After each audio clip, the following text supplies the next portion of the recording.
As a police officer who died in the line of duty, Lin Mingfei believed that he had never done anything to betray the country and the people in his life. But why, when he opened his eyes again, did he find himself transformed into a newly hatched dinosaur? And the dinosaur beside him, which had hatched a little earlier, was looking at him with eager anticipation? Was there really nothing wrong with this way of reincarnation?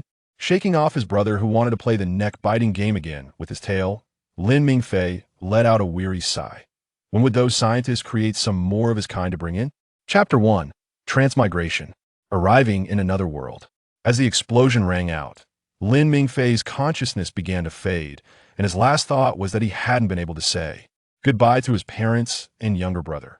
According to the report from Ningnan, at around 5 a.m. on June 19th, a gas explosion occurred in room 401 of Building 3, Ming'an Village, Aikong Road, Huashan District, Ningnan City. The incident has resulted in 3 deaths and 4 injuries.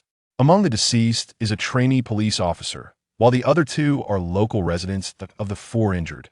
One is severely injured and currently undergoing rescue, while the other 3 have minor injuries. The cause of the accident is still under further investigation. When Lin Mingfei groggily regained consciousness, he felt an overwhelming noise around him and could vaguely hear someone speaking in English. It was probably news or something similar. However, as long as he survived, that was enough. With that thought, Lin Mingfei stopped resisting the continuous urge to want to keep sleeping and fell back into darkness. Doctor, Subject 2 is asleep again. That's normal. Don't worry about it for now. Let's check Subject 1. I don't know why, but it seems particularly excited today. Yes, but no matter how they checked and tested, the scientists couldn't figure out why Subject 1 was so excited today, and all data indicated that Subject 1's physical condition was normal. In the end, the scientists could only assume that Subject 1 was in a good mood today or felt uneasy for some unknown reason. When Lin Mingfei finally felt well-rested and comfortably wanted to stretch and open his eyes, he realized something was wrong. Why could his arms only stretch out a little, and why could he only feel 4 fingers on both hands? Even if he had lost limbs, it shouldn't be like this, right? In a hurry, Lin Mingfei opened his eyes to see his hands, only to find that he was staring at black skin covered in dense scales. His brain came to a halt. Roar, what are you staring at so intently? Since you're awake, hurry up and get up to fight with me. Seeing Lin Mingfei awake, Subject 1 flicked its tail and slowly approached him, giving a low growl. Roar? Lin Mingfei reflexively wanted to retort, but not only did he not make his familiar sound, he instead let out a roar like a beast, which startled him greatly. He completely missed what the other party said next. His mind was filled with the thought of I've turned into an alien creature. Besides sadness, he had no time to think about anything else. Roar. Are you stupid or hard of hearing? Stop looking at your claws, there's nothing to see. Hurry up and come fight with me. But after waiting for a while without any response from Lin Mingfei, Subject 1 lost interest and charged at him, aiming directly for Lin Mingfei's neck, which was boldly exposed. The feeling of being choked was unpleasant, but fortunately, the opponent's teeth weren't sharp enough, so Lin Mingfei only felt discomfort. He reached out his claws to attack the other's eyes, only to find that his claws were far too short. Just as Lin Mingfei pondered what to do next, the other suddenly fell down. Is this some kind of trick? But looking at the other's more eager expression and where its gaze was directed, Lin Mingfei finally turned his head to look. Not looking was one thing, seeing it was a shock. Looking at his own tail, swinging slightly left and right, Lin Mingfei's brain was once again shrouded in question marks. So now, just like the dinosaur across from him, he was also a dinosaur. It seemed they recognized each other. What on earth was this principle? Besides, dinosaurs have been extinct for tens of millions of years. According to the tropes in novels, he couldn't have possibly crossed into some movie or game. Could he? But before Lin Mingfei could figure it out, Subject 1 charged at him again. This time, its target was Lin Mingfei's tail. Since it had just suffered a loss on its tail, it would be better to take out its tail first. After all, it was just a change of order, it wasn't a big deal.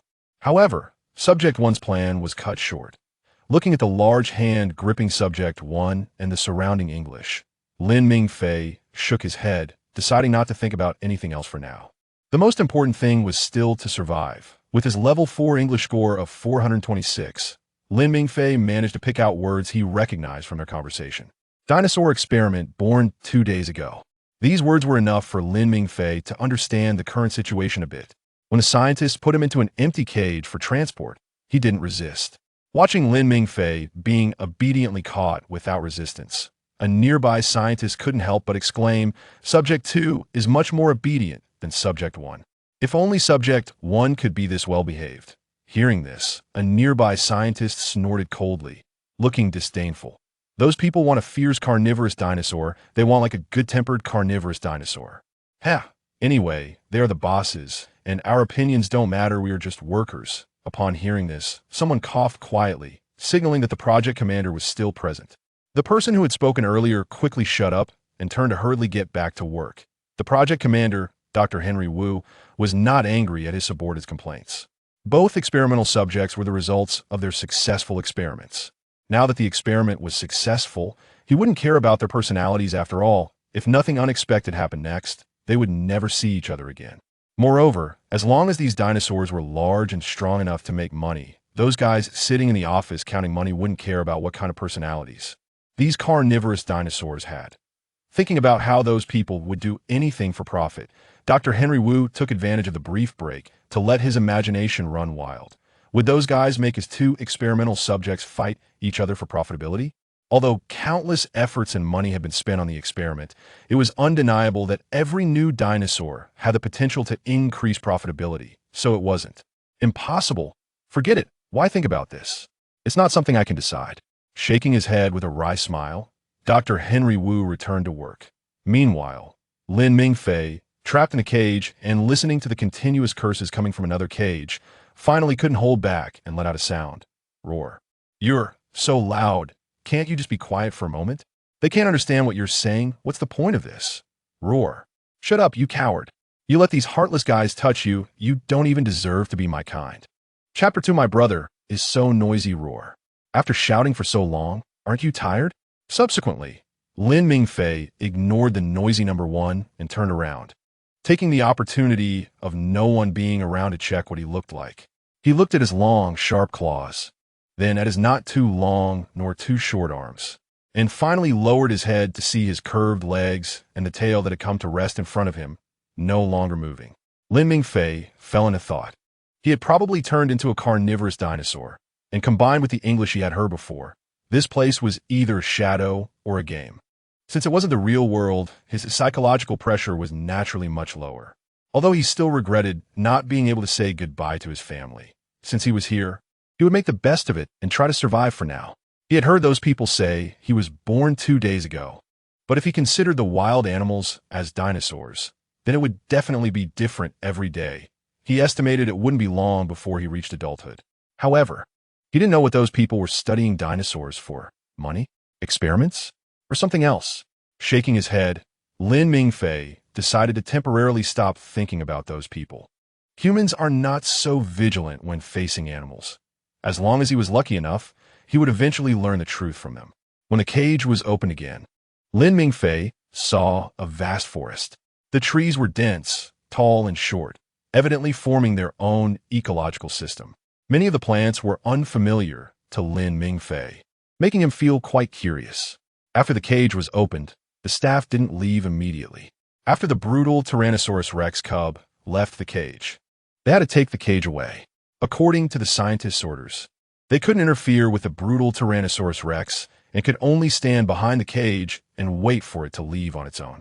Unlike Lin Mingfei, who quickly left the cage and began to roam around the forest, number 1 was still peeking at the cage door. But it wasn't doing this out of fear. It was thinking about how to use the environment here to take out those bipedal creatures and its stupid brother. With its natural thermal sensing ability, number 1 could easily determine the location of those it wanted to kill, taking advantage of a bipedal creature behind it that was distracted and clearly not paying attention. Number 1 quickly charged out, having already locked onto its target, leaping high to bite the creature's neck. But clearly, number 1 overestimated itself. After all, they were only a few centimeters tall when they were born, and now they had only been born for 2 days. The creature easily blocked its attack with a slight movement of its arm. After landing, number 1 quickly adjusted its center of gravity, ready to continue attacking. However, the actions of the staff were much faster than it had imagined. Just as number one charged a few steps, the iron cage blocked it outside. Watching the staff move further away, number one let out an annoyed roar in their direction before reluctantly submitting to reality, turning back to the forest step by step. This area was just a temporary place to accommodate them in the Jurassic world, although their residents had begun construction before they were born. An unexpected accident during construction had caused the project to be delayed. Additionally, they needed to observe how these two brutal Tyrannosaurus rexes adapted to the unfamiliar environment. Moreover, this place was closer to the Jurassic World laboratory, making it easier to rescue them in case of any emergencies. When the two brutal Tyrannosaurus rexes grew a bit larger, around 1 month old, they would officially move. As soon as number one entered the forest, it eagerly began searching for Lin Mingfei, wanting to reclaim its dignity from him. Although it was called a forest, the area wasn't very large. It just seemed big due to the dense vegetation. However, for Lin Mingfei, who was currently very tiny, it was an excellent hiding place. Seeing number one having to slow down due to the circumstances, Lin Mingfei moved deeper into the forest. He had no desire to confront it. Although they didn't live in the wild, and if injured, someone might come and treat them, Lin Mingfei didn't want to gamble on that possibility, so he preferred to avoid any fighting. Seeing that Lin Mingfei wouldn't come out and that it was inconvenient to walk further into the forest, number one had to change its strategy. Cautiously moving while using provocation. Roar. You coward. You're so timid. You don't deserve to be my brother or my kind. If you want me to acknowledge you, come out and fight me. Lin Mingfei completely ignored number one's provocations, even feeling grateful in his heart for the useful information it provided. However, his current brother really had a bad temper. What's so fun about fighting? It's much more comfortable to take a nap. Thinking this, Lin Mingfei found a hole that was neither too big nor too small, crawled in, yawned, and began to doze off. Although he didn't want to sleep, with number one's current attitude, if he really fell asleep, it would definitely wake him up to keep shouting about fighting. It was better to take a little nap here. When number one finally thought it had gone through great hardships to reach Lin Mingfei, it saw Lin Mingfei comfortably lying down with his eyes closed, his tail swaying happily due to his good mood, which instantly made it furious. The thermal sensing and keen sense of smell from Lin Mingfei's new body allowed him to know who had arrived without even opening his eyes. Seeing number one's breathing becoming increasingly rapid, yet not saying anything, he instinctively shifted to the side, making room for it. After another moment of silence, with a low grunt from number one's throat, Lin Mingfei felt the movement beside him. Roar. Sleeping here is nice, right? Roar. Just this once, but next time, you still have to fight me, got it? Roar. All right, but you can't attack me now unless I allow it. Roar. Why not? Roar. Because this is my spot. Plus, don't you think winning by ambushing is unfair? Roar. Ambushing? Unfair? What does that mean? Roar, roar, roar. An ambush means you attack me suddenly without any defense, and winning unfairly means not winning in a proper way. It's not glorious to win. Anyway, if you ambush me, then I'll ambush you too, making sure you can't eat or sleep well every day. Roar. You're so troublesome. Fine, I won't ambush you. Is that okay? Chapter 3, Ambushing. You're so brave. The calm exchange didn't last long. After lying down for a short while, number one threw out, I'm going to find something to eat, and left, while Lin Mingfei remained still in place. Huh. Doesn't everyone have the same keen sense of smell? Wouldn't they know if there's food here or not? It's probably just that number one found it boring not to fight, so went out. But when the smell of meat appeared, Lin Mingfei didn't dare to hesitate and immediately dashed out. He could guarantee that if he were late, his brother would definitely eat all the meat. Didn't those wildlife documentaries say that the more you eat, the faster you grow and the better you survive? In some documentaries, only the largest and strongest one is the last one remaining. The rest either got eaten by the largest and strongest one or didn't survive due to malnutrition. Fortunately, Lin Mingfei came out from deep within the forest, and so did number one, looking at the large pile of meat placed directly in front of the cage. The aroma wafting from it made Lin Mingfei feel hungry. There was no time to think about anything else now. He approached the meat and started eating voraciously, as if he hadn't eaten in several lifetimes, barely chewing before tearing off a piece and swallowing it whole. Continuing to rip apart the meat in a repetitive cycle, until he finally couldn't eat anymore. After letting out a satisfied burp, Lin Mingfei felt quite good and wagged his tail as he turned around, preparing to return to his cozy little nest. Number 1 had also eaten its fill and was staring intently at the cage with its head tilted. After watching for a while, Number 1 dashed to the cage and opened its mouth to bite. Even though Number 1 bit with enough force to make its teeth ache, the cage remained unscathed, not even losing a layer of paint. After releasing the cage, Number 1 was still unwilling to give up. Shaking its head, it took another bite. After countless attempts, Number 1, feeling frustrated, gave up on biting the cage and retreated back into the forest to hide. Unbeknownst to them, a light drizzle began to fall from the sky. Listening to the sound of raindrops pattering on the leaves, Lin Mingfei yawned. The sound was incredibly soothing, and, combined with the fact that he had just eaten his fill, he felt drowsy. Sensing Number 1's position and discovering it was still lingering at the forest's edge, Lin Mingfei adjusted his posture and comfortably closed his eyes, ready for a short nap. Just as he was dozing off, a familiar scent gradually approached him.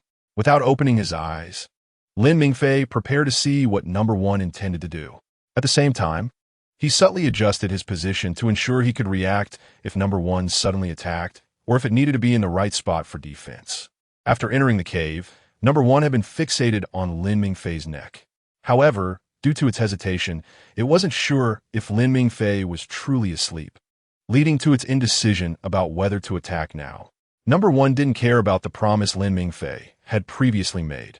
Whether it was a sneak attack or a direct confrontation, it simply wanted to kill him.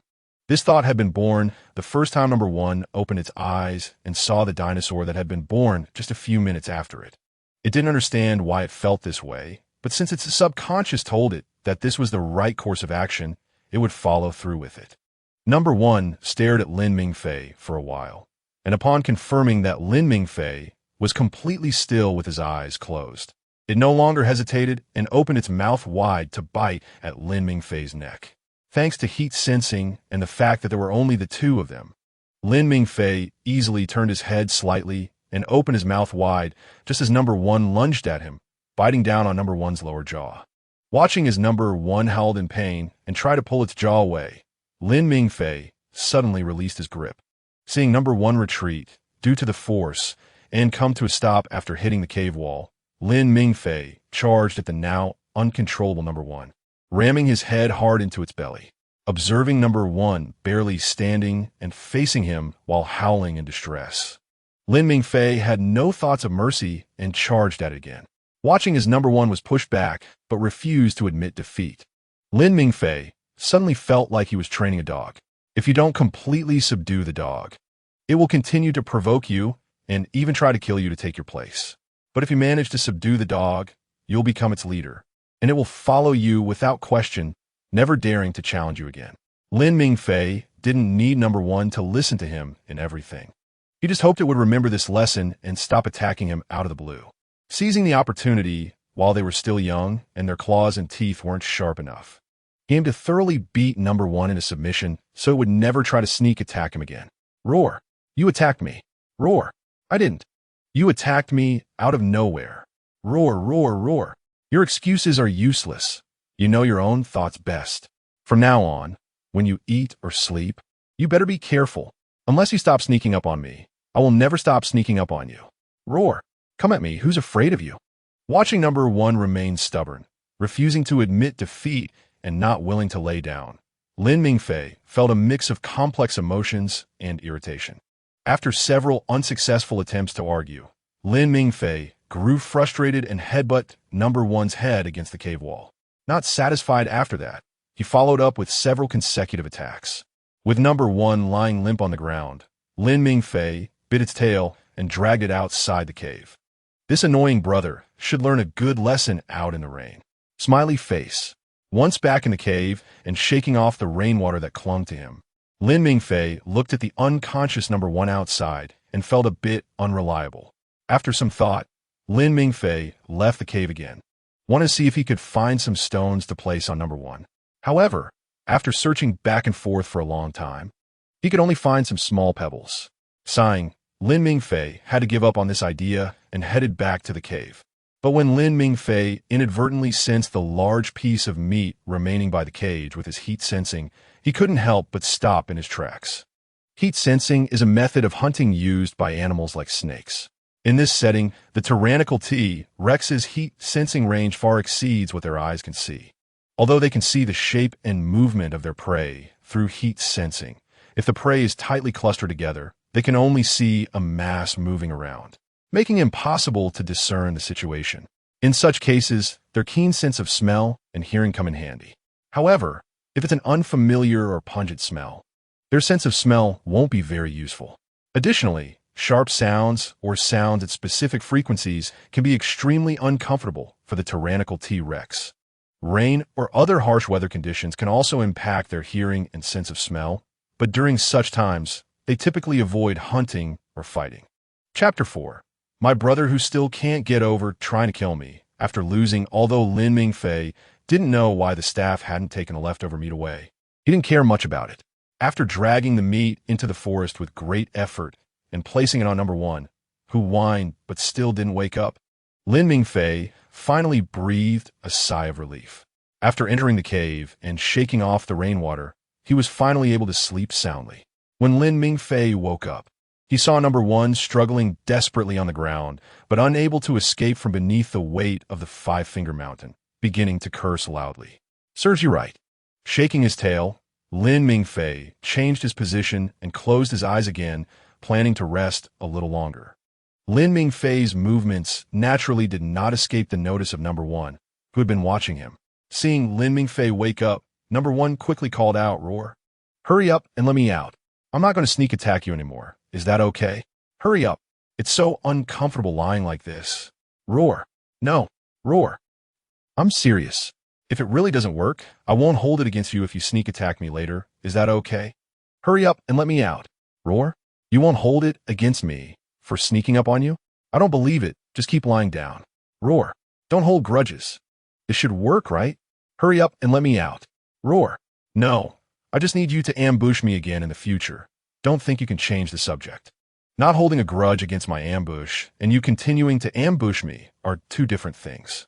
After saying that, Lin Mingfei no longer played this boring dialogue game with number 1 and walked straight ahead, ignoring number 1's angry roars and pleas behind him, continuing towards the edge of the forest.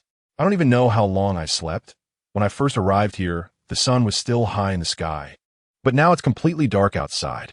Countless stars twinkled in the sky, indicating the direction, while colorful clouds lazily drifted in the sky. The moon shyly hid behind the clouds, only occasionally showing its face before quickly retreating again. In the dark environment, the red light flashing from the cameras hanging on the tall walls was extremely eye-catching. After looking around, Lin Mingfei withdrew his gaze and continued walking forward. It's understandable to have cameras. If I were the one in charge here, I would definitely have countless cameras watching the dinosaurs inside. After all, I haven't done anything wrong. A clean conscience fears no accusations. Lin Mingfei treated the cameras as if they didn't exist and continued with his business. After finding a water source at the edge of the forest and drinking some water, Lin Mingfei successfully found a tree that wasn't very tall. Though he could only jump 2/3 of the way up, fortunately, his claws weren't as short as a T-Rex's. With his relatively sharp claws, Lin Mingfei finally climbed onto a branch. After finding a spot where he wouldn't fall off easily, Lin Mingfei lay down on the tree, resting his head on his tail, and looked up at the stars in the sky with a pleasant mood. Coupled with number 1's intermittent curses, Lin Mingfei's mood became even better. It wasn't until the stars began to disappear one by one, and the moon had to reveal itself due to the clouds blocking its view, but kept fading away shyly, that the darkness was gradually replaced by a faint white light. Only then did Lin Mingfei jump down from the tree, preparing to drink some more water before returning to find number 1. After some time of adaptation, Lin Mingfei could now run flexibly in the forest with his new body. It didn't take long for him to reach number 1. Seeing that number 1 was too tired to curse anymore, Lin Mingfei didn't make the other party swear not to ambush him again. Instead, he directly tore off some meat for number 1. Number 1 glanced at Lin Mingfei, too lazy to continue cursing, and after changing positions to lie down for a while, Feeling a bit more comfortable, he got up and hurried toward the water source. When number one returned, he saw Lin Mingfei eating meat in a half-hearted manner. Fortunately, it was just spring, and the weather wasn't hot. It even occasionally got quite cold, plus it had rained yesterday, so there were no signs of the meat rotting at all. Number one didn't hold back and went over to eat meat as well. However, it was clear that number one wasn't very hungry, just taking small bites and eating leisurely. When they finally finished eating the meat, Lin Mingfei smacked his lips, reminiscing about the delicious taste of the meat that had just appeared, and looked at number one. Roar? Want to fight in the open space. Roar. That's just what I want. After roaring, number one swished his tail and left first. Lin Mingfei followed behind at a leisurely pace. And when they reached the open space in front of the cage, he walked up to number one without needing to be urged. In a fight that lasted more than 10 minutes, neither side managed to gain an advantage. Human fighting techniques were not applicable to dinosaurs, but fortunately, Lin Mingfei still had combat experience and could handle number one. As a pure beast, number one relied solely on instinct and a refusal to admit defeat to keep attacking. But no matter how unwilling number one was, Lin Mingfei, with his fighting experience, naturally emerged victorious in the end. Watching number one, who was still struggling on the ground, even though Lin Mingfei had controlled his bite strength, Lin Mingfei only released him when he felt he could no longer hold on. There was no need to be too harsh on a child who hadn't even reached maturity, even if the other party wasn't human. Since number one had only just been born a few days ago, there was still a chance to change him. As a police officer, one should not easily give up on someone until it's clear they are beyond saving. Since he couldn't break through number one's defenses, he just needed to control the strength of his attacks. Things had to be done step by step. Once number one could understand his words and stop ambushing him, it would be time for moral education. Lying on the ground, watching number one turn away and quickly disappear from view, Lin Mingfei stood up again, shook his body, and walked towards the corner with his tail drooping. He now needed to recall the moves Lin Mingfei used during their fight and find a way to counter them, so that next time he could defeat and kill him. Although he didn't understand why Lin Mingfei didn't kill him, he didn't care.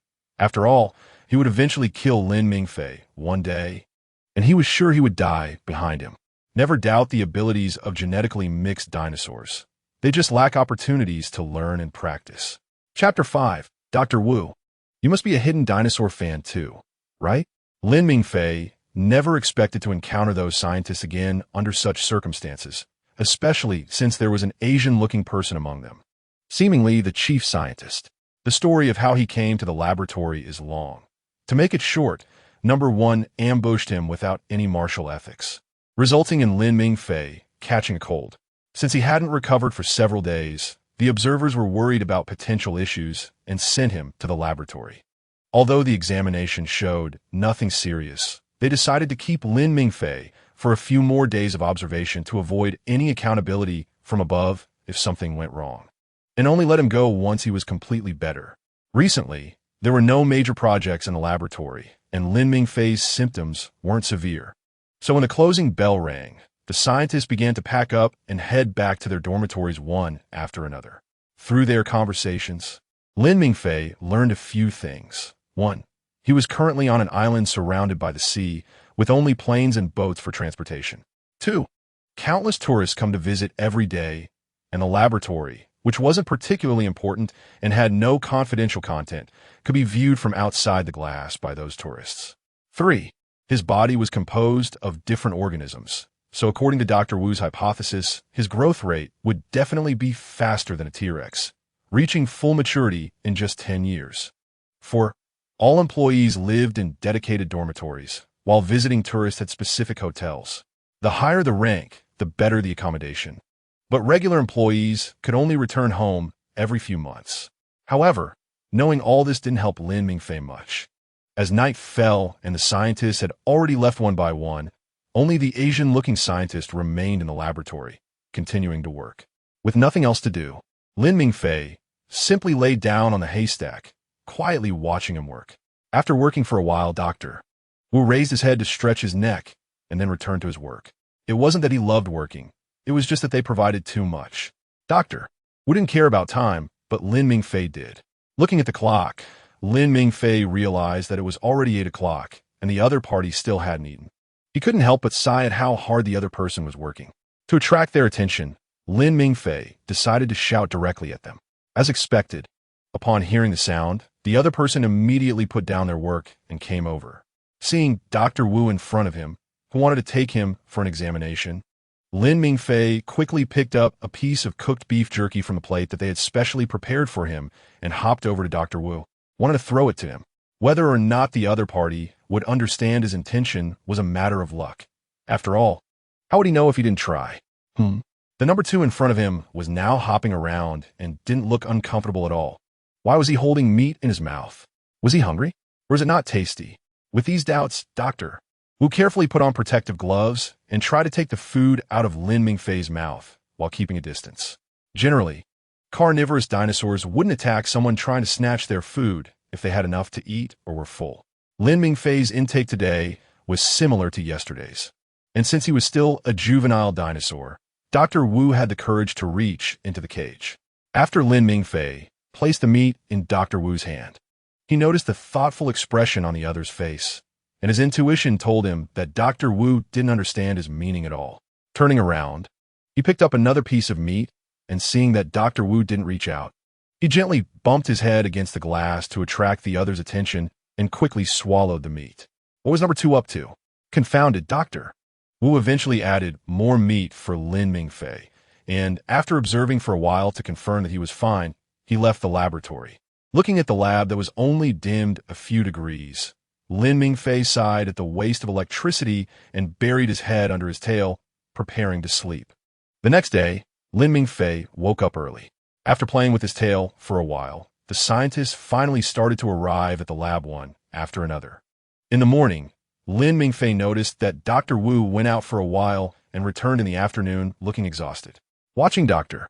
Wu come over and feed him a few pieces of beef jerky while staring at him, Lin Mingfei instantly lost his appetite and retreated to a corner, wrapping himself with his tail. However, Dr. Wu seemed to be in a contest with Lin Mingfei. Seeing that he wouldn't eat the beef jerky, he continued to feed him some other types of meat jerky. Soon, the remaining space in the warming chamber was almost filled with various meat jerky. Chapter 6. The welcome gift my brother wants to give me is to kill me. Seeing that Lin Mingfei wouldn't eat, Dr. Wu used tweezers to poke the jerky, trying to attract Lin Mingfei's attention. As a result, with this poke, the already stacked jerky tumbled down.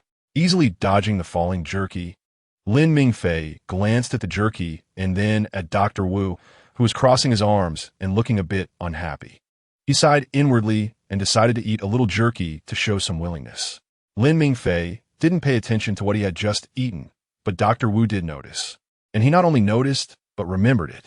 After instructing other researchers to feed Lin Mingfei more pork jerky, Dr. Wu went back to his busy work. After staying in the lab for 3 days and confirming that there were no issues, Lin Mingfei was sent back the same way. After Lin Mingfei left, the researcher in charge of cleaning up began to tidy up the jerky Lin Mingfei couldn't eat while joking with a colleague. Number 2's temperament is really like that of a herbivore, unlike number 1, who seems eager to bite everyone when they come in. That's right, I poked it with tweezers while it was lying still yesterday morning, and it just changed position and continued to stay there. If it were number 1, it would have pounced on me to bite. Ha ha! Number 1 wouldn't lie there motionless. It wishes it could be awake all the time to bite off everyone's hands who come into its cage. Dr. Wu, who was passing by with a thermos, paused when he heard their conversation. After listening for a few seconds, he left a remark that anyone who talked like that in the future should voluntarily resign, and then walked away, leaving the 2 researchers staring at each other in confusion. Meanwhile, Lin Mingfei was quickly making his way back to his nest along a path that had already been trampled down in the woods. After catching a familiar scent, he slowly stopped and walked towards his nest step by step. He just knew that number 1 would definitely take over his nest while he was away. Clearly, he had a nest but chose not to stay in it, instead wanting to occupy someone else's nest. TSK. It seemed he still hadn't managed to subdue number 1 back then. Number 1 had also long since caught the scent of Lin Mingfei, but he had no intention of giving up the nest. After adjusting his position to a more comfortable one, number 1 continued to lie on the ground, feigning sleep. When Lin Mingfei finally arrived at the entrance of the cave and saw number 1 sleeping at the door, He knew for sure that the other party was awake this time. Haha, the tip of his tail is still twitching, and his hind legs look like they're ready to pounce at any moment. As soon as he approaches, number one would definitely leap up to bite him. Originally, Lin Mingfei planned to outsmart number one directly, thinking that even if he got hurt, the scientist would likely come to treat him. However, after careful consideration, he had to temporarily abandon this idea. The weather was gloomy, and dragonflies were flying low. It clearly looked like it was about to rain. If he got hurt and got wet, it would only lead to infection. It was better to find a place to avoid the rain first. Lin Mingfei gave up the idea of a fight and turned to run away. As he sensed Lin Mingfei's scent moving further away, number one reluctantly opened his eyes, glanced at the direction Lin Mingfei had left, and then looked up at the sky before lying back down deeper in the nest to continue resting. Although the nests in this enclosure weren't many and were scattered, with the lingering scent of number one as a guide, Lin Mingfei quickly found number one's nest. Although staying in a nest still filled with number one's scent made Lin Mingfei feel uncomfortable, he chose to endure it and wait until the weather cleared up before looking for a new nest. The rain lasted all night, and it wasn't until the sun slowly began to rise in the east that the rain gradually stopped. Yawning, Lin Mingfei took a while to open his eyes after waking up. At this point, the sun had already been moving slowly in the sky for several hours, surrounded by countless differently shaped clouds, accompanying the sun as it leisurely walked through the sky. Feeling completely unhungry, Lin Mingfei took a while to stand up and leave this nest. However, before heading to find a new nest, he decided to return to his original nest to take a look. After discovering that number one was still sound asleep, Lin Mingfei quietly left. After finding several nests in succession and selecting the best one, Lin Mingfei began to move around in the nest, looking for various comfortable plants to spread on the ground so that he could sleep more comfortably in the future. As for his original nest, after all, that nest was something he had stumbled upon by chance, and since he didn't plan to stay there, he didn't bother to change it. Besides, it wasn't as good as the one he had now. If number one wanted it, then let him have it. There was no need to fight over a nest he no longer cared for. However, if number one wants to take over his current nest, and such things can happen at any time, then he can only fight with number one again. Sigh. He doesn't know when he can completely persuade number one to stop ambushing him. With the current progress, his plan to wait until number one can understand his words before making the other party not hold prejudice against humans seems far away. If someone harbors prejudice and doesn't proceed with the correction, the future is likely to become extreme. Forcing a correction when number one cannot accept any of his words will only make the other party more radical. He can only wait until number one can listen to him and stop ambushing him before proceeding. Forget it, take it slow. Anyway, based on his understanding of the beasts in the zoo, given the large living area, they are likely to be separated. Number one has just been born, so there is still a possibility of change. However, if number one still holds prejudice against humans even into adulthood, and even harms the people, then he will have no choice but to take drastic measures. Chapter 7. Oh, this boring and tedious life. The following days were not much different from before. Whenever number one wanted to fight, ambush, or simply wanted to fight for various reasons, he would beat him back and warn him not to ambush. He worked hard to protect his nest to prevent number one from doing anything while he was away, and during meals, he would let number one eat everything while he wasn't paying attention. It was quite boring and tedious. Basically, he spent every day getting up, eating, fighting for various reasons, daydreaming, and sleeping, going through this fixed cycle. However, as someone who had already died once, he should be grateful to be alive again. So, before he lost consciousness from the anesthetic injection, he quietly distanced himself from number one to avoid being bitten again, unlike number one, who was next to him, constantly cursing and trying to attack. When Lin Mingfei groggily woke up, he heard English. Obviously, he was probably back in the laboratory again. Continuing to keep his eyes closed and maintaining steady breathing, Lin Mingfei pretended he was still asleep. Although the researcher in charge noticed that the heartbeat of number two suddenly changed, after quickly seeing it stabilize again, he didn't think much of it, assuming it was normal, and continued to observe Lin Mingfei's vital signs. Number one woke up earlier than Lin Mingfei. When he noticed the sounds around him suddenly disappeared, He quietly opened his eyes. Weeks of fighting experience had taught him many things, such as controlling his tail during an ambush so it wouldn't sway. After memorizing the scents, colors, and the spot on the skin where the needle had pricked him, and taking one last look at Lin Mingfei, who lay quietly as if dead, Number 1 closed his eyes again. After being observed for more than half an hour and confirming that there were no signs of rejection, Number 1 and Lin Mingfei were separated and sent to different rooms for further observation. Developing the brutal Tyrannosaurus had already cost $26 million, not to mention the various monitoring, food, and other manpower and material costs. The amount spent on this project was rapidly increasing every day, even though the researchers had repeatedly assured that nothing would go wrong. The two dinosaurs were still ordered to be observed in their rooms for a few more days.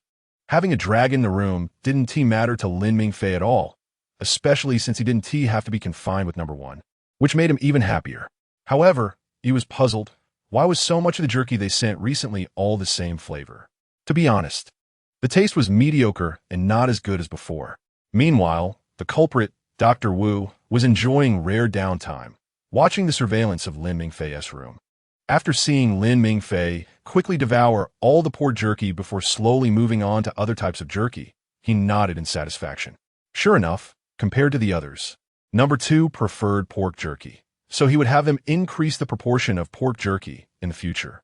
As for Number 1, who would quickly finish whatever meat was in front of him, due to his conformity with the habits of carnivorous dinosaurs, he didn't exhibit any distinctive behavior that would attract attention like Number 2. Therefore, Dr. Wu heartily chose to assign Number 1 to someone else for oversight while he personally monitored Number 2. As for some researchers worried that Number 2's too good temperament might not be liked by the audience, it didn't matter. The audience preferred to see huge, terrifying dinosaurs. Even a mundane eating of a Tyrannosaurus had many fans. As long as Number 2 was still eating, he would definitely be popular. Moreover, he perfectly met the requirements set by his boss. Whether a carnivorous dinosaur had a good temperament or not was of no concern to them. However, Dr. Wu couldn't watch for long before being called by a researcher. Number 1 had started biting the cage, and wouldn't let go. They needed to know whether to inject an anesthetic, so they came to ask him. Minimum dosage, and be careful not to get bitten. After giving his instructions, Dr. Wu followed them into Number 1's room, and upon seeing them come in, Number 1 immediately released the cage and roared at them. Do we still need to inject? Seeing that Number 1 had stopped biting, the researcher who had just asked Dr. Wu cautiously looked at his expression. After the latter waved his hand, the researchers, feeling greatly relieved, quickly returned the equipment. When they came back, they saw Dr. Wu wearing gloves, using tweezers to dangle a piece of jerky in front of Number 1. The silent researchers retreated to the corner to avoid disturbing Dr. Wu, but when Dr. Wu noticed that Number 1 only wanted to bite him, he lost interest, threw the jerky into the cage, and, seeing that Number 1 was still roaring at him, felt bored and left. Not long after, a researcher reported to Dr. Wu that the piece of jerky he threw had been eaten, and Dr. Wu merely nodded disinterestedly before continuing to watch Number 2. After being confirmed that there would definitely be no problems and being sent back to the enclosure, Lin Mingfei immediately ran towards his nest. Number 1, after being released from the cage, just turned its head to observe the surroundings and took a while before running over to Lin Mingfei's nest, where they fought again. After losing the fight, Number 1 turned and ran without hesitation, while Lin Mingfei didn't bother to chase him and leisurely returned to curl up at the entrance of the nest. I must say, the weather today was really nice. The sun was warm on his body, and there was a gentle breeze from time to time. Although he didn't know where Number 1 had run off to, it definitely wouldn't be back for a while, which made him feel even more comfortable. After dozing off again, he was awakened once more by the smell of meat. However, he had already been fed before being sent over in the morning. So Lin Mingfei lay on the ground for a while before getting up and running towards the source of the smell. He had mentally prepared himself to find that Number 1 had hidden all the meat, but when he got there, he found that Number 1 hadn't started eating yet and was just circling around the meat, not sure what it was doing. When Lin Mingfei arrived, Number 1 immediately jumped back a few steps to avoid him, and while Lin Mingfei sniffed the meat, Number 1 just watched him. After a while, it started moving again. Although Lin Mingfei knew they wouldn't put anything in the meat, he still sniffed it to ensure it was safe. After confirming that the meat was fine, he started to eat. As number one began to move, Lin Mingfei took a bite of the meat while keeping himself facing number one to prevent another ambush. After circling a few times, number one couldn't hold back and charged straight at Lin Mingfei, easily dodging number one. Lin Mingfei swallowed the meat he was chewing and quickly turned around to bite number one's tail, yanking it back fiercely. Number one, who originally intended to turn and bite Lin Mingfei's neck, was taken by surprise and lost its balance, falling to the ground. After stepping on number one, Lin Mingfei fell into thought. How could he ensure that number one wouldn't bother him, at least for today? After all, the weather was so nice, and spending the whole day fighting would be such a waste. Number one beneath his foot was struggling and roaring, but Lin Mingfei paid no attention, focusing on how to handle the situation. As for simply killing number one to end things, that was unnecessary. After all, no. One had only just been born and posed no real threat to his life. Moreover, logically, they couldn't leave this place and come into physical contact with visitors. Since they wouldn't threaten the public safety and number one had its own will, there wasn't much difference from humans aside from their species. For now, it was best to maintain the status of defeating number one each time. After some time, Lin Mingfei realized that number one had stopped struggling and was only continuously roaring, which to Lin Mingfei's ears sounded like number one was still cursing him. He recalled that number one used to plead for mercy. With a tinge of melancholy about the past, Lin Mingfei finally released number one and began to think about how to prevent it from harming the public in the future. He couldn't simply hope that number one would change its personality dramatically as it grew up. While continuing to eat, the recently exhausted one had to obediently stay nearby to recover its strength. However, before number one could regain enough energy to attack again, Lin Mingfei, feeling full enough, simply ran away, infuriating number one, which roared at his retreating figure. Lin Mingfei thought, what a poor attempt at provocation. Why hasn't it made any progress in that regard? Chapter 8. The bosses of this world might be a bit unhinged. The following days were pretty much the same as before, except now his teeth had become sharper. His skin was tougher, and its color was slowly fading from dark green. He didn't know what color it would eventually become. Unfortunately, no matter how thick the skin was, it was still insufficient against their teeth. After accidentally biting number one until it bled for the umpteenth time, Lin Mingfei, already tired of fighting, quickly ended the battle and ran away. Meanwhile, in the lab, Dr. Wu was expressing his opinions to his boss, Simon Misrani. It was no longer suitable to keep the aggressive Tyrannosaurus Rex together. We cannot be sure if they would resort to cannibalism, but if their fighting continues, we will at least lose one of them. Young animals learn various abilities through fighting among themselves, and the mother does not intervene. To adhere to the boss's idea of being close to nature, they had not interfered in this behavior. But if they continue to do so, they might be lucky to have one left. If they are unlucky, they could lose both. Although it was always number one provoking number two, and no, two was quite restrained. Who knows when number two might suddenly stop being so? And while number one couldn't beat number two, its strength wasn't much weaker. If number one desperately wanted to take number two down with it, it might lead to both dinosaurs being killed before they could even intervene. However, Misrani dismissed Dr.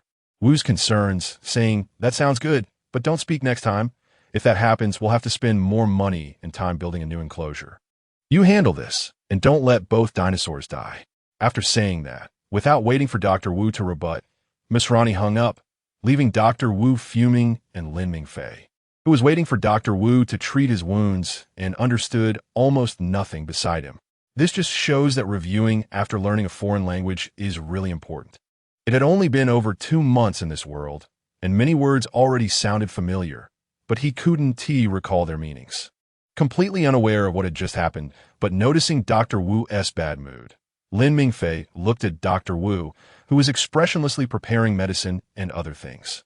After some thought, when Dr. Wu's gloved hand reached into the cage, Lin Mingfei gently rubbed against it with his head. He had originally planned to pat him with his hand, but that seemed too strange, and Dr. Wu might not understand it. It was better to express his intentions with a simpler and more direct method. Although it felt a bit embarrassing since it was his first time doing this, seeing Dr. Wu's clearly stunned expression indicated that his action was effective. Unexpectedly, Dr. Wu, taken aback by number two's sudden action, temporarily set that matter aside and quickly began treating No. 2's wounds. When he noticed number two flinching, he couldn't help but shout, "Don't move." And number two obediently stood still, making Dr. Wu's previously sour mood, caused by Misrani, improve a bit. After treating the wounds and tossing a few pieces of pork jerky as rewards, Dr. Wu went to check on number one. Seeing several researchers who had been bitten because they were afraid to apply pressure due to number one's violent struggles, Dr. Wu felt a strange sense of pride. Indeed, the dinosaur he chose was better than the others. In an external environment, being wary of strangers was certainly better, but this was a park, and these two dinosaurs would eventually be open for public viewing. If number one continued to attack people, Misrani would definitely be unhappy about the need to strengthen security measures. But what did that have to do with him? He liked number two very much now, and even if number two killed number one, he wouldn't care. As long as number two could live safely and maintain its current personality, he wouldn't mind if he had to personally kill number one. With a clear conscience, Dr. Wu thought about how to make number one die without a trace. After all, those above wouldn't kill the surviving dinosaur just because one dinosaur had bitten another. They might even praise the survivor for being so impressive, thinking it would earn them a lot of money in the future. However, before Dr. Wu could come up with a perfect plan, Misrani's text arrived. Just put up a railing in the middle of the enclosure to keep them apart. If that doesn't work, we can replace it with a concrete wall later. At a loss for how to respond to this absurd idea, Dr. Wu thought. Not to mention that a large part of the enclosure is taken up by trees. How do you even install a railing without any accidents? Are you suggesting we dismantle part of the already constructed area to install the railing? A concrete wall is even less feasible. How would personnel enter and exit? And the surveillance platform is only on one side. Are we supposed to place the wall right in the middle of it? Will we have to create a hole in the enclosure for personnel access? To be honest, if we're going to break something, we might as well just make the enclosure bigger. Large carnivorous dinosaurs have a strong sense of territory. If they aren't separated when they grow up, they will inevitably start fighting. In the end, Wu Bo simply replied perfunctorily a few times and stopped looking at his phone. After watching number one for a while longer, Dr. Wu returned to continue observing his number two. After animals are bitten and treated with medicine, they are usually fitted with an Elizabethan collar to prevent them from licking the wound due to itching or pain. However, putting an Elizabethan collar on a dinosaur is obviously unrealistic, so the solution prepared for them was a plant-based ointment to prevent number two from touching the wound. He continued to watch from the side.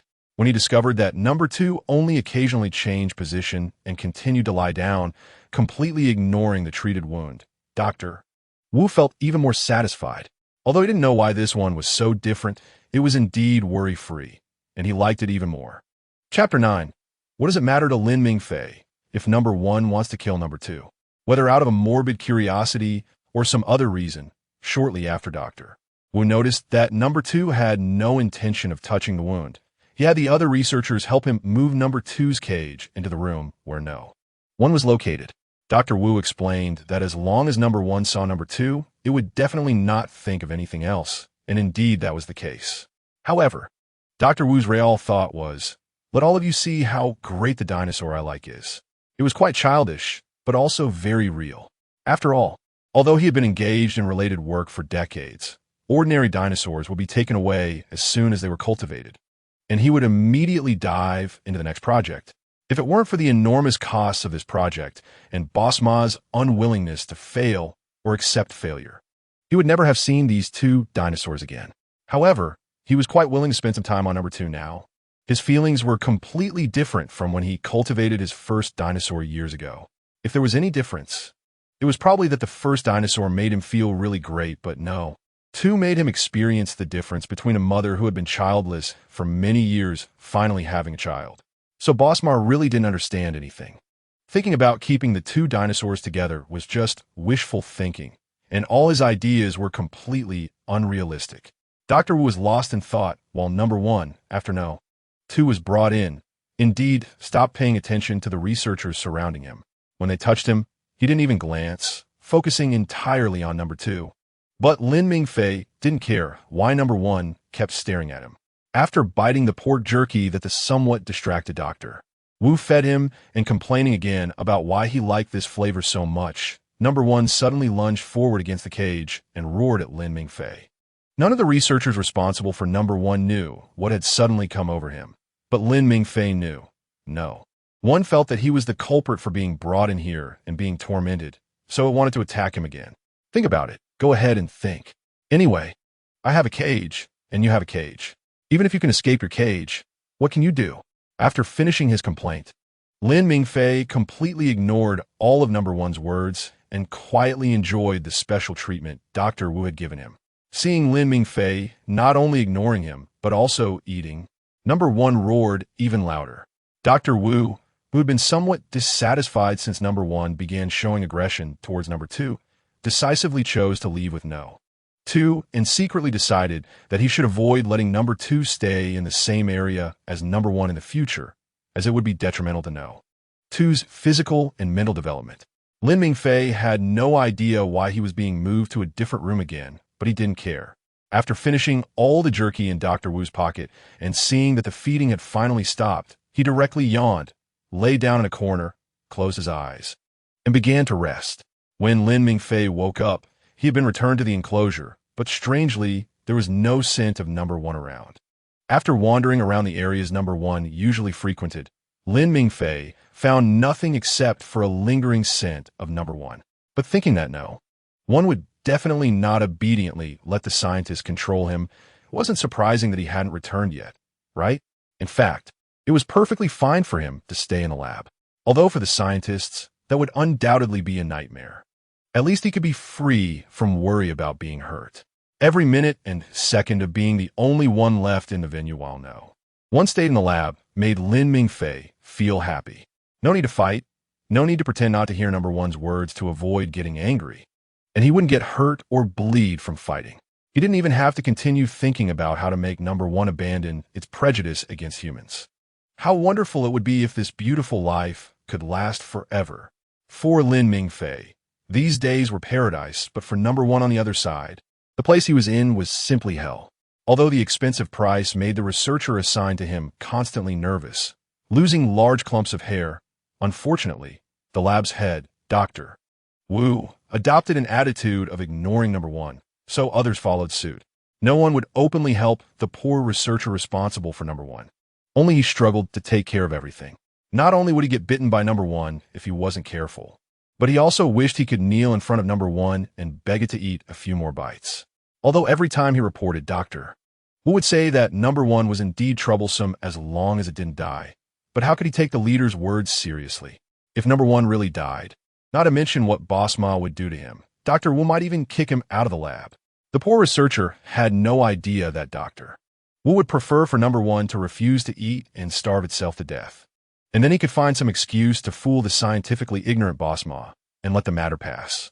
Therefore, he continued to cautiously care for number 1. On the day number 1 was finally to be sent away, seeing Dr. Wu's seemingly unhappy expression, the joy on the researcher's face instantly faded away.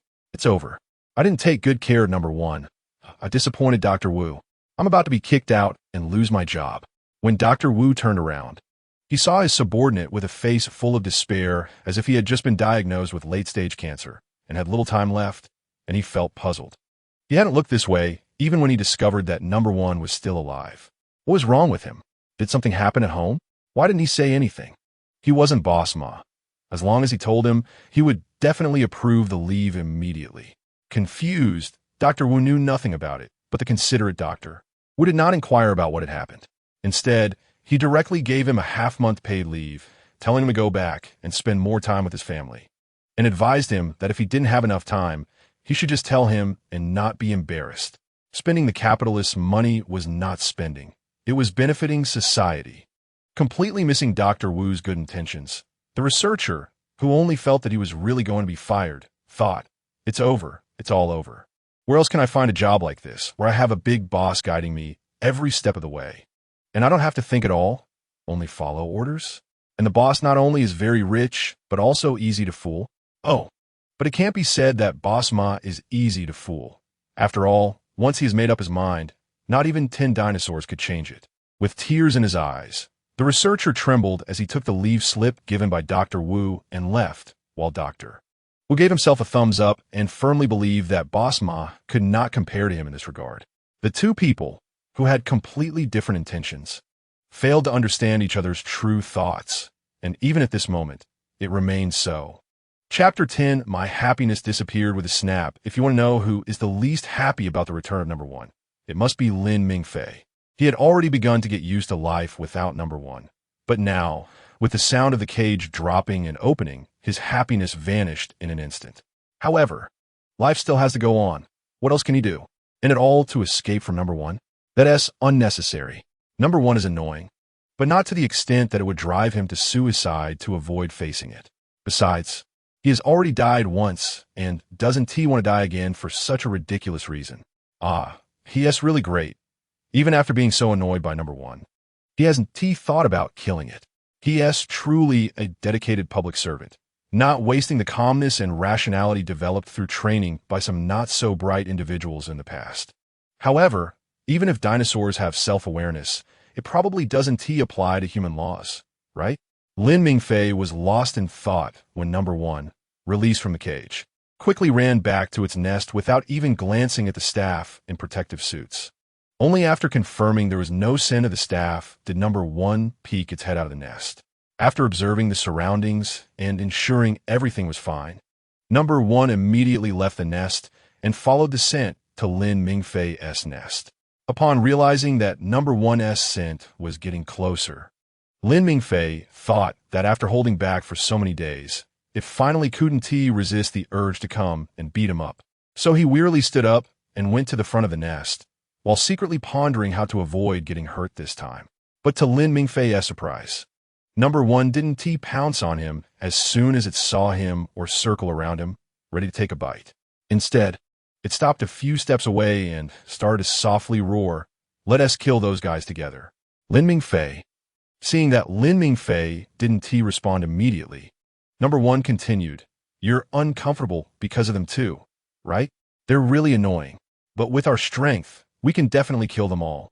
And after we kill them, they definitely won't dare to do anything to us." Lin Mingfei, do you want to listen to what you're actually saying? Also, it's just a routine check and treatment. There is no need to treat those scientists like this. They are truly innocent. What on earth were you thinking while you were there? Forget all of that right now. I want to allow you to keep thinking about it. Lin Mingfei had no idea what was going on in number 1's mind or why it came to such conclusions. After all, even if they were valuable, if you killed them, they would definitely kill you too, right? Who would really let you continue living without any grudges? Wait, hold on. That is actually uncertain. After all, they're foreigners, and foreigners can be unpredictable in this regard. But regardless, he wouldn't allow number 1 to continue harboring such dangerous thoughts.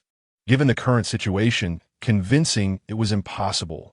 So he would have to use force to make it give up on this idea, though number 1 would definitely only temporarily give it up. Lin Mingfei responded to number 1 with a direct attack, but number 1 regrettably dodged his strike and then engaged in a scuffle with him. However, this time, not wanting to enter the laboratory again, number 1 forced itself to avoid Lin Mingfei's attacks instead of trading blows like before.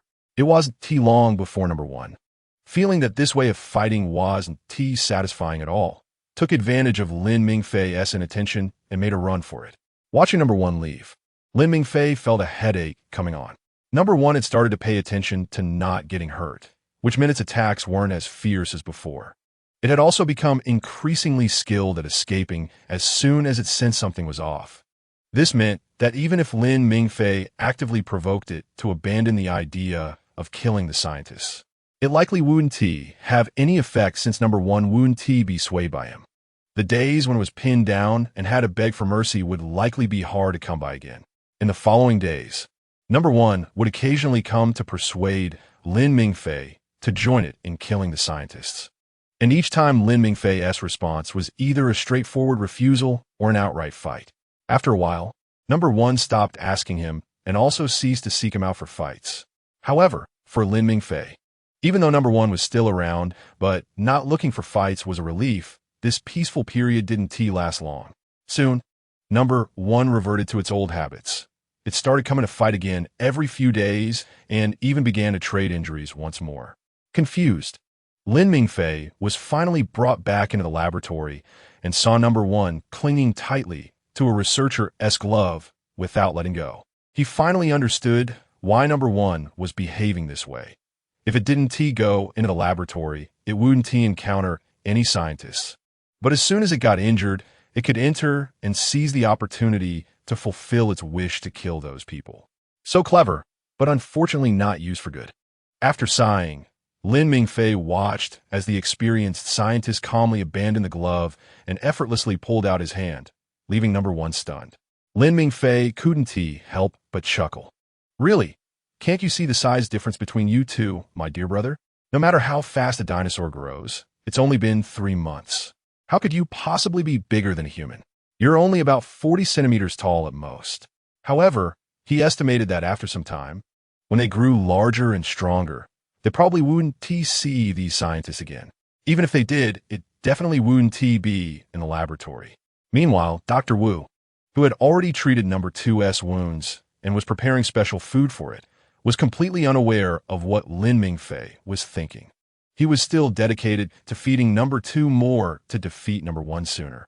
So he would have to worry about someone suddenly coming to tell him that Number 2 had been killed by Number 1. Unfortunately, Number 2 was eating particularly slowly today for some reason, but after a thorough check, there were no issues. It couldn't possibly be because Number 2 was in a bad mood, could it? Worried, Dr. Wu pondered whether he should check again while feeding. But Lin Mingfei was simply enjoying his food while watching Number 1 struggle and roar as it was restrained and treated. It was eating slowly simply because it was afraid that if it ate too quickly, it would choke in delight upon seeing Number 1 suffer, although he didn't know if dinosaurs could choke. If Lin Mingfei knew what Dr. Wu was thinking, he would only tell him, "Don't worry, I'm not only eating happily now, but I'm also enjoying the view even more. As for the check, it's completely unnecessary. Just because he isn't struggling doesn't mean he enjoys being poked and drawn blood." Chapter 11, Is it really normal for dinosaurs to grow so fast? Waiting online, urgent after treating the wounds. Lin Mingfei and Number 1 were only observed for a few hours before being sent back.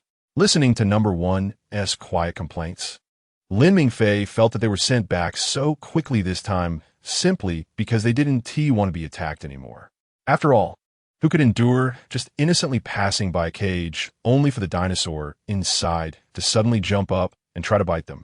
It was already good that they hadn't been scared into any problems. As for Number 1's fantasy of staying in the laboratory for several days like last time, well, as long as it's just a thought, nothing will happen anyway.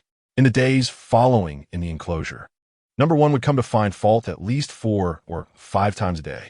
However, after they were injured, they no longer behaved as they did at the beginning, where any skin break would result in immediate transport to the lab for treatment.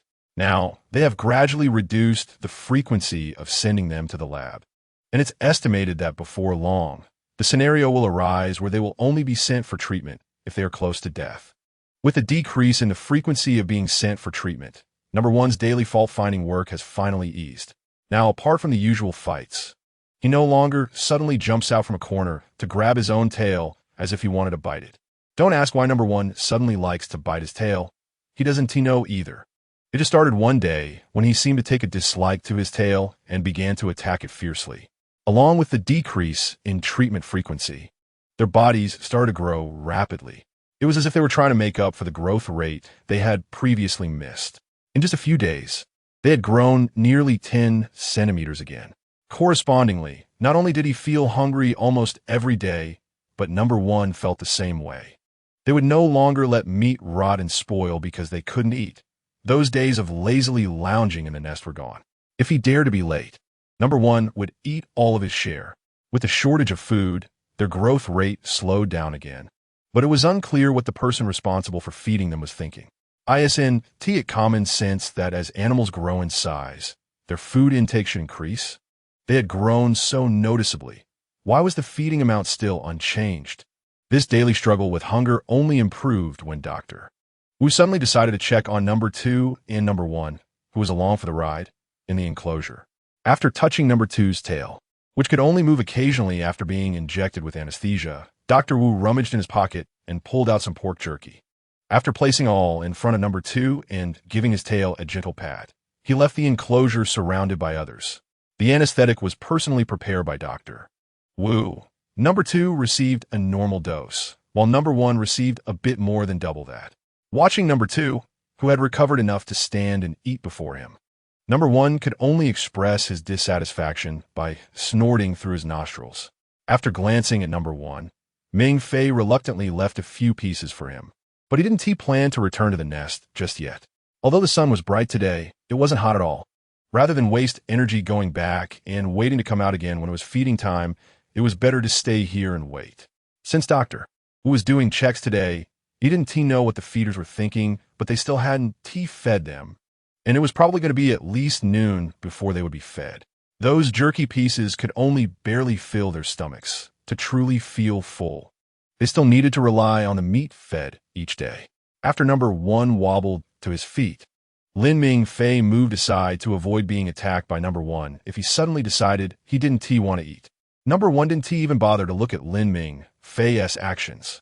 After swallowing all the jerky in one go, he walked about 4 or 5 meters away from Lin Ming Fei, resting his head on his paws, closing his eyes to bask in the sun. After leaving the enclosure, Dr. Wu didn't go back to the lab immediately, but went to the stands instead. However, seeing that number 2 and the others were just lying on the ground, barely moving, Dr. Wu felt a bit confused. Although they did have snake genes, they didn't need to rely on sunlight to replenish their energy.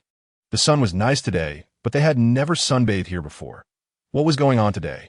While Dr. Wu pondered what this sudden behavior meant, the staff responsible for feeding, seeing both dinosaurs lying there, cautiously asked, "Dr. Wu, is it time to feed them?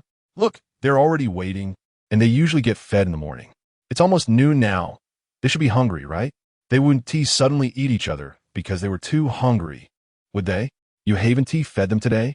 Dr. Wu was shocked, but seeing the anxious expression on the staff's face, and thinking of number 2, he temporarily gave up on lecturing.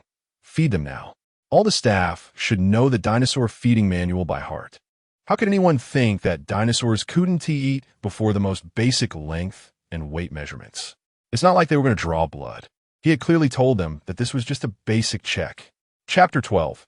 Life is so unpredictable after watching the feeders run to operate the machine to start feeding. Dr. Wu's mood improved slightly when he saw the first piece of meat being dropped onto a rectangular iron plate and then hoisted high into the air by a crane before landing on the ground. He didn't show much reaction. However, when he stood in front of the glass for a long time without seeing the second piece, he couldn't help but frown. When he even waited until the feeders returned breathlessly without seeing the second feeding, Dr. Wu took a deep breath and pinched his nose. That iron plate was only about the length of an adult's arm, and its width was pitifully less than half an arm's length. The meat inside was mostly bone, with barely any pure meat, and it only covered the plate enough to just barely fill it, with enough gaps between the pieces for a ballet dancer to dance freely. He couldn't get angry. It wouldn't do any good. The ability to calm himself, developed from facing a foolish boss and incompetent subordinates, allowed Dr. Wu to regain his composure in just a few seconds. Fortunately, he discovered it in time, and everything could still be remedied. But watching his favorite number 2 finish off all that meat in less than half a minute, and why was number 1 stealing for number 2? He clearly had enough to eat, and number 2 was still growing. What was wrong with eating more? The anger that he had just forcibly suppressed flared up again. He had a dinosaur he liked. It wasn't easy for him. If number 2 really starved to death, then everyone here might as well go feed the crows. The feeder, under the furious gaze of Dr. Wu, had no idea what he had done wrong, but still chose to apologize decisively. "I'm sorry. I will correct this." Hearing the feeder's sincere apology, Dr. Wu's expression finally improved a bit. When the feeder, with a look full of wisdom, asked how to change things for the better, Dr. Wu modestly nodded toward the broken bones on the ground. The feeding amount was incorrect. It needed to be combined with the dinosaur's growth cycles and the actual situation. The feeder nodded repeatedly, indicating that he understood and would pay attention, and sincerely asked, "How much do you think is appropriate?" "At least 3 times the current amount." The feeder, who had just been thinking about how much less to feed, maintained a neutral expression and continued nodding as if he could only nod, secretly deciding that no one could know his earlier thoughts. Otherwise, his colleagues, who were eyeing his job of just feeding the dinosaurs, would definitely seize the opportunity to report him to the higher-ups. After all, the dinosaurs here didn't need to perform for tourists now. Feeding them once a day was enough. The dinosaurs that hadn't grown enough to work in the park had always been fed at that frequency, and the food for carnivorous dinosaurs was handled by specialists. They only needed to go pick it up and bring it back. The performance of the caretaker finally improved Dr. Wu's mood. After all, he was well aware of the feeding frequency for juvenile carnivorous dinosaurs, as he had brought it up initially. With his arms crossed, Dr. Wu pointed at his own arm while looking at the number 2 dinosaur lying below. After number 2 ran away from the harassment of number 1, he casually asked, "How long have you maintained this feeding amount?" "It's always been this amount. Since Mr. William hasn't given any orders, we dare not take more."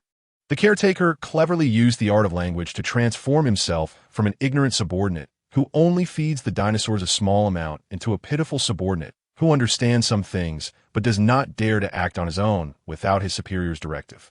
After all, there were many people in the park keeping an eye on his superior's position, and since Mr. William wasn't very nice to them, he felt no guilt in saying this. "Who?" "Mr. William, the one in charge of managing these 2 dinosaurs, is my superior." The caretaker pointed to the first photo and information of the person in charge hanging on the wall not far away. Dr. Wu glanced at it before looking at the security guard sitting upright in a chair, staring at the surveillance records. "Has he been here several times?" Without hesitation, the security guard raised a finger, and seeing Dr. Wu's ambiguous expression, the indecisive guard quickly picked up the visitor log next to him, flipped it to the first page, and handed it to Dr. Wu. When Dr. Wu only glanced at it without any intention of taking it, the guard was momentarily unsure whether to take it back or continue holding it. After asking the caretaker to get some more meat, Dr. Wu turned and left. Observing this, the guard immediately threw the log onto the table, slamming it into the chair, while the caretaker hurriedly turned to leave to fetch the meat.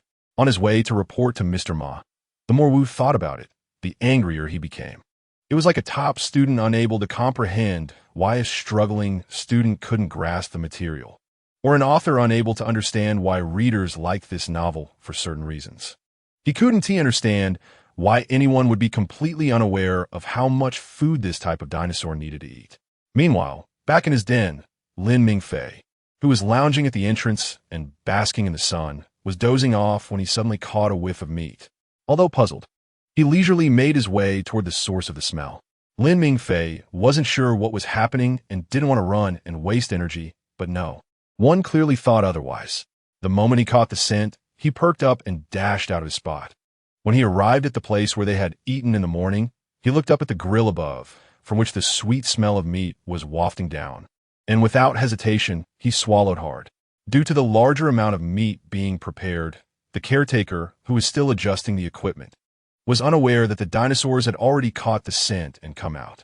Although he didn't care who ate more or less, the caretaker wanted to leave a good impression for the higher-ups who would visit in the future. Thus, he took the opportunity to practice making the pouring motion more visually appealing, which prevented number 1, who was eagerly jumping up and down trying to get to the meat, from getting a solitary meal. By the time Lin Mingfei arrived, the grill, which had been tilted in various directions but had not yet released the meat, finally descended to a height where it was only a few meters off the ground before flipping over. Chapter 13. The instinct of beast. The moment the pieces of meat tumbled down, number 1 immediately opened its mouth and jumped up, successfully catching a piece. Lin Mingfei stood at a distance, watching as the pieces of meat rolled down to the ground. After running a few steps to avoid the falling meat, Lin Mingfei took the opportunity to lower his head and grab a piece, swallowing it at the safe edge while watching No. 1 continuously jump and eat the meat that was still falling. It felt a bit like playing a game. Every time a piece of meat was thrown, No. 1 would jump, and it jumped so high that Lin Mingfei wondered if it was even tiring. Well, burning off some energy was a good thing. That way, he would have to worry about number 1 bothering him after he finished eating.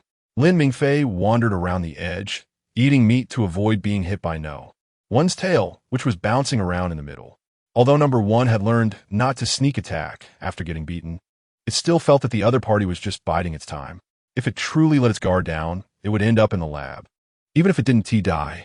Subconsciously believing this was the best opportunity to claim priority for food, number one was satisfied that number two was eating at the edge. Previously, they had always split their meals evenly for various reasons, and number one had consciously saved energy when food was scarce. However, now that food had finally become abundant after a long period of reduction, it was time to establish a hierarchy. After eating to fullness, it would have the strength to stomp number two underfoot. Then all of number two's food would belong to it. If one day food ran low, it could easily rely on number two to fill its belly. Number one had already envisioned its future, but in all its calculations, it had forgotten to factor in the drowsiness that came after eating. Yes, it was full, but that wasn't the key point. The key was, after eating, the thought of wanting to lie comfortably in a sunny spot and take a nap rushed into its mind. No matter how much number one shook its head, it couldn't shake off this thought, and in fact, the more it shook, the sleepier it felt. Number one was still stubbornly resisting its instincts. But Lin Mingfei couldn't care less about why number one was suddenly shaking its head vigorously. After finishing his meal, he simply lifted his foot and wanted to leave. As soon as number one sensed Lin Mingfei moving away, it immediately stopped shaking its head and dashed into the forest, following the lingering scent of Lin Mingfei. In the tangled woods, number one's speed was not slowed by the environment. Rather, it took advantage of its smaller size to run faster among the branches. However, as it got closer to Lin Mingfei's den, number one gradually slowed down and eventually came to a halt. After calling out a few times, it looked up at a tall, sturdy tree nearby. Lin Mingfei, who had already settled comfortably at the entrance of his den, was reluctant to move. After sniffing the area where number one was, he called out for number one to come over. However, after receiving an unmistakable refusal, Lin Mingfei yawned and stood up. If it didn't go, who knew what number one would do? Anyway, it was pretty close to him now, so he might as well go. As he walked toward number one, the trees grew denser, distorting the sunlight that shone down. The midday sun poured all its essence into this moment, and Lin Mingfei, whose eyes were hurt by the sunlight coming from all directions, had to try to walk where the sunlight didn't reach. Occasionally, he had to jump onto a tree and walk a few steps on it to avoid the sunlight, constantly adjusting its position based on number two's location. No, one remained crouched. Although it didn't know if number two had deliberately taken a big detour to come toward it after discovering something, it didn't matter. As long as number two came in front of it, number one would immediately pounce and bite down on its neck, not letting go until number two begged for mercy. After that, it would enjoy the priority in feeding. But when number one finally found himself within the attack range of number two, he had been maintaining his balance by gripping the branch beneath him with his front claws, because both he and number two had their sense here to prevent any accidents. Number one had been closely watching every move of number two with thermal sensing as the latter approached. Without hesitation, number one released his claws and adjusted his posture in midair, confidently believing he could take down the unguarded number two, who was looking around aimlessly. However, number two suddenly jumped a small step to the side. For number one, this small step from number two was a significant setback in reaching his target. Yet, number one was not willing to give up easily. The moment he adjusted his posture and landed gracefully on the ground, he immediately turned to run towards number two. But just as he turned around, he was directly rammed by number two, who had charged at him. Number one, whose center of gravity had just stabilized, was knocked backward by Lin Mingfei, who then took the opportunity to crash into him again. Amidst number one's unwilling curses, Lin Mingfei pinned him down, growling, "Hey, you coward. Let me go and let us fight fairly. Did you hear me?" Lin Mingfei ignored number one's crude taunts and shifted his weight slightly to press down on number one's lower body. With no way to bite back, unable to get up, and having cursed without receiving any response, number one reluctantly gave up on struggling. After lying silently on the dry ground for a while, number one suddenly thought of a good idea and broke the silence. "Hey, what is up? What do you think about today's events?" Lin Mingfei, who had no opinion, did not respond, merely shifting to a more comfortable position. Although number one was displeased by the lack of response, he suppressed his anger and tried to appear calm. We are brothers. You can tell me anything directly. There's no brother who seriously wants to kill his own brother, right? Lin Mingfei, while internally mocking, yawned but reluctantly answered, You started the sneak attack again, and I think you need to learn a lesson. Chapter 14. Innate. Upon hearing Lin Mingfei's answer, number one immediately stopped struggling. Even his tail, which had been swaying, fell still. He couldn't believe that this was number two's thought. It was no different from having no thought at all, rather than truly having no thoughts. He believed that number two was just avoiding the conversation. So, he stubbornly continued to inquire. Really, you have no other thoughts? After asking, he added, Speak up and answer me. Don't just pretend to be mute. Lin Mingfei, who had just come up with a thought because number one kept pressing him, glanced at number one and then at the towering tree beside them, feeling bored. What was the point of asking such things? If there's nothing, then there's nothing. He had already conjured up a thought. What more could number one want? Oh wait, it couldn't be called a fabricated thought anymore, since it was indeed his genuine reaction when he suddenly saw number one jump down. He had just forgotten what he was thinking while spacing out, but now, thanks to number one, he successfully recalled it. Really, there's nothing. Number one fell silent. Based on past experiences, when number two responded in a tone that was calm, yet impatient, it usually meant he was telling the truth. This meant that despite being so foolish and having no thoughts, number two could still overpower him. Why was that? How could he be stronger than himself? Thinking of this, number one immediately began to struggle. He could accept being defeated by someone smarter than him, but he could never accept being beaten by a fool. Unfortunately, his struggles merely appeared as another insignificant resistance to Lin Mingfei, who simply pressed down a little harder, causing number one to stop struggling on his own. Not long after ceasing his struggles, number one stubbornly asked again, Are you really telling the truth? Do you really have no other thoughts? None. Really none. Are you done asking? Lin Mingfei, now impatient with number one, felt a bit more at ease once number one finally stopped talking. Meanwhile, number one, who had repeatedly sought confirmation yet only received number two's answer that he had no thoughts about today's events, fell into a state of self-doubt. Clearly, number two was so foolish, so why could he still be stronger and pin him down? Number one was secretly dissatisfied and completely puzzled by how number two had discovered his attack and reacted so quickly. Number two had appeared completely relaxed at the time and hadn't even looked up, so he shouldn't have been able to detect him through thermal sensing while he was several meters high in the tree. Moreover, he had left his scent on the tree he had climbed before jumping onto this one. How did number two manage to dodge his attack so accurately? Clearly, he could only sense the general area where the prey was located through scent, but couldn't pinpoint that it was on the tree. Was number two's sense of smell sharper than his? Lost in thought, number one unconsciously began to move. Right now, he couldn't understand how number two had evaded his attack, but the moment his movements increased, Lin Mingfei immediately pressed down harder, forcing number one to temporarily stop thinking and shift his focus to something else. Lin Mingfei, who had jumped to the side just to avoid the sun, had no idea that number one was becoming increasingly confused the more he thought. In this rare moment of harmonious coexistence, just as Lin Mingfei was about to release number one, he started to rise. Number one immediately wiggled his tail, which made Lin Mingfei abandon his earlier thought and quietly lay back down to continue pressing down on him. Meanwhile, number one spoke up again. Hey, do you want to cooperate with me? Who knows why those humans suddenly fed us so much today? Maybe they want to kill us, so we should take the initiative. When the humans come in next time, we can work together to take them all down. Originally not wanting to pay attention to number one, Lin Mingfei decisively increased his weight again upon hearing the second sentence to prevent number one from suddenly acting out. However, to continue following up and understanding the details, Lin Mingfei still asked as number one wished. How do you plan to do it specifically? Listen, you'll lure them in here as soon as they arrive. And while they're focused on you, I'll take them out. Chapter 15. The best plan. Lin Mingfei glanced at number one beneath him, who was staring at him eagerly for a response.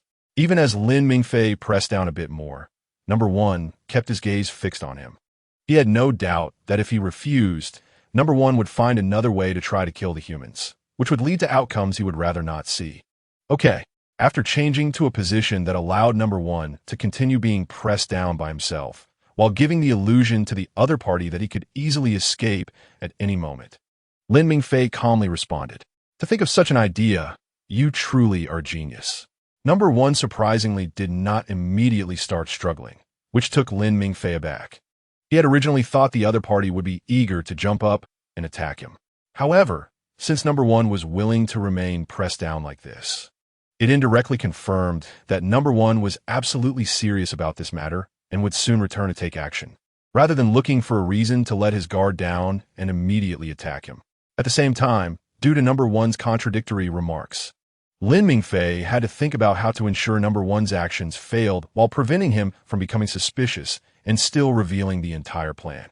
However, number one paid no attention to number two's compliments. To him, all the praise about how smart he was felt like a covert mockery of his inability to defeat the other party. The reason he wasn't struggling or making other small moves was entirely because he had thought of a great idea that could kill two birds with one stone. Roar? Do you want to join or not? Roar. Join. I have no other thoughts. Just do everything as you wish. Lin Mingfei answered number one unhurriedly. And after receiving a cooperative response from Lin Mingfei, the latter immediately rested his head back on the ground. Feeling dissatisfied, he wondered why the other party, despite not being able to come up with anything, was still better at fighting than himself. However, after recalling his real plan, number one felt refreshed again. As long as he endured a bit longer, the threat would soon disappear. Humans have needles, and once hit, they gradually lose strength and can only allow themselves to be dragged out, but their aim is quite poor. They often have to stand still for a long time before they can hit, and sometimes it takes several shots to succeed. Whenever someone interrupts them, humans will re-aim, and as soon as they bite, they will scream as if they are about to die. Although he didn't understand how such pathetic creatures had survived until now, it didn't matter. As long as they could hit number two, he could immediately take advantage of their relaxed vigilance after each successful shot to jump down from the tree and attack them, and then go deal with number two. After that, if humans couldn't contact each other, they would call for someone to come in, and the people summoned would always prioritize checking on their kind. The harder he bit, the more they would be stunned. Although the summoned humans also had needles, the door closed slowly, and while humans were distracted by the corpses, he could clearly run out. Number one was continuously refining his plan.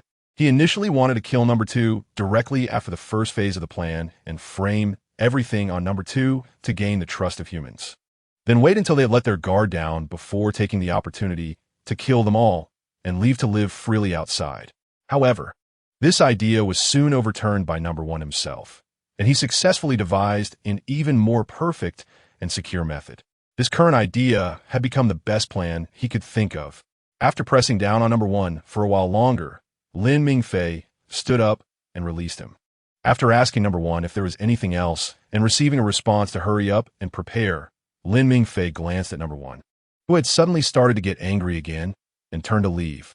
As soon as Lin Mingfei left, number one immediately began to climb the tree again, using both hands and feet to strive upwards in an effort to recreate the scene from before to find out the reason for his earlier failure, while also pondering whether there were any flaws in his great plan to kill both number two and the humans. At this moment, Doctor, who had already rushed back to the laboratory in a car, and as soon as he entered the internal laboratory by entering his fingerprint, he immediately took out his phone to call Boss Ma and complain, "You should manage your employees better. Can you believe they still maintain the same amount of food as when they were just sent to the venue? And your administrator has only been there once so far. I completely don't understand why you would hire an idiot who just takes money and does nothing. Why is it so noisy over there? Did you hear what I said? Don't be agitated, don't be agitated." Accompanied by a burst of electrical noise. The wind noise on Boss Ma's and finally stopped.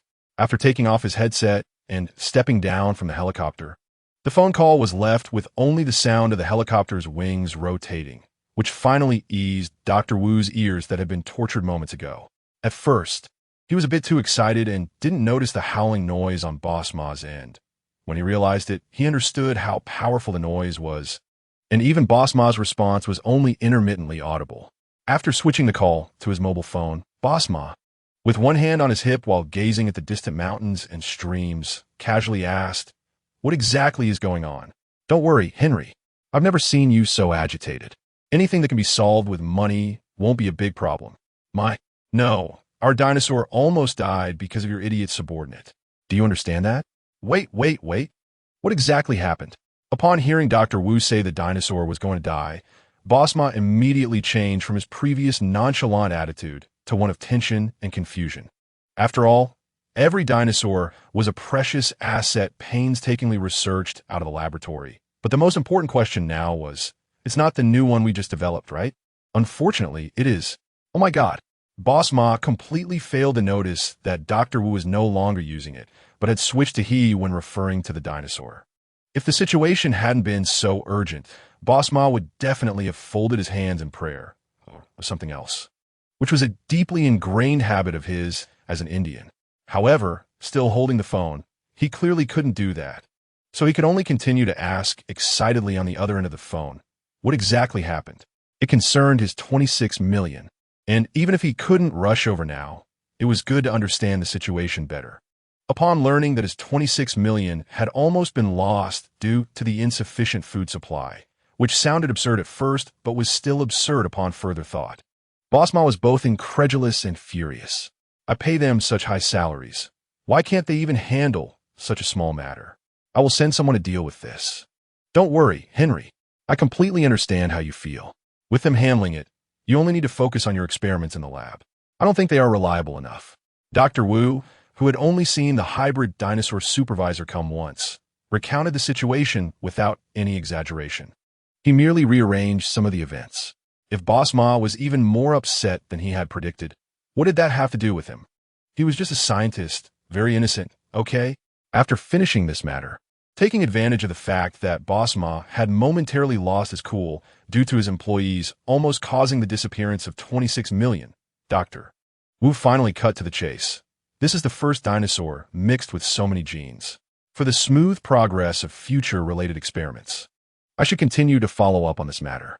This not only provides experience for the future genetically modified hybrid dinosaurs, but may also save a significant amount of research funding for future experiments. Boss Ma, who originally did not intend to agree to Dr. Wu's request, retracted the words that were already on the tip of his tongue when he heard the last sentence. However, he did not trust the abilities of the other scientists. If Dr. Wu were given full responsibility for this matter, the cultivation progress of the other dinosaurs might slow down.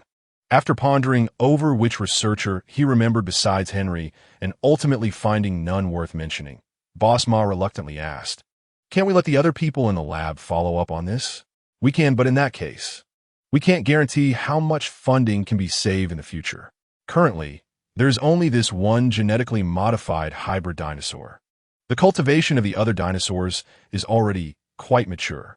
You should have more confidence in my research team." Dr. Wu, who had changed his posture, spoke calmly. He was confident that Boss Ma would eventually agree, because having him in charge would save a lot of money. Even though Boss Ma was a wealthy second generation and willing to invest in the lab without worrying about research funding, saving money would still be welcome. As expected, after a moment of hesitation, Boss Ma reluctantly agreed to let Dr. Wu take charge of the matter. After receiving permission, Dr. Wu leisurely stepped outside to brew himself a pot of tea. He waited until he had not only finished drinking, but also cleaned the tea set before calling Claire, the head of Jurassic Park.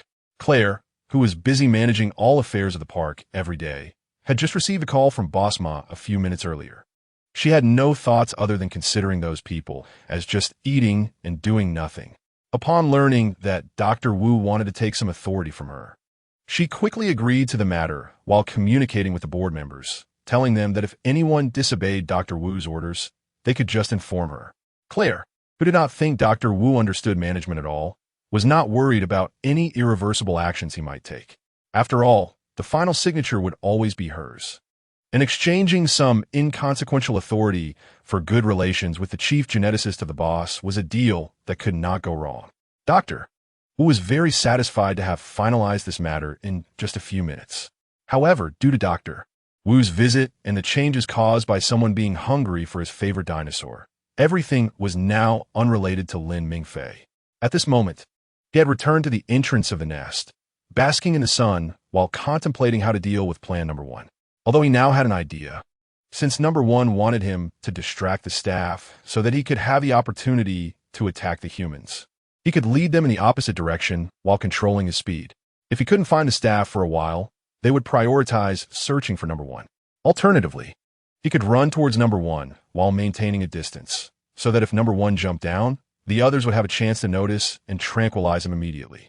The real trouble was not how to protect those staff members, but how to ensure their safety without raising suspicions with number one, so that the plan could continue to be conveyed to him. Would number one believe that he was running so fast to scatter the humans for him to pick them off one by one, or that he was running slowly to give him more time to observe the humans' actions?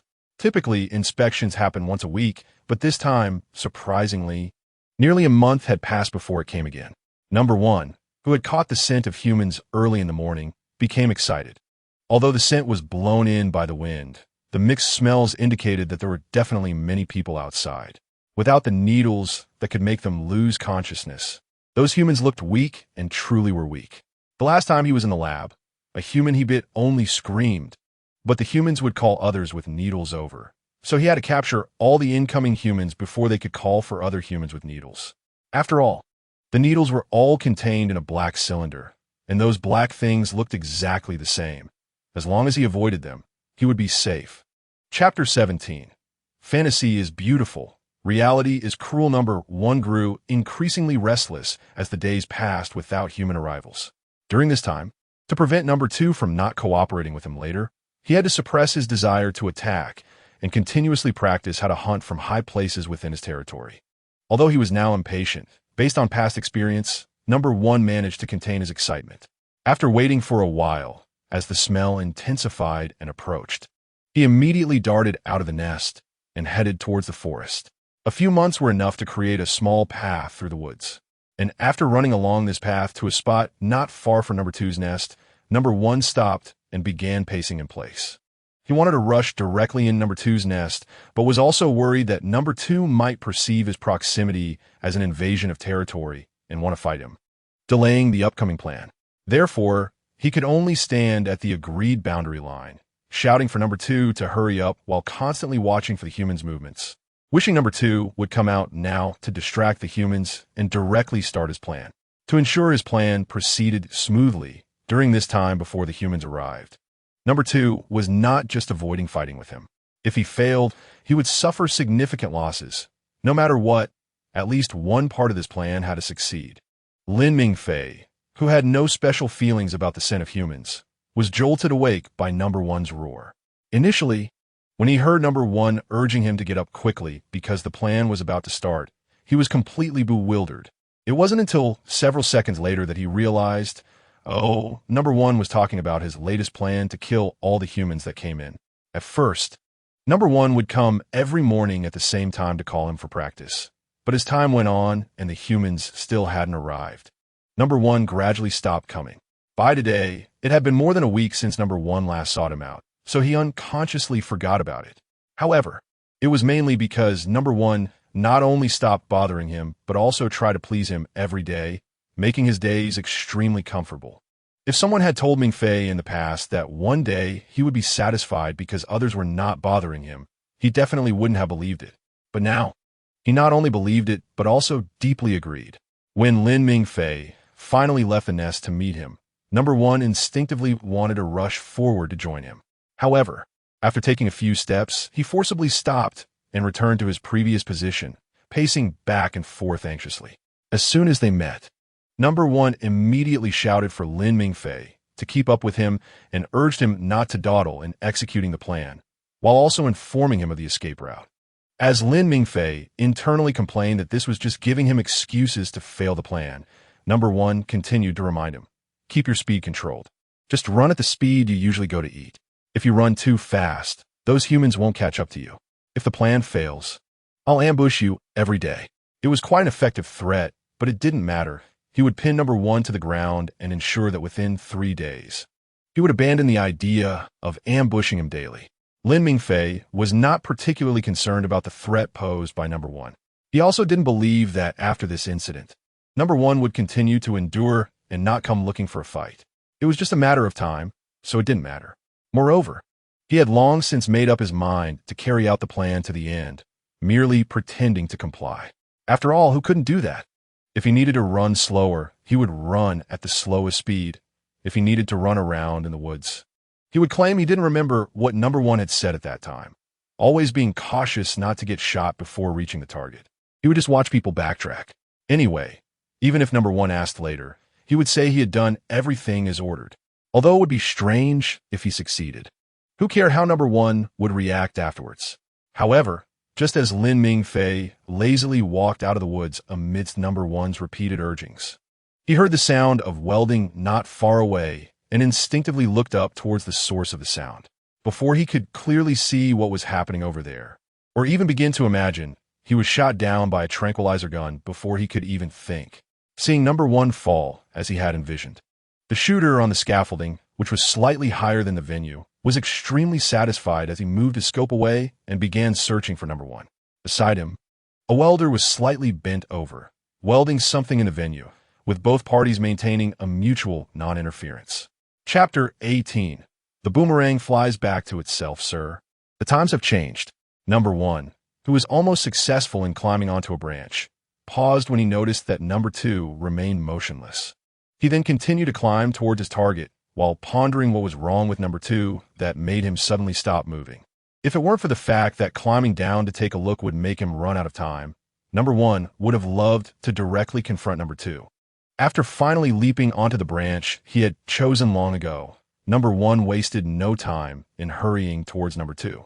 After breaking quite a few branches along the way, as soon as he could see number two through thermal vision, he immediately stopped, lowered his center of gravity, and lay down on the branch.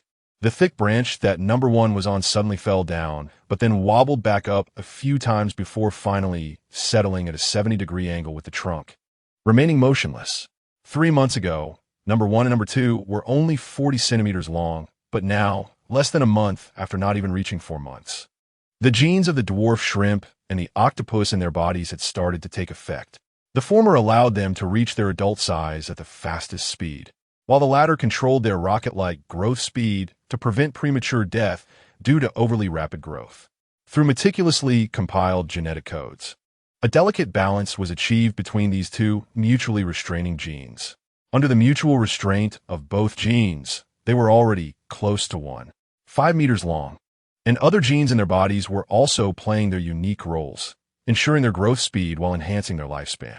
They had the potential to become a new resident large carnivorous dinosaur after the 19-year-old Tyrannosaurus rex in the park died. So far, the largest and longest-lived Tyrannosaurus rex discovered, Sue, only lived to be 28 years old. The current situation of these two transformed dinosaurs was still unknown. Even Dr. Wu could only provide estimations of their adult size, but he couldn't give accurate data on how much they would grow at 1-year-old. Many plants in Jurassic Park were created through various dinosaur-era plant fossils. Only in Xia country were there plants like the dove tree and ginkgo that survived from the dinosaur era, recreated through genetic editing. While ensuring they were harmless to all living beings, the goal was to recreate the environment of the dinosaur era as much as possible, which is why many plants' colors and appearances did not match modern ones. Number one's originally dark green skin began to automatically fade as it approached the branch, stopping at a light green after several shades. However, what number one, who was still intently watching number two, didn't realize was that the ordinary employees responsible for anesthesia had been replaced by the professional asset control department. The reason was simple. Some staff had not followed the anesthesia manual and were unfamiliar with the emergency manual, leading to a mishap that frightened the dinosaur herd, resulting in the worst judgment and ultimately getting trampled to death. This sort of thing usually wouldn't be worth mentioning, as injuries or death from such incidents happen from time to time, and just compensating the families would be enough to make the issue go away. However, the timing of this person's death was too coincidental.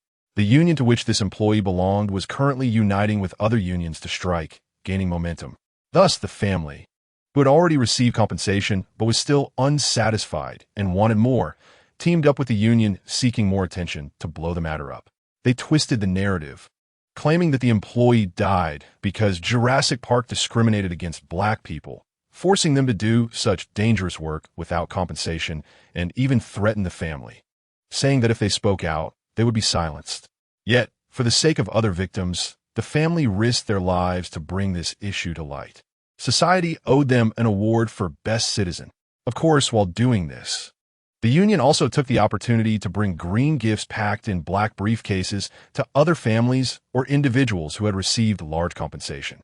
After some patient explanations, everyone stood up to support these black families and criticized Jurassic World for not valuing employees' lives, demanding a perfect explanation. Money could never buy them off. Impossible, absolutely impossible. As for whether there were competitors of Boss Ma in the union fanning the flames, how could that be possible? Foreigners have always been the most honest, reliable, trustworthy, compassionate, and straightforward, never wronging the innocent. Don't be deceived by evil. Chapter 19. No sense of martial virtue, although Boss Ma had forcibly suppressed the incident with money and connections. It gave him a profound lesson and insight. Instead of having ordinary employees handle the anesthesia of dinosaurs, it would be better to let the asset control department take charge. Although their wages were higher than ordinary employees, they all signed confidentiality agreements with the park. Most of the people in this department were veterans. Since they had self-defense capabilities, why not recruit more veterans to perfectly solve the manpower shortage in the asset control department? No matter how much money was spent on wages, it couldn't outweigh the costs incurred to suppress this incident. Moreover, this approach could also establish connections with the military. As long as there was military backing, what couldn't be suppressed? From a long-term perspective, this was far more cost-effective than allowing ordinary employees to continue handling the matter. Of course, while recruiting, the park also laid off a batch of employees, and the money saved was directly used to procure the latest equipment for the laboratory. Time returned to the present. The park has established collaborations with several U.S. Department of Veterans Affairs, and in the face of stable and high-paying jobs, few can firmly say no. After all, what kind of treatment do veterans receive in society? Those directly involved understand it far better than journalists.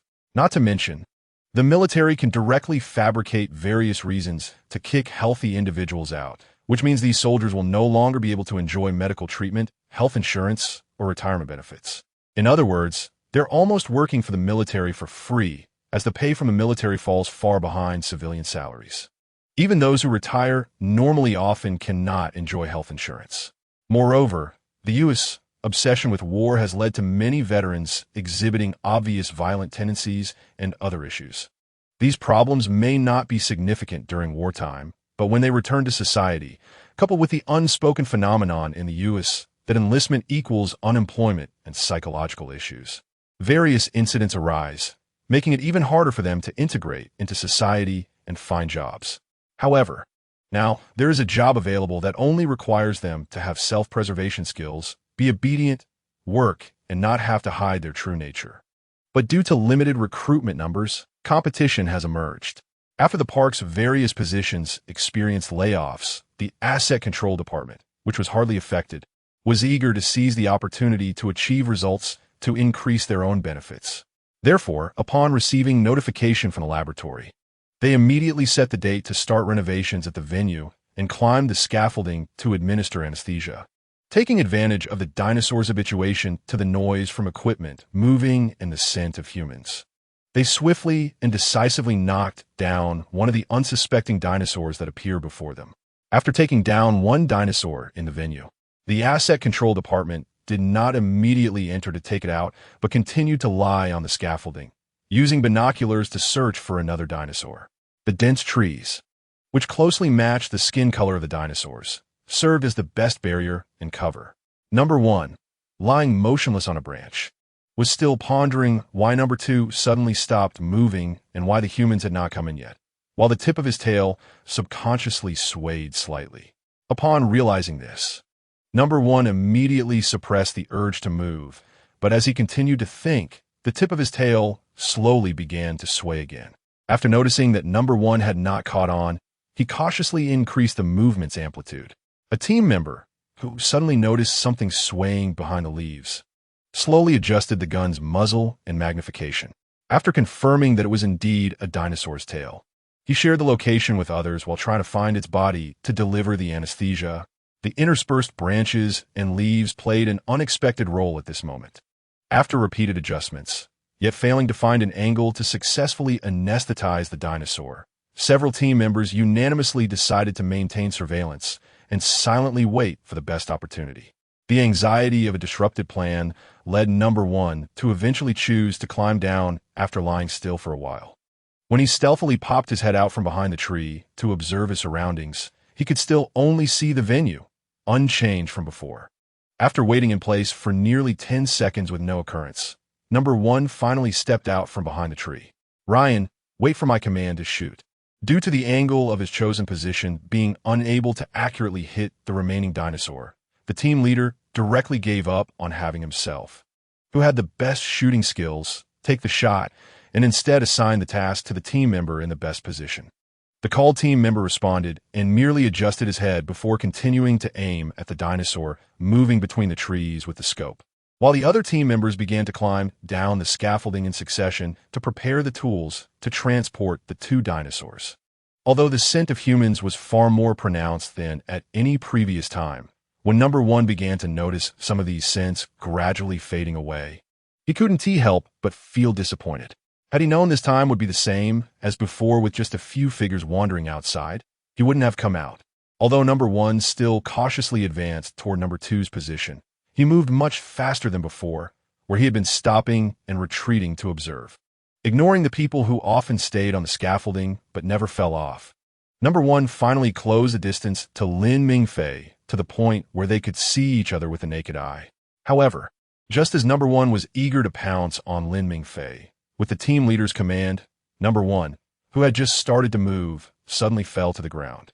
The beautifully conceived plans imagined by artificially created beings proved to be no challenge in the face of high technology. When number 1 woke up again, he found himself back in the laboratory, just like countless times before. Chapter 20. Words of experience. As soon as he opened his eyes, he was surrounded by the familiar laboratory, the air filled with the metallic scent of rust from human touch and various chemical odors unique to experiments. This strange combination created a marvelous chemical reaction that made number 1's sense of smell increasingly sensitive, causing him to sneeze continuously. So much so that he didn't immediately notice that a person was quietly squatting not far from him. Hearing a sound and looking up, he saw that number 1 was neither drooling nor sniffling nor using his claws to scratch his head, which reassured the researcher, allowing him to continue his work. When number 1 finally got used to the peculiar smell, the researcher, who had gathered all the necessary items, was just about to pull his arm out of the cage. Thus, number 1, who had originally planned to observe the surroundings a bit longer, immediately abandoned his intention, before the researcher, who was still looking down, could react. Number 1 kicked off and lunged at the researcher's arm. Anger can drive one to a state of frenzy. This theory holds true even across species. He had not even killed number 2 yet when he inexplicably lost consciousness and found himself back in a laboratory. In the past, that group of humans had always run with black things trailing behind them. How could it be that this time, with no one entering, he fainted? The complete failure of the plan made the dragon furious. Not only had he failed to kill any humans, but he hadn't even managed to take down the motionless number 2 right in front of him. The dragon wished he could stomp each of them into a bloody pulp, and, moreover, his plans were rendered useless due to human interference, forcing him to rethink how to devise a perfect plan under such unfavorable circumstances. However, what angered the dragon the most was that he not only had to continue suppressing his desire to kill number 2, but also had to keep yielding to him. Because if he was alone, then humans could strike at any moment. Having a living creature nearby at least diverted their attention. The more he thought, the angrier he became. He needed to bite a human to vent his frustration. The distance of over a meter was reduced to just a few dozen centimeters in an instant after Subject 1 burst forward.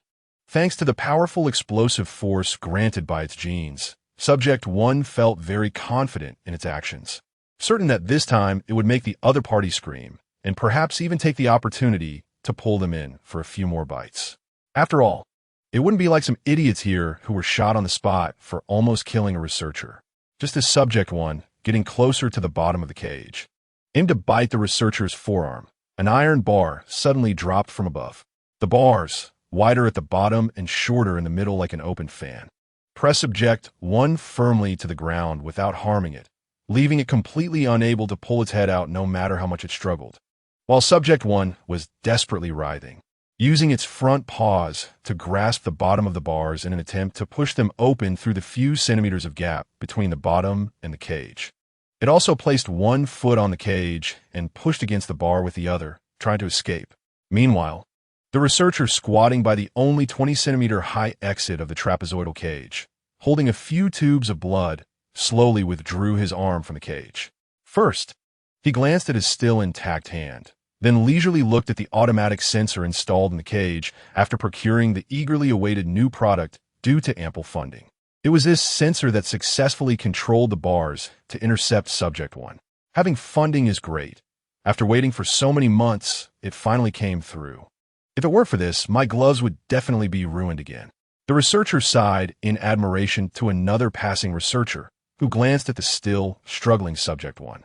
Walked over, turned off the automatic sensor switch, casually touched the tail of Subject 1 that was sticking out of the cage, and even pressed down hard on its tail tip. He couldn't help but laugh at Subject 1's frustrated yet harmless attempts to bite due to the cage's obstruction. Anyway, we finally have extra money now, so it's fine if you use up a pair of gloves and throw them away. But why hasn't Henry returned yet? He clearly cried and packed his things to leave after being given paid leave, looking as if he was about to die. Now, why hasn't he come back? It was supposed to be half a month, but now it's been over a month, and he still hasn't returned. The passing researcher spoke while shaking his hand in front of Subject 1, and the more he saw the killing intent in Subject 1's eyes, the happier he became. Doctor, Wu said that dinosaurs are emotionless, thoughtless creatures with only the most basic instincts of seeking benefit and avoiding harm. But look, isn't Subject 1 showing emotions now? I really don't want to be scolded by Dr. Wu for such absurd reasons. While speaking, the researcher responsible for collecting body data and drawing blood stood up. After carefully preparing the blood samples, he casually took off his gloves and tossed them onto a nearby table used for miscellaneous items. The passing researcher, lost in thought, continued from his earlier words. That's true. He would definitely scold us for wasting money. Gloves like these can still be used even if they are torn. We need to save where we can and spend where we must. The money we save can accumulate over time, allowing us to conduct more experiments. Just like a nagging mother. Seeing the researcher collecting data looking a bit confused, the passing researcher shrugged and nonchalantly shared his past. You weren't around for those times. My family is like this. Every time my mom sees something I want to throw away, she says things like that. Although the content is different, the meaning is always the same. For example, my mom would say, "These things are useless. They waste money and take up space. Look, they broke after such a short time. I've told you so many times not to buy it, but you never listen. Now are you satisfied? You don't earn money, so you have no idea how hard it is to make money. Things like this can still be repaired and used, so why throw them away? You don't care about me at all. Do you think my money just falls from the sky?" So I learned a lesson early on. Don't let your parents know what you've been up to lately, or all you'll get is a lecture. The same principle applies here, even if you really replace one with another, as long as you don't let Dr. Wu know where the money is being spent, no trouble will come knocking at your door. Chapter 21. A little head full of big questions that make sense. Henry came back this morning. I remember, look, he's here.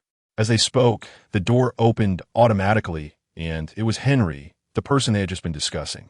Whistling a little tune, Henry walked in with a cheerful demeanor, his every little curl shining under the lights, which amazed the two researchers. Indeed, having someone on paid leave feels different. I'll get back to work. After enviously glancing at Henry's still thick hair, the passing researcher sighed internally and left, while the one recording data waved enviously at Henry, thinking about when he could go home, and pointed to the cage by the wall. Subject 1 is here. Subject 2 is next door. The blood samples are in the freezer, and the data notebook is on top of the freezer. Got it. I'll take care of Subject 1 from here. Henry, who had gained confidence during his time off, looked at Subject 1 with assurance. After being patted on the shoulder and reminded to be careful, he casually agreed and confidently walked toward Subject 1 after putting on gloves. When he was forcibly put on leave, He spent every day at home drinking away his sorrows, completely losing track of time. But after being reported to the police by his neighbors for his nocturnal habits and receiving a scolding and beating from a friend who came to pick him up, he finally had an epiphany. Who cares about this lousy job? He was free now. He no longer had to live a life of overtime and constant scolding. Freedom forever. The fun of letting loose began at that moment, although he sometimes wondered why he hadn't received a notice of termination yet. The dopamine rush quickly made him forget about it and continue to indulge in the pleasure it brought. In between his busy schedule, he also glanced at the salaries of researchers on job recruitment websites, finding that those who had worked with Dr. Wu, regardless of the reason for their departure, were offered higher salaries than ordinary researchers only made him feel even freer. Except for things he shouldn't do, he almost tried everything else. But the joy abruptly stopped when he received his full salary. However, in the next moment, Henry picked up his joy again.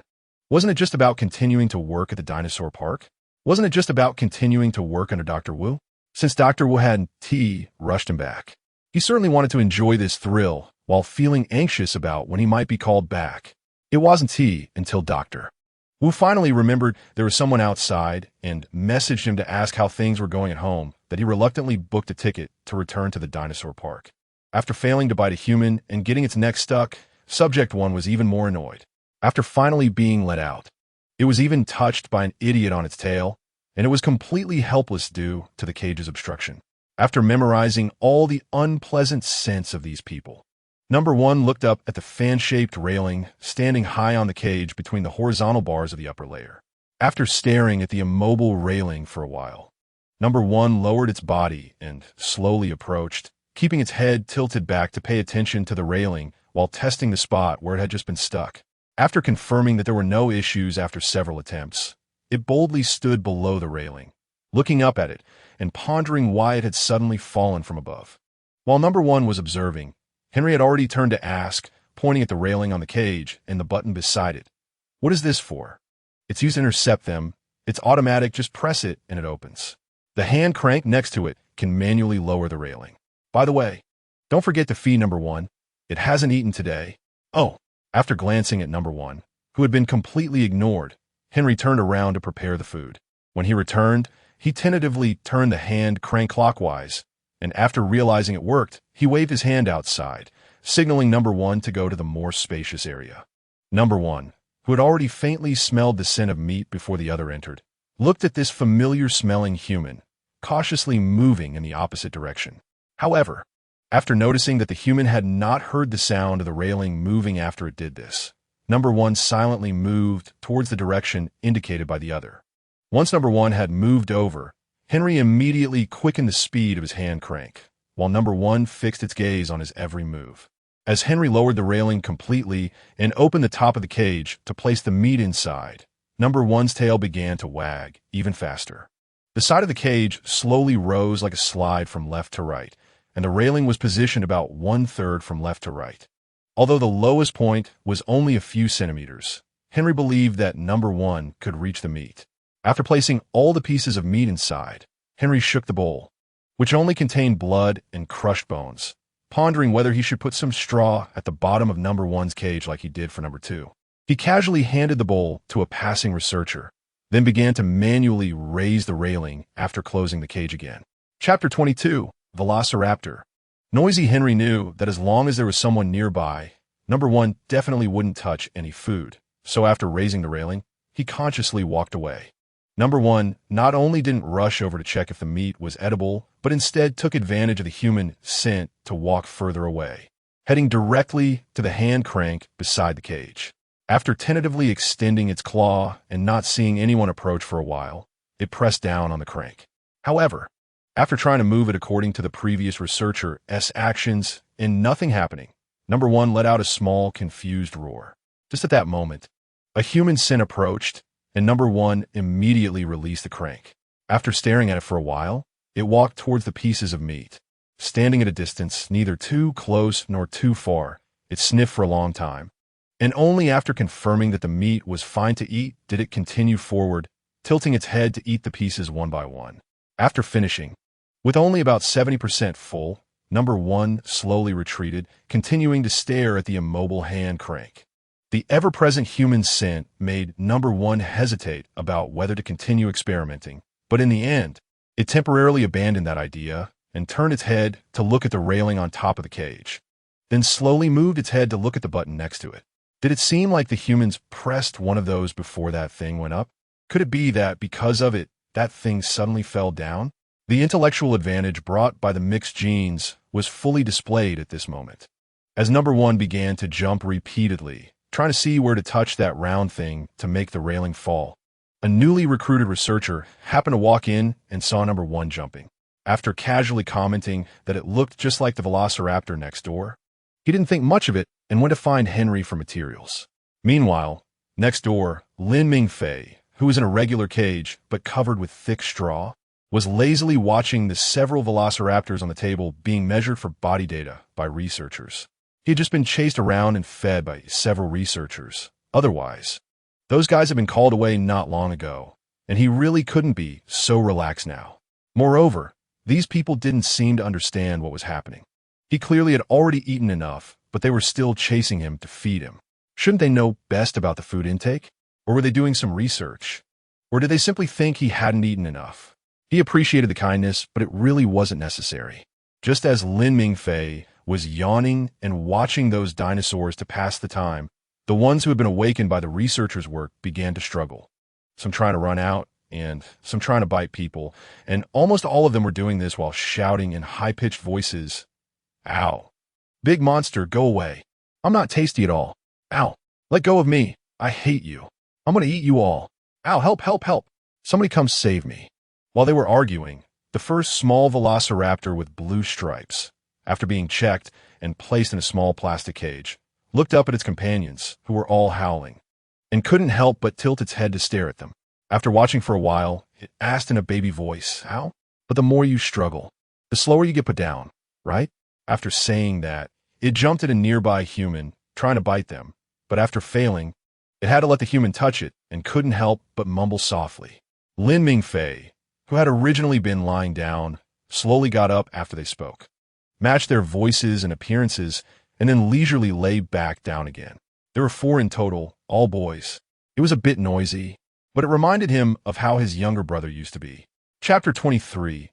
Oh, kids, however, while lying down, the threats and pleas from the table grew louder. To the researchers, it was just the normal and common cries of newly hatched dinosaur cubs. But to Lin Mingfei, who understood their words, their endless and non-repetitive phrases, combined with occasional screams, quickly made him lose his nostalgia, feeling more and more headache, and vaguely sensing something was off. After muttering softly that kids really have a lot of energy, Lin Mingfei changed direction and hid his head under his tail, pretending that this would block out the outside noise. Was today a good day or something? The scientists' voices were louder than before. As Lin Mingfei was mumbling, Dr. Wu, who had just returned from outside, happened to pass by him.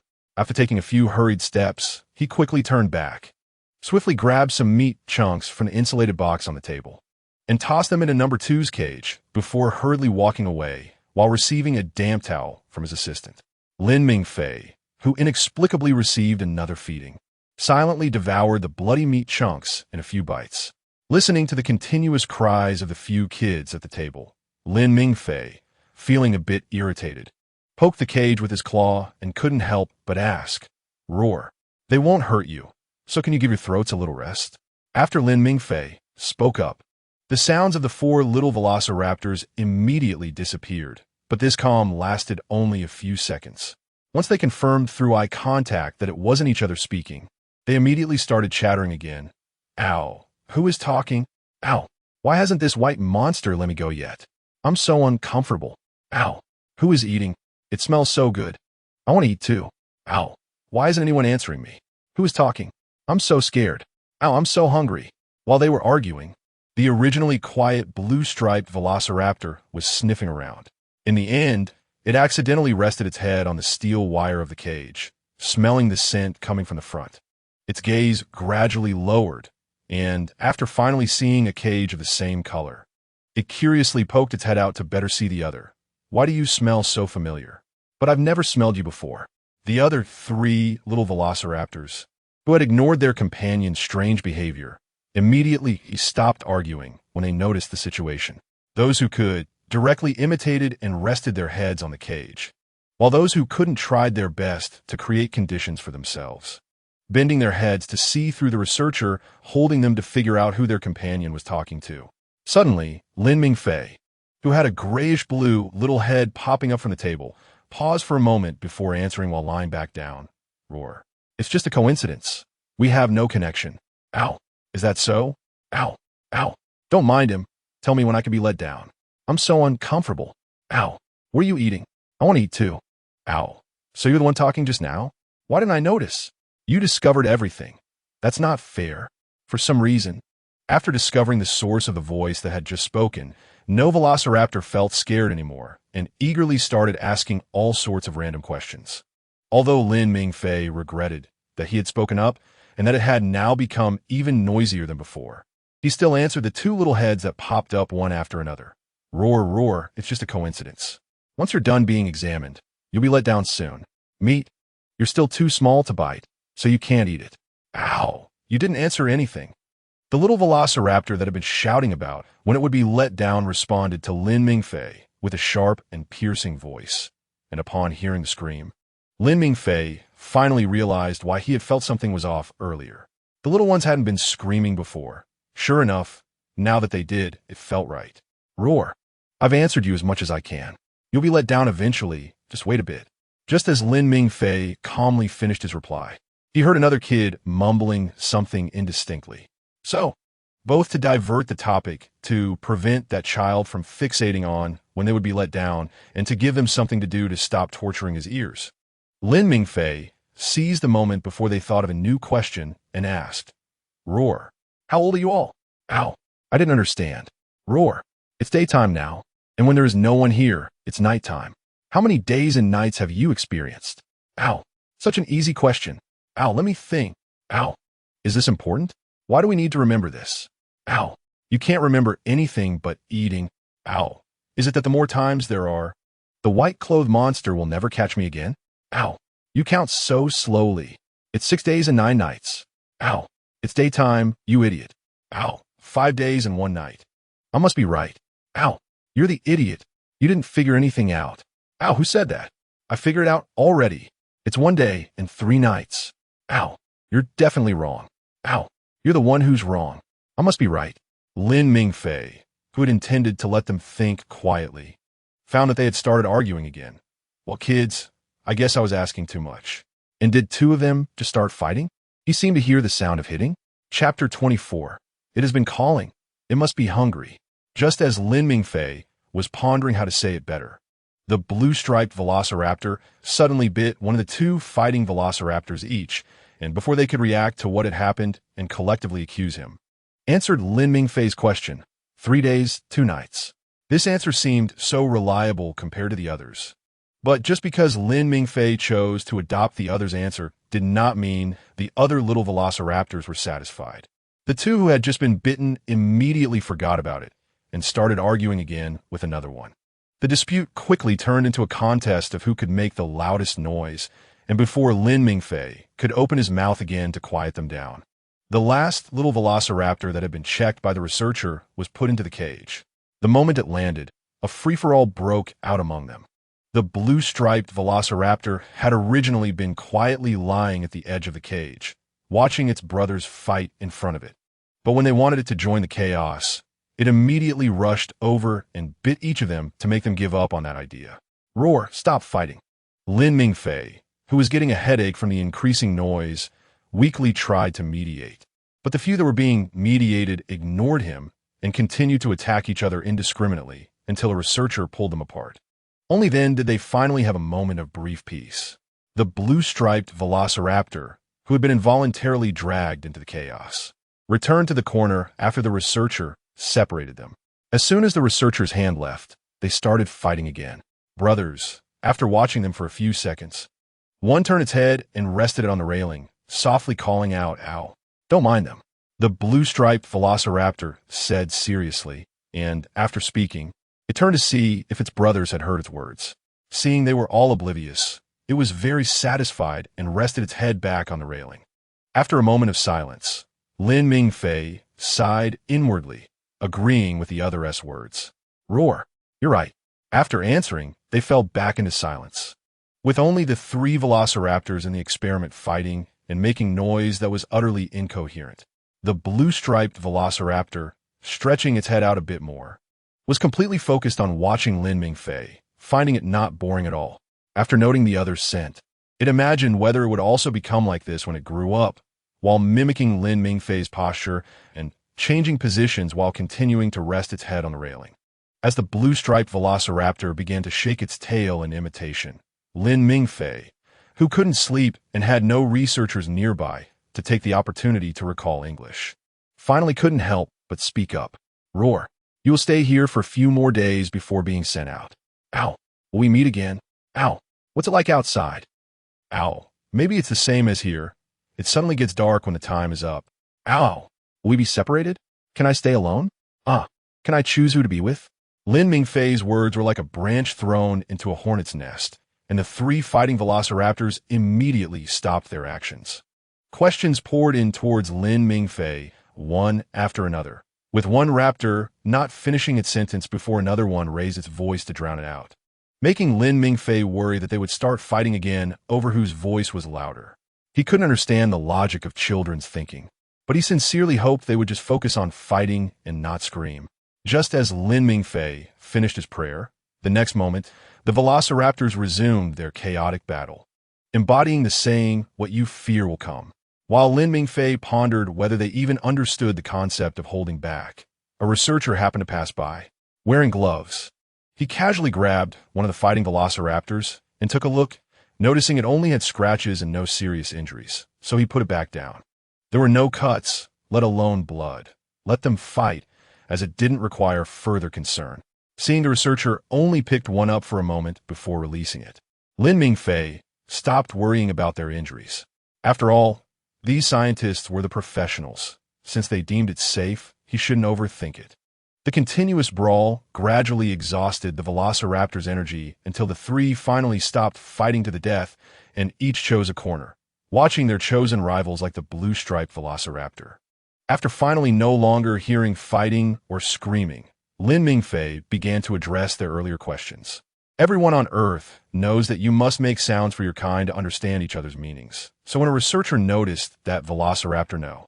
2 was continuously making soft growling sounds, he felt puzzled, glancing at the nearly full water tank and then at the straw next to it with only traces of blood. The researcher walked away, wondering if it was hungry. The velociraptors on the nearby table continued to chatter without catching his attention. When dinosaurs are newly hatched, they are noisy, especially when hatching alongside companions. They not only make noise, but also fight fiercely among themselves. Chapter 25. What is the purpose of living? Lin Mingfei tried to answer their previous questions as best as he could, and the velociraptors initially listened attentively, but soon began to look around. However, before Lin Mingfei could recall all their earlier questions to answer them, one velociraptor, which had been watching the researchers come and go, suddenly asked with confusion, "Why did these 2-legged ones suddenly appear, and then suddenly we can't see or smell them anymore? And when it gets dark, they all disappear. But when it turns white again, they suddenly appear." Another velociraptor in the corner stood up, adding its own questions to Lin Mingfei, while shaking its body and leisurely walking to another corner. The velociraptor that had been lying there immediately jumped up, alert and watching it closely, but after a few seconds of eye contact, it reluctantly moved aside to give up its spot. After turning to stare at the velociraptor that took its place for a few seconds, it slowly approached the blue-striped velociraptor, finding that the latter merely glanced at it without objections, so it lay down not far away from it. Roar, because there are many doors here, and the ones that move suddenly allow them to go outside anytime, and the doors can block sound and smell. They go out to rest, and when they are well rested, they come back. After thinking for a while, Lin Mingfei answered in a way he thought would be easy to understand, while pointing with his tail to the door that had just opened not far away, indicating to the velociraptors on the table to look there, which was the door he mentioned. When the other 3 all stretched their heads in unison to look elsewhere, The only velociraptor inside immediately became curious and ran over. Just as it followed the gaze of the others, the blue-striped velociraptor had already turned its attention back to Lin Mingfei. So they go out to bring us food? But we look different, and we can't understand each other. Why did they bring us food? Roar. To help you survive. That was the best way to put it. He couldn't say it was to raise them for profit, could he? Don't ask him how he knew. Dr. Wu had never avoided him when discussing things with others, and he just happened to understand a few of the words. However, clearly, Lin Mingfei's answer did not satisfy the blue-striped velociraptor, as mere seconds after he finished answering. It came up with a new question. Roar. What is the purpose of living? This was an excellent question that left Lin Mingfei momentarily unsure whether the velociraptor was pondering a philosophical issue or simply wanted to know why the scientists were raising them. The blue-striped velociraptor did not rush Lin Mingfei for a quick answer. But even if it gave him more time, he couldn't articulate what living was truly for, as it differed for everyone. After some thought, Lin Mingfei ultimately decided to bounce the question back. Roar. The reason for living should be something you find for yourselves. Roar. Its questions were always so strange. One velociraptor said this while wagging its tail at the blue-striped velociraptor, which responded with a low voice to threaten it, causing the former to huff softly and fall silent. Roar. But being different is really cool. Roar. You always do what he says. Don't you have your own thoughts? Roar. You are the one without your own ideas. Every time he says something, you have to refute it. Roar. Which of your eyes saw me do that? Roar. Both. Roar. You guys are so noisy, and my thoughts aren't strange. It's you who can't think of these things that are the weird ones. The blue-striped velociraptor's rebuttal was directly ignored by the two arguing velociraptors. It had now gone from being the subject to becoming an irrelevant one. And no matter what it said, it would only continue to be ignored by its noisy brothers. Seeing that his brothers were not paying attention to him, the blue-striped velociraptor muttered softly to itself, while Lin Mingfei inexplicably received some feeding. Looking at the young person in front of him, who appeared to be in his early 20s with a nervous and expectant expression, Lin Mingfei fell silent. He was afraid that the other would continue to feed him. Not eating made him worry about hurting the other's feelings. How was it that he was no longer human but still had to go through such awkward situations? In the end, he looked at the other, who appeared sad and desperate with tears in their eyes, and ate. Fortunately, after finishing the feeding, the other quietly wiped away their tears and left, while the blue-striped velociraptor, who witnessed the whole process, tilted its head to stare at the researcher until they left the laboratory before turning back to Lin Mingfei. The blue-striped velociraptor, imitating Lin Mingfei's earlier gesture, wagged its tail, while Lin Mingfei, recalling how that researcher had called him number 2, thoughtfully looked up at the table and happened to meet the blue-striped velociraptor's gaze. After a pause in its tail movements, the blue-striped velociraptor slowed down its wagging and, after a few seconds of looking at Lin Mingfei's small head, directly asked, Roar. What should I call you? Roar? Is this thing necessary? The blue-striped velociraptor looked at Lin Mingfei with confusion. While the two velociraptors who had been fiercely insulting each other and completely oblivious to their surroundings unexpectedly stopped at the same time and turned their heads to look at the blue-striped velociraptor. After a few seconds, they simultaneously spoke. We don't need to think about such topics. Let us give him the worst name. Normally, this wouldn't have been an issue for them, but at that moment, the situation was completely different. After the sound echoed, they quickly turned to look at each other. In the next second, they started arguing again. Just let him have it. Watching them argue fiercely, one velociraptor finally couldn't help but speak up, drawing the attention of the two arguing velociraptors, who simultaneously turned to him and asked who he was talking to. The one close to me. As soon as he finished speaking, the two turned all their anger onto him, one questioning why he should let him, while the other grumpily stated that he didn't need anyone to let him, prompting the one trying to mediate to shrink back to the side of the blue-striped velociraptor, seeking peace and secretly vowing never to get involved in their disputes again. After they began arguing again, the blue-striped velociraptor, who had witnessed the whole scene, remained silent. When the two started arguing about why he didn't know he was calling him and why he should know who he was calling, The blue-striped velociraptor couldn't help but mutter softly, "Ah, I finally understand why everyone asks this question." After muttering, he stared at them for a few seconds before turning back to Lin Mingfei, resting his head on the railing and asking, "Ah, do you have any way to distinguish?" Roar. Naming, but I've never named anyone before. Hearing this, the blue-striped velociraptor thought for a moment and looked at his brothers, noticing they had escalated from ignoring everything around them to fighting, then looked at the other small velociraptor seeking peace beside him. This velociraptor, resting its head on its tail, lazily opened its eyes to glance at the blue-striped velociraptor before closing them again, maintaining an attitude of as long as it didn't involve him, anything was fine. Although he clearly heard the conversation between the blue-striped velociraptor and the others, he didn't want to participate. "Go ahead and name us. It's better if you do it." After resting his head back on the railing, the blue-striped velociraptor softly spoke to Lin Mingfei. After saying this, fearing Lin Mingfei would disagree and want them to name themselves, he added, "Ah, if we name ourselves, it will be very annoying." Just as the blue-striped velociraptor finished speaking, one of the fighting velociraptors was suddenly shoved aside by its brother and crashed into the one curled up on the ground. This made the previously quiet small velociraptor beside the blue-striped velociraptor unhappy, and with another velociraptor already eyeing them. The three velociraptors got into a brief exchange of insults before engaging in a scuffle. As they began to argue, the blue-striped velociraptor quietly moved to a corner, curling up and quietly watching them fight back and forth, not understanding but respecting Lin Mingfei, who initially planned to at least let them choose a name from his suggestions. Abandoned that thought after recalling the kids' earlier conversation. However, their sporadic shouts interrupted Lin Mingfei's thoughts multiple times, and after being interrupted for the fourth time, he looked up at the cage and roared, "Don't you find it noisy?" "Ah, I'm used to it. What is wrong, everyone? Not comfortable?" The blue-striped velociraptor didn't quite understand why Lin Mingfei's tone sounded weak, but his experience with his brothers made him realize this meant the other needed quiet. So, after asking, he immediately turned to stare at his still-fighting brothers, ready to silence them physically as soon as Lin Mingfei acknowledged the noise. Roar. No. Yawning, Lin Mingfei slowly changed positions and continued to lie down, while the blue-striped velociraptor, upon receiving Lin Mingfei's response, glanced between his brothers and Lin Mingfei before slowly resting his head back on the railing.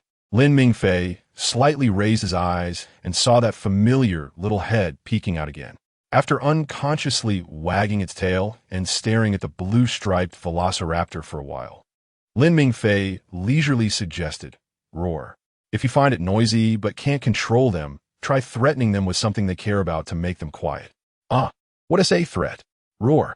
If they don't do what you say, hurt something they care about. But if they behave, nothing will happen." In the past, Lin Mingfei scoffed at parents threatening disobedient children, but after gaining insight from his brother, he found it quite effective. There was no way around it. This tactic worked too well. Initially, his brother didn't take the threats seriously and continued to talk back, but after being ambushed repeatedly, now just one threat could ensure a period of peace. Anyone who didn't use threats was foolish. "Ah, you really know a lot." The blue-striped velociraptor sincerely praised him. If the other hadn't mentioned it, he would never have thought of a way to make others obedient without using force. Just then, the other three small velociraptors had also tired from their fight and occupied a corner to rest, which conveniently allowed the blue-striped velociraptor to try out everyone's suggestion. For Lin Mingfei, the children's screams and noise had barely stopped when they resurfaced because of the blue-striped velociraptor. However, every time they shouted, the blue-striped velociraptor would use force to make them swallow their grievances, so after being hit and then threatened, they could only huddle in a corner, feeling wronged.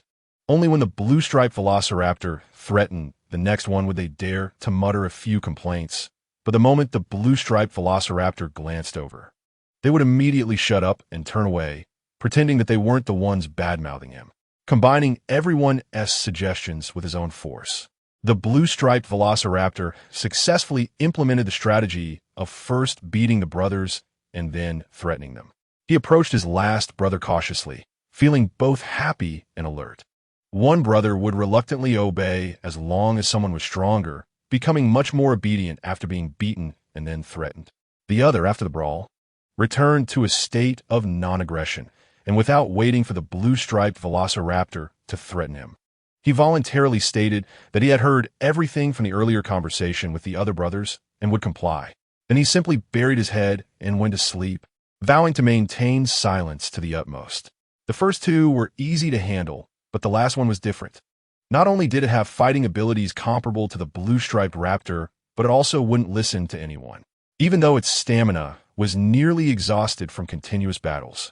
The blue-striped raptor still dared not let its guard down, cautiously approaching its opponent while contemplating how to threaten it. Chapter 27. Jurassic Park. Lin Mingfei didn't know why the children suddenly went silent, but he didn't think much of it. Assuming they had finally tired themselves out and shifted their attention elsewhere, he then noticed a strange smell that felt oddly familiar. Just as Lin Mingfei was focused on searching for the source of the scent, the blue-striped raptor suddenly poked its head out and cheerfully called out to him. "Ow, they're listening now. Are you feeling better?" Roar. "Much better, thank you." Although he didn't understand why this little creature firmly believed it had felt unwell just moments ago. It wasn't a big deal, so he decided to acknowledge it. Suddenly, he heard an unfamiliar word. The blue-striped raptor tilted its head, staring at Lin Mingfei, and instinctively repeated, "Ow, thank you." Roar. This is a word to express your feelings after someone helps you. You say you re-welcome after someone says thank you. "Ow, you're welcome." Excited to learn a new word, the blue-striped raptor shouted joyfully. Meanwhile, a small raptor that was always paying attention to the interaction between the blue-striped raptor and the others quietly crept over to its side and whispered, "Ow, I'm hungry." With that, it lay down on the ground with a pitiful expression, looking at the blue-striped raptor. It knew that as long as it showed weakness, the blue would definitely not be angry. Although there was no food available, that was a concern for the blue, and it just needed to wait for the blue to bring it meat when the food arrived. "Ow, just hang in there." After comforting its brother, the blue-striped raptor pulled its head back and affectionately rubbed against it.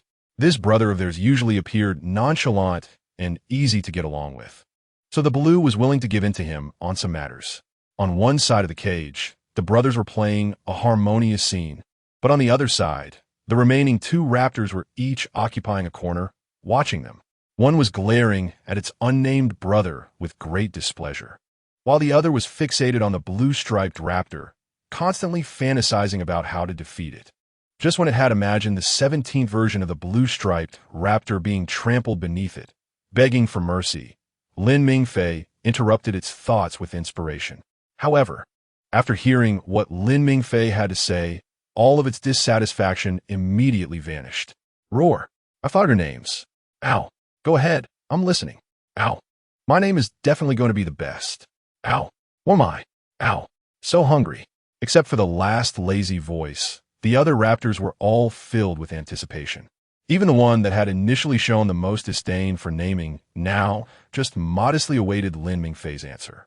Alco, Delta, Charlie, and Blue. An unknown understanding made the little raptors quickly claim their names after hearing them, with no one fighting over the same name. After memorizing these names, one small raptor couldn't help but mutter, "Ow, sounds strange. Ow, your name is so ugly, huh?" The raptor that had claimed the name Delta yawned, too lazy to deal with the two noisy brothers beside it. Meanwhile, Blue, who received the same name as its brother, tilted its head in confusion and stared at Lin Mingfei, pondering for a while before slowly turning its head away, believing it had figured out why everyone still called it that. At the same time, in the distant Jurassic Park office building, Boss Ma was in a meeting room discussing future plans with his park manager Claire, executives from the construction company responsible for building various facilities in the park, and the head of the design department. After a short break, the new topic was about their latest research results. Having heard from former boss John Hammond about the events that occurred when they encountered raptors on the island, Boss Ma had different thoughts about the recently revived raptors in the laboratory. Although this idea had not yet been finalized, it was certain that raptors would not be open to the public for at least the next year. Using his authority in the board to suppress the dissatisfaction of other board members regarding this matter, Boss Ma had his own grand ambitions. Given that they couldn't persuade Boss Ma, nor use power to make him voluntarily give up the idea of raising dinosaurs and related staff without earning money, they could only resign themselves to fate. Due to the previous research team's mistake of using frogs to fill in the missing sequences of the dinosaurs, resulting in all female dinosaurs having the ability to change sex naturally, Boss Ma, who had directly acquired the company of his favorite researcher under Hammond, repeatedly instructed not to use frogs before the Jurassic Park plan was restarted. However, to be safe and to allow the dinosaurs to grow faster, bigger, stronger, and more eye-catching, before the official restart of the plan, Boss Ma and the board had already decided that all herbivorous dinosaurs would still be female, ensuring that tourists would not trigger the dinosaurs' territorial instincts when in close contact and would not be attacked. Additionally, by eliminating the mating season, their temperaments would be more stable and docile, while also minimizing various damages caused by inter-dinosaur fighting due to various factors, thereby reducing the frequency of accidents for tourists. However, for the more strictly controlled carnivorous dinosaurs that would only live in enclosures, based on the view that male sizes are larger than female sizes, they would all be male. The laboratory stated that they had perfectly met all of Boss Ma's requirements, including but not limited to minimizing their sexual desires through genetic means. Moreover, every carnivorous dinosaur of the same species was mixed with genes from different animals, making them look distinct while filling in the gaps. Although the laboratory refused to disclose more specific details about the experiments to Boss Ma, he was still very satisfied to have a group of subordinates who could meet all his requirements. After all, these were researchers that Hammond had managed to keep through various means, and they were indeed useful. Chapter 28. Open struggles and underhanded tactics, since your subsequent plans are still only for medium-sized dinosaurs. There's no need to make the enclosures as thick as those for other dinosaurs. The funds saved can be used to build a larger and more luxurious viewing platform, accommodating more viewers, which would benefit you as well, right? An executive from the construction company, after reviewing the printed future planning project, felt that he completely understood Boss Ma's thoughts. If it weren't for saving money, then why was there a mention of medium and small dinosaurs in this plan? This has never happened before. In the past, they would just write how high and how thick the enclosure should be. The horse owner, who indeed had this idea, glanced appreciatively at the executive and encouraged him with his eyes to continue speaking. However, the executive, receiving the horse owner's gaze, did not continue as hoped. Instead, he looked at another executive from the same company but a different department sitting next to him, responsible only for the on-site construction progress of the enclosure. He hesitated for a moment and then saw the person on his left seemingly casually pick up the plan and lightly point to an image on it. Although still unclear about the situation, he reported the latest progress of the enclosure, thinking that since everyone would share the blame if something went wrong, there was only the final acceptance work left, and they planned to conduct it tomorrow. As soon as he finished speaking, he received a glare from his colleague, but he still did not understand the reason for the glare.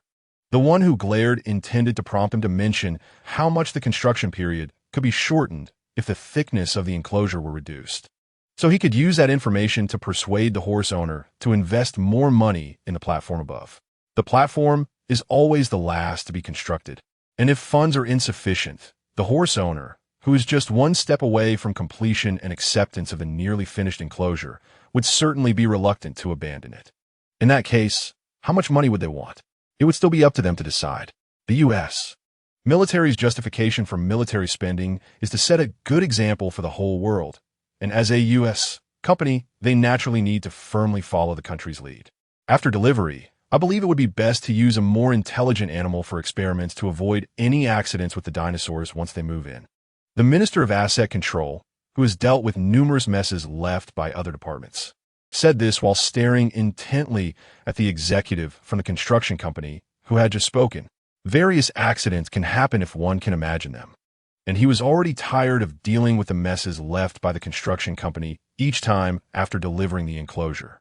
Claire, the park manager who has high authority and knows what kind of dinosaurs will soon inhabit this enclosure, had no objection to this proposal.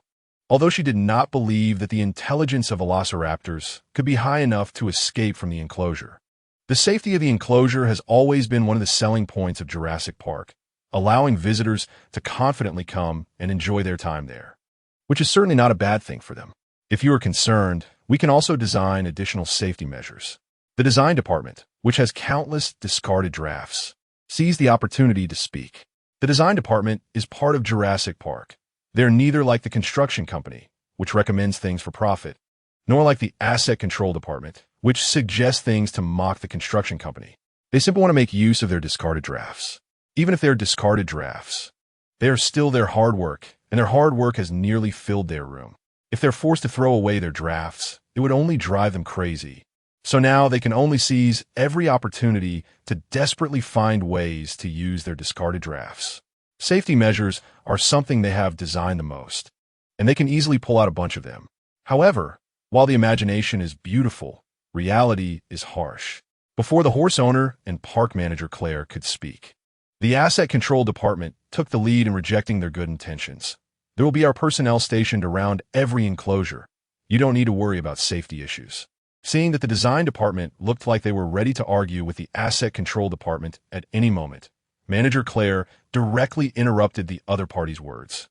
While the design department members had expressions of grievance, as if they were saying, "We are all part of this. But how come you're being more biased than a stepmother?" Claire calmly looked at the design department members and successfully quelled their resentment with just one sentence. "The rooms on the left side of the second floor have already been vacated. Move your materials over there." Having the right to use all the rooms on the second floor, although they knew there was nothing in the left side rooms. The asset control department just learned that those rooms now belong to the design department. Wasn't it said that we are the core strength of the park? Is this how you treat the core strength? The construction company, which has been cooperating with the horse owner since the project of Jurassic Park began nearly 10 years ago, pretended not to see or hear the subtle power struggles between them. Their group either quietly gathered together to read the plan with great interest or pretended to look at the scenery outside the window for the entire duration. Being too familiar has its downsides. Some things they no longer pretend to hide from each other. The Minister of Asset Control's face changed as he was about to retort. Although he hadn't thought of a suitable reason to refuse to give up those rooms, he just didn't want to give them to the design department. But just as he opened his mouth to speak, Claire turned her head and looked at him with satisfaction. "You advanced the dinosaur's anesthesia time. Well done. They just started to expand there today. The doctor told me this morning that noise would affect them, but I hadn't informed you to advance the anesthesia, and you already did it. Your understanding and concern for the dinosaurs will set a good example for other departments." The minister, realizing the underlying implication of a pay raise, immediately shut his mouth and no longer mentioned the room issue, filled with formalities. As park employees, they need proactive employees like you.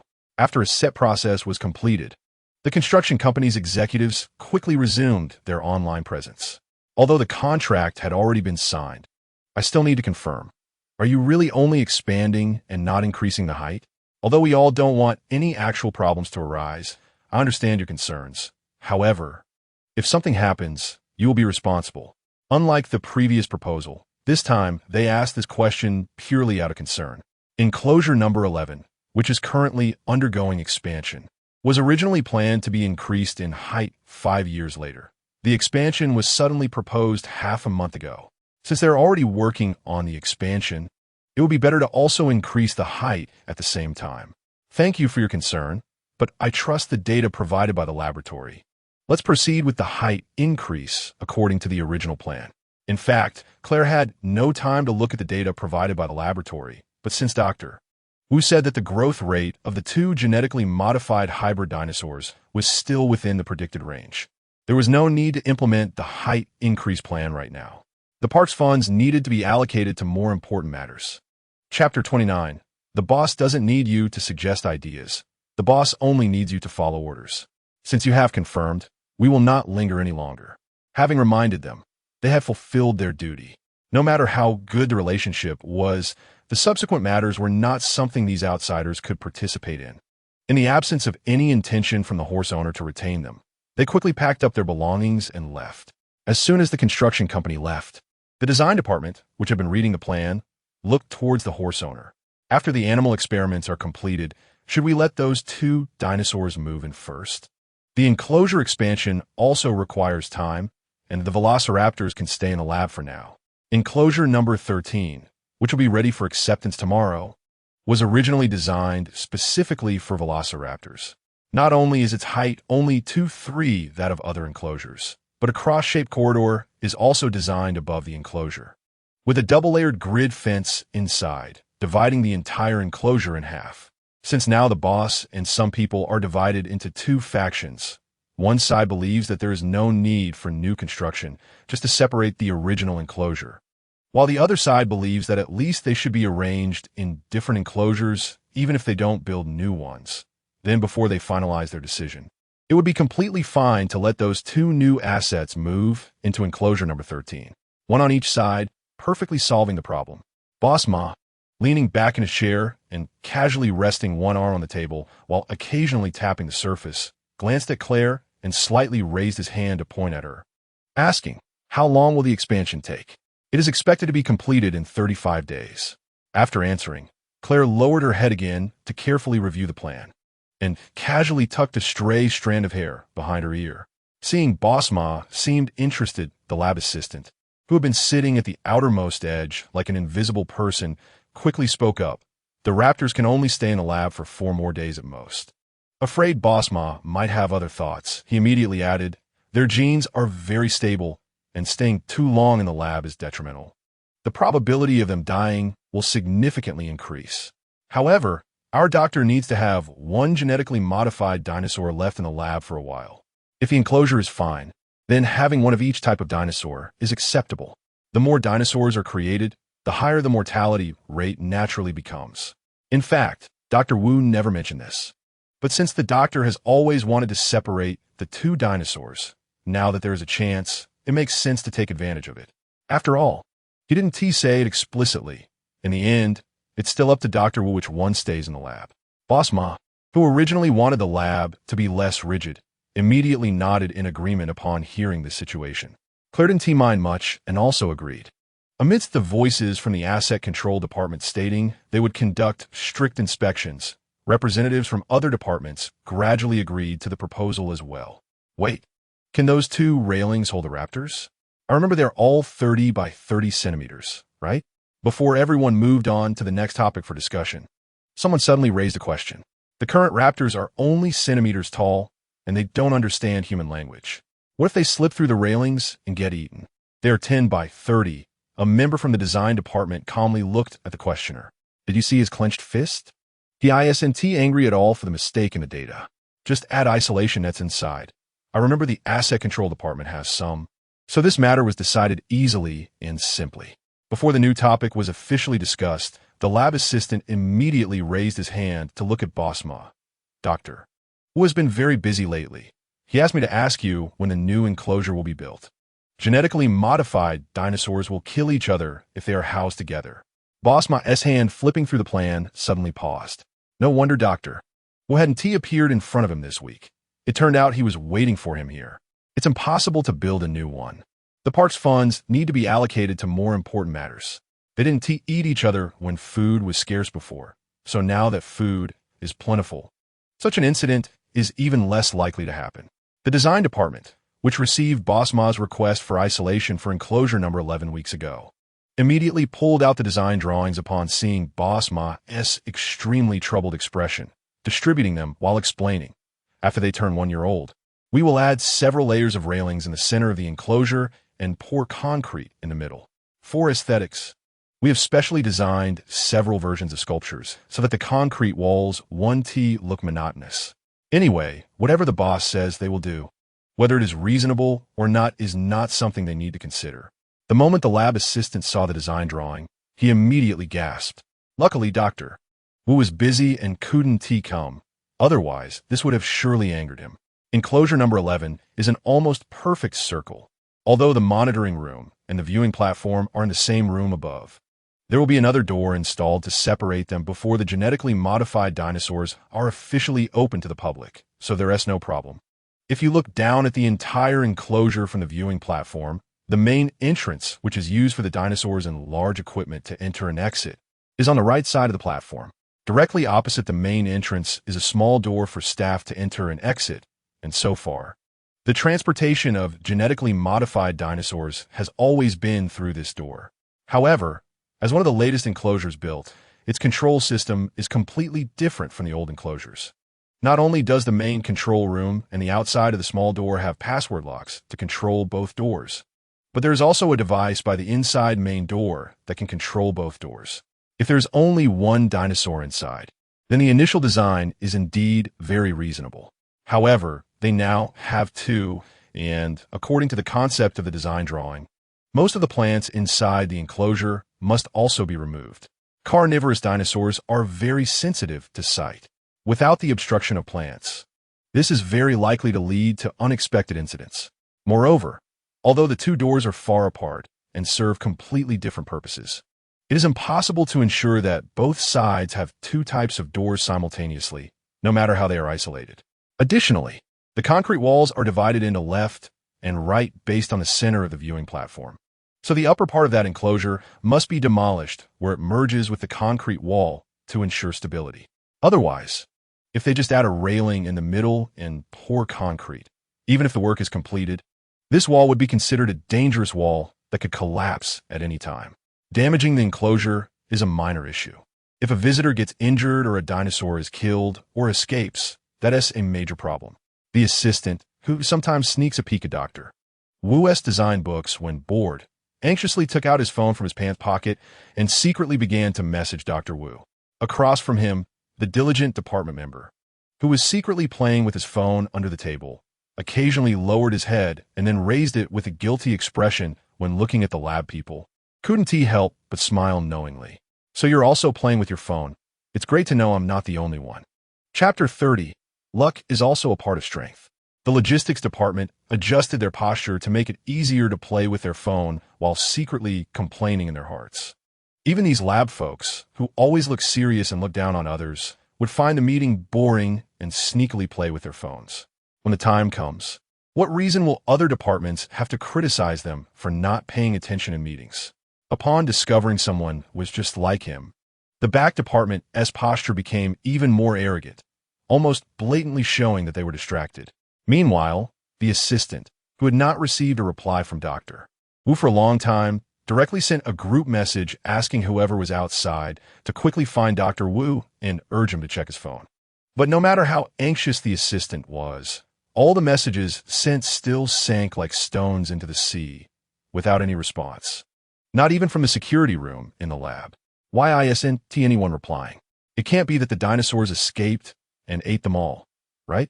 After complaining in his heart, the assistant quietly raised his head to look at Boss Ma. As soon as he noticed that Boss Ma seemed to be looking over, he immediately focused on the drawings on the table, pretending to study them. After a while, when he felt Boss Ma should have shifted his gaze, he quietly glanced at him again. When Boss Ma finally looked a bit happier, the assistant instinctively wanted to speak, but just as he had uttered the first syllable, the phone he'd been tightly holding suddenly vibrated. When the phone moved, the assistant instinctively closed his mouth and tucked the phone further inside. However, seeing that everyone was still chatting and laughing with Boss Ma without noticing him, the assistant immediately breathed a sigh of relief.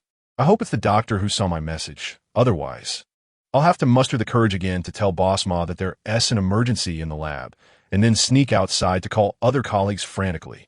With that thought, the assistant hurriedly unlocked his screen after blind typing and quickly looked down at the display, just as Boss Ma happened to look over at him. "Whoa, you don't need to worry about this matter. I have a way." At the moment the message was seen, the heavy stone in the deputy's heart suddenly fell to the ground and then immediately disappeared without a trace. While the tension and eagerness on his face were instantly replaced by ease and comfort, the logistics department, still distractedly playing on their phones, immediately followed suit and put their phones away as soon as they saw the people from the opposite lab doing the same. After putting their phones away, they sat up straight and looked at Boss Ma, only to be completely ignored by him. Time rewinds to just moments earlier, when the deputy was desperately trying to contact Dr. Wu. The others in the room had already received the design drawings from the design department for the number 11 enclosure. Claire, the person in charge who had been approached by Dr. Wu several times, frowned tighter as she flipped through the design drawings. After a while, she simply moved the drawings aside under the pretense of drinking water. The more she looked, the more she felt that the designers were out of touch. She decided to stop looking. Claire opposed the plans for this project and the new enclosure entirely. The park's liquid funds had already been invested in new experimental projects, and building a new enclosure at this time would only put the park's finances under strain. Moreover, the design from the design department lacked any aesthetic appeal, which would only lower visitors' expectations and lead them to reject the enclosure, and subsequently, the dinosaurs inside it. If they couldn't make money or even recoup their investment, then why were they researching genetically modified hybrid dinosaurs? In Claire's view, it was best for the two assets to stay in one enclosure without any barriers. It was normal for dinosaurs to play rough with each other.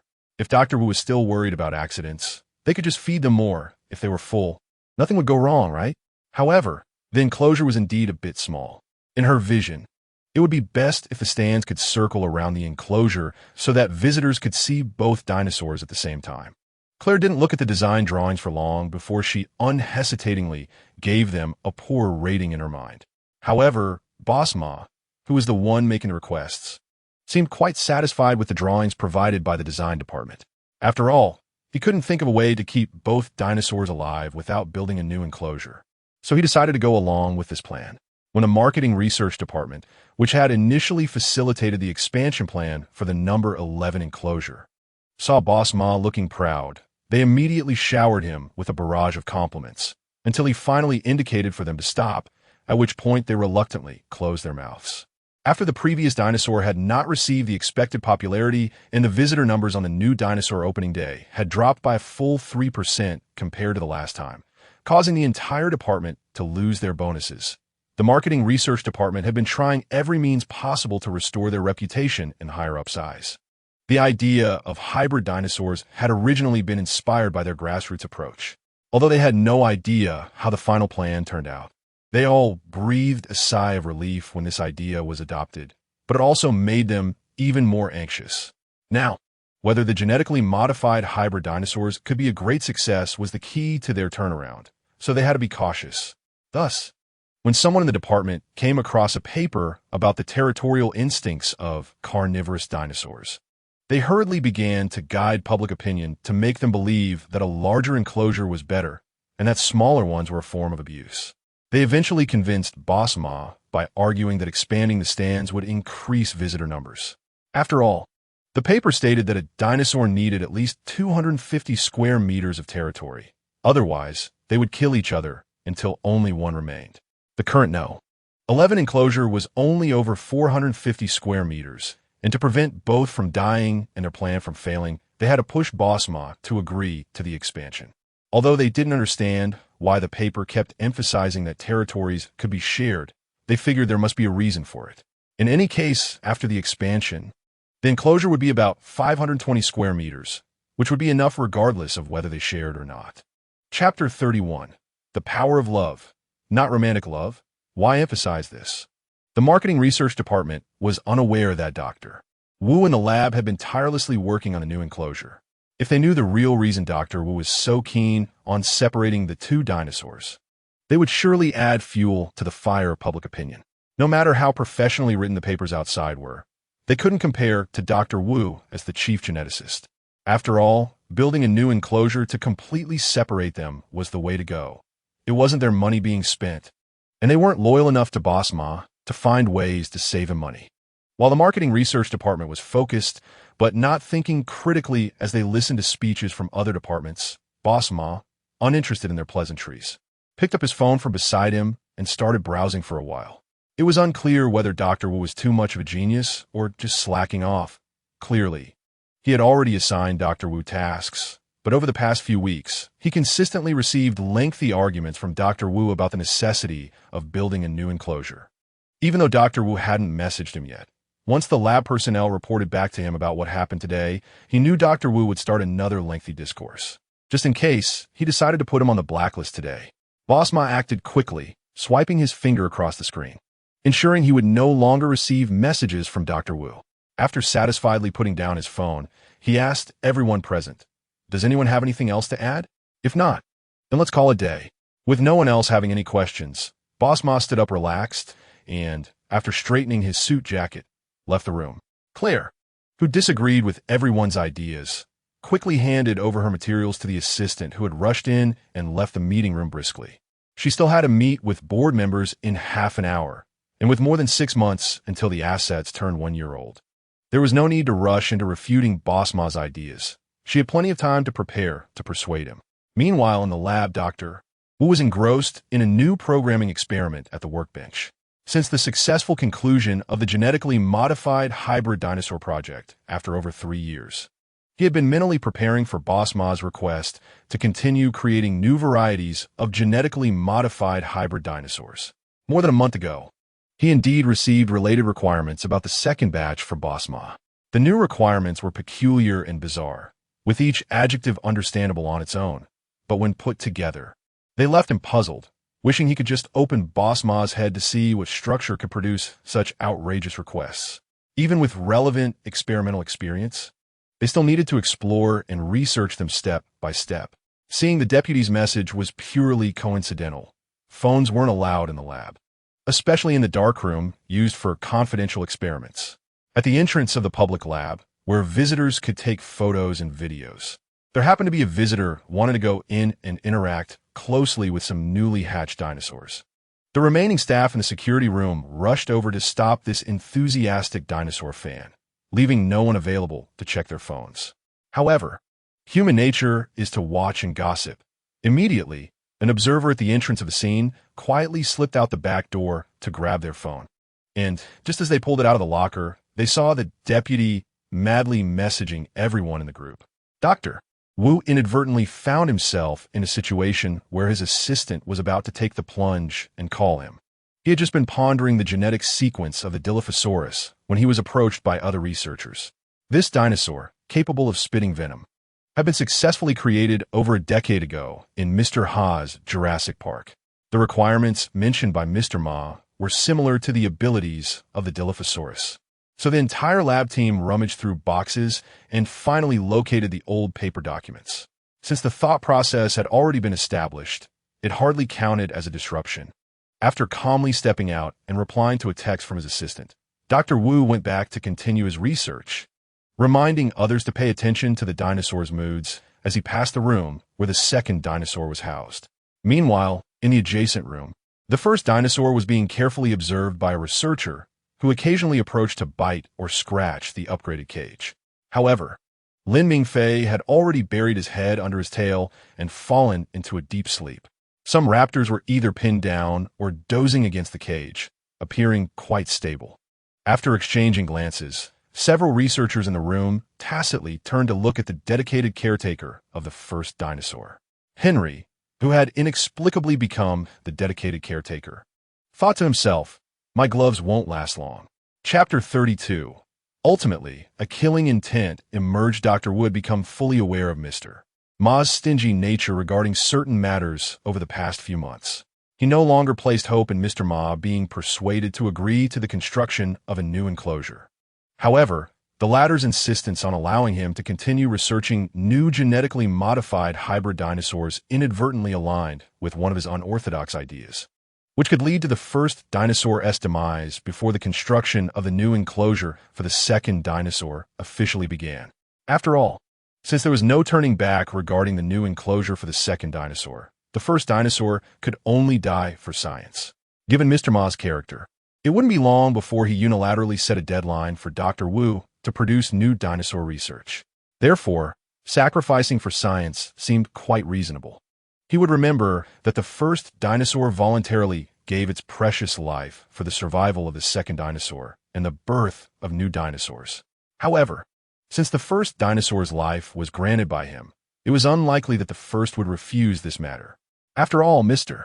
Ma would definitely build a new enclosure for the genetically modified dinosaurs, as long as they worked overtime to successfully create the genetic sequence of the new dinosaur before the isolation wall for the 11th enclosure was established. Even if Mr. Ma later inquired about the cause of the first dinosaur's death, he wouldn't be overly concerned. If the second dinosaur couldn't move around in the 11th enclosure, it could simply be moved to the new enclosure. Mr. Ma's requirements were enormous, and he was merely following orders.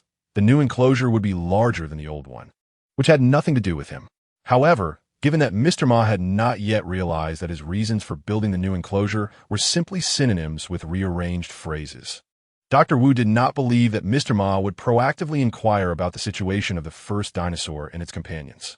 On the way, the assistant urged the driver to speed up, eager to share the good news that the first and second dinosaurs would be separated, with one placed in the 13th enclosure and the other in a lab. Before the car had even come to a stop, the assistant swung open the door and jumped out. However, upon rushing into the lab and seeing Dr. Wu working with others on digitizing the genetic sequence data, the thought of possibly disturbing him quickly overshadowed the eagerness to share his joy. Silently retreating from the room, the assistant began to wander aimlessly through various rooms. He was primarily responsible for dealing with people from other departments, while the research on genetics was solely led by Dr. Wu. Nevertheless, he was pleased with this arrangement. The more renowned Dr. Wu became, the higher their value would rise. Moreover, people from other departments rarely came to them for requests. They were always the ones seeking help. Dr. Wu would not disclose to unrelated parties that his assistant was not heavily involved in research. And being unproductive while drawing a high salary as he was guided by the big shots was nothing to complain about. After arriving at the first dinosaur's room and predictably being threatened by its sounds, the assistant naturally turned to head towards the second dinosaur's room. Although he did not understand why Dr. Wu preferred the second dinosaur, he personally favored the more docile dinosaurs, so he decided to check on the second one. How would it behave? As soon as he entered, a researcher looked at the assistant with curiosity and inquired. This question prompted several others to raise their heads and look at him, observing the faces of these individuals, either well-masked or unabashedly curious. In recalling the design drawings he had seen, the assistant couldn't help but sigh. It's hard to explain. However, there was good news. They could send an asset to the 13th enclosure. Seeing some of them look puzzled, the assistant added a comment, causing the group to shift their focus from his troubled expression to speculating which dinosaur Dr. Wu would send to the enclosure.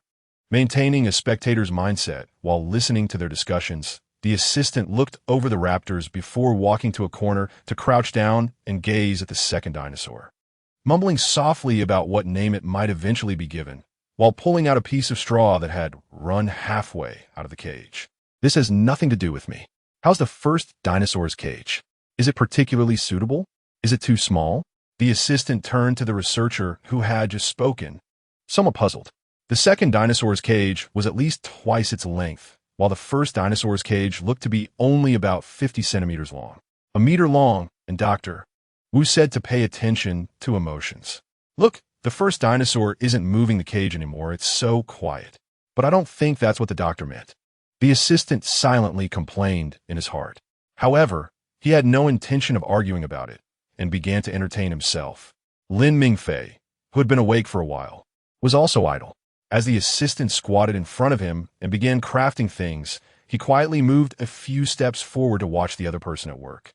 Glancing over, he noticed the second dinosaur resting its head on its tail and staring at him, prompting the assistant to raise the hand holding the straw slightly. The second dinosaur followed the movement of his hand, and a smile involuntarily appeared on its face. It reminded him of the little cat he had at home. It seemed indifferent on the surface, but was always paying attention to him. Since he had nothing to do anyway, he thought he might as well make a few more things for the second dinosaur to play with. Chapter 33. Everyone wants to kill each other. How can this not be considered a mutual pursuit? The assistant used ropes and small sticks provided by others to make animals out of straw. After finishing one, he placed it inside the cage and continued to pull straw from the cage.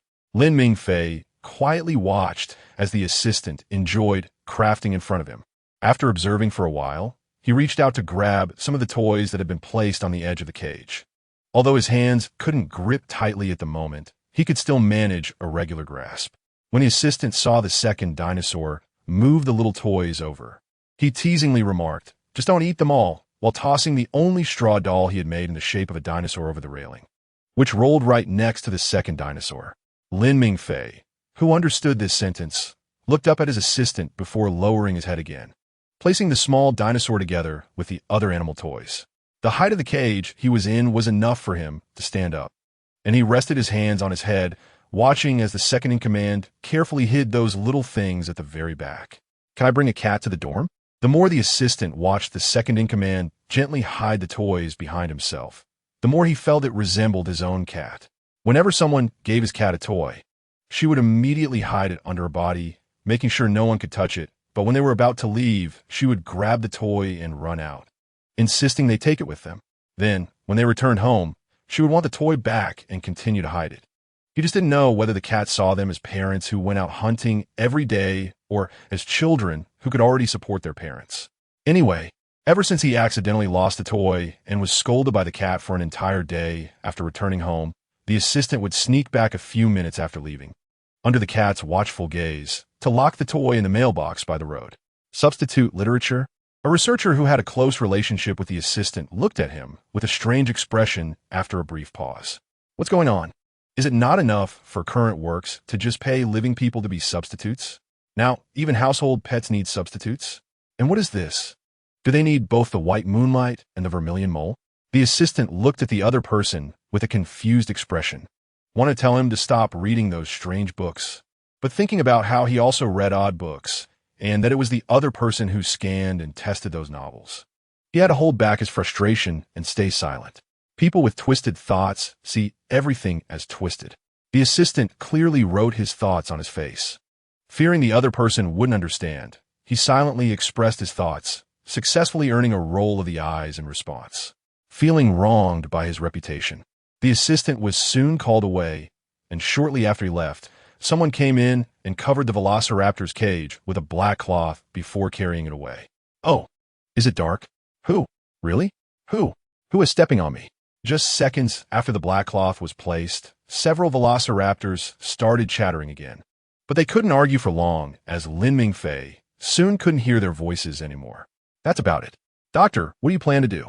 After the assistant recounted everything related to them that happened in the meeting, he watched Dr. Wu fall into thought. The latter stared at the electronic sequence spinning on the computer, momentarily not responding, and the assistant didn't rush him, instead looking at the sequence as well. This project I won't participate in. I can't understand anything on it. The assistant quietly shifted his position to continue waiting for Dr. Wu's response. However, instead of a response, he suddenly witnessed Dr. Wu nearly fall over as his legs weakened. Doctor? The assistant quickly helped support Dr. Wu, looking at him with concern and confusion as Dr. Wu waved his hand to signal he was fine and stood straight again. When he received Dr. Wu's reply that he just hadn't rested well, the assistant nodded skeptically. After the experiment is completed, send number 1 over. After confirming that the enclosure has no issues, we'll switch number 2. Leave it to me. If number 1 shows any signs of stress, I'll personally supervise them while they change things out. Remember to rest. It's not like we can't conduct research without you. Keep an eye on the feeding amount too. However, Dr. Wu took the assistant's latter statement as a joke. Seeing Dr. Wu's nonchalant expression, the assistant silently sighed and nodded as he left. At that moment, number 1, now in a smaller cage, was on all fours, staring intently at the humans passing by, briefly pausing his gaze on their legs before moving to their necks, insisting on looking up despite the difficulty in the cage. Just a few minutes ago, he had been transferred to a new cage. Due to the close distance, he was only given a tranquilizer instead of an anesthetic. Although he felt a bit drowsy at times, there were no other discomforts. But this did not prevent number 1 from harboring even greater hatred towards the humans once he regained his strength. The sound of his claws scraping against the floor occasionally produced a sharp, piercing friction noise. When a researcher approached to see what was happening, number 1 immediately stretched his head out, trying to bite the person until they retracted their hand and ran away. After that, number 1 continued to fixate on the humans' necks, and after staring for a while, he opened his mouth, tilting his head to aim at the neck of the most annoying human. Some researchers who were already accustomed to number 1's strange behavior passed by, without any concern, unwilling to take the time to look down and see what number 1 was doing. Meanwhile, Henry, who was conversing with others, inexplicably felt a chill run down his spine and couldn't help but touch the back of his neck. As Henry was puzzled and felt goosebumps, number 1, unable to bite the human's neck, snorted in dissatisfaction, finally lying down on the ground and letting out a series of threatening low growls from his throat. Number 1's growls contained no words, and after a while of shouting without anyone responding or fleeing, He stopped and thoughtfully looked at the door closest to him. After watching a human press a button on a glowing object and the door opened, Number One's gaze shifted back to the human he had just been fixating on. Although there was food nearby, there was also a similar glowing object next to it, but no matter how much he jumped, he couldn't reach it. Rather than think about how to get out, he preferred to contemplate how to bite the human's neck as quickly as possible. He didn't want to wait anymore. Humans were just too annoying, but his mouth couldn't hold onto their necks, and being the only one without that guy attracting attention and having no aerial advantage, he could only continue waiting for an opportunity. Chapter 34. People have to work, people will die, so working is like seeking death. Number One continued to focus on the humans' necks, contemplating how to kill them as quickly as possible. When someone approached, mimicking the assistant's earlier stance and holding a straw, Number One immediately turned his head to fixate on the neck of the hesitant human beside him, barely glancing at what the other was holding before dismissing it entirely. The young person was quickly scared away by Number One's cold, fierce gaze, which resembled that of a predator. On the other hand, another researcher who witnessed the entire scene was very pleased with Number One's expression. Wildness, I like it. This is how true dinosaurs should look. An older researcher praised Number One's performance, wishing he could take a picture of Number One in its current state to use as a phone wallpaper if conditions allowed. However, he also knew he was just looking for a substitute. Real dinosaurs had long been extinct, and whether in the past or present, the dinosaurs in the park were all filled with modern animals to make up for the missing parts. Therefore, he held no animosity towards most of the well-behaved dinosaurs and horse bosses in the park. What is wrong with being able to make money while doing what you like and having the time to see living dinosaurs?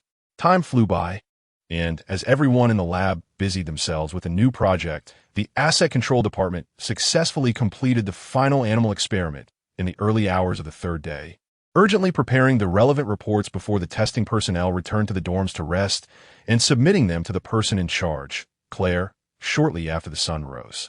So fast, Claire, who had just returned from a morning run outside, looked a bit surprised at the Asset Control Department employee who came over, panting heavily.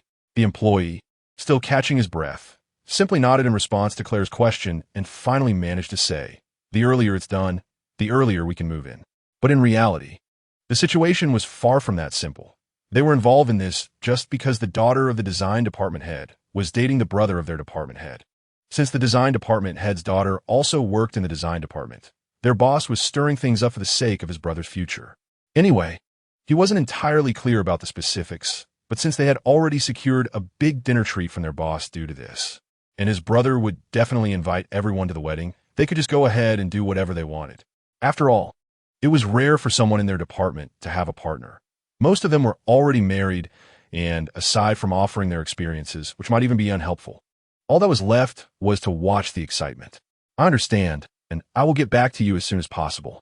After casually flipping through the bound report, Claire nodded to indicate she understood, and after the unfamiliar employee responded, she turned and headed back to the dormitory. As Claire mentioned, the response regarding the report on the animal experiment in Enclosure 13 was soon communicated to the laboratory by her assistant. Upon receiving the official notification document, the assistant immediately took it to Dr. Wu. At this moment, Dr. Wu, who had spent the entire night in the office and had fallen asleep there, was resting with his eyes closed while leaning back in his chair. When the assistant hurriedly opened the door, only to find the room shrouded in darkness, and instinctively tried to close the door again, he was startled by a sudden voice. "What's wrong?" Dr. Wu, dressed in black and unaware of the panic his unexpected question caused, furrowed his brow while pinching the bridge of his nose. Meanwhile, the assistant silently maintained a pulling motion on the door while picking up the notification from the floor. "I should have known not to just crack the door open.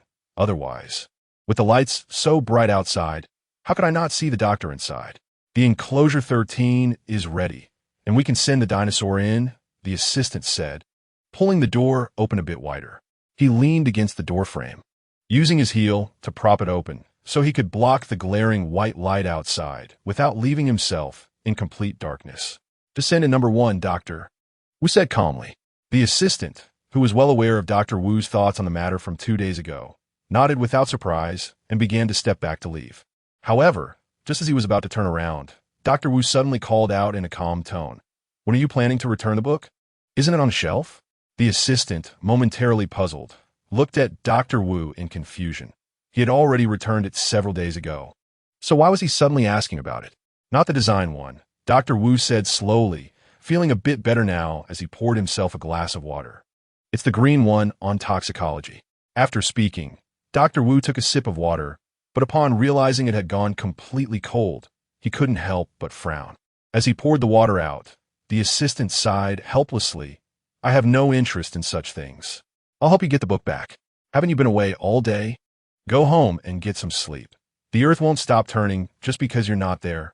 But you won't turn, Dr. Wu replied. All right then. The assistant, feeling he couldn't persuade Dr. Wu, gave up on the argument and carefully prepared to close the door. However, just as the door was about to shut completely, he pushed it open just enough to peek through with one eye, as if he were sneaking, and asked in a low voice, Do you want to bring number 2 over to keep you company? Chapter 35. Henry. The doctor misled me. Dr. Wu cast a bland glance at the assistant, who then quickly shut the door with a loud bang and ran off. While the assistant went to find someone, number 1, unable to move in the cramped cage, was angrily yelling at everyone who approached him. He had already memorized the sense of everyone present and just needed to wait for an opportunity to achieve his goals. Soon after being notified, the caretaker Henry brought over a dose aimed at number 1.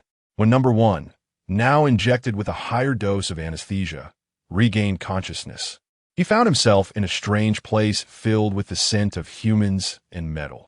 The sudden change in environment made number 1's breathing quicken. The excessive anesthesia kept him from standing up, and the occasional gusts of wind further irritated him.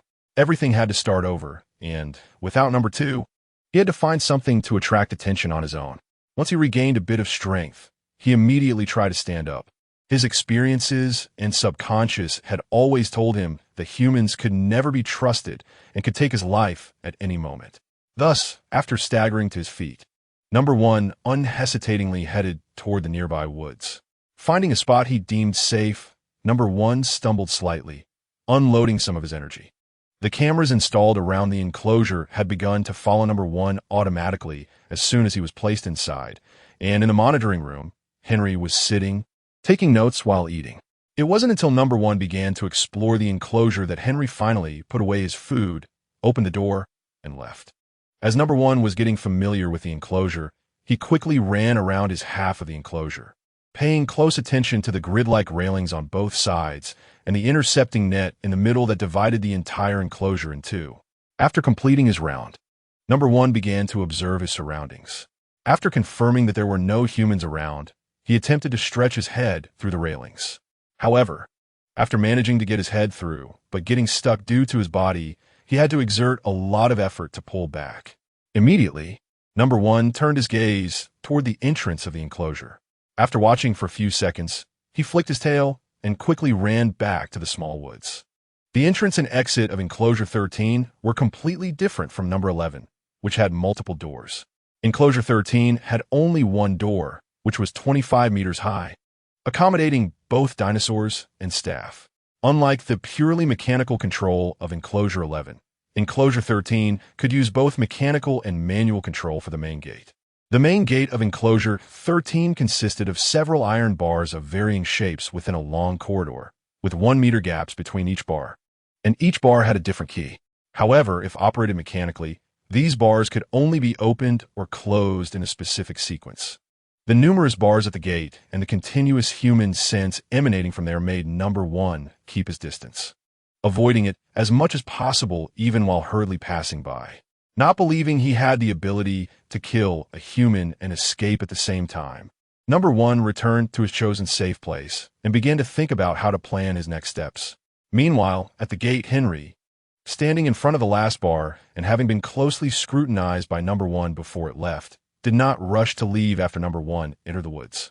He waited a moment to ensure number 1 wouldn't come out before turning around and starting to retrieve his keys to leave. After spending a long time constantly changing keys to open the railing and finally walking out of the corridor, Henry didn't rush to leave. Instead, he followed the external stairs to the cross corridor located right in the middle above the enclosure, picked up the binoculars borrowed from the monitoring room around his neck, and began to adjust the parameters to look for subject 1 among the deep greenwoods. since his assistant had instructed him to closely observe whether Subject 1 would have any stress reactions during these days. All he needed to do was observe and record. The feeding was entirely left to the staff of Enclosure 13. His colleagues really were something. They all knew that the doctor didn't like Subject 1, but didn't bother to tell him, causing him to be anxious for so long because of the doctor's expression. If the assistant hadn't informed him about this before he came, he wouldn't have known how long he would have been kept in the dark. He felt like an idiot in the eyes of his assistant. But how could this be his fault? How could he take everything the leader said seriously? The little person in Henry's heart was crying out in despair. He had switched from another research team to Dr. Wu's team, and before this incident, his conversations with Dr. Wu were limited to task assignments. Who would have thought that the doctor's words of "just don't die" were actually sincere? Thinking that Dr. Wu didn't really care about Subject 1 anyway, Henry naturally didn't plan to waste the entire day standing under the hot sun observing. After observing for a while, he left a note for the enclosure manager next to him to feed the subject in an hour, and then left. Staying in the air-conditioned monitoring room with snacks was definitely more enjoyable than standing there watching Subject 1. However, just as Henry sat in his car and was about to start the engine to leave, he suddenly received a phone call. "We flip a new cage. Isn't Subject 1's cage already showing bite marks? Do you want this one? It looks a bit bigger than the one it was in before." Chapter 36. Dr. Wu more worried. "No." Henry decisively refused without hesitation. He was no longer the person he used to be. Did they really think he didn't know what they were up to and why they were calling him to get the cage? These people were just looking for any excuse to trick him into helping them find materials, since they felt there were too few people to help. And he wouldn't fall for their tricks. The researcher on the other end of the phone, rummaging through a pile of disorganized and poorly maintained documents that were not only yellowed and crumbling, but also infested with bugs, expressed high appreciation for Henry's disregard for asset safety, and then immediately changed tactics. "Mary is also here, but she broke up this morning and is now crying while working. Are you really not coming? I'm on my way." Just as Henry was about to say that Mary had a boyfriend and why he should go, he immediately changed his tune upon hearing that Mary had broken up, hurriedly agreeing while starting the car. The researcher, who had successfully recruited another helper, hung up the phone satisfied, while the crying Mary placed a box full of things heavily on the table. Have some self-respect. Mary, who had voluntarily broken up because her boyfriend suggested over the phone that she stop working and come home to marry him so he could support her, looked at him with a complicated expression. She had a clear and specific career plan. Dating was just a supplement, not a necessity. If it weren't for her ex's good looks, she wouldn't have agreed in the first place, and certainly wouldn't be crying over the breakup. Besides, she hadn't been swindled out of money. "You don't understand," the researcher replied calmly, tossing a neatly organized stack of documents into the box. The destructive power of a usually aloof person suddenly crying was immense. "But that's all just rumors. If they brought up a topic I was interested in, I might be a bit engaged. But they only ever bring up topics they think I would be interested in, without even bothering to understand my actual hobbies. Can't they just directly ask me what I like?" As a result, because she wasn't interested in what they said, inexplicably, rumors about her being aloof spread. Mary, feeling somewhat indignant, picked up the box and left, while the researcher shrugged and remained silent. He didn't understand why those people would still approach Mary for casual conversations, even though they knew she had a boyfriend, and after she rejected their advances, they would gather together to spread rumors about her. Perhaps this was the pressure female researchers had to bear, no matter how good their achievements were. Many older evaluators would first focus on why a woman could achieve such success, speculating whether she had connections or engaged in inappropriate transactions, and why, at her age, she wasn't married with children, as if women should just stay home and raise children. They would then casually find an excuse to disqualify her from awards that should have been hers, and instead award them to a white male who was inferior to her in every way. There really is gender discrimination everywhere. The researcher sighed as he placed the cage from under the table onto the table and wiped off the dust on top. Fortunately, Mary didn't know she had been the subject of rumors. Meanwhile, Subject 1, who had been hiding behind a tree, cautiously poked its head out. The strong scent of humans indicated they were right in front, but there was only a railing, and the lingering, annoying scent of humans made it feel increasingly irritable. Its heat-sensing range was consistent with its line of sight, And just as Subject 1 was pondering whether the humans were hiding behind the railing, a sound suddenly came from above. The moment it heard the sound, Subject 1 looked up towards the source, and in that instant, its heat sensing quickly pinpointed the location of a human, with red lines outlining the human silhouette, bringing every movement of the human into clear view for Subject 1. After scanning around and confirming that there was only one human above, having seen the human by the side of the enclosure, Subject 1 began to cautiously retreat. It had never known that humans could come directly above the enclosure, and it seemed this human wouldn't fall either, adding new considerations to its plan. As Subject 1 faded into the woods, its skin color gradually began to change to match its surroundings, eventually settling on a shade slightly lighter than the surrounding colors. Not changing further. Just as the cameras that had briefly lost track of the moving target re-identified it, they all focused on Subject 1 and continued recording.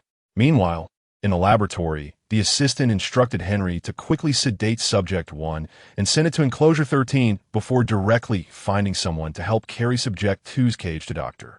Wu's office, even reminding them to keep an eye on all the small items in the cage to ensure none would fall out. Several researchers who had originally gathered excitedly around Subject 2 immediately took on the task. After placing Subject 2 down, they shouted towards Dr. Wu, "We absolutely won't disturb you today, Doctor. You just need to stay comfortably in your room," and left while playfully shoving each other like silly huskies. Dr. Wu, with a blank expression, listened to the loud thud of something dropping just after they ran out and the sound of them searching for a broom. His expression suddenly turned cold. Just after boasting, trouble arose. If he really didn't team manage anything, who knows what the entire laboratory would end up like. Chapter 37? When the assistant was holding something and opened the door, turning on the light after entering, they saw Dr. Wu walking towards them, subconsciously raising their hand to block Dr. Wu. The assistant was met with a cold expression on Dr. Wu's face that seemed to say, "What happened to you again?" The assistant's brain short-circuited, and for some reason, their mouth suddenly became uncontrollable. The law of segregation is the most fundamental principle in genetics. It essentially clarifies that the hereditary material controlling biological traits exists as individual units, known as genes. Genes, as units of heredity, are present in pairs in somatic cells and possess a high degree of independence in inheritance. As the assistant mechanically recited this, Dr. Wu's expression gradually shifted from indifference to confusion, then to contemplation, and finally, when the assistant finished reciting a whole section with a blank look, he understood what the assistant meant. If you want to be a first author, there are still some topics left for you to choose from for my interns. As for being a second author, you can't be one on my paper, but you could try for a third author. After saying this, seeing the assistant still looking blank, Dr. Wu added, "Or I could lend you to another team, and you could be a second author there, or a third author." The more Dr. Wu spoke, the more confused the assistant looked, and after not getting a response for a while, Dr. Wu glanced at the assistant in bewilderment before passing by him, reaching for the door. But just as he raised his hand, the assistant blankly grabbed his wrist. Seeing the increasingly perplexed expression on the assistant's face, Dr. Wu pondered whether the assistant was too busy with work to keep up mentally and needed some rest. At that moment, the assistant instinctively handed over the bag they were holding. "How long do you want to rest?" While receiving the bag, Dr. Wu began to think about how long the lab could last without the assistant before it couldn't hold up anymore. After concluding that he could use the busy research schedule as an excuse to refuse all departments and third-party organizations, Dr. Wu turned around, ready to write a leave note for the assistant. 50 years? Wait, I can actually take a break. A few seconds after his mouth answered before his brain caught up, the assistant finally realized what Dr. Wu had just asked. In disbelief, he hurried over to set, right the things that had spilled out of the bag. After quickly fixing it, the assistant suddenly yanked out the note Dr. Wu was writing and pushed the contents of the bag towards him. "I didn't work overtime, so I don't need a break. The book is inside. I'll get it back for you. Breakfast is sandwiches and soy milk, both hot. Eat quickly. I've already checked today as schedule. It's just turning those animal records into electronic versions and recording the data of transgenic animals. I'll keep an eye on it for you. If it really doesn't work out, I'll call Mary back. You just continue to rest." Some researchers who were going through old materials didn't know that some data had already lost its significance. So Mary, who was more familiar with those things, was sent over to help speed up the process.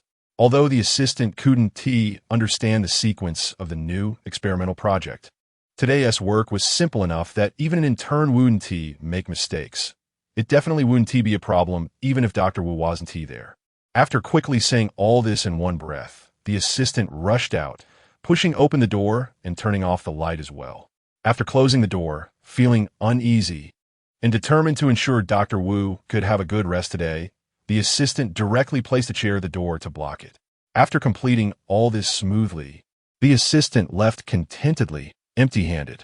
The fact that they managed to pass through layers of interviews to join Dr. Wu's experimental team as world-class geneticists and had been working there for so long already represented their capabilities. Some of them had been working with Dr. Wu for over 20 years. Whether during the economic struggles after the events of 1993, when everyone went months without pay, or later when they started working for Boss Ma and received increasing salaries. They had always followed Dr. Wu. Over the past 20-plus years, many had been recommended by Dr. Wu to other research teams or had branched out on their own, proving their capabilities to the world, showcasing the foresight in Dr. Wu's recommendations to other bosses or institutions at that time. Having worked with Dr.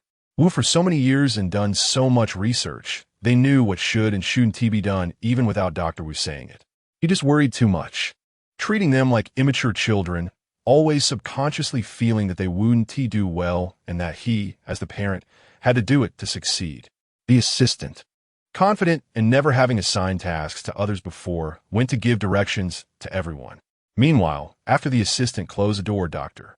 Wu quietly turned on the desk lamp and began to eat a sandwich under the dim yellow light. After quickly finishing the sandwich while drinking, Dr. Wu threw the cup into the trash can and stood up to go to the door. When he first pushed the door, it got stuck after opening just a few centimeters and wouldn't budge. After pushing a few more times with force, the door suddenly opened without obstruction. No problem. A passing researcher waved their hand without looking back while holding a chair, and after a moment of thought, Dr. Wu walked in the opposite direction. Doctor, why are you here? Suddenly startled by the faint sound, like a mosquito, in the originally silent room, Dr. Wu shuddered slightly. After giving the assistant a slightly reproachful glance, he casually replied, I was thinking about which animal would be most suitable to add. Got it. I'll call Mary back right now. Please go rest quickly. Doctor, I beg you to go to sleep. The assistant whispered, fearing to disturb their colleagues who were working nearby. Finally, when Dr. Wu returned to the office with a few books he had brought for himself under the assistant's watchful gaze, the assistant finally breathed a sigh of relief. What's going on? Even the second one can't keep Dr. Wu occupied? Looks like I'll have to go get a few more books later to prevent the doctor from going out again. And who took the chair in front of the door? I finally mastered the skill of using a chair to block the door. Chapter 38, Dr. Wu. Long periods of intense mental work. My mind isn't clear. After returning to the office with a few books, Dr. Wu first glanced at the second one, who was playing with something in the cage, then casually placed the books on the desk and walked to the front of the second one's cage, hands in pockets, quietly looking down at it.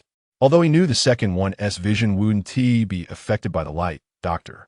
Wu still chose to stand on the other side of the cage, keeping a slight distance to avoid blocking the light. He couldn't help but wonder who was so bored that they had tied several animals with straw and even placed several fabric toys in the second one's cage. He didn't know whether to say the person had a childlike heart or to commend them for having the sense to avoid putting fragile items inside. Dr. Wu reflected on whether it was because he had been busy with experiments lately and hadn't had time to take care of them, prompting them to hint at wanting him to help them review their papers. Otherwise, there would be no other reason to explain their behavior. Dr. Wu has been working at Jurassic Park for over 3 years and has created hundreds of dinosaurs, yet he has never seen them do this before. It can't just be because they are bored, right?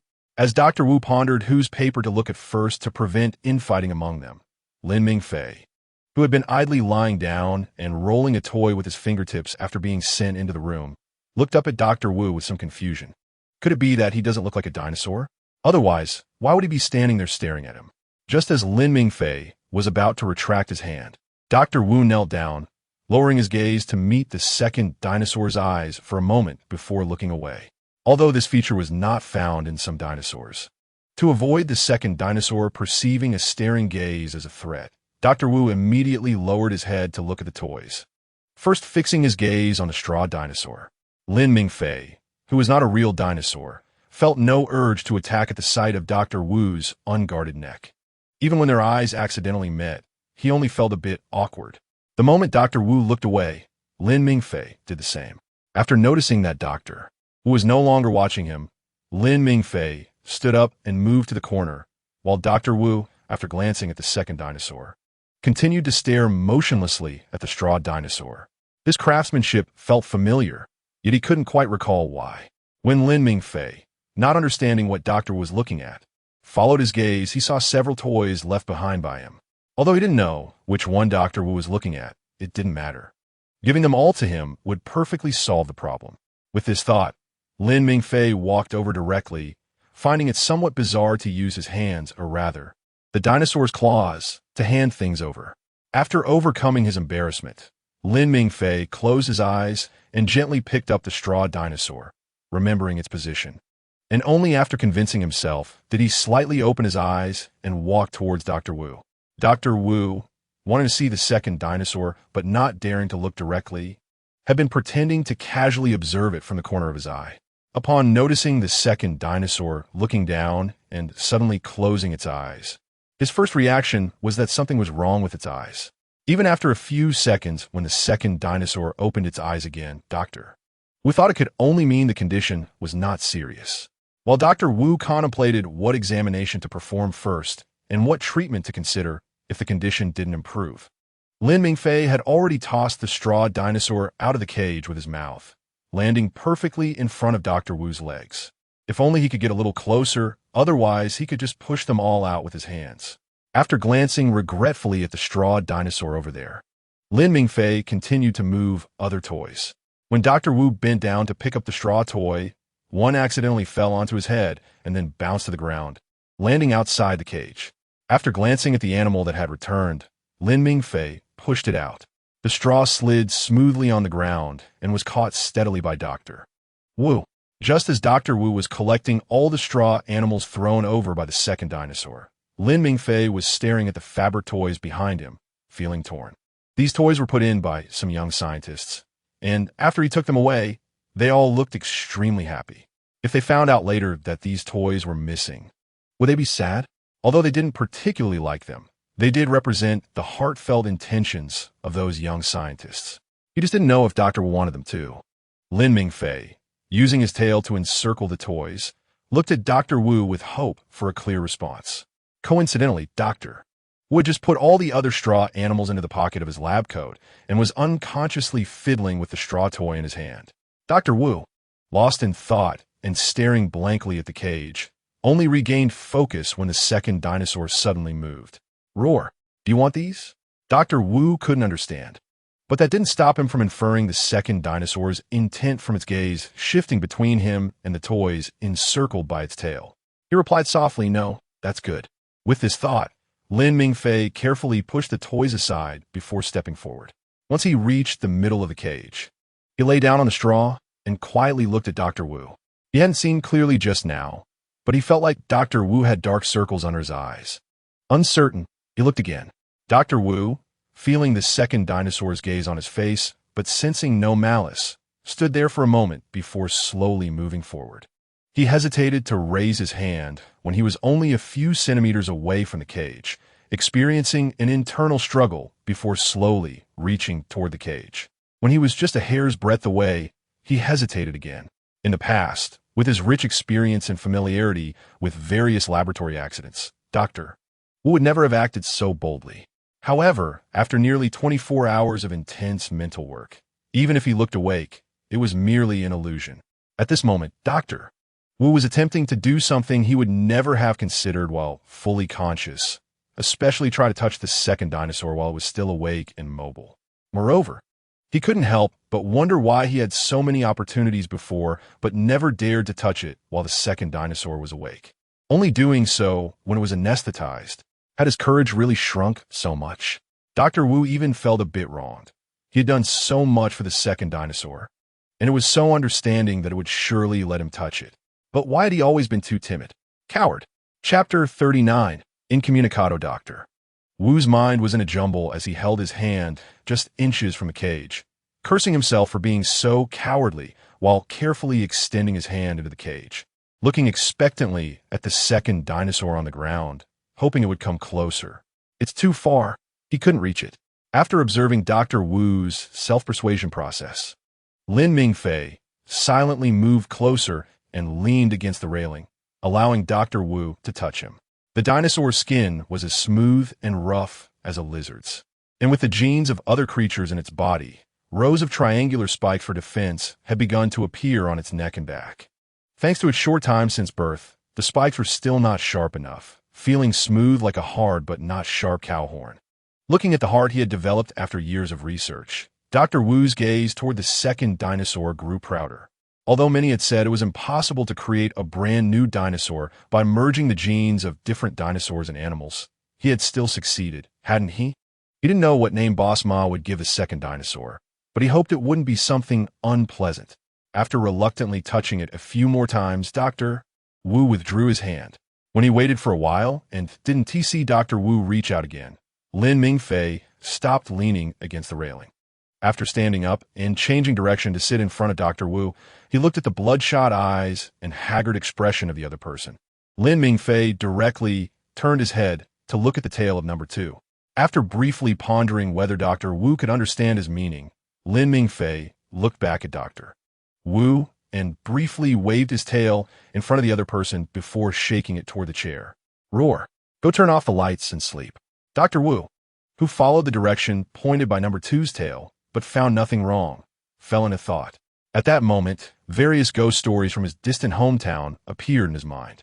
But soon, his trust in science easily shattered the seemingly terrifying yet weak shell of ghost tales that could not withstand the scrutiny of science. The thought that animals can see things invisible to humans, such as souls, simply left his mind. Everything should be viewed through the lens of science. All unsolved mysteries are merely due to the underdevelopment of science. Number 2 has always been well-behaved, and Wu and Ti make random noises. So he must be reminding himself of something. Could it be an electrical leak?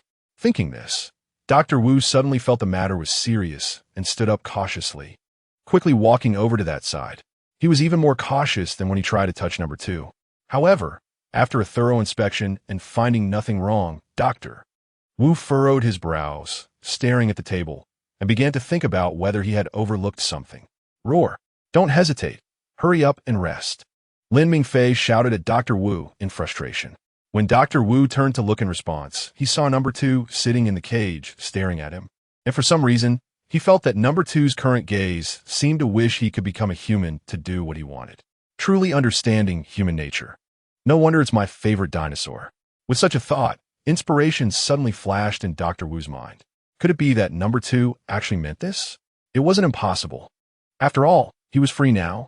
Lin Mingfei watched numbly as Dr. Wu struggled to lift a chair and brought a book to sit in front of him, even placing the chair to the left of the cage to avoid blocking number 2's light. No, what does a dinosaur need with light? Even if he wanted to read, he could do so in a well-lit place. Besides, isn't there a light on the ceiling here? Turn it on. Since you don't have myopia, why waste your eyes like this? Lin Mingfei's inner voice screamed in panic, but Dr. Wu only thought that number 2 was rapidly tapping his tail on the ground out of impatience.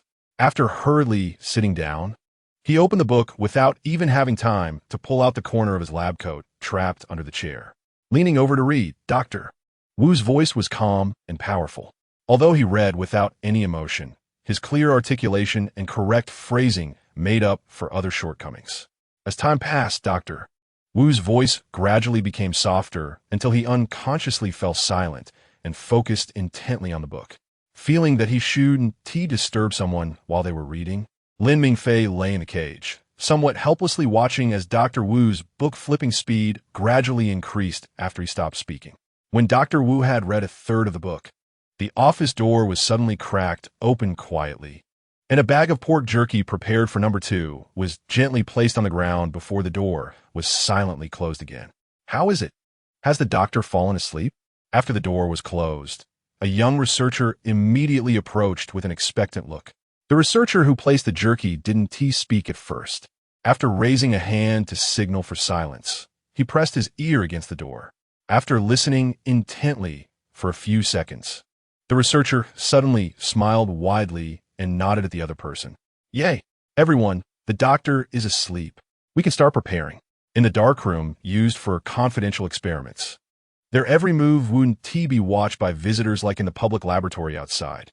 The young researcher cheered, raising both hands to share the good news with everyone, and then excitedly ran to other labs to inform others of this good news.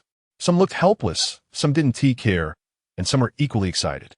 Among them, one person, after the excitement, suddenly realized a problem. Does the assistant know about this? If he doesn't know, how could the young researcher have the guts to organize such a thing? That makes sense. Thus, no one had any doubts about this matter anymore. And based on the idea that they were supposed to work overtime today anyway, the group of young researchers gradually grew. Dr. Wu in the office was unaware of the turmoil outside, while Lin Mingfei only slightly raised his head to take a look when the door opened. Although his view was blocked by Dr. Wu, the scent was familiar, so Lin Mingfei lay back down to continue listening to Dr. Wu's reading. When Dr. Wu's drowsiness finally struck again, forcing him to stop reading, Lin Mingfei, not willing to give up, urged again, "Roar. Go to sleep." Hearing number two's voice, Dr. Wu paused slightly before opening his eyes to look at him. After pondering for a moment about number two tapping the railing with his tail, Dr. Wu agreed. Okay. Chapter 40.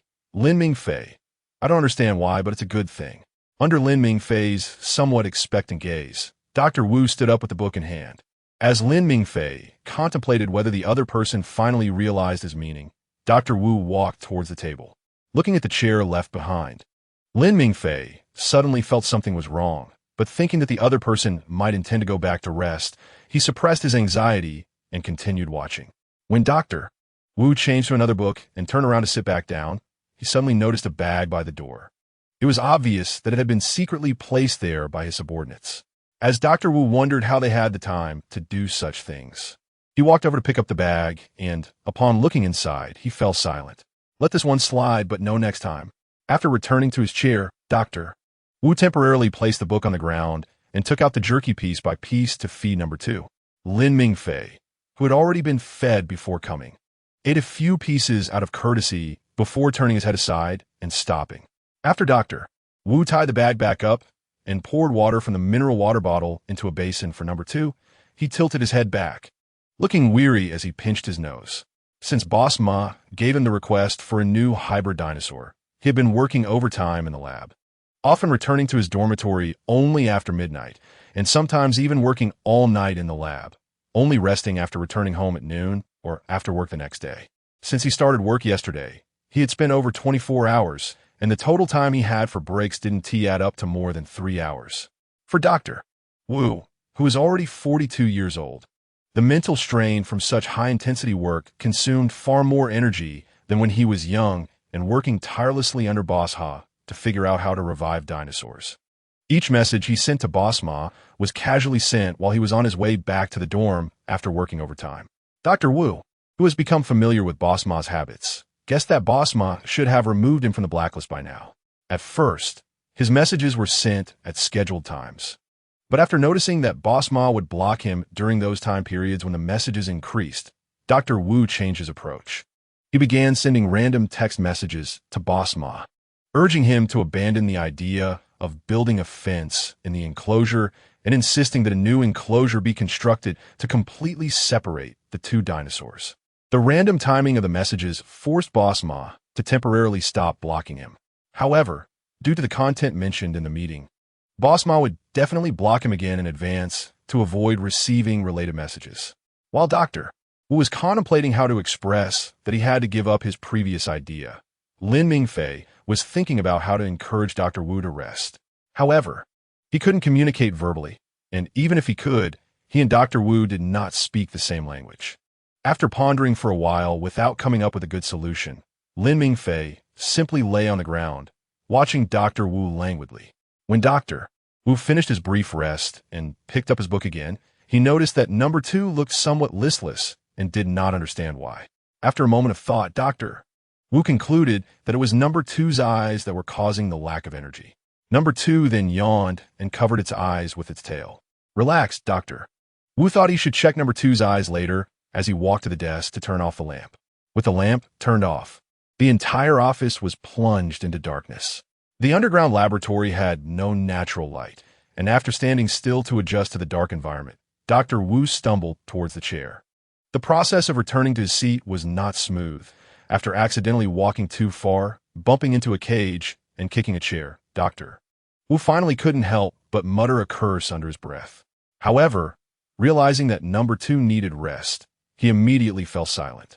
After feeling his way to the chair, he sat quietly in the dark, making no further noise. Even though the lights were off, Lin Mingfei could still see Dr. Wu's every move through thermal sensing. Although he couldn't see the expression on Dr. Wu's face, he could tell from Dr. Wu's somewhat awkward movements that his current mood was not great. Although Lin Mingfei didn't understand why Dr. Wu had suddenly turned off the light after picking up the book, it was at least a good start. Remembering how he used to put his brother to sleep, Lin Mingfei gently tapped the cage, which was filled with thick straw, with his tail. As Dr. Wu's breathing gradually became more regular, Lin Mingfei began to slow down the frequency of his tapping. After an unknown amount of time, when Dr. Wu's breathing finally became steady and rhythmic, Lin Mingfei reduced his tapping frequency until the room was completely silent. When Dr. Wu finally woke up and opened his eyes, the pitch-black environment caused his brain to momentarily short-circuit. He quickly recalled that he was now in the office of the laboratory. At the moment Dr. Wu's breathing changed, Lin Mingfei immediately looked up at him. Although there was no clock in the room to check the time, and even if there was, he couldn't see the time unless it was glowing, his subconscious told him that it was already noon. During Dr. Wu's rest, no one had opened the door again, but strange sounds occasionally came from outside. However, the sounds were soft enough that they didn't wake Dr. Wu. Lin Mingfei was not interested in what was happening outside. After confirming that Dr. Wu was awake, he tried to hook the bag that was placed nearby with his hand. After pulling the plastic bag in front of him, he pushed it directly to Dr. Wu's feet. Roar, you should go eat. After saying this, afraid that Dr. Wu might think he was doing this because he was hungry, Lin Mingfei shrank back into the cage a bit more and curled himself up, trying to look completely uninterested in the food. Dr. Wu, who suddenly felt something bump against his feet and heard number 2's call, bent down in confusion to look at his feet. Although he recognized by the sound that it was the plastic bag, he thought it was just number 2 accidentally bumping into the bag and bringing it closer to him. After fumbling around and finally turning on the office's incandescent light, Dr. Wu smoothly returned to his seat, picked up the bag, and took out a piece of jerky that had been thrown into the cage from above, which landed right in front of number 2. Chapter 41. SC Char Dinger's generosity. Lin Mingfei, who had gone from 1 meal a day in the enclosure to multiple meals and occasional snacks here, fell silent at the sight of the jerky. He wasn't hungry at all, didn't really want to eat, but since it had been thrown in, he couldn't waste food. What a hassle. As Lin Mingfei reluctantly chewed the jerky slowly, Dr. Wu was eagerly preparing to feed again. Hours of rest had restored some of his energy, and the return of rationality meant that his sense of crisis when facing the dinosaurs was back. The idea of personally feeding food to number 2 was something he couldn't even dare to think about. He could only shiver in the corner, afraid that Dr. Wu would remember what he had done before. Just as Lin Mingfei took nearly a minute to finally swallow the piece of pork jerky, Dr. Wu was about to throw another piece in when a loud explosion sound suddenly came from outside. Even with the door blocking it, the explosion still made Dr. Wu's ears hurt. Although he knew that carrying firearms and other dangerous items was prohibited in Jurassic Park, it was impossible to ensure that there were no leaks. Fearing that the researchers outside might be in danger, Dr. Wu hurriedly tossed the bag to the ground and rushed to open the door. Now, let's rewind time to a few hours before the explosion sound. Upon returning from outside, the assistant found that all the laboratories in the darkroom had been decorated with various decorations and looked at his colleagues who were cheerfully hanging small items with confusion. After searching for a long time, he finally found the culprit and looked at the young researcher, who was almost bursting with pride and felt like laughing in anger. Just for this reason? Look around. Who celebrates a birthday in the lab? Did you eat the laboratory rules? I don't want to make the headlines for this. And global headlines at that. Why should it be you? Shouldn't it be me? Don't be angry, don't be angry. Seeing his assistant glaring with an expression that seemed like he wanted to hit someone, the young researcher immediately approached him with a flattering expression, holding out what he had in his hands. It's not flammable or explosive material, and we only placed it in the theoretical lab. The practical lab's door is tightly shut. What? You didn't put it inside, and I still have to praise you? After confirming that the small decorations were indeed not dangerous, the assistant handed the items back to him with annoyance.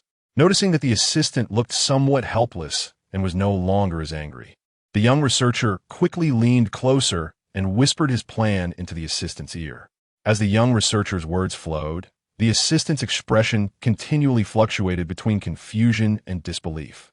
After introducing his plan, the young researcher stepped back, full of anticipation, watching the assistant, and the last straw was when Mary returned with a few dinosaur-shaped balloons, expressionless. Here, that's the stuff you wanted. Seeing that the usually reliable Mary was also involved, the assistant felt a sudden darkness before his eyes. After staring at the ceiling for a while, he waved his hand at the young researcher gloomily. I won't take care of you anymore. If the doctor asks, I'll say it was all your idea. All right, you're the best assistant. I said I won't take care of you. Uh-huh. Okay, no problem. I'll continue setting things up, assistant. Thank you, senior sister. You're the most beautiful and kindest person in the world. The young researcher happily took the balloon that Mary handed over and ran off. Watching the young researcher, who had gone to another lab to join other young people after entering a password, especially seeing him dancing with excitement, the assistant couldn't help but show a look of disdain. Just a kid who causes trouble. And they might be young and naive. But why did you get involved too? The assistant looked at Mary, who was observing the setup with her arms crossed and a curious expression. In his view, Mary had always acted mature and rational since joining the team. But now things had gone wrong before he could even figure out how to get his colleagues to tidy up the place to avoid the doctor discovering anything amiss. Was this even fair? Anyway, he wouldn't care anymore. He really wouldn't care. Let them do whatever they want. Even if the place exploded today, he wouldn't care, because he was in a good mood today. Mary shrugged nonchalantly and, after saying that, turned to the assistant. Seeing his ghostly expression, she tilted her head and kindly added, the balloons in the park are filled with helium. They are neither combustible nor flammable, and since we aren't using any beakers, nothing will happen. The assistant hesitated, looking at Mary, his mouth opening and closing several times, but unable to say anything. Finally, he simply left the dark room in frustration. And you still plead for them every time. Mary's voice came from afar, but the iron door muffled her words, even though the latter part was swallowed by the door. The words that got through were enough for the assistant to silently vow that he would never care about them again. If he couldn't do it, he was a dog. However, he still needed to check the experimental lab again to avoid any accidents. When the assistant finished checking and returned to the dark room, intending to look at some data on the computer, the earlier young researcher suddenly rushed in, extremely excited. Just as he was about to speak, he accidentally stepped on a balloon that had drifted away from the tape and started its lonely journey. With a loud bang, the Lianglong balloon, which hadn't even lived a day, was tragically popped. As the young researcher stood there, startled, Mary quickly pulled him aside, shielding him behind her. After cautiously observing from behind a chair and realizing it was just a balloon that had burst, Mary let out a subtle sigh of relief. As long as it's not a shooting, it's fine. Don't be scared, it's just a balloon that popped, Mary said as she stepped out from behind the cover. The young researcher peeked out carefully and then followed her, cautiously looking around. I told you, we're just doing biological experiments here, not anything else. How could there be an explosion? Several researchers from gun-restricted countries began curiously looking around after the loud sound, fearing they would miss the excitement. Even when they were pulled behind a cover by their companions after standing still for a few seconds, they still stretched their heads out, wanting to see what was happening. They were soon caught by their companions, who grabbed their collars, forcing them to stay put. After Mary spoke, they were immediately excited to want to go out and see which balloon had popped, but as soon as they moved, they were tightly held back by their companions, who feared they would get themselves into trouble. Mary glanced at them without saying anything. It's normal for people from different countries to be raised so naive. Anyway, with those who were more familiar with the Western world around, those who had never seen a real gun surely wouldn't casually lose their lives. in contrast to the researchers from gun-restricted countries who just wanted to see the commotion. The other researchers wasted no time and dove towards the nearest cover or crawled under tables as soon as the strange sound occurred. Especially those who had experienced similar incidents before. Their movements were already practiced to perfection. After a while, when no unexpected events or gunshots appeared, they cautiously emerged from their hiding places. We should include steel pipes on the ban list. Who knows if there will be tourists causing trouble here? When someone truly wants to kill, unless you kill them first, your safety can never be guaranteed. Do you want me to tell you some strange reasons for being killed and ways to die? Come on, I have plenty of good stories here. Meanwhile, after Mary left the cover first to demonstrate that the lab was still a safe environment, a worried researcher looked towards the office. That sound was so loud. I wonder if Dr. Wu heard it. What happened, senior brother? The young researcher, who had been let go after being annoying, approached the other side, eagerly asking questions. After learning about the other's confusion, he confidently patted his chest and said it would be fine if he handled it. Just watch, senior brother. This is my secret weapon. Doctor, don't come out yet. Just as the young researcher was about to stick the paper on the door, it was suddenly pushed open, startling him so much that he nearly lost his mind. He screamed and forced the door closed with his shoulder. After completing a series of actions fluidly, the young researcher finally realized what he had just done. While leaning against the door to hold it shut, he looked at the assistant with a worried expression. Teacher, don't call me teacher. We have no teacher-student relationship. The assistant unhesitatingly turned his head away, pretending he had seen and heard nothing. Therefore, the young researcher had to look at Mary with a pitiful expression. Senior sister, I'm looking at papers, no time. After receiving a paper from a colleague who came to ask for help with a paper, Mary left the lab without looking back, taking the paper and its owner with her. When the young researcher turned to seek help from others, they either pretended to be busy or immediately began chatting about unrelated topics before leaving. When the young researcher found no one to turn to, the knocking from Dr. Wu became increasingly frequent, and each knock was louder than the last. Although he had yet to hear Dr. Wu speak, each of his actions sounded like the scythe of death scraping the ground. Just as the young researcher could no longer hold back his urge to give up, the assistant sighed and pulled him away. Go write your paper. After leaving this last remark, the assistant opened the door and left without looking back, leaving the young researcher staring at the closed door with a touched expression, silently praying for the other's safe return. So you all just wait around doing nothing? Mary looked at them, who were all pretending to be busy, somewhat puzzled. Although she didn't understand what they were doing, she still offered a suggestion. Hide whatever you can. You wouldn't want to surprise the doctor, would you? Senior sister. Mary calmly left under the admiring gaze of the young researchers, while in the office, Dr. Wu, who was a head shorter and had a cold expression, remained silent as his assistant struggled to come up with excuses. So, that's what happened. There is no problem outside. Everyone is working honestly. It's just that the communication from the security room. What is it called? The intercom? Yes, the intercom. The problem with the intercom caused this issue. The sound was particularly loud, so we could hear it here. Dr. Wu crossed his arms and snorted, refusing to speak, while the assistant's voice grew softer under Dr. Wu's indifferent gaze, eventually stammering to a halt, resembling a child caught misbehaving by a parent, anxiously awaiting punishment. Noticing the assistant had stopped talking, Dr. Wu finally asked in a cold tone, "Is that all you want to say?" The assistant, hands behind his back, stared at the floor without responding, prompting Dr. Wu to snicker derisively, his gaze practically dripping with pity. Your excuse is so poor that even I could see through it. Hearing this, the assistant cautiously lifted his head to glance at Dr. Wu, but upon seeing his expression returned to indifference. He quickly lowered his head and honestly recounted the truth of what had happened outside and what the young researcher wanted to do. Dr. Wu's reaction was exactly as the assistant had anticipated. A birthday? What a waste of time. Wes so good about it. If he has time for that, why not do more work? We were supposed to work overtime today. The assistant quietly reminded Dr. Wu that the Jurassic Park had a new event, and the closing time had been pushed back from 9 to 9:30, so they would have to work late as well. Although most of the lab employees had opted for a 5-day workweek with 8-hour shifts, they usually worked overtime until the park closed. The reason was simple. Boss Ma was generous with overtime pay, and Dr. Wu was quite lenient about it, so everyone was willing to stay in the lab after hours. After all, even if they went to the public lab, most visitors wouldn't understand what they were doing and would only marvel at it, not thinking much beyond that, making it easy for them to slack off right under everyone's noses. Chapter 42. Spinosaurus, what does this have to do with you not working right now?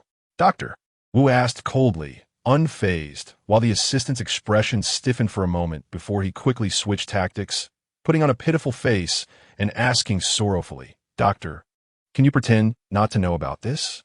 It would be best if you could act surprised and delighted after we go out. Just treat it as if I never said anything. Under Dr. Wu's increasingly indifferent gaze, the assistant decisively shut his mouth, but after a few seconds of silence, he couldn't help but whisper, we'll restore everything, and we'll finish today's work. Can't you not scold them? Dr. Wu didn't answer. He just kept his arms crossed and silently watched the assistant, prompting the latter to lower his head again and fall silent. When the assistant finally emerged from the office looking exhausted, the young researcher, who had been anxiously pacing by the office door, quickly rushed over, nervously circling around the assistant before cautiously asking, You didn't get scolded to tears, did you?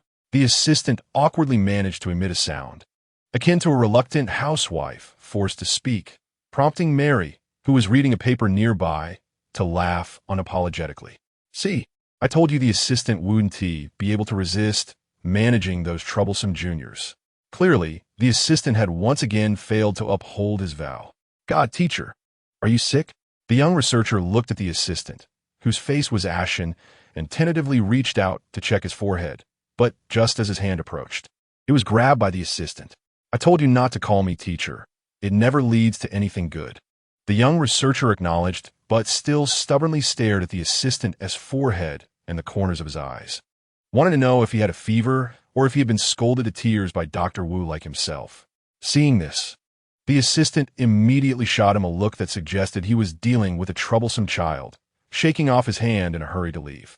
Mary watched the assistant flee the darkroom like he was escaping from a disaster, trying to evade the young researcher's pursuit, and thought to herself, he really is just like someone of Dr. Wu's generation, always dodging after helping juniors and colleagues deal with their messes, fearing to be caught in Dr. Wu's anger, and looking at them afterward like they were brainless zombies, as if he'd like to open their heads and stuff knowledge into them.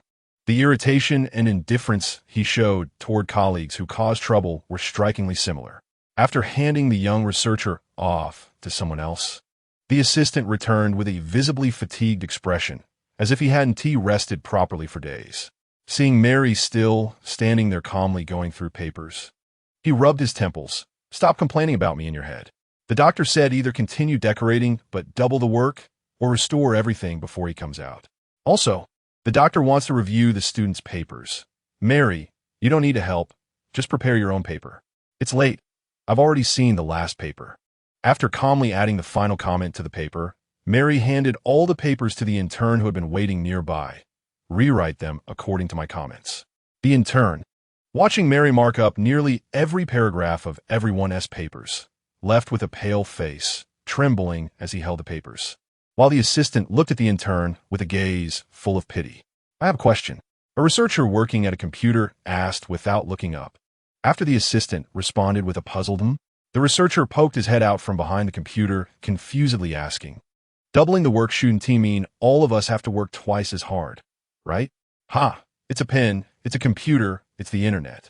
The doctor will be watching us work. After a cold snicker, the assistant finally spoke plainly.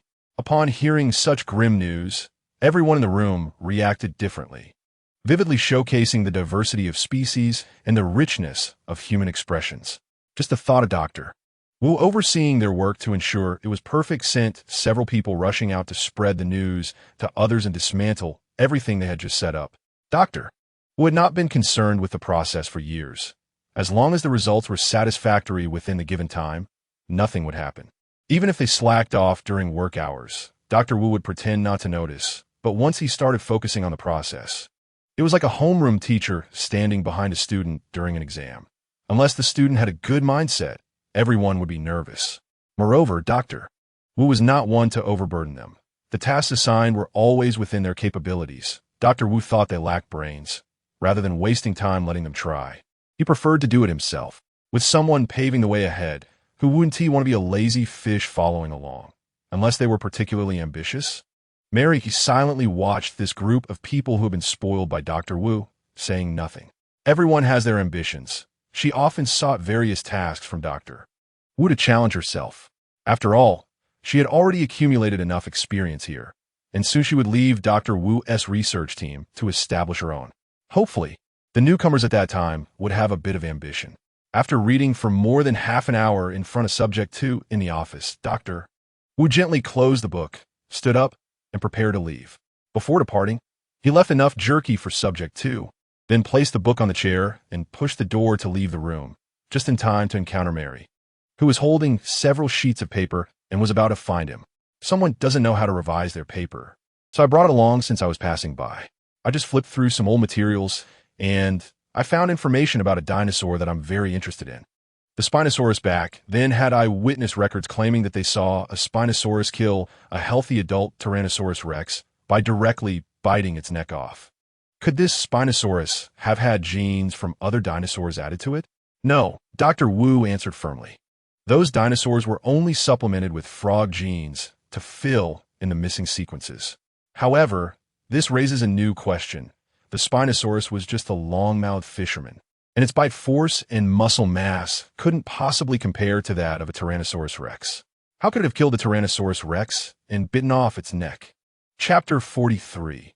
Lin Mingfei. Is it possible that this is because I have the soul of a human? Trusting each other, Dr. Wu didn't ask why the other person was bringing such unrealistic records to him, but began to recall who was responsible for the Spinosaurus's genes. Mary, maintaining her trust in Dr. Wu, began to question the authenticity of the eyewitness record after receiving the answer. Unable to recall at the moment, Dr. Wu ultimately had to set the issue aside due to time constraints, and Mary nodded in understanding.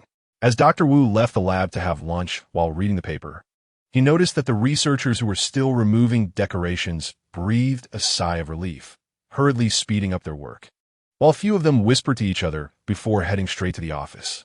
Upon returning to the lab and seeing the rooms restored to their original state, Dr.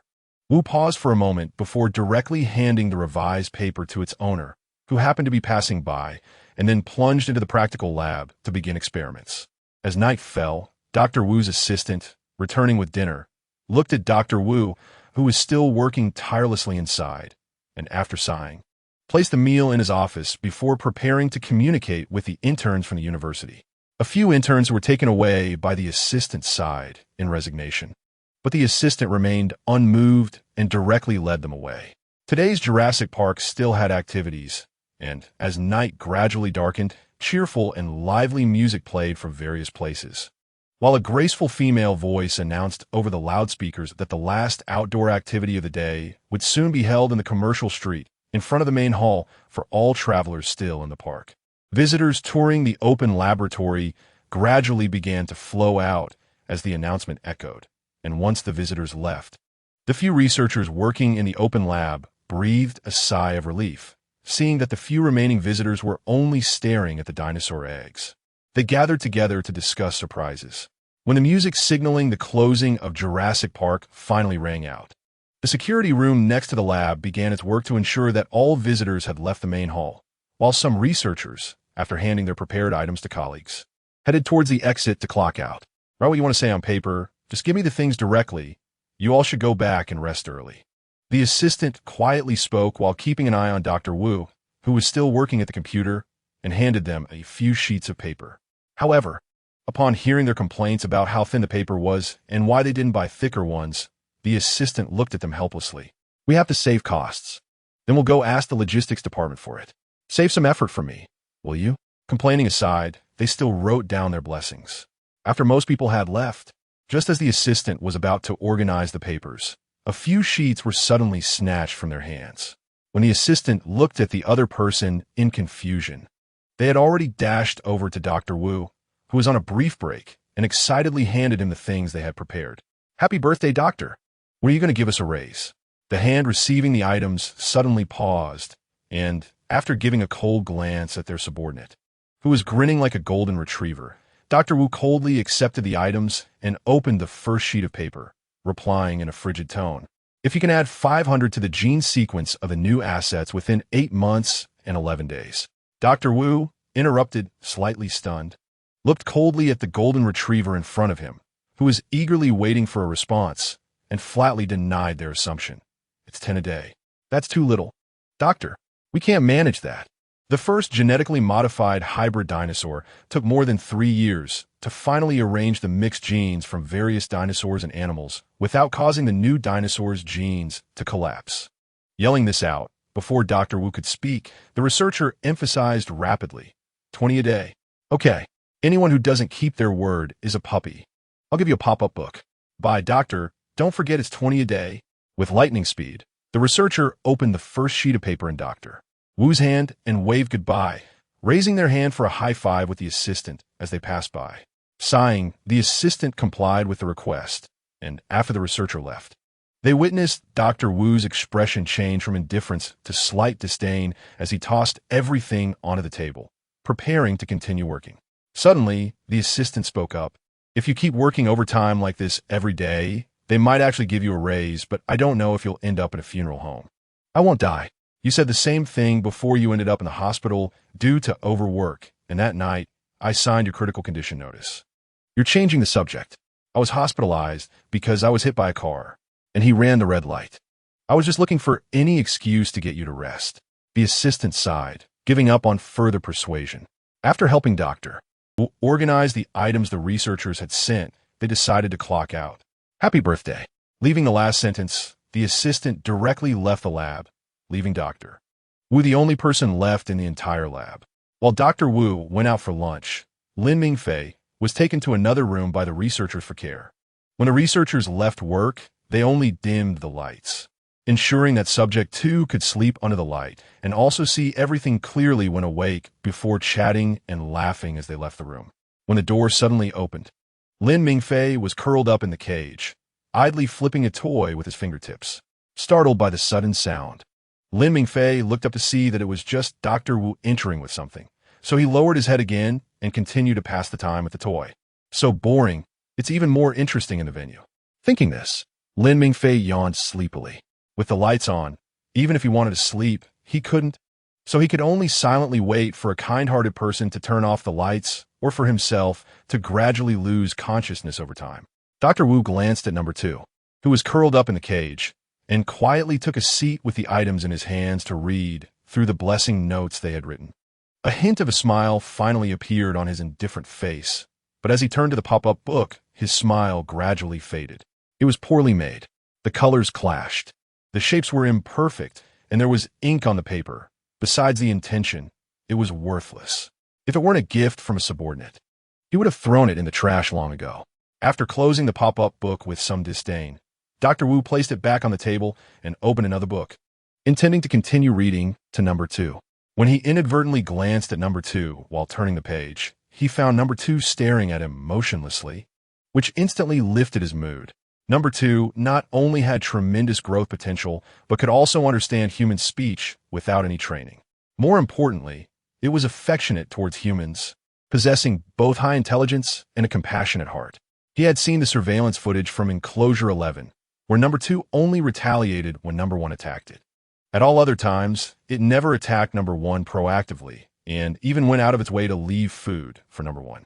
Undoubtedly, number 2 was his most perfect creation to date. Chapter 44. Changing enclosures, thinking about the straw animals that number 2 had given him. Dr. Wu looked at number 2 with increasing admiration. The subsequent reading session went smoothly, except that Dr. Wu occasionally broke into a smile while reading, making everything seem so calm and harmonious. Once he finished reading the entire book, Dr. Wu first cleared his throat with a fist pressed against his lips to suppress the smile at the corners of his mouth, then placed the book on the table and approached number 2, half squatting to look at number 2, who was also gazing at him. Dr. Wu silently noted number 2's current appearance in his mind and returned all the straw animals to number 2, except for the straw dinosaur. However, after a brief glance at them, number 2 looked back at him with a puzzled expression. Dr. Wu helplessly explained to number 2, "These are yours." Understanding this sentence, Lin Mingfei silently reached out to gather all the straw animals in front of him. When Dr. Wu tentatively extended his hand towards the cage, Lin Mingfei directly leaned his head forward. While waiting for Dr. Wu to feel satisfied, Lin Mingfei arranged the straw animals gifted by his assistant alongside the other toys given by the researchers. Although he didn't understand why Dr. Wu had not returned the dinosaur-shaped one, he thought that since Dr. Wu seemed to like dinosaurs, he might as well keep it. Seeing that number two's attention was mostly on those little things, Dr. Wu, who initially only intended to touch number two at the railing, hesitated for a moment before carefully extending a few fingers into the cage. After quickly touching above number two, he withdrew his hand. As he nervously awaited number two's reaction, he noticed that number two merely glanced at him without showing any anger or taking any aggressive action. Dr. Wu silently sighed in relief, but couldn't help feeling worried. With such a good temperament, what would happen if number one bullied him?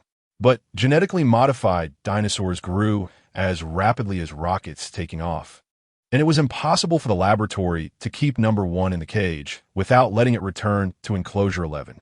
While Dr. Wu was lost in thought, Lin Mingfei lazily leaned against the railing, waiting for him to continue touching. However, by the time Dr. Wu stood up to gather everything and turn off the lights, Lin Mingfei had not waited for him to reach out again. Feeling puzzled as to why Dr. Wu suddenly changed his mind and didn't reach out as he had in the morning, Lin Mingfei lazily stepped away from the railing, wrapped his tail around all the items, and lay down on the straw, closing his eyes to prepare for sleep. After ensuring that number one had spent enough time in enclosure 13 without any signs of stress or safety incidents, Henry hurriedly brought a new cage to enclosure 13 to collect number one, who had been tranquilized by the asset control department. The assistant on the phone urged Henry to hurry and bring number one back, as Dr. Wu wanted to draw blood to check the health data for reference. Meanwhile, Mary, who was waiting with the assistant at the laboratory entrance, said, without looking up from her laptop, "Don't worry, Dr. Wu will be willing to wait a few more minutes. I don't think he would want to wait even a second longer, and I have to meet with an editor from a science magazine soon. I'm worried about being late."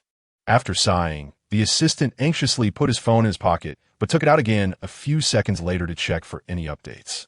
When the transport vehicle finally appeared in the distance, the assistant immediately swiped his card and pushed open the laboratory door to prepare to bring out number two and other equipment. Mary waited until Henry had stepped out of the vehicle holding the cage containing number one before she closed her laptop, swiped her card, and entered the laboratory after Henry. After pushing open all the railings above number one's cage, Henry pressed down on number one to prevent any reflex actions or sudden awakenings while it was still under anesthesia. Mary took out a pen light from her pocket and began examining number one's eyes by lifting its eyelids. As Henry continued to hold down number one with one hand and slightly pushed the railing back with the other, the assistant, who was leading the cage, handed over a complete set of blood-drawing equipment contained in a small box to Mary, who was reaching her hand up towards the air. After drawing venous blood from number one, Mary quickly put everything away and, under the assistant's continuous urging, pushed open the door to the transport vehicle. Watching number one start to struggle in pain from the needle, Henry, worried that number one might wake up, continued to hold it down until its breathing gradually stabilized. Only after several minutes of confirming that there were no issues did he tentatively loosen his grip, waiting several seconds to ensure everything was indeed fine before quickly pushing the railing back into place and locking it. "Hey, help me put down the phone." Seeing the assistant walking past him while looking down at his phone, Henry called out to him and handed over his phone from his pocket. The assistant casually accepted it and walked towards the changing room, but after taking a few steps, he hesitated and turned back to ask, "Did you change lockers a few days ago?" "What? Of course not." Henry looked at the assistant in confusion, not understanding why he thought that, especially since they had no spare lockers to swap. Upon hearing this, the assistant paused his actions and glanced thoughtfully at the lockers in the break room. After pondering for several seconds, he sighed and entered the break room. "We can't afford a change, so let's endure it for now." After the assistant put away his and Henry's things and entered the laboratory to find Dr. Wu, the latter was frowning as he flipped through the old paper materials that Mary had found. With nothing to do but wait for Dr. Wu to finish reading, the assistant began to observe his surroundings. When he noticed that a book about beginner weaving had unexpectedly appeared on the bookshelf, He thought about who might have discovered a new hobby and nonchalantly shifted his gaze away. Once Dr. Wu was finally free, the assistant promptly reported this new discovery and quickly went off to attend to his own tasks. Chapter 45. Boss, I want to raise at this moment. The transport vehicle on the road was moving at an extremely slow pace, even slower than a golf cart, unlike when it had rushed to return Subject 1 to the laboratory, where it had sped along, fearing for the lives of everyone aboard. The modified vehicle, combined with the newly renovated road from a few days ago, made it feel as if it were just a pedestrian strolling along the street. Inside the vehicle, a cage containing Subject 2 was placed by Mary S. feet, while two researchers sat across from each other, discussing the documents in their hands. Several asset control team members were seated around them, holding guns and chatting in small groups. When the transport vehicle finally came to a gentle stop in front of the entrance to the number 13 enclosure, Mary closed her laptop. As the asset control personnel quickly and efficiently got out of the vehicle, Mary opened the box that had been beside her the whole time. After filling the tranquilizer darts according to Dr. Wu's instructions, Mary crouched by the cage, noticing Subject 2 playing with a toy inside. After a moment's hesitation, she softly called out, "Subject 2, keep your tail still, okay?" As soon as she finished speaking, Subject 2's tail, which had been swaying in the cage, suddenly dropped down, thumping against the straw and kicking up a small cloud of debris. Seizing the moment, Mary quickly activated the tranquilizer dart that she had placed in the blowpipe. Observing that Subject 2's breathing gradually steadied and that it no longer reacted to external sounds, Mary opened the cage. After placing everything that shouldn't have been inside into a plastic bag, she gently removed the tranquilizer needle and firmly closed the cage before stepping off the vehicle. The asset control employees, who had been unlocking doors one by one, were finally at the last door. Just as Mary, with one hand carrying the cage and the other holding the plastic bag, entered the corridor-like exit, they moved aside to open the final door. As Mary completed her task and was preparing to leave the number 13 enclosure under the protection of the asset control team, Lin Mingfei had just begun to regain consciousness. As he turned his head curiously to observe his surroundings, the first batch of departing asset control employees was preparing to close the first door. Although he had moved to a different location, the lingering scent of Subject 1 still filled the air, making Lin Mingfei wonder if Subject 1 was hiding nearby, waiting for him to let his guard down before pouncing.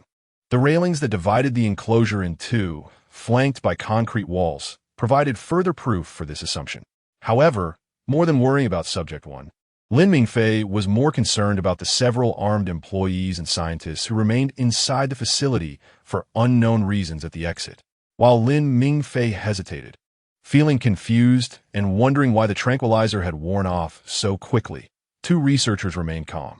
After leaving the enclosure, they stopped outside the locked inner railing. It wasn't a movie. There was no way the railing would suddenly be hacked and open. After a few asset control employees handed them the keys and left for the corridor above the enclosure, one of them boldly whistled at Subject 2, who was still standing at a distance, watching them. Seeing Subject 2 actually come trotting over in response to the whistle, one researcher couldn't help but laugh and tease his companion, who was leaning against the wall taking notes. "Do you think there will be dinosaur performances in the future that use whistles as commands?" "Maybe," replied the researcher with rare red hair, his tone calm as he quickly wrote on the paper without looking up. After a few seconds, he secretly glanced at his companion, confirming that they were indeed alone, and then lowered his voice to speak rapidly. "But raptors are likely intended to demonstrate how carnivorous dinosaurs hunt." As soon as he finished speaking, the researcher immediately held his pen to his lips, signaling for silence. His companion, surprised, quickly gestured that he wouldn't speak. Though his expression clearly conveyed his confusion about the topic, ISNT had said that raptors, like T-Rex, are only for display. "You're really buying into what the boss says?" The red-haired researcher looked at his companion with pity and sympathy. His companion's actions paused, and he turned his gaze away, clearly unsettled. It seemed that the boss's words hadn't led to many actual changes. So would they really get a raise? Doctor, Wu only wanted to pay 20 a day, which was far too little. Moreover, how could they possibly create a brand new, genetically modified hybrid dinosaur in just 8 months? Lin Mingfei, who had been called over, anxiously looked up at the two scientists who were not paying attention to him. He wanted to reach out and nudge the one standing too close to the railing, leaning against it, but the other seemed unexpectedly dejected. He hesitated, wondering whether to scare him to make him remember not to stand that close next time. Although he firmly believed that the human body wasn't that fragile and that maintaining a good attitude would ensure survival, psychological matters were unpredictable.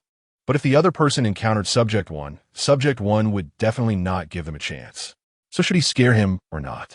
As the scent of Subject 1 gradually dissipated with the gentle breeze, the researcher leaning against the railing suddenly heard a soft sound from Subject 2 and immediately crouched down, hands on his head, looking forlornly at Subject 2, who was obediently standing just a few centimeters outside the railing.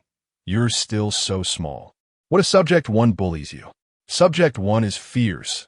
Last time I was just standing next to its cage and almost got grabbed. Can you really handle it? After saying this, the researcher gestured to indicate Subject 2's current height, and after estimating, he anxiously turned to his companion. Should we give him some extra food? He is already bigger than Subject 1.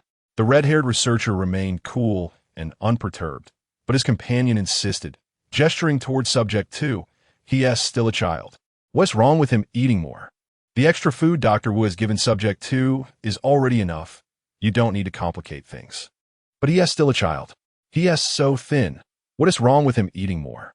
Chapter 46. What again? The red-haired researcher didn't respond. But the way he looked at his companion was as if a loyal veteran had suddenly discovered that their once wise and capable emperor had inexplicably started to indulge in debauchery and let petty officials control the court, leaving him in disbelief, feeling as if the sky had fallen. What nonsense are you talking about? After several attempts to open and close his mouth, the red-haired researcher finally shouted in disbelief.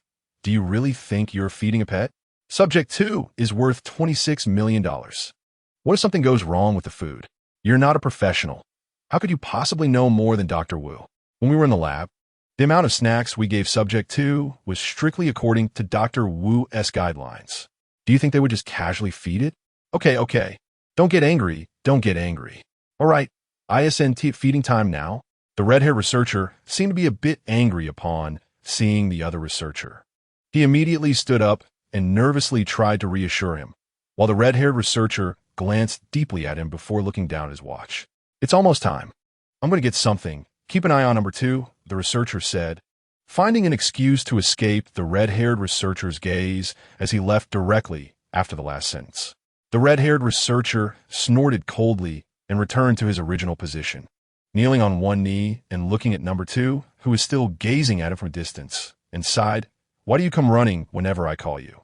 There are all kinds of tourists here. It's easy to get hurt this way. Even with glass barriers, some tourists always find ways to provoke the dinosaurs. Lin Mingfei, who only understood the first sentence, unconsciously tilted his head to see the other person's expression more clearly. However, after the red-haired researcher sighed, he did not continue on this topic but waved his hand, signaling number 2 to hurry back to the woods. After the red-haired researcher waved, Lin Mingfei turned around to glance behind him. Upon realizing there was nothing but a toy that had been placed at the edge of the woods and covered with leaves, he confusedly turned his head back. At that moment, a mosquito flew by, and Lin Mingfei assumed the red-haired researcher was trying to shoo it away. He hesitated whether to remind the scientist not to lean against the railing and began to think about how to increase the dosage of anesthetic for no. 2 in the future, not adapting to the new environment. Noticing number 2 had not moved, the red-haired researcher tilted his head slightly towards the woods in confusion. After pondering for a while, he silently noted this down to inform Dr. Wu later. Just then, his companion returned carrying a bag of meat. After the red-haired researcher made room for him, the researcher stretched out his hand over the railing to pour out the meat. Just as he was about to dump it all out, the red-haired researcher immediately stood up and yanked him back by the collar. Don't feed here, it will attract bugs. The researcher was taken aback and, after looking incredulously at the red-haired researcher, asked in surprise, You're not pulling me back because you're afraid I'm in danger? No matter how good number 2's jumping ability is, he can't reach your hand. 1. 78 meters. 1. 80 meters. The researcher asserted his height confidently, but the red-haired researcher merely scoffed, and mockingly repeated his words. 180? Who would believe that? The moment the researcher extended his arm, Lin Mingfei had already begun to retreat.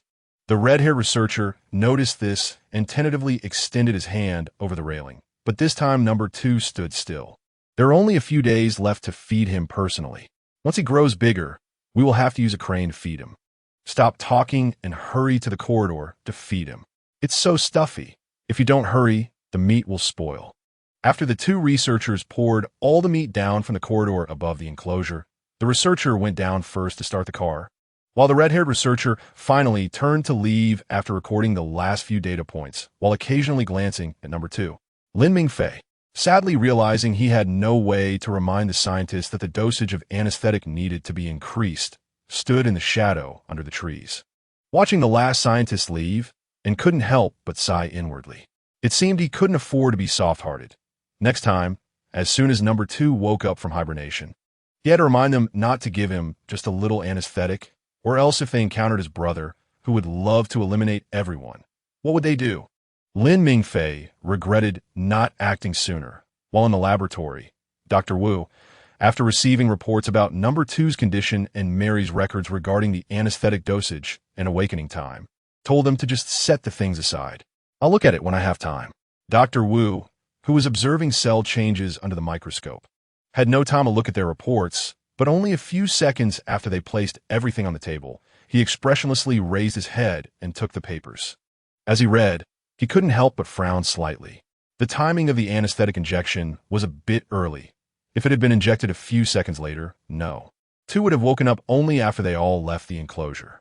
This time, the anesthesia time was not well controlled. In the future, they should inject the anesthetic after entering the enclosure. Dr. Wu, wanting to avoid no. 2 being injected with anesthetics too many times and in too large a total dosage in the short term, hoping number 2 could maintain the healthiest state, was thinking that such details needed to be written more clearly in the future. However, he was unaware that today's situation, where no 2 had already woken up before they left the enclosure, was entirely due to Mary having taken the time to properly place those toys on the leaves that had been removed. But when he flipped to the last page of the report written by the red-haired researcher regarding the suspected rejection of number 2 to the new environment, Dr. Wu's previously fast reading speed suddenly slowed down. The unknown factor meant that no one had taken the time to mention in their reports that they had plucked leaves and placed toys on them. Meanwhile, when Mary, carrying a pile of newly found materials, was inputting the password to enter the darkroom, the door suddenly opened automatically. Glancing at Dr. Wu, who was walking past with a serious expression, Mary, unconcerned, carried her things directly inside. No problem at all when number 2 was here earlier. The doctor is so serious right now, and didn't he call me to go along to understand the situation, so it definitely can't be that no. 2 is in trouble. He is probably in a hurry because Mr. Moss said something to the doctor again. Chapter 47, Assistant. What? Do I have to be your driver too? At this moment outside, a curly-haired researcher, who had suddenly received a last-minute notice and was transporting the equipment prepared for the Velociraptor to the transport truck, maintained a curious mindset as he watched Dr. Wu get into the car and drive away. How rare. The doctor is actually driving himself. I hadn't seen him drive since he had that car accident. I thought he had developed a psychological barrier against vehicles, which made our group too afraid to mention cars in front of him. If I had known it was no big deal, I should have asked him for advice when buying a car back then. As the curly-haired researcher loaded the cage containing 4 lively velociraptors, wrapped in black cloth, onto the transport truck and finally arrived at enclosure number 13. As soon as he got off the truck, he saw Dr. Wu's car parked near the woods by the enclosure entrance. A few asset department employees, after getting off the car, brought anesthetic guns and smoke bombs and made their way directly to the corridor via the stairs. While the curly-haired researcher waited for others to gather around the cage, the asset department employees had already formed a line in the corridor. On both sides of the corridor stood an armed asset department employee pointing their guns downwards, while in the middle, 2 employees stood beside Dr. Wu, one carrying a gun and holding binoculars, constantly observing number 2 and the progress of unlocking the entrance, while the other held a smoke bomb, ready to drop it at any moment. When the last iron gate was finally pushed open, a few smoke bombs intended for repulsion were thrown down from above.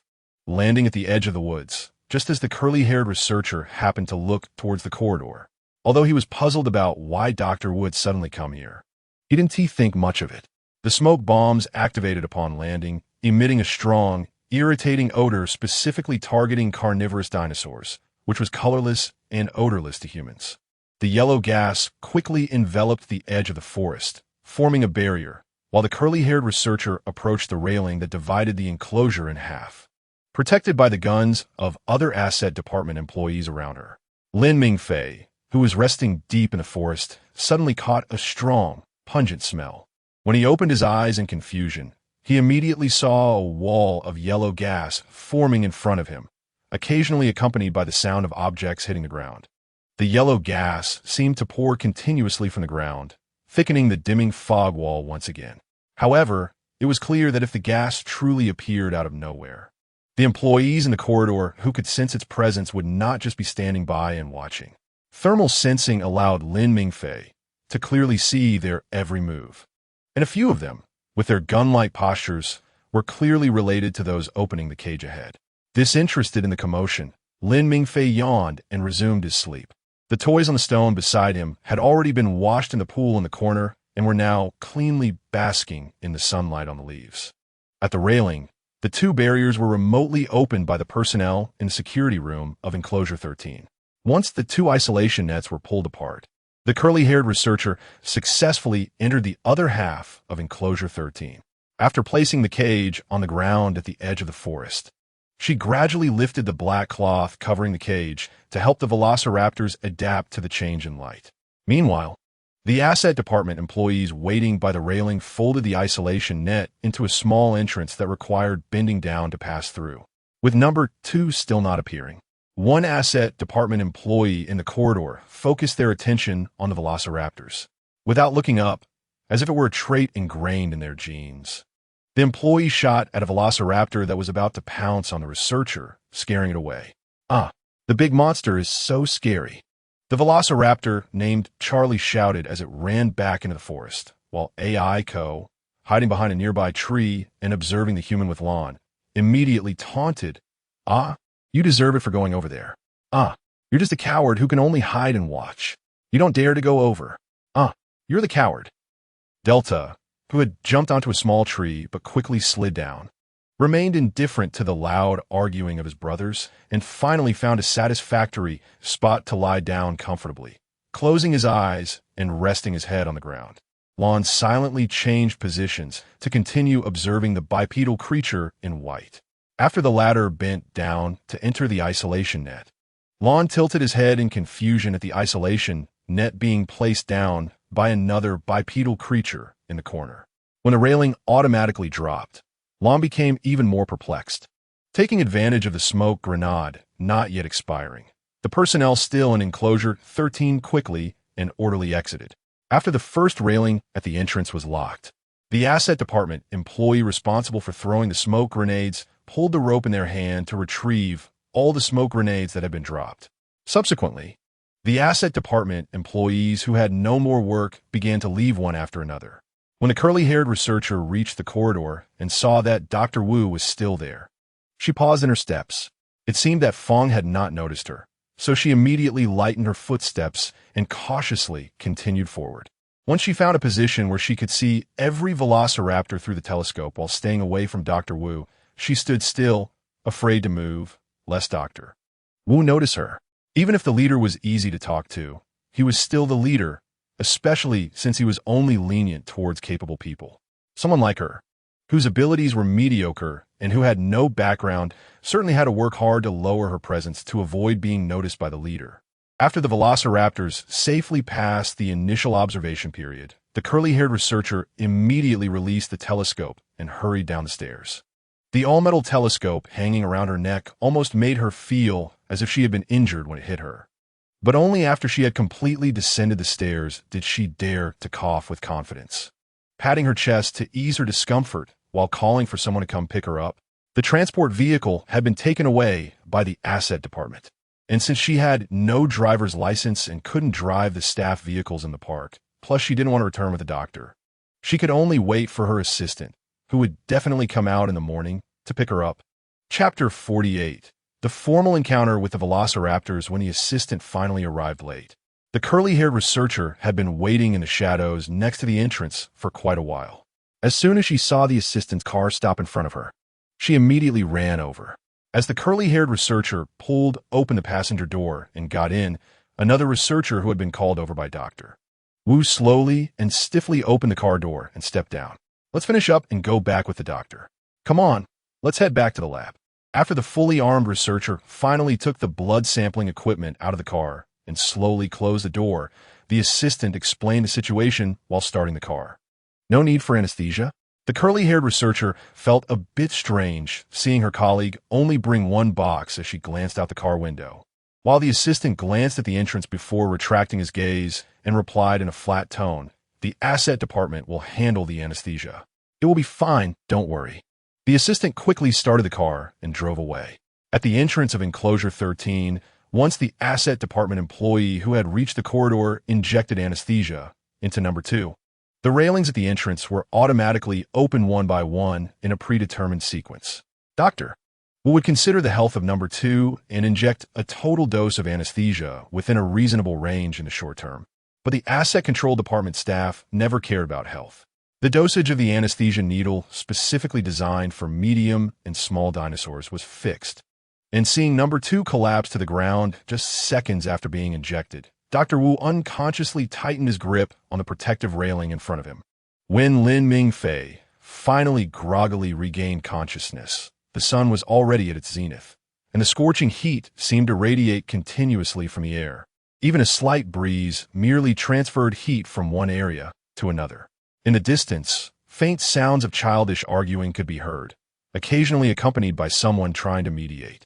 Lin Mingfei, who had been dragged to the edge of the forest, listened to the weak yet persistent voices approaching his ears like mosquitoes. Unable to resist, he used his tail to cover his head and close his eyes, quietly complaining, "Be quiet." The arguing voices that had been going on immediately ceased after Lin Mingfei made a sound, allowing him to continue resting. When he finally woke up again after an unknown period of time, he heard faint mutterings coming from the railing ahead. "I really want to talk." In response, Blue directly slapped the other party on the head with a paw. As Charlie quickly opened his mouth to bite himself, Blue jumped back to avoid him. Seeing Blue dodge, Charlie instinctively wanted to pounce and fight, but just as he was about to jump, he suddenly remembered how he was beaten by Blue before and hesitated. Meanwhile, at the edge of the woods, 2 other velociraptors were lying and standing in the shadows of the trees. One was lazily yawning, while the other kept shifting its gaze between the 2 brothers in front of it. As Lin Mingfei pondered in confusion why the sound was so similar to the velociraptors he encountered a few days ago, but why he was being associated with them, he walked along the wall in the shadows towards the railing. Blue, who was originally facing off against Charlie, suddenly heard footsteps and immediately turned to look at the source of the sound. While Charlie's gaze moved back and forth between the source and Blue several times before he jumped aside, warily staring at the source. Although they could smell the creatures next door, the presence of bipedal beasts and strange scents was always there.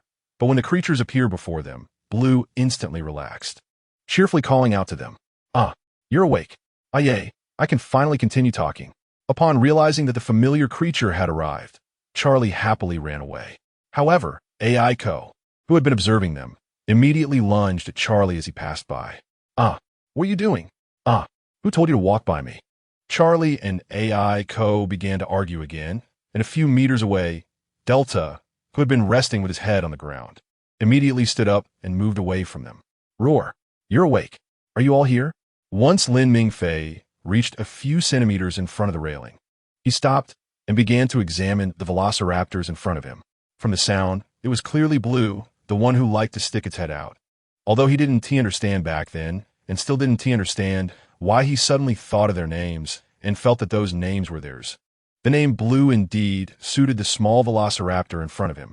There was a long, irregular blue line wrapped in thin, white lines along the edge of its body, extending from its neck to its tail, paired with a rounded head and large amber eyes, making it look adorably toy-like.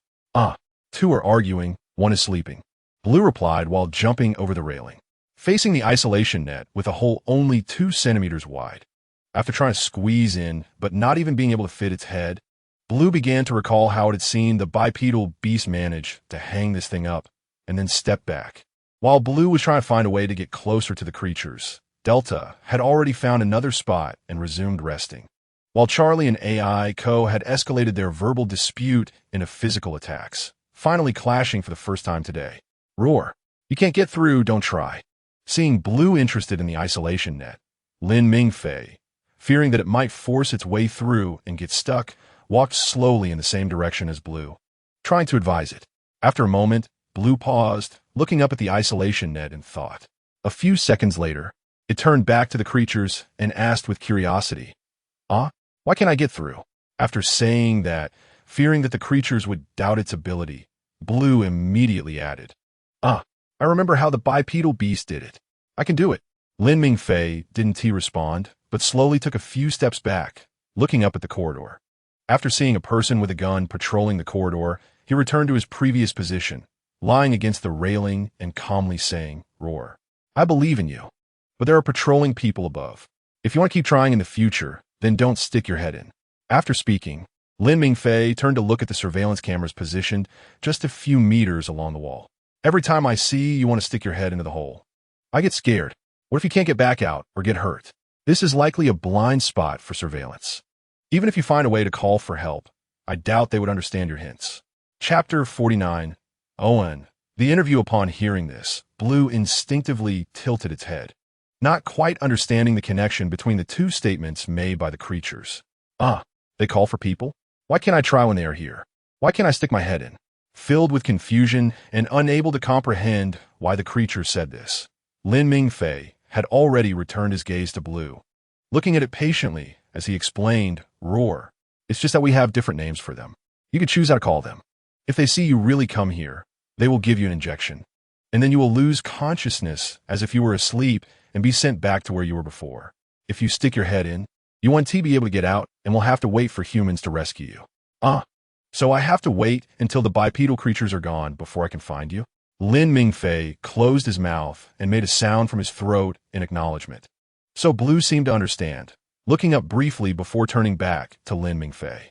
After a few seconds, it turned and jumped over the railing, quickly running towards its brothers in the woods.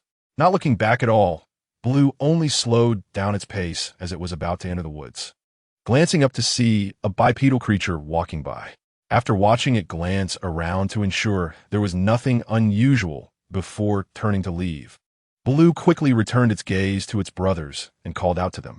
The creature said that if the bipedal creatures above see us going to him, they will give us injections and then send us back. Delta, who had been enjoying the warm ground and just the right amount of wind in the shadows, was unaware of Blue's statement. However, Charlie, who had just finished fighting and had regained some strength, was observing and had his eyes fixed on Delta's current position, ignoring Blue's words. As Charlie bit Delta's tail, trying to drag him away to occupy this spot, AI Co. was climbing the tree with all fours, casually responding, Then let us go when they're not around. Feeling that he had done his part to inform his brothers, who clearly hadn't heard anything, Blue was about to turn around and go back to ask the creatures other questions, when AI Co., who had just failed to grip the tree bark and slid down, abruptly gave up on that activity, using his legs to push off as he rotated his body in midair. After landing steadily on the ground, AI Co. directly ran in front of Blue to block him. As Blue and AI Co. communicated in a manner that suggested they would wait for each other to finish speaking without interrupting, Delta, awakened by the pain, stood up wanting to bite the one who dared to bite his tail. But as soon as he turned his body, Charlie immediately released his tail and lunged at him. By the time Blue finally finished its conversation with AI Co. and approached the railing, Lin Mingfei had already returned after finishing his drink and even brought a few toys over, placing all of them into the railing by the time Blue reached the isolation net. Blue, who originally had a lot of questions to ask, turned his curious gaze towards Lin Mingfei upon noticing those bizarre shapes. Lin Mingfei, on the other hand, was lying on the ground, leisurely wagging his tail, while introducing the prototypes of those odd things one by one to Blue, having only seen two-legged humans and the big guys aside from his brothers. Blue couldn't imagine what these things originally looked like based on the big guy's descriptions. However, that didn't stop him from listening to the big guy's stories. Lying in front of the isolation net while watching the strange objects and listening to their descriptions. Meanwhile, Delta, after being bitten by Charlie and forced to give up his position and flee, had just approached Aiko, who immediately cast a hostile glance at him, as if signaling that if he dared to move forward, they would end up fighting. Not wanting to fight Aiko at all, Delta turned around without hesitation to leave. At that moment, Blue, who had been intently listening to the story, felt a warm body suddenly lean over to him, silently shifting to the side to make space for the other. As Delta quietly whimpered and called his name, Blue extended his head to nuzzle against him in a gesture of comfort. Opposite them, Lin Mingfei paused his narration, pondering how to ask about who was next to Blue without making it obvious that he didn't know the names of the three others, even though he had seen their heads. Meanwhile, in the HR department, due to Boss Ma's collaboration with the authorities, they were currently interviewing veterans. Today was the final round of interviews, and as long as nothing went wrong, the candidates would soon officially sign employment contracts with Jurassic Park.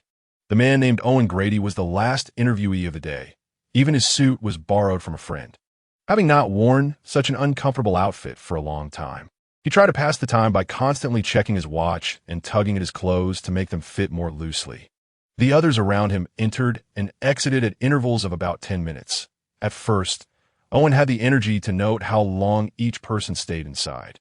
But as time passed and it was still not his turn, he couldn't help but feel anxious.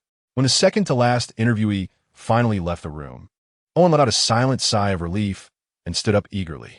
As soon as his name was called, he promptly pushed the door open and entered the room. His superior had written him a recommendation letter, allowing him to skip the earlier rounds, although he only needed to participate in the final interview. Looking at the long table behind which at least 10 interviewers were seated and the bald man directly opposite him, Owen slowly forced a fake smile, clenching his hands tightly on his lap, fearing he might burst out laughing. A quarter of an hour later, Owen, empty-handed, expressionless, pushed open the door and stood there in a daze. Silence. Still silence. It wasn't until someone walked by carrying something that Owen's face instantly lit up like a palette, and his overly sunny smile startled the poor passerby, who quickly showed a look of panic as they hurriedly gathered their scattered belongings and ran away.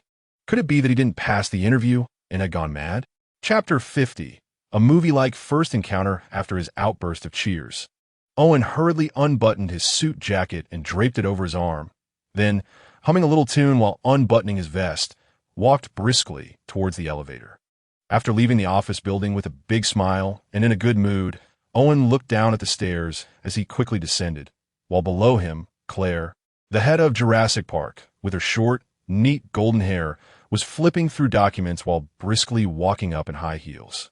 When the two distracted individuals finally noticed each other and instinctively tried to sidestep, even though Owen was quite agile, they accidentally bumped into each other. While Owen only stumbled slightly and didn't fall, Claire clearly wasn't so lucky. She wobbled to the side, and the documents in her hands inevitably scattered all over the floor. "Oh, be careful." Owen, who had taken a step back, immediately lunged forward, stepping on the documents and reaching out a hand towards Claire as his suit jacket fell uselessly to the ground. After successfully catching the startled Claire, Owen let out a sigh of relief, while Claire looked at the stranger before her, hesitating for a moment before instinctively pushing against his chest to regain her balance. However, realizing what she had done, Claire quickly withdrew her hand and smiled awkwardly at the stranger, who was tilting his head in confusion. "Thank you. Could you please let go of me?" "Oh, of course, I'm sorry." After instinctively releasing Claire, Owen noticed that she swayed again because she had pulled her hand back too quickly, so he quickly reached out to steady her arm. Once Claire regained her balance, Owen immediately flashed her an apologetic smile. "Sorry, I accidentally stepped on your resume. From your outfit, you must be here for an interview too, right?" "Oh, the room is on the 7th floor. Turn left after entering the main door for the elevator, and the second room on the left after you come out. By the way, they won't ask you for your resume there, so don't worry, and everyone is really nice. The interview is quite easy." As Owen spoke, he bent down to pick up all the papers. Seeing that Owen seemed eager to organize them, Claire quickly grabbed his hand. taking back all the documents and indicating that she could handle it herself.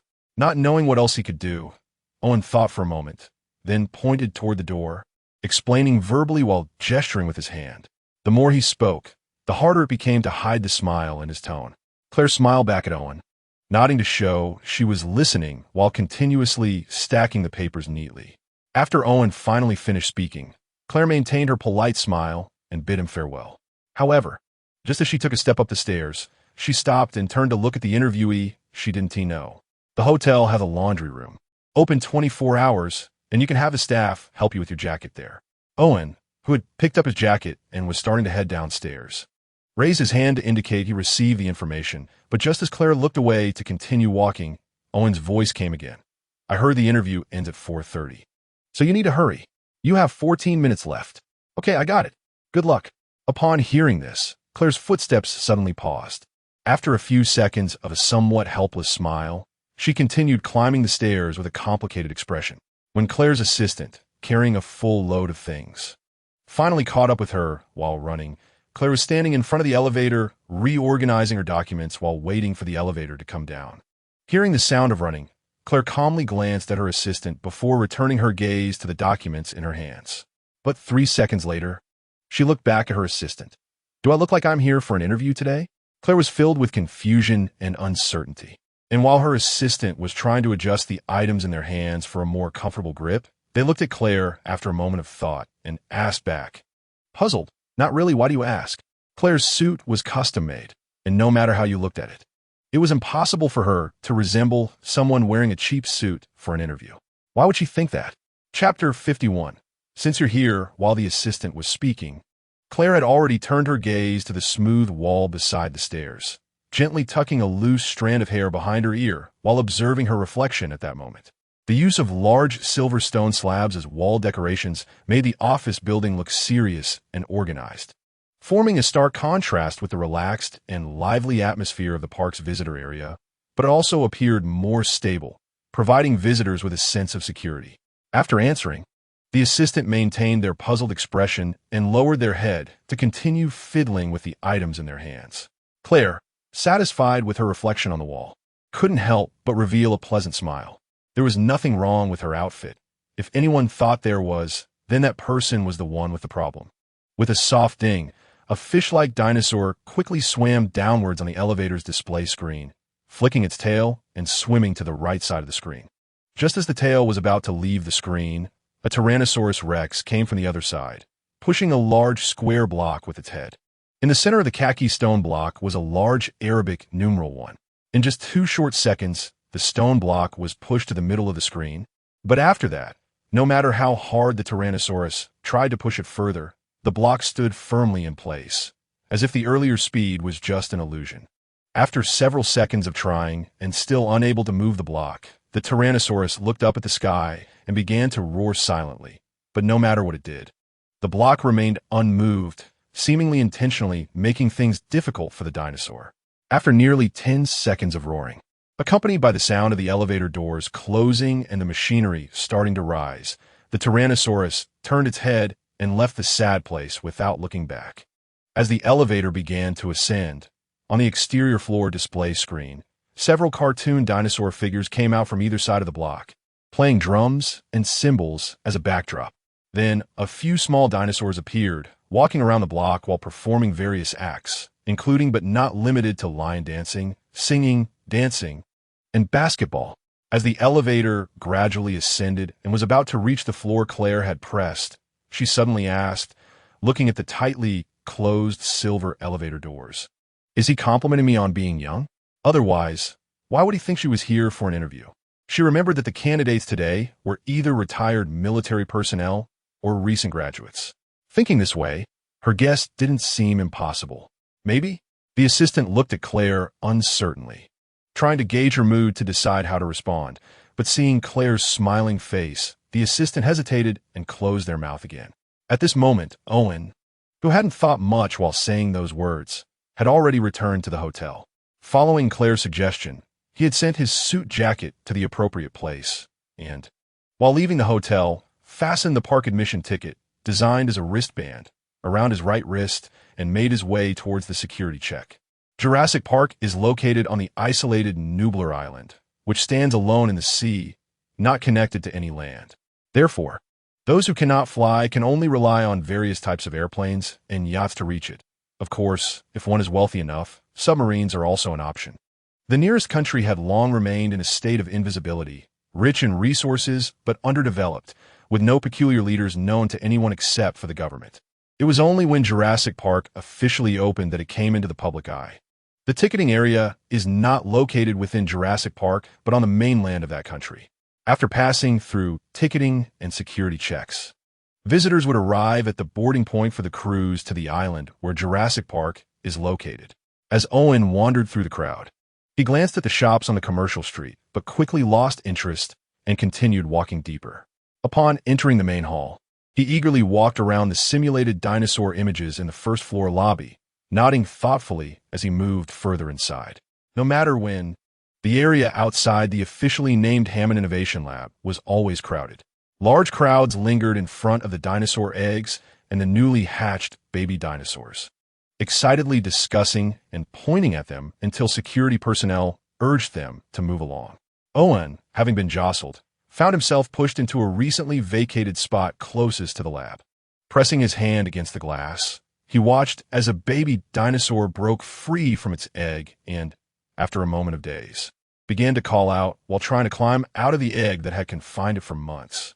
He couldn't help but smile as Owen waved his fingers to attract the baby dinosaur's attention while lightly whistling.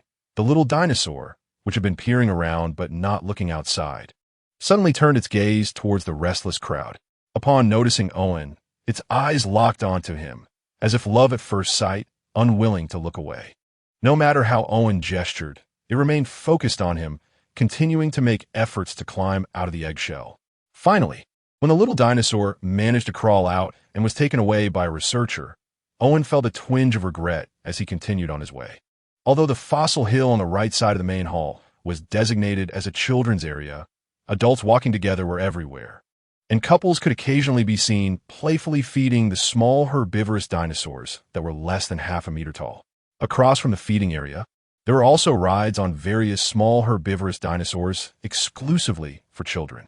The relaxed and harmonious atmosphere encouraged Owen to join in the feeding experience. And watching a nameless little dinosaur quickly devour the leaves in his hand, he couldn't help but smile as he gently patted its head with his other hand, successfully getting a little dinosaur that was slightly swaying its head and wanted to leave to rub against his palm. Nearby, a staff member stood in a sand area surrounded by visitors, introducing information about each dinosaur, and with every introduction, telling a small story about that dinosaur and its remarkable movements in the park. At her feet, various cartoon dinosaurs were made into countless cards, accompanying the staff's explanations, bringing the stories to life. In the feeding area, staff members kindly handed Owen tissues to wipe off the slime from his hands caused by the dinosaur's licking. After smiling and thanking them, Owen wiped his palms while looking around as he left the fossil hill. Chapter 52. After all, you're here. The next feeding show for the Tyrannosaurus Rex will start in 15 minutes. Please let the visitors enter in an orderly manner. Parents, please note that the show may have adverse effects on children. Tyrannosaurus Rex. A sweet female voice is repeating the same content in 2 languages. With a slight raise of his eyebrows, Owen directly changed his course of action, following the ubiquitous signs around him. After passing through a bustling commercial street, the venue where the Tyrannosaurus Rex was located suddenly appeared ahead. In the open space in front, staff were selling balloons shaped like the Tyrannosaurus Rex in various colors and expressions. Many young people, resembling college students, gathered around the staff, eagerly lining up to buy the Tyrannosaurus Rex balloons they liked. When the balloons finally made their way from the staff's hands to theirs, many immediately pulled the strings to lift the Tyrannosaurus Rex balloons, which were almost touching the ground, and began to chase their friends who had not yet purchased a balloon, pretending to bite them with the dinosaur's mouth. After skillfully dodging a student who was backing up with his back towards him and listening to the student's hurried apology, Owen simply smiled nonchalantly. By the time he entered the T-Rex's Arena number 9, he had already acquired a balloon. Tourists were flowing through the passage, trying to find the perfect spot to watch the performance, while the red Tyrannosaurus Rex closely followed Owen, trying to scare away anyone approaching him. However, it was quickly cradled in Owen's arms on the grounds that it couldn't be deflated by being stepped on. Thus, its target of intimidation shifted to Owen. The T. Rex's arena was the second largest in Jurassic Park, only smaller than the aviary.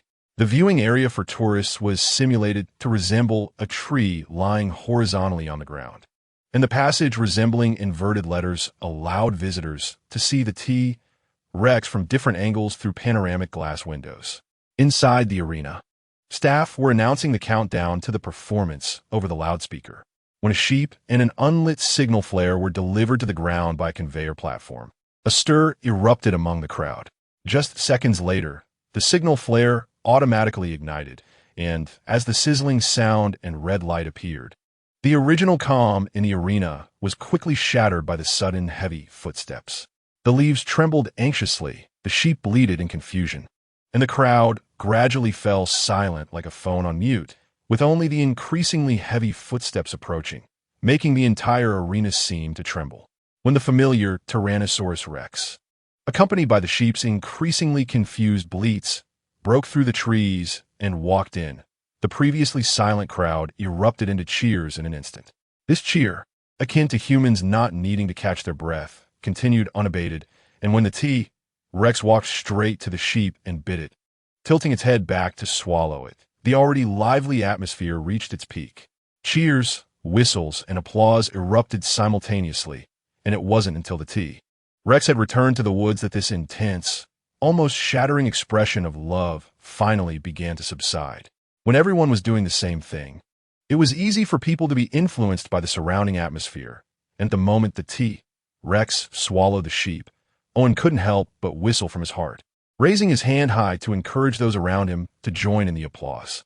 The Tyrannosaurus Rex balloon, which had suddenly left his embrace, slowly floated down, spinning 720 degrees in the air, and when it finally regained its composure, the announcement had already begun guiding visitors to exit in an orderly manner. "Mom, I still want to watch." "No, sweetheart, the Tyrannosaurus Rex has to go home and rest. We'll come back to play with it tomorrow." "It's a she, not an it. She is the only female carnivorous dinosaur in the park." "Mom, why can't you remember?" A boy, tightly holding a green Tyrannosaurus Rex balloon with a wronged expression, complained while holding the hand of a gentle-looking woman next to him, when the latter raised her finger to her lips, signaling him to be quiet with an expression of helplessness. The boy, though still unhappy, lowered his voice and mumbled, "I'm sorry, sweetheart. Can you forgive Mommy? Look, Daddy is waiting for us outside. He got you the Tyrannosaurus Rex toy you wanted." At the entrance, a young man whose clothes had become wrinkled was smiling foolishly while holding an intact box containing a dinosaur toy. As the boy cheered and ran to his mother, he immediately handed the box to his wife. Owen, who had been watching the whole scene from behind them, passed by with a smile of blessing, also glancing at what the toy inside the box looked like. The crowd dispersed at the entrance, and after leaving the T-Rex arena, Owen found himself aimlessly standing in a corner, sighing silently with his hands on his hips. Just as he was about to choose a place to continue moving forward, the family of three passed in front of him, chatting and laughing. With a slight raise of his eyebrows, Owen directly followed them, keeping a distance as they entered a venue marked with white letters on a black wooden sign indicating the Velociraptor performance. As soon as Owen stepped in, the staff began closing the wooden door to stop other visitors from entering. Owen walked up the stairs by the entrance and, after glancing back at the main door, focused his attention on the large stage ahead while also picking up his red Tyrannosaurus Rex again. The venue was already packed, with the last row of the corridor filled with spectators, and many other lucky visitors like Owen stood in the corners of the corridor, ready to enjoy the performance. The low wooden fence in a straight line was the first barrier for tourists to have close contact with the dinosaurs. In front of the fence was a rectangular trench several meters wide, filled not only with water, but also with several fountain devices, creating a colorful, wave-like spray that looked like a palette. There were no pathways connecting the water pool and the land, ensuring that there would be no incidents of dinosaurs escaping towards tourists or tourists trying to get too close to the dinosaurs. Just seconds later, an elegant and cheerful female voice echoed through the loudspeaker, followed by the appearance of the Velociraptor trainers dressed in khaki long-sleeve shirts and pants. Chapter 53. The sudden announcement. Several trainers smiled as they walked out from behind the artificial hill, waving at the audience. As they reached their respective positions, the announcement perfectly concluded their introduction and shifted to introducing the performers about to take the stage. The Velociraptor is a small bipedal carnivorous dinosaur, only 30 centimeters long, barely longer than our books. Astonishingly, they can run 100 meters in just 6 seconds. The announcer continued with the introduction, but at that moment, Owen's attention had completely shifted to the velociraptors that had come running from behind the artificial hill to the trainers in front. When the velociraptors reached the trainers, they automatically stopped and looked up at them. After receiving the food tossed to them by the trainers, they turned their heads towards the audience. Surrounding tourists were applauding vigorously for the velociraptors as suggested by the announcement. But Owen noticed that the 3 trainers on stage, while feeding, moved in perfect unison. However, after the velociraptors appeared, they consistently faced forward instead of displaying any downward movements or thoughts like the local trainers did when animals came out. Furthermore, those trainers had no exposed body parts aside from their faces, with even their necks tightly secured with neck protection, while the staff by the main door wore only short sleeves and had no protective gear at all. Thinking of the sensational rumor about a velociraptor injuring a trainer's neck that was later debunked, Owen's feelings as he looked at them were no longer as relaxed and comfortable as before. Tourists were eagerly watching the velociraptor's performance, seeing it complete a series of tricks like jumping through hoops, racing, and playing music under the trainer's commands. Every time the velociraptor finished a trick, intense applause erupted in the audience. Dear friends from afar, are you satisfied with the velociraptor's performance? Owen thought many might feel that any dinosaur could do these tricks. But what if I told you these velociraptors can also solve arithmetic problems? Wouldn't that be something you haven't seen before? Next, I will select someone. This friend raised their hand first. Come on up. Owen crossed his arms and quietly pondered what was happening here. When the interactive segment finally began, he frowned slightly and made way for a lucky individual behind him. The broadcasting duties were taken over by the on-site staff as they entered the interactive segment. Standing in the audience, besides holding a microphone, the host looked no different from the staff by the door.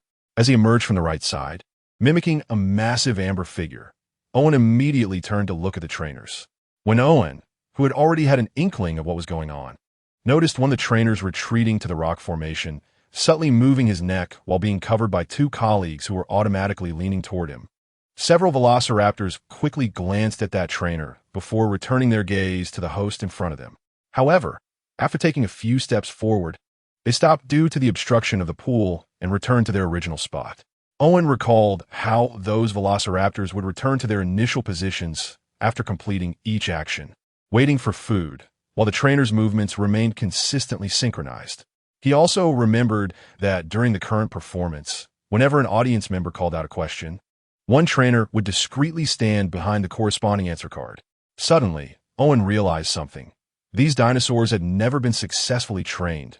They couldn't even understand commands. They had merely developed a conditioned reflex. Completing an action would result in food. Yet, despite this, they still possessed aggressive instincts and the drive to compete for food. And the trainers would feed them simultaneously to prevent disputes. As for the protective gear, that was even easier to understand. Initially, he thought the scratch on one trainer's neck might have been an accidental scrape, since such gear would leave marks if pressed hard. But now it was clear that it was those seemingly harmless velociraptors that caused it. Good times always pass too quickly. Next is our final interactive segment, a competition to see who can eat faster. The winner can receive one or multiple exquisite small gifts. The moment the host spoke into the microphone, many audience members eagerly raised their arms, shaking them in hopes of being chosen.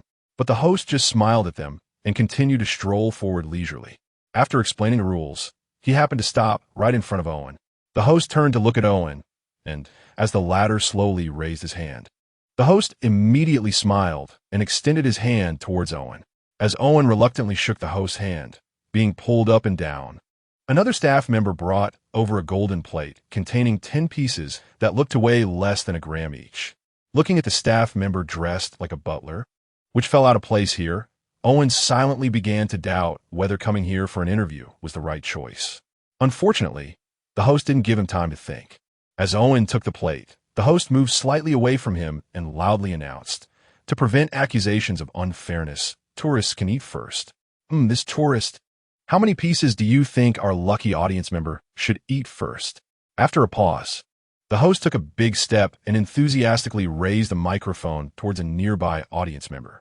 After some hesitation, the audience member said, 10, and the host's smile instantly widened.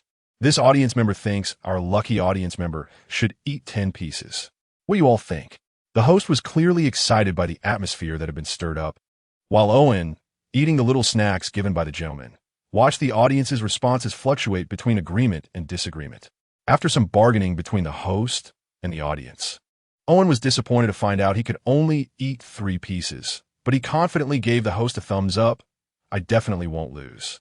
Confidence is a good thing, the host said slowly, but just as she raised her arm to announce the start, she seemed to suddenly remember something and hurriedly withdrew her arm, running to Owen and cautiously asking, "There's a rule I forgot to mention.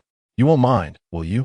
Owen, who was ready to start at any moment, silently signaled for her to hurry up, while the host, with a shy smile, worriedly said, "3 velociraptors will eat 10 pieces together. Should we let you eat a few more pieces?" "Okay, I concede."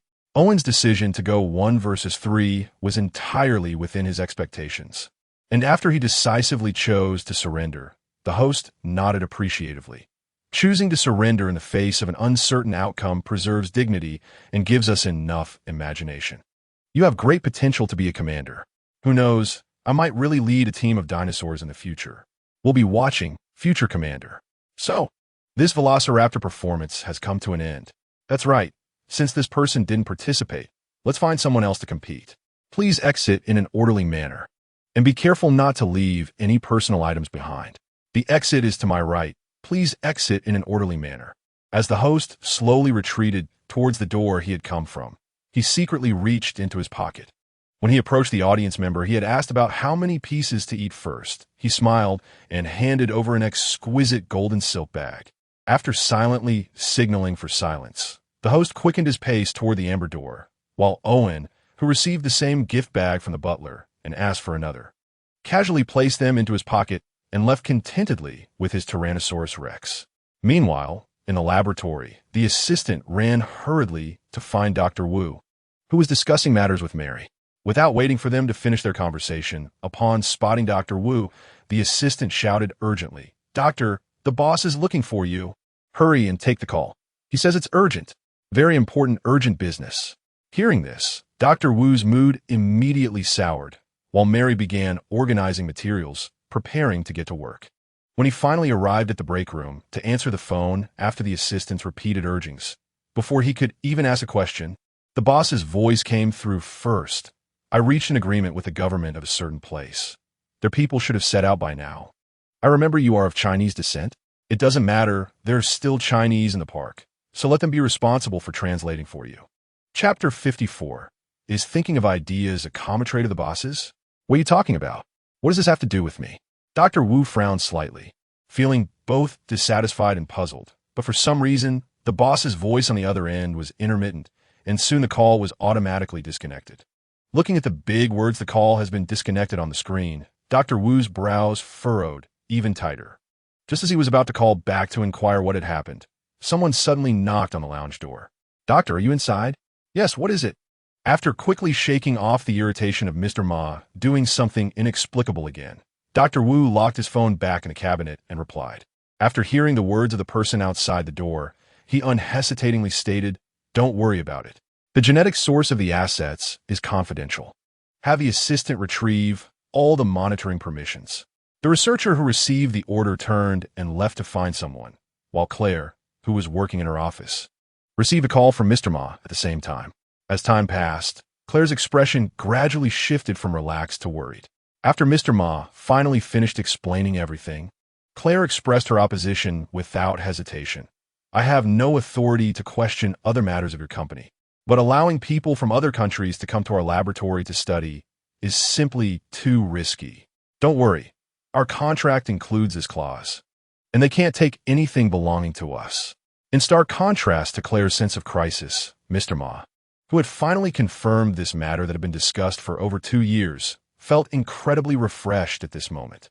Recently, countries in Europe and America had been erupting in various protests as if under a retrograde influence.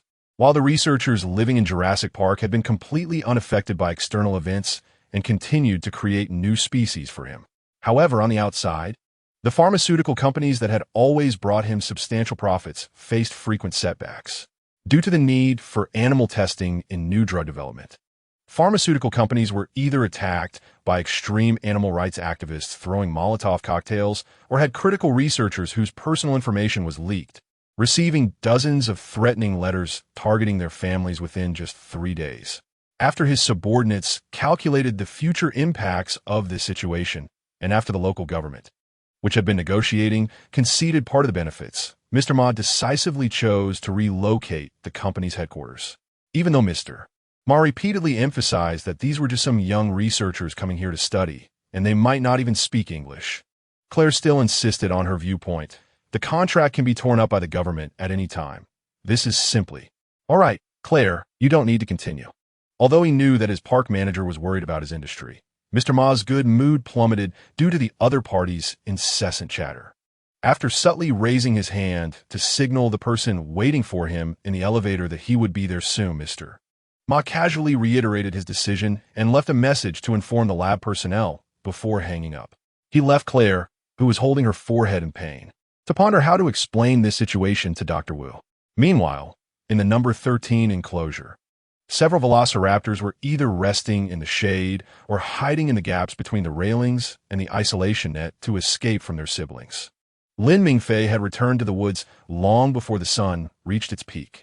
After counting how many cameras were on his side with nothing to do, his gaze slowly shifted to the nearby trees.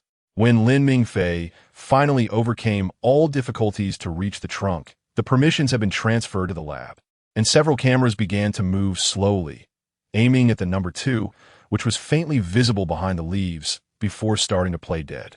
The uneven trees appeared like a series of rising and falling wooden posts, showcasing their trunks to Lin Mingfei.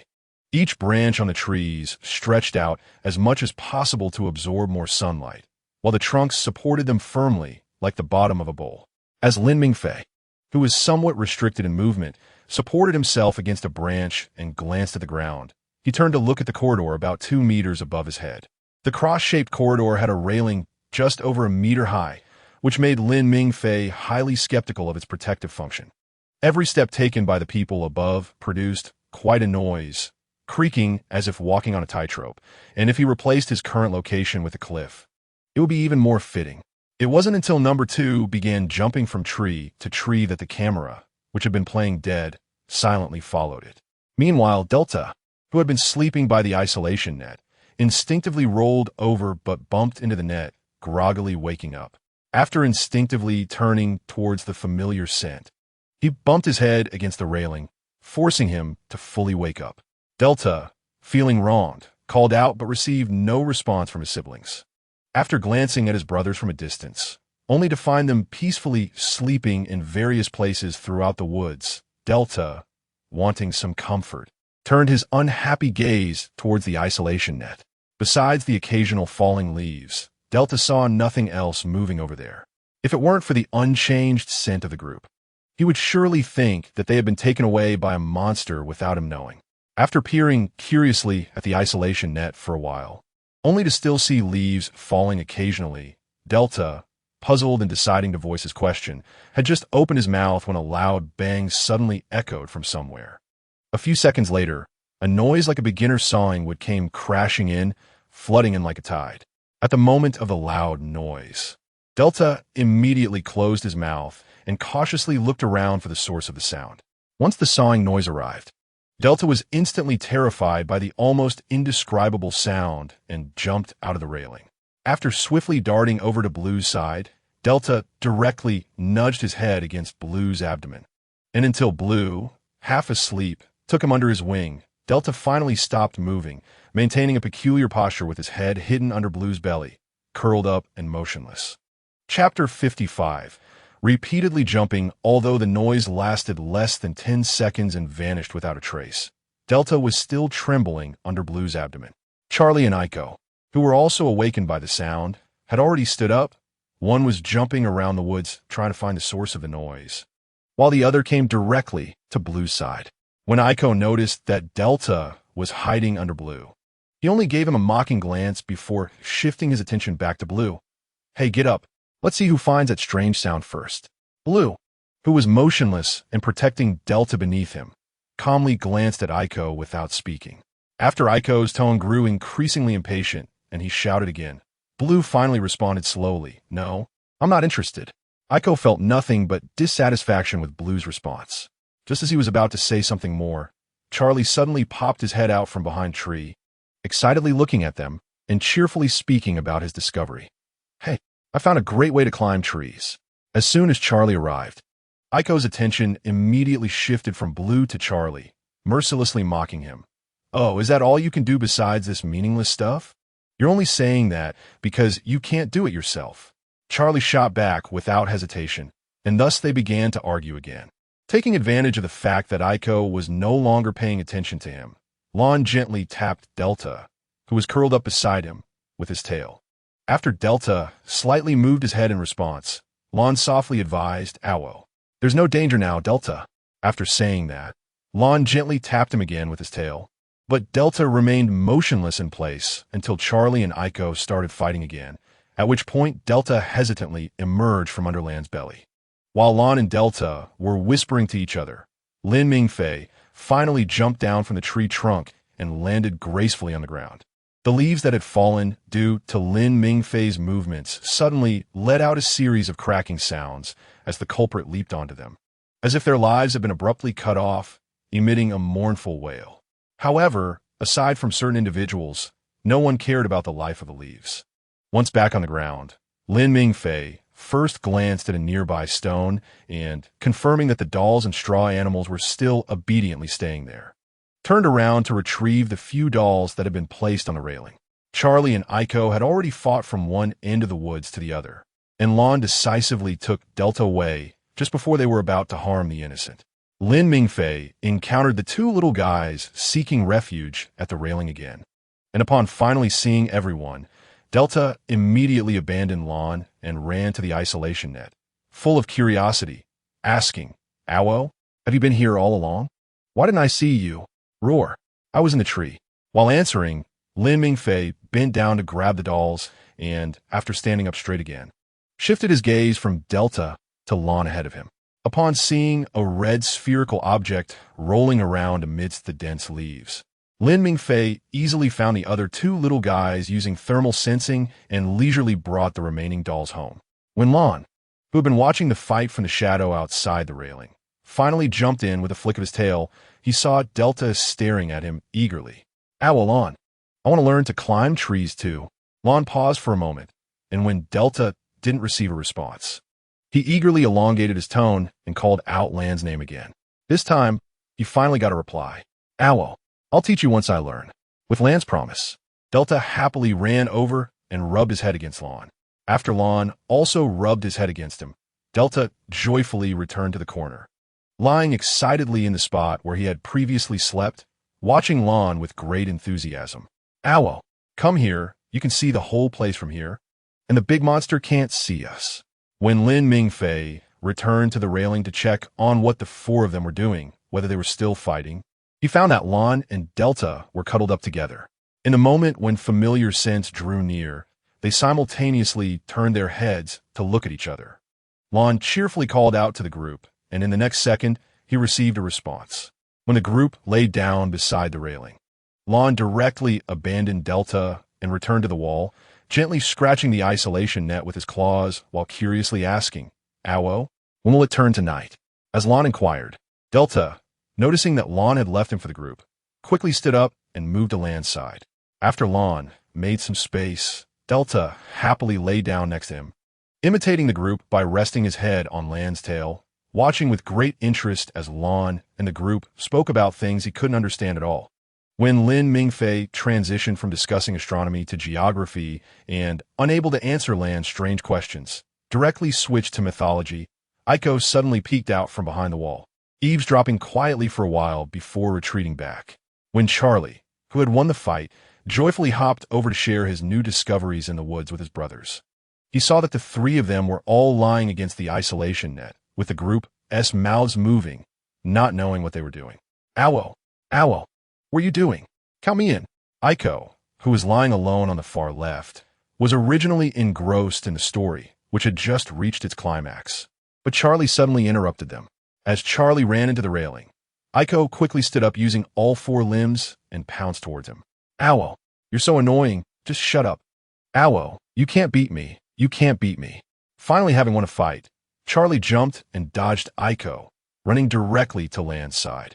Upon discovering that Aiko had stopped because of Lan and could only threaten him with meaningless low growls, Charlie circled around Lan while keeping an eye on Aiko, watching the frustrating look on Aiko's face as he both wanted to fight and feared irritating Lan. Chapter 56. I'm gonna kill the idiot boss. Seeing the situation was not right, Delta immediately stood up and cautiously hid to the side to avoid getting involved, while Lan looked from one to the other. Just as he raised his head, intending to sneak away as well, Lin Mingfei, who finally spoke up, immediately drew Aiko and Charlie's attention, forcing Lan, who was lying by Charlie's feet, to stay put. As Lin Mingfei inquired about the incident from the two dragons, Delta was looking around. When Lin Mingfei began to reason with the two dragons, Lan listened for a while before deciding that he couldn't learn such things.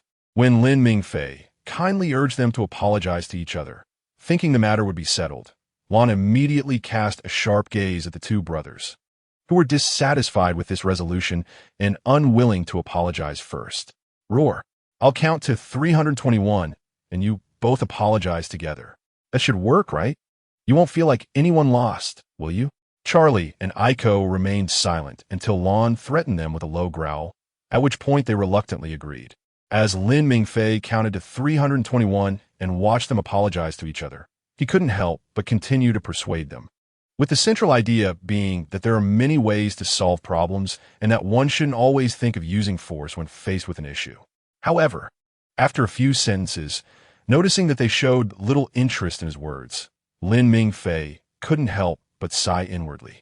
They were all dinosaurs.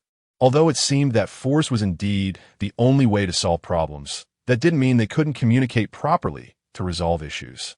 Nonetheless, despite his size, the story had to continue, with Lin Mingfei resuming his narration at the previous position with Lan's and Aiko's hints.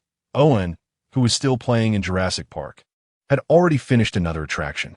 Rowing, this type of exercise, was just one of the many required activities for Owen, who had just retired from the Navy. But even though Owen had slowed down his pace and strength to cater to the experience of the tourists assigned to his boat, he ultimately became nothing more than a decoration under their strong protests. Soon, however, he found that his hands were steady enough to maintain balance, even in the wobbling canoe, transforming from a mere decoration into an emotionless photo-taking machine. When the wooden boat, which took about 10 minutes to complete the journey, finally reached its destination due to the water flow, Owen couldn't help but let out a breath of relief. After returning the life jacket to the box, Owen began to move his arms up and down while walking out of the exit area with the crowd. The sun was slowly setting, and the orange-red evening glow was splashing ink across the blue sky, forcing the white clouds to rush around, occasionally shedding fragments from their bodies, which fell back to the ground without looking back, helplessly watching the evening glow wave a giant brush at them.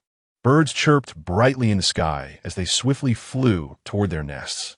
Watching this serene scene, Owen couldn't help but take out his phone to capture the moment.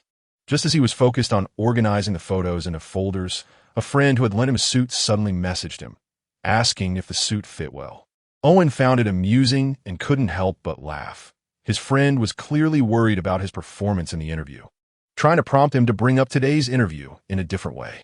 After receiving a response that he was sure he would pass the interview, his friend immediately sent a series of celebratory emojis, appearing one after another every second, and quickly ended the conversation with a "have fun," disappearing back into the game. Planning to wait until the official notification arrived before telling other friends and family, Owen put away his phone and continued to wander aimlessly with the crowd. Meanwhile, In the office building, Claire looked at her assistant sitting across the desk, took a deep breath through her nose, slightly opened her mouth, and slowly exhaled before pushing the documents in front of her toward him. "This is the boss's request. Take a look." After a moment of difficulty, Claire managed to continue speaking, but immediately after finishing, she picked up an unrelated report from the desk, pretending to read it seriously while supporting her forehead with one hand. The assistant, who was confused about why he was suddenly called in, glanced at Claire before reaching for the documents. His initially calm expression changed to one of confusion upon seeing the formal content of the contract. "Why does the team researching the special effects medicine want to come to our laboratory for study? They are just a lab focused on creating new species through genetic splicing, which has nothing to do with medicine, right?" "Well, not entirely, but they are indeed on two separate paths. It's the boss's request. Those people will set out today and are expected to arrive the day after tomorrow. Tell Dr. Wu about this matter. As for the development of new assets, let's put that on hold for now. I will explain it to the boss." Although Claire appeared calm while supporting her forehead with one hand, her heart was filled with dissatisfaction regarding this matter. However, employee opinions have always been irrelevant to the boss. If you say too much, the boss will only think you are overstepping and wonder if you have issues with yourself. So Claire couldn't say much more. After raising her head again, she brought up the second issue that led to her assistant being called over. "We have decided to create a real dinosaur performance. Not like the always identical performances of the velociraptor, which can only perform through trained reflexes. Instead, they should be able to follow every command and continuously incorporate new elements into the performance. How old do velociraptors need to be to start training?" After a moment of silence, the assistant provided an answer, but his expression grew increasingly complex. "Theoretically, the earlier, the better. I will ask the doctor about this. But I must remind you of one thing. While the velociraptor cannot follow commands, they are small enough that the danger is still manageable. However, the adult size of velociraptors is sufficient to easily hunt an adult. Performances must not be held in the enclosure on the 13th, unless you want to see news about tourists accidentally falling into the enclosure and being devoured by velociraptors." Chapter 57. Pre-selected. "Don't worry," Claire said calmly in response to her assistant's concerns. "Everything has to wait until the velociraptors are successfully trained. The boss has messaged me. A very capable retired Navy officer is coming in for an interview today and will be responsible for training." Seeing Claire appear confident, the assistant didn't continue to speak and, after acknowledging her, left to find Dr. Wu with the information he got from the superior. Just after the assistant left, Claire's assistant knocked on the door and entered with a laptop. "The video conference will start in half an hour." "I know." Seeing Claire open her computer, the assistant returned to his office, while Claire couldn't help but sigh silently, recalling other news the boss had shared with her. The board had changed its mind a few days prior. The first genetically modified hybrid dinosaur, which should have been named by the boss, would now be decided through a joint discussion. After confirming the name, the naming rights would also be sold, although it would go to the highest bidder. The company's political stance must also be taken into account to avoid any unforeseen issues. When night finally fell, as soon as Lin Mingfei indicated that there were no living beings in the corridor, Lan immediately resumed her attempts to successfully open the isolation net. However, when everyone mentioned that there might be a moon and stars tonight, Lan couldn't help but stop and curiously ask, "Why will there be one today? What will the moon be like?" Lin Mingfei was able to answer this question, and after he finished, Charlie, who was lying nearby, couldn't help but complain, "What's so important about that?" But as soon as Charlie finished speaking, Aiko, who had always been at odds with him, immediately mocked, "That's because you can't think of such things, so you find Lan strange. Didn't you not think of it either? Why do you have to say that to me?" In the moment the argument between Charlie and Aiko erupted again, Delta quickly moved aside to avoid getting caught in their fight. Just as Lin Mingfei was about to speak up to stop them, Charlie and Aiko had already jumped over the railing to resolve their conflict in the woods. After a pause, Lin Mingfei silently closed his mouth. Everything had to be done step by step. He couldn't push too hard. Let them handle their issues in their own way for now. Should I bring them back?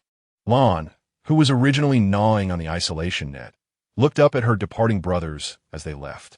But after everyone resolutely rejected her suggestion, Lan calmly said, "Oh," and continued to try to open the isolation net. Lon was too busy fiddling with the barrier to care about anything else, while Delta, who was already idle, looked at Lon for a while before turning his attention to the others with interest. "Roar, do you want to hear another story?" "Huh, yes." Delta happily responded and moved closer to the isolation net, while Lon remained focused on trying to open the net according to her memory. However, her attention inevitably drifted toward the story. When Lin Mingfei reached the part where the mermaid ultimately turned into foam under the sunlight, Lon couldn't help but interject with confusion. "Huh, what is love, Roar? Is it losing your sanity and judgment for someone else? Something like that." "Huh, I can't imagine." Unable to understand why there were dragons that lost their reason and judgment just because of such things, Lon sighed and continued to work on the isolation net. Delta, who had originally thought that love was a powerful thing, immediately changed his attitude upon seeing that Lon did not like love. After glancing at Lon, he cautiously asked, "Oh, are there other types? If not, that's fine, I can sleep." After looking at Delta, Lin Mingfei readily changed the story. Lon paused for a moment, then fell into a dilemma. The current stories were more interesting to him than before, but he had to prove to everyone that he could get closer to them. As long as he could open this up, the second part would be easier. So should he continue or listen to the story? Unconsciously, Lon gently touched the isolation net with his claws, completely unaware that both Lin Mingfei and Delta had cast glances at him before looking away again. However, before Lon could come to a conclusion, a creaking sound suddenly echoed down the corridor. Remembering what everyone had said earlier, Lon immediately stopped his actions and looked eagerly at Lin Mingfei. Turning around, he found that it was just Lin Mingfei who had placed something in the corridor and was now returning. After Lin Mingfei withdrew his gaze, he saw Lan's expectant eyes and directly stated that someone was coming from above, indicating that Lon couldn't continue now. Lon, undeterred, wagged his tail in response, while Delta quietly moved closer to him, snuggling up together. Meanwhile, in the laboratory, Dr. Wu, who was eating and reviewing literature in his office, merely glanced at his assistant who had barged in without concern and then returned his attention to his work. After listening to his assistant's report, Dr. Wu swallowed the last bite of noodles and, wiping his mouth with a tissue, said indifferently without looking up, "They can start training the raptors whenever they want." It was as if his opinion would actually be taken into account. It didn't matter. Boss Ma could do whatever he wanted. After all, no. When shouldn't he expect to survive? He didn't believe Boss Ma would notice anything amiss. What about those who come to learn? Aren't there some from the same country? Dr. Wu's tone was cold, and his attitude towards the second question was as if someone had asked him what 11 equals, considering the other person an idiot. Originally wanting to remind them that these were foreign local government officials sent to learn and that some respect should be shown, seeing that Dr. Wu was clearly uninterested, the assistant fell silent. After saying goodbye, he began to think about how to act in a way that wouldn't upset Dr. Wu while also showing respect to the learners. But before the assistant could come up with a good plan, a researcher who wouldn't run away even at the sound of an explosion, and who was still thinking about checking out the commotion, passed by him, humming the international anthem while holding a stack of documents. "Wait, why should I go?"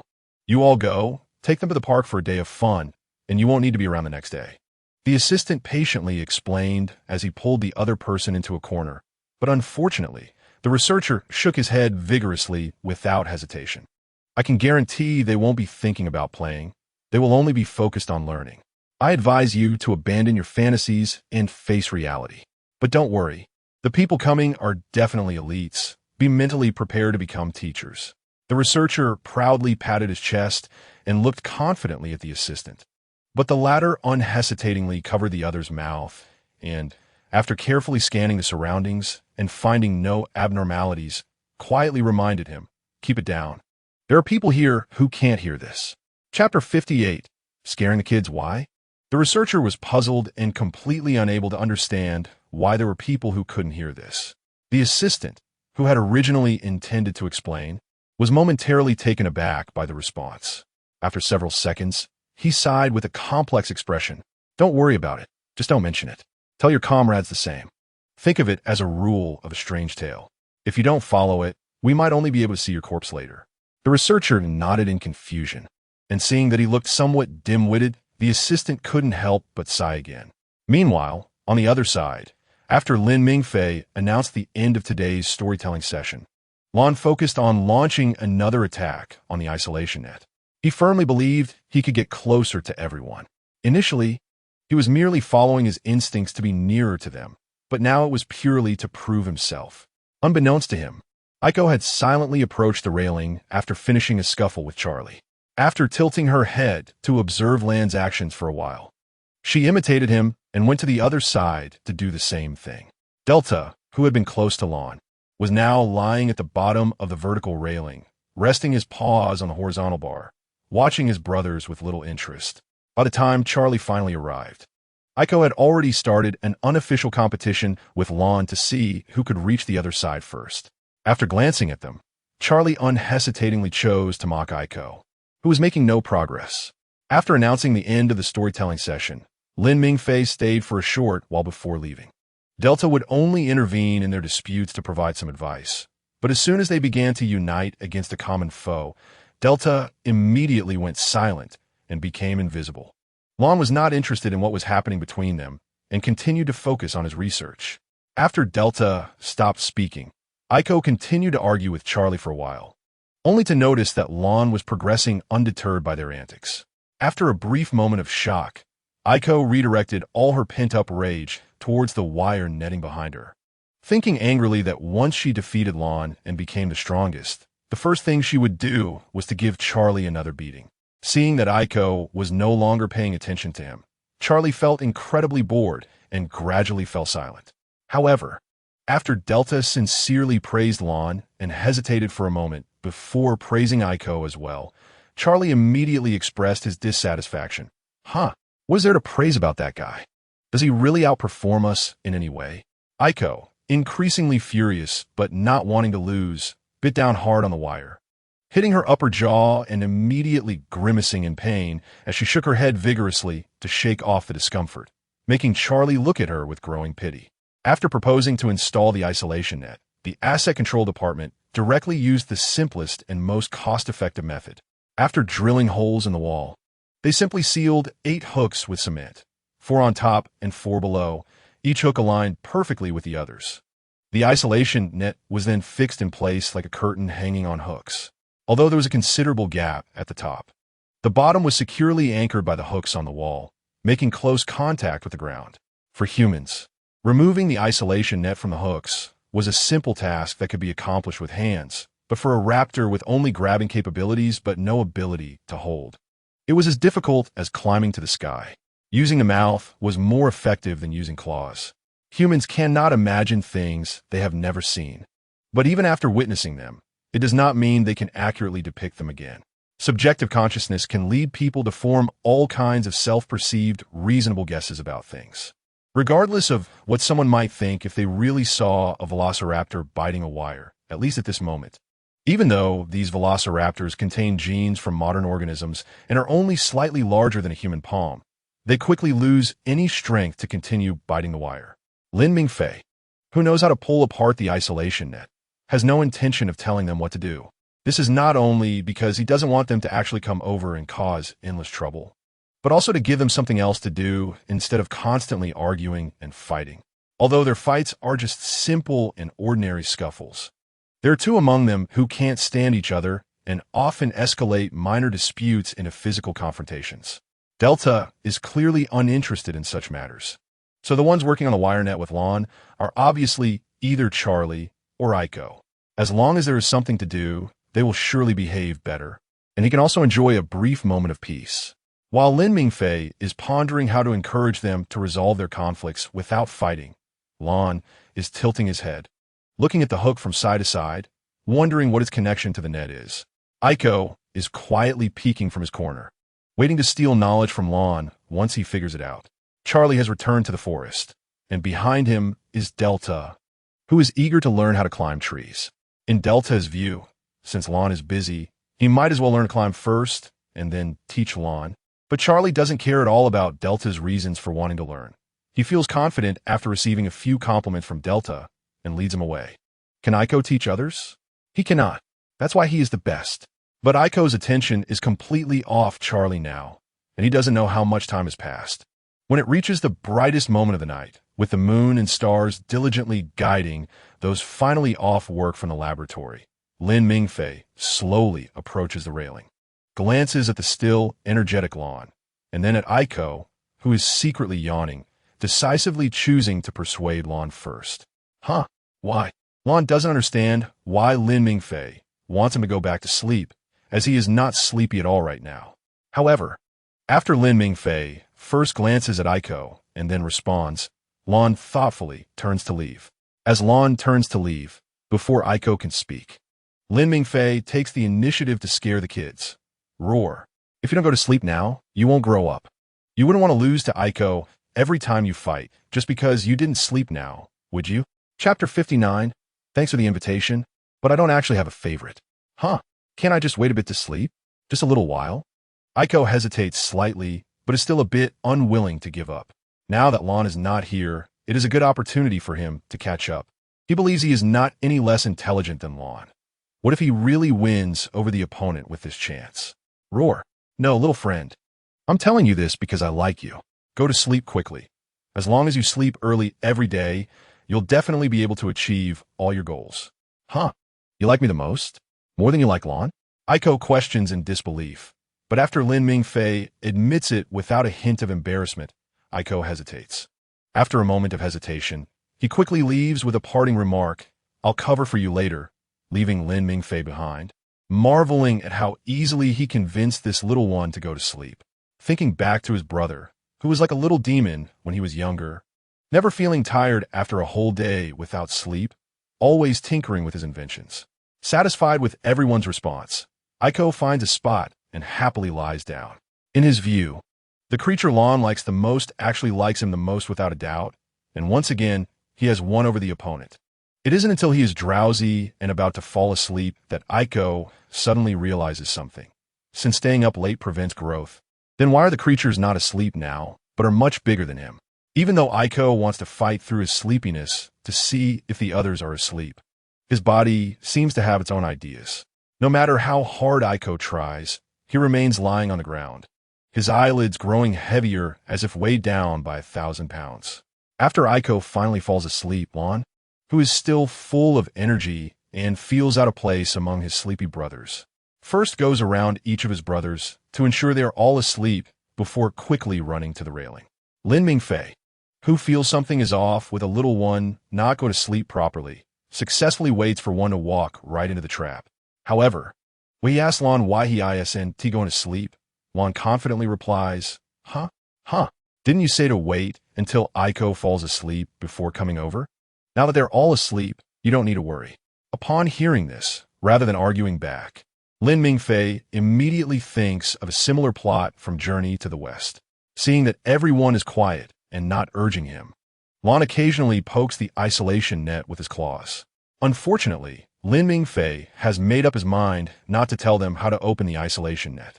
So, when Lon confidently states that he will teach everyone once he learns, Lin Mingfei can't help but sigh inwardly. Sometimes, being overly curious isn't a good thing. He still remembers his brother trying to personally verify that wet hands touching a power socket would cause electrocution, and so he wet his chicken claw and poked it into the socket. The unique geographical environment of the island where Jurassic Park is located has already brightened early. And when Owen is awakened by his biological clock, the sun has quietly risen into the sky, sharing the same blue sky with the gradually fading moon. The room, tightly covered by curtains, is as dim as a forest at night with only faint light sources.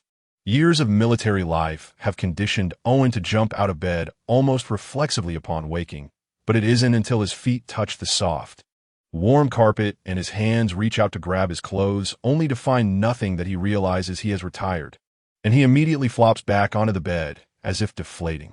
The large bed, now fitted with a hard mattress due to Owen's inability to adapt to sleeping, solidly catches the man who still struggles to accept his retirement, while the soft, lightweight comforter spontaneously falls onto him, silently comforting him. After an unknown amount of time, Owen slowly sits back up, covers his face with his hands, and silently sighs before finally leaving the bed. In the darkness, he walks to the bathroom, guided by the faint blue light from the power strip in every corner of the room. While Owen still cannot fully accept that he has retired, the lights in the laboratory have already come on, signaling the start of a new day's work. When Owen finally returns to the bedside, as he opens the curtains with the remote control while picking up the phone from the bedside table, several researchers sent by the government to learn have successfully boarded the plane, some eagerly watching it glide down the runway, while more are looking at the papers published by Dr. Wu's research team over the years, silently communicating with each other using paper and pen. When Owen woke up, it was exactly 6:30 a.m. in the United States, which was 8:30 a.m. local time. By the time he finally went downstairs for breakfast, the clock had quietly turned to 8:59 a.m. in the area where Nublar Island is located. Almost at the moment the clock switched from 59 to 00, a message suddenly arrived on Owen's phone. However, when Owen, who had initially been indifferent, opened it, he was immediately stunned. "Dear Mr. Owen Grady, congratulations. You have passed the Jurassic Park Company interview." He didn't even bother to read the rest of the content. After regaining his composure and carefully reading the first sentence again to confirm that he really had passed the interview, Owen couldn't help but raise his fork and cheer joyfully towards the sky. Although the surrounding tourists were puzzled, some still clapped in response, and the initially soft applause gradually encouraged those around them, quickly turning into enthusiastic applause. It wasn't until the applause finally subsided that Owen had a chance to continue his breakfast. Taking advantage of this time, he quickly scanned the text message and then copied and pasted it to send to his friends and family. Chapter 60. Come on, let's torment each other. After checking out of his room, Owen carried his bag and followed the instructions from the text message to the familiar office building. The steps had been covered with thick carpet at some point. Owen didn't think much of it. After finding the room number mentioned in the text on the specified floor, he coincidentally ran into a staff member who had just opened the door from inside. "Owen Grady?" The staff member was momentarily surprised, having just been briefed about him the night before, and instinctively exclaimed Owen's name. The surprise of being called out by name was quickly replaced by admiration, and after being assigned to sit on a chair at the door while waiting for the supervisor of Arena 13 to come over, Owen simply placed his backpack on the ground and began to idly tap his fingers on the chair, looking around. As Owen was scanning the surroundings, a young black man carrying a bag similar to his own exited the elevator. After standing at the elevator entrance to observe the surroundings with a somewhat distracted expression, the young man walked over towards Owen. Just as he was about to knock on the door after finding the room number, Owen suddenly called out to stop him. "They just locked the door. They probably won't be back for a while."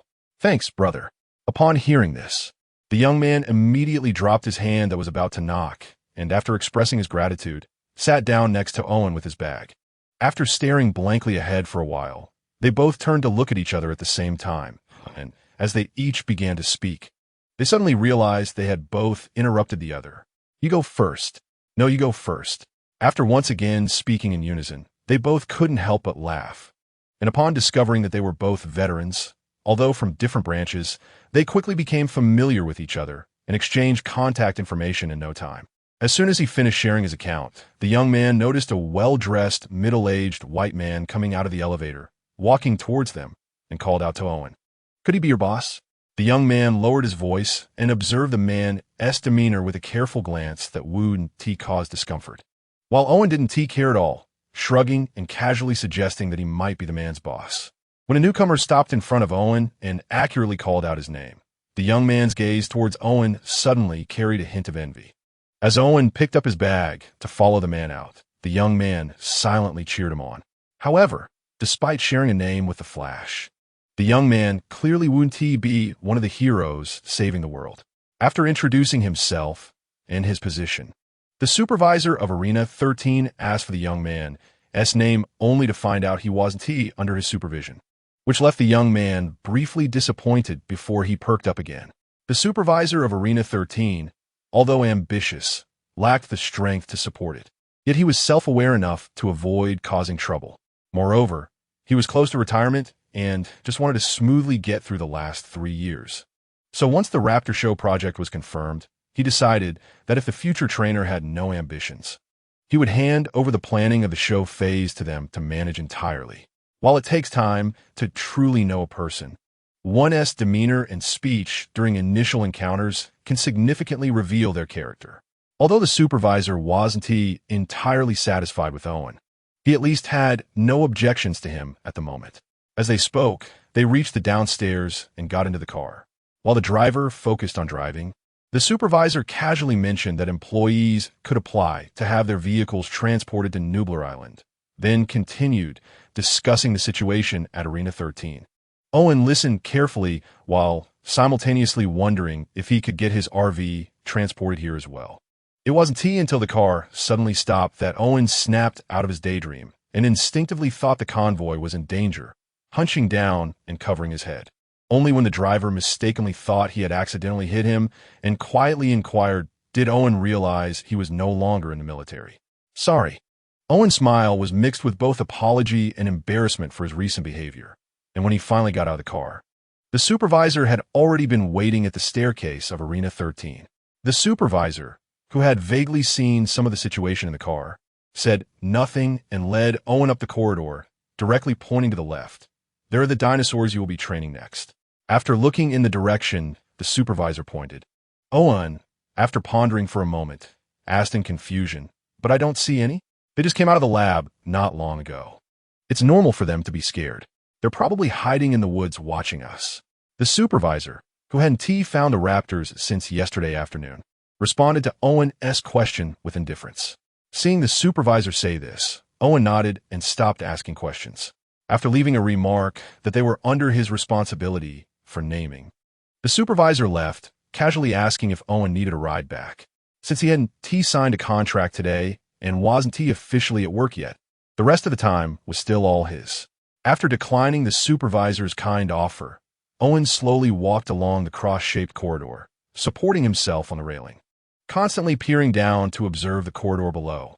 This kind of place is typically easy for someone to choose. Even dinosaurs have the instinct to seek benefits and avoid harm. It's possible that a few are hiding in such corners right now. The supervisor didn't specify what kind of dinosaurs were here, and Owen didn't ask. Just as Owen was imagining various scenarios about his future training subjects, the darkroom in the lab was currently a mess.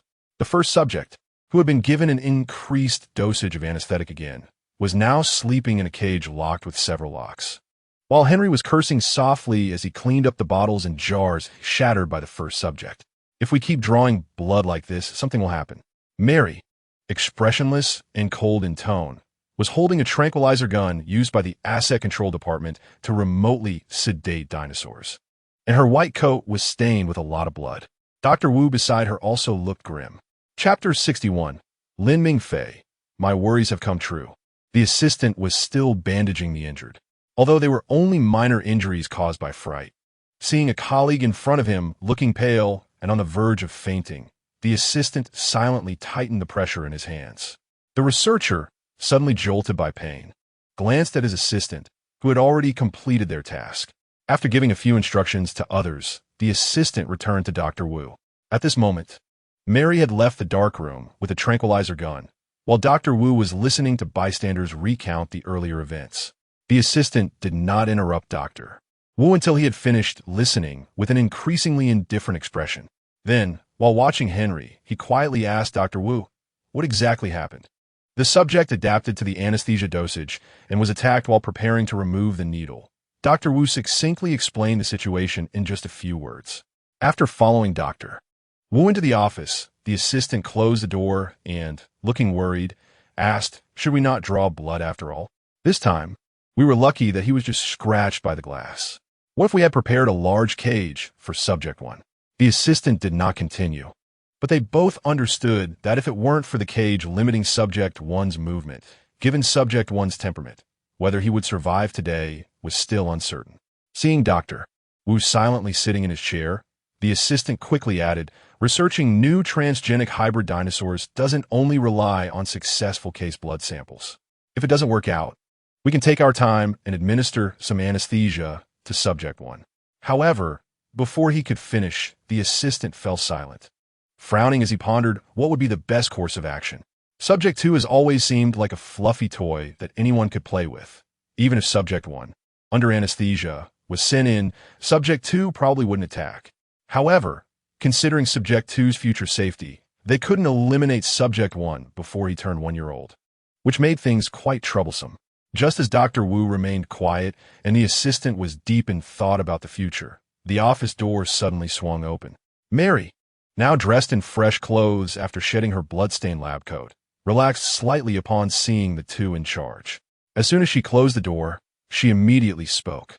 I suggest we find any excuse to eliminate Subject 1. Clearly, he is an imperfect specimen. Keeping him would only cause us greater losses, since the genes are identical, and Subject 2 shows no signs of illness so far. Keeping just one is sufficient. However, many diseases do not show any symptoms unless regularly checked, and when they occur, they can be undetectable. Moreover, the most dangerous diseases only appear before a dinosaur turns 1 year old. If Subject 2 were to encounter an unexpected situation, Subject 1, being genetically identical, would be the most suitable donor. The assistant frowned, clearly not agreeing with Mary's statement, but Mary remained steadfast in her attitude. Both sides were at an impasse, ultimately turning to Dr. Wu, hoping he would provide the best resolution. You both go back to work for now. Let me think about this, Dr. Wu said, suggesting that Subject 1 should be allowed to rest. Although his expression was no longer as grim as when he first learned about the incident with Subject 1, it still wasn't calm. Faced with the idea of an unexpected situation occurring with Subject 1, Dr. Wu found himself hesitating. At that time, he had stated that before the official isolation of the 11th enclosure began, he wanted to eliminate Subject 1 seamlessly while researching new assets. Not just to eliminate Subject 1 at the first opportunity, but to prevent any accidents with Subject 2. Therefore, Subject 1 had to be kept until he turned 1 year old. Only after Subject 2 passed the critical period could he truly rest easy, and the birth of new assets could divert the attention of Mr. Ma and others, making it a foolproof plan. But now, an unexpected situation had arisen. No one knew how quickly Subject 1 could adapt to anesthesia. Adding too much could kill him, while adding too little might be ineffective. Although he knew Subject 1 was always troublesome, this situation was indeed too frustrating. Subject 2 was much better. He was always easy to manage and intelligent. It's just a scratch on the arm. It shouldn't be a big deal. I've already had someone drive him to the medical room, Mary reported. There's also something I didn't get to tell you when I returned. The trainer for the Raptors has been confirmed. He's a retired Navy officer. Should we have them find an empty room for training? Mary had no objections to Dr. Wu's statements at the moment. She could clearly see how much Dr. Wu favored Subject 2, so she understood his predicament. After Dr. Wu expressed the need for time to think, she nodded and left. However, the assistant didn't rush to leave.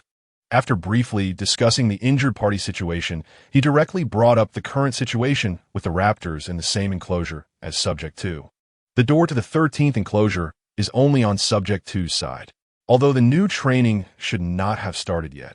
Even if they learn slowly, training for the Raptors will definitely begin before the expansion of the 11th enclosure is completed. It's worth considering how they will choose to enter the Raptors area. However, it was absolutely impossible for two kinds of dinosaurs to switch places. The sunlight and environment on Subject 2's side were significantly better than on the other side. Even without Dr. Wu's special care, the status of the transgenic hybrid dinosaurs was far superior to that of ordinary dinosaurs, so they would ultimately choose the current area. But seeing Dr. Wu, after listening, merely lift his head to look at him with a cold, almost disdainful expression, the assistant felt a headache coming on. Even if they go to an empty room, there will still be a time lag, no matter how slowly that person learns. There is only one room for training, and it's still under renovation. Even in the best-case scenario, it would take 3 days of training in the 13th enclosure before they could move over. I'll find a way, Dr. Wu replied. Has the Asset Control Department administered any anesthesia to Subject 2? Not yet. They said Subject 2 hasn't been too close to humans, so your concerns may be unnecessary. The assistant referred to the time when Dr. Wu had lowered the anesthesia dosage for Subject 2 to prevent excessive administration in a short period. Although they were confident in Subject 2, they had no faith in the workers, and even less in the Asset Control Department, which had been overly reactive regarding dinosaur escapes or injuries. Especially since the 13th enclosure had nothing but a corridor above with minimal protective measures, and the asset department personnel occasionally patrolled up there. Their concerns about Subject 2 being anesthetized multiple times were not unfounded. Chapter 62. This dream is not auspicious, however. In response to the assistant's remarks, Dr. Wu merely grunted coldly, prompting the assistant to fall silent. After a brief moment of contemplation, he left the office, saying he would communicate with the asset department again. When Dr. Wu finally left the office, the darkroom had already been cleaned, and the missing items were replaced.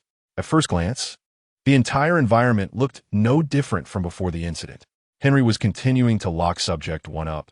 They had just administered a precautionary dose of anesthesia, but the dosage was minimal to prevent any mishaps. After collectively moving Subject 1 back into the smallest cage, Henry directly went to the storage room to get Shane. Dr. Wu walked past Henry without glancing at him, then past the subordinate monitoring the 13th enclosure cameras, and directly went out to find Claire regarding the empty room. Just as he left, the subordinate watching the monitors gasped, instinctively calling out the assistant's name. The assistant, already long gone from the lab, could not respond, but Mary, who was hurriedly found by her colleagues, finally showed a crack in her usually calm demeanor as she watched the live surveillance. What is this newcomer doing? In the scene, Owen, dressed in casual attire, has changed his posture and is now leaning on the railing with one hand, while shaking the wall of the enclosure with the other. Although the railing remains completely still, he continues to shake it until an employee from the asset department walks down the corridor, at which point he finally stops and approaches the employee. While Mary is reviewing the historical records, the researcher explains he was just leaning over the railing, try to see into Area 2 the whole time. It's not like there are no dinosaurs there, and the woods are far away. If he wants to be safer, shouldn't he try near the raptors by the corridor instead? I understand, Mary says as she prepares to leave to contact her assistant. On the corridor of Enclosure 13, Owen, who is very dissatisfied with the safety measures in the corridor, is pointed at the exit by the asset department employee. Talking to me is useless. The safety supervisor is downstairs. You can go talk to him. Thanks. Owen did not expect that this newcomer was actually going to find the safety supervisor. The asset department employee's gaze towards him instantly became respectful, but mixed with a hint of indifference, thinking that the other party was making a big deal out of nothing. As long as nothing goes wrong, what's the big deal? The boss won't think you're looking out for them. They'll just think you're questioning their abilities. Thinking this, the asset department employee still pokes his head out to take a look downstairs, but apart from countless pebbles, there's nothing below, and he knows what would happen if someone accidentally fell down. He quickly pulls his head back, while Owen, hurrying down the corridor, immediately recognizes which person among the crowd is the safety supervisor. The current safety supervisor is a kind-looking elderly man with gray hair who looks like a gentle grandpa, almost like he should be handing out candies to the young people surrounding him. Although his assistant ruthlessly refused Owen's request to talk when they saw a stranger without an appointment, the safety supervisor, after inquiring with the assistant and understanding Owen's intentions, agreed to speak with him privately. Once Owen finished explaining his hypothesis, the safety supervisor looked at him with admiration, but unfortunately, the corridor issue was decided by Mr. Ma, and they had no authority to interfere with the boss's decision. I understand your point, but unless you achieve results or a major incident occurs, the boss will absolutely not agree. Is it just because it costs money? Owen frowned, clearly dissatisfied with this answer. The safety supervisor couldn't respond to this question and could only look at Owen with a sorrowful expression that conveyed you know how it is. So Owen stopped talking, and after the safety supervisor sighed and patted him on the shoulder, he left. When Owen returned to the corridor with an unhappy expression, the asset department employee was still patrolling above. Seeing the puzzled look on Owen's face, Owen couldn't help but sigh and shake his head in disappointment. On the inner side of the railing below, Charlie, listening to the incessant sounds coming from above, couldn't help but complain, "Ugh, why are these big monsters always so annoying?" Blue, who was yawning and feeling sleepy, had his head resting on the tail of the sleeping Delta, while Iko, who was observing in front of the isolation net, pretended not to hear anything. With no dinosaurs responding and everyone else absent, Charlie felt extremely bored. After habitually mocking Iko a few times and being perfectly ignored, he ran off in anger. Several raptors were currently in a state of idleness, while Lin Mingfei was still peacefully napping under the shade of a tree. After Blue found him last night, when all the other brothers were asleep, it wasn't until dawn that Blue finally realized he was tired and returned to sleep. However, after going back, he ended up wide awake. It wasn't until the sun rose slowly above the horizon that he finally fell asleep unknowingly. As he aged, his skin color was silently becoming closer to the colors around him, while his original skin tone gradually faded as if it were losing color. The initial dark green skin had quietly disappeared, and if it weren't for the stable and normal checks and indicators over the past few months, Dr. Wu would never have let him leave the lab. Lin Mingfei noticed the change in his skin color, but didn't care. As long as the scientist thought it was fine, it was fine. He just needed to do what he was supposed to do. Maintaining a good mindset is one of the most important things in life. Internal strife and negative emotions towards others only lead to one's own suffering. On the plane, a researcher who had been sleeping soundly suddenly jolted forward, as if having a nightmare, pushing hard against the front. Due to the force, he fell forward until his head slammed against the seat in front of him, waking him up completely. As he rubbed his head in pain, his startled companion silently handed him the ointment he carried. Once the researcher finally recovered, the companion casually asked, "Did you dream about your brother getting blown up again?" Chapter 63. Isn't dreaming about another version of yourself a normal thing? The researcher muttered in response, not saying anything further. His companion, thinking about the brother who was now somewhere unknown, excavating ancient tombs, unhesitatingly said, "Don't worry, the brother is outside.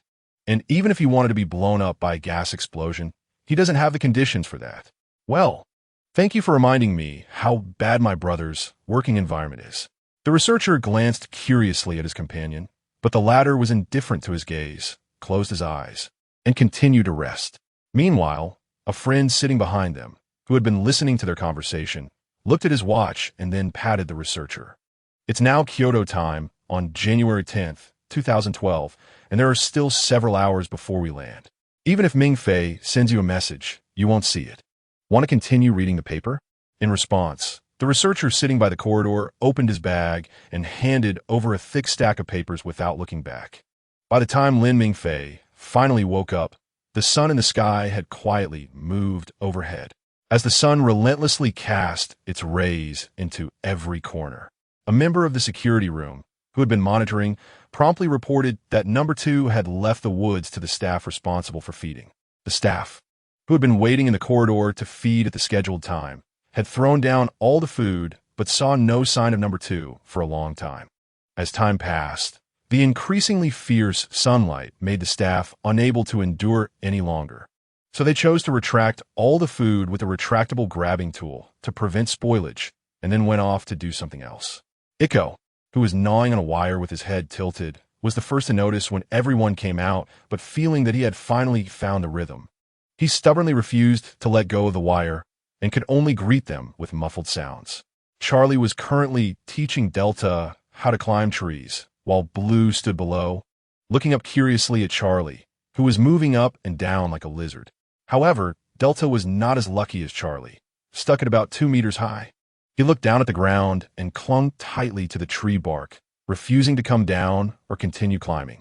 Delta hung silently on the tree trunk, fearing that if Blue discovered he was too scared to continue, he would be looked down upon. Meanwhile, Blue, who had been waiting for Delta to make a move, placed his claws on the trunk and asked with some concern, "How are you doing?" Blue, I can't come down." After a brief moment of hesitation, Delta spoke up, sounding extremely wronged.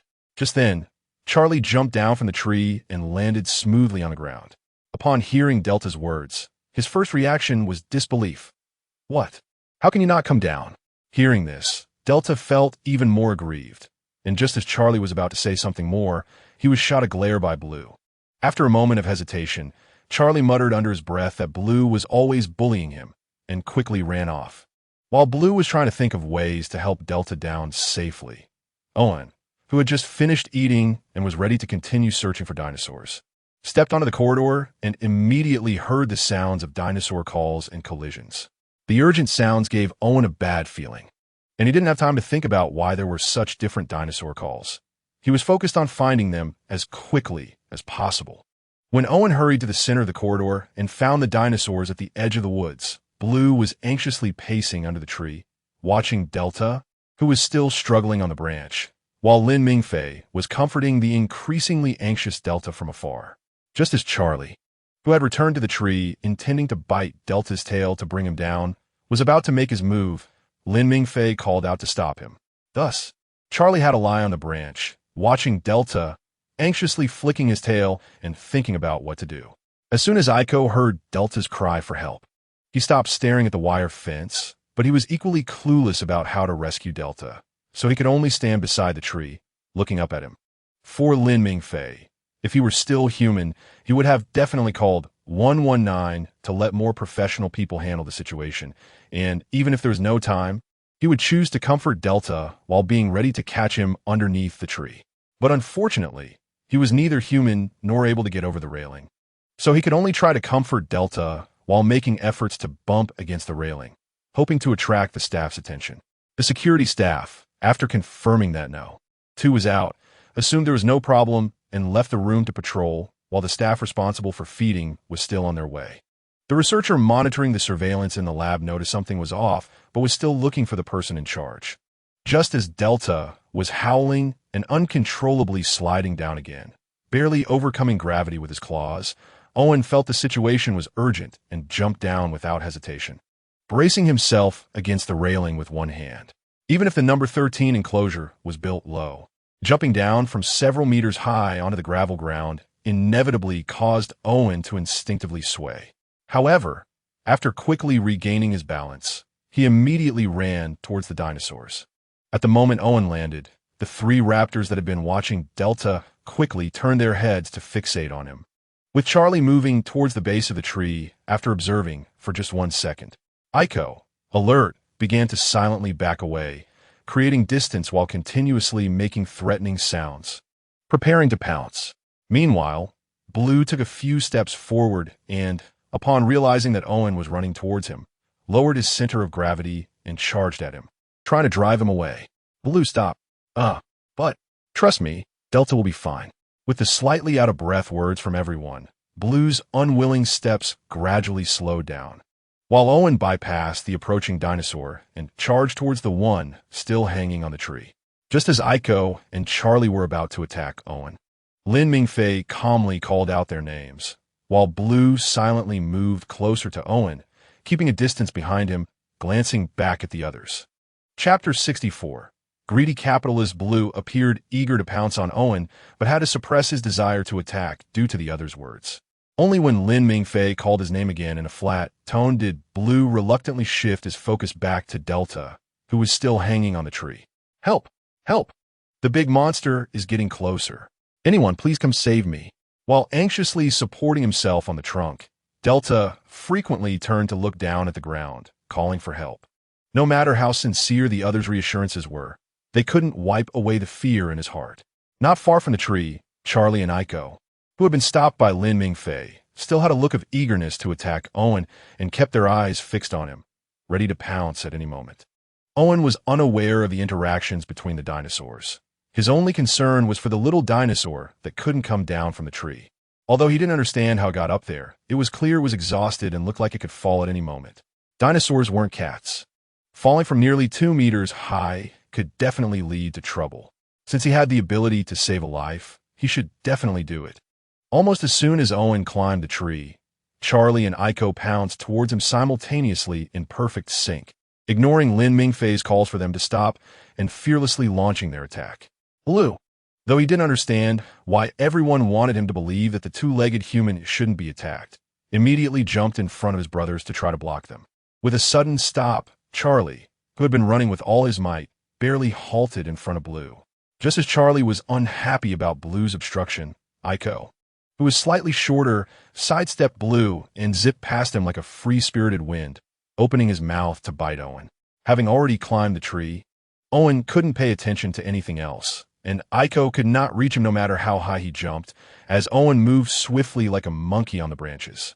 Even when Aiko tried to go up the tree, he fell back down from his original position as if sliding down a vertical slide, having only climbed a few steps. Upon realizing that Aiko couldn't climb trees, Lin Mingfei immediately switched topics and focused all his energy on calming and redirecting Delta's attention. At the same time, after hearing Aiko's angry complaints, Blue glanced back at him before returning his gaze to Charlie, ensuring he wouldn't let him pass. Hey, we're all here and won't leave you. There's a beetle in front of you. Do you see it? Yes, right there. Look closely. Doesn't it look like Blue? Don't look down. Delta, look up at the beetle. Lin Mingfei gently guided Delta, trying to divert his attention to something else, and as Delta finally stammered that the beetle did indeed resemble Blue, Owen, who had unknowingly climbed beneath Delta, slowly reached out his hand. Delta's confusion about the sudden shadow that appeared on her body had not even had a chance to surface before Lin Mingfei shifted all attention away with his words. Even when Owen felt the time was right to grab Delta, she was still subconsciously describing the appearance of that beetle to Lin Mingfei. The fear brought on by her body, suddenly lifting into the air, only appeared in her mind a few seconds later, while Owen, holding a small dinosaur in one hand and hugging a tree with the other, immediately pressed himself tightly against the trunk as soon as he noticed the tree beneath him starting to shake. The tree trunk, only about 20 centimeters thick, had already begun to shake when Owen started to climb, but this shaking was so insignificant that even the already small raptor couldn't detect it. However, when Owen was about to descend from the tree suddenly began to shake violently as if it wanted to throw them all to their deaths. It wasn't until Owen cautiously descended like a snail that the tree quietly slowed its shaking frequency. The moment Delta was put down, she immediately ran deep into the woods without looking back. Seeing this, Aiko and Charlie immediately abandoned Owen to follow her, while Blue first stayed in place for a few seconds to memorize Owen's scent before running into the woods. During his descent, with only one hand available, Owen silently breathed a sigh of relief after several small dinosaurs had run away. He stretched his shoulders and looked around, trying to find the nearest surveillance camera. He paid no mind to the fact that there were railings blocking both sides below, something no one had mentioned, but compared to the railings and the wire netting inside, he was more concerned about the deep green tail that had just disappeared from sight. The regret of not seeing the full appearance of that dinosaur was far outweighed by the anger of not being informed that there were dinosaurs there at all. At one moment, Owen even contemplated whether his life was considered insignificant to the people here. However, the anger came quickly and left just as fast, and Owen quickly found a reason that perfectly explained the situation. Although he had come up with a reason, Owen still decided that he would personally ask them tomorrow why they hadn't told him about this.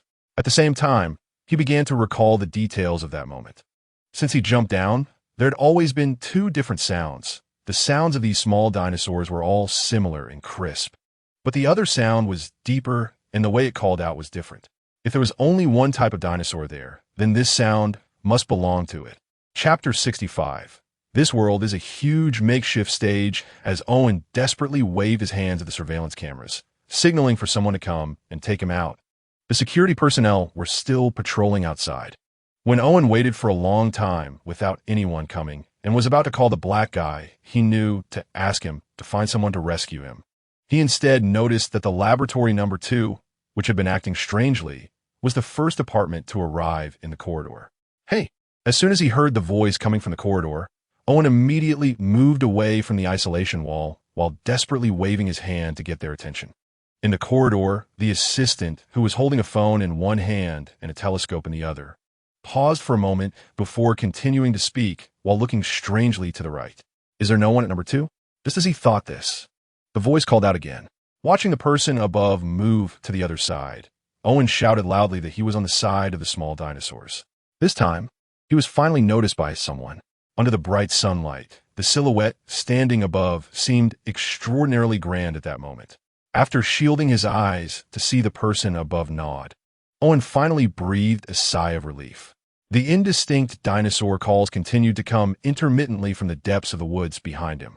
Leaning against the isolation wall to ensure he could avoid the sunlight and wouldn't be attacked, Owen recalled the officer's firm guarantee at that time, and couldn't help but snort. Dr. Wu, eager to know the current situation at number 2, clearly wouldn't let the assistant hang up the phone. Fortunately, before the assistant could decide between the strangely behaving number 2 and the inexplicably running person. The researcher responsible for driving also walked into the corridor. The assistant, who was adjusting the telescope with one hand, immediately gestured wildly with his eyes when he saw the researcher coming. But the researcher, who had lowered his head to look over the railing, found nothing until he continued walking forward and finally spotted Owen on the left side of the isolation barrier. As the researcher began banging on the security room's door, the assistant had successfully adjusted the telescope and, under Dr. Wu's remote guidance, quickly located number 2. He then began to report the situation. Dr. Wu, who had already visited the park's manager Claire and was on his way back to the laboratory, was directly instructed by his subordinate to turn the car around and head to the number 13 enclosure. The phone, with the speaker turned on, bounced up and down on the bumpy seat, while Dr. Wu quickly noted the assistant's report and asked questions from time to time, all the while urging the driver to go faster. This road won't do. If you go any faster, we'll crash. The highly focused driver finally found a moment to reply, but unfortunately, Dr. Wu didn't hear him. After waiting 2 seconds without a response from Dr. Wu, the driver gritted his teeth and chose to take a shortcut through the forest. Although the speed had to slow down and the vehicle bounced up and down in the forest like it was dancing, the straight path clearly saved more time than the winding road outside.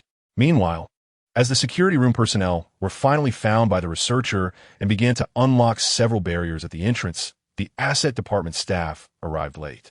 Upon arriving in the corridor with tranquilizer guns, several staff members from the asset department directly opened their sights, preparing to tranquilize number 2 so that the trapped individual could come out smoothly and safely. Don't you all have something for expulsion on you? Use that. As soon as he noticed the actions of the asset department personnel, the assistant immediately frowned and stopped them. Previously, when their personnel sent the raptors inside, the asset department had also used expulsion smoke bombs, and that took even longer. At that time, number 2 hadn't come out at all, and now that number 2 was suspected to be injured, it was even less likely to come out. We must protect their personal safety. The leader also frowned, dissatisfied with the tone. In his view, all these issues were caused by the laboratory's poor management. Nothing was allowed, and dinosaurs weren't that fragile. A single tranquilizer wouldn't kill it. All these issues are caused by your poor management. Who wouldn't make up for it later? Now, I order you to use the tranquilizer gun. You must use the expulsion smoke bomb. The assistant, who was already in a bad mood, grew even colder in tone after being reprimanded. Their dissatisfaction with the people here was no less than the asset department's dissatisfaction with them. They had only requested access to a few surveillance cameras in number 2's area, yet they were the first to discover that number 2 had crashed into the railing, while the staff here hadn't sent anyone to inform them about this matter until now. Is it so hard to make a phone call? The phone bill isn't on us. Before this incident, the person who fell over there looked exactly like the one who was shaking the railing in the surveillance footage that Mary sent to herself. It didn't matter to him why that person was shaking the railing at Zone 2 and ended up falling into the raptor area, but clearly, after he received Mary's call, he immediately contacted the personnel at Zone 13, yet he didn't see any response from them either. If they had indeed responded, then why was the person who fell still here? Moreover, it had already been some time since that person fell, and yet they were the first to discover it. Is everyone here just eating white rice? Chapter 66. The more protective ones arrive, seeing his usually easygoing and approachable assistant suddenly turn cold. He silently cursed the staff here for their lack of action, yet they still expected him to take the blame.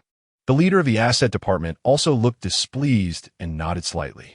Once the leader agreed, a few employees who had been silently searching for dinosaurs among the lush green leaves immediately sighed in relief and put down their guns. Meanwhile, Lin Mingfei had already turned to leave after confirming that Delta was fine. It wasn't until he naturally returned to his nest that he suddenly felt pain, as if he had been struck hard by a stick, making him feel a throbbing sensation in his back. However, his dark skin and the blind spots in his vision prevented him from determining whether he was bleeding. Before he could head to the water's edge to check the situation, the pain abruptly vanished for a moment, then surged back like a tidal wave. The increasingly intense pain forced Lin Mingfei to temporarily abandon his plan to check the situation and instead stand up. Leaning against a tree in a pain-free area, He slowly slid down to the ground, preparing to endure this wave of pain before checking the water's edge. In another area, Owen, who was still leaning against the wall, stopped being discreet once someone discovered him. He even had the leisure to take a picture of the sky to send to a black guy he had met a few hours ago. A question mark quickly came back in response, and after Owen vividly described the good deed he had just done, the other side immediately sent a thumbs up. The message box under the name continuously displayed that the other person was typing. A few seconds later, they sent a photo of their dormitory, followed by the room number. Raising an eyebrow, Owen understood the implication and unhesitatingly indicated that he would go find the other person in the dormitory to continue chatting once he got out of this cage. After sending a sticker, the other side stopped replying, and just then, all the railings at the exit were finally opened. The railings at the Raptor area began to slowly rise. Hearing the noise, Owen immediately put away his phone and walked toward it. But upon seeing the railings rise at a speed of only 1 centimeter every few seconds, he couldn't help but show an expression of frustration. In the corridor, several armed employees from the asset department were closely monitoring the area around Owen. The raptors were too small to aim at, so whenever a raptor left the woods and charged at Owen, they would immediately shoot near it to scare it away. Feeling that the railing was rising too slowly, Owen began to step back, squinting as he looked up at the corridor. Upon seeing the armed personnel above, he returned to the railing. Kneeling in front of the railing, Owen quietly observed the isolation net and hooks.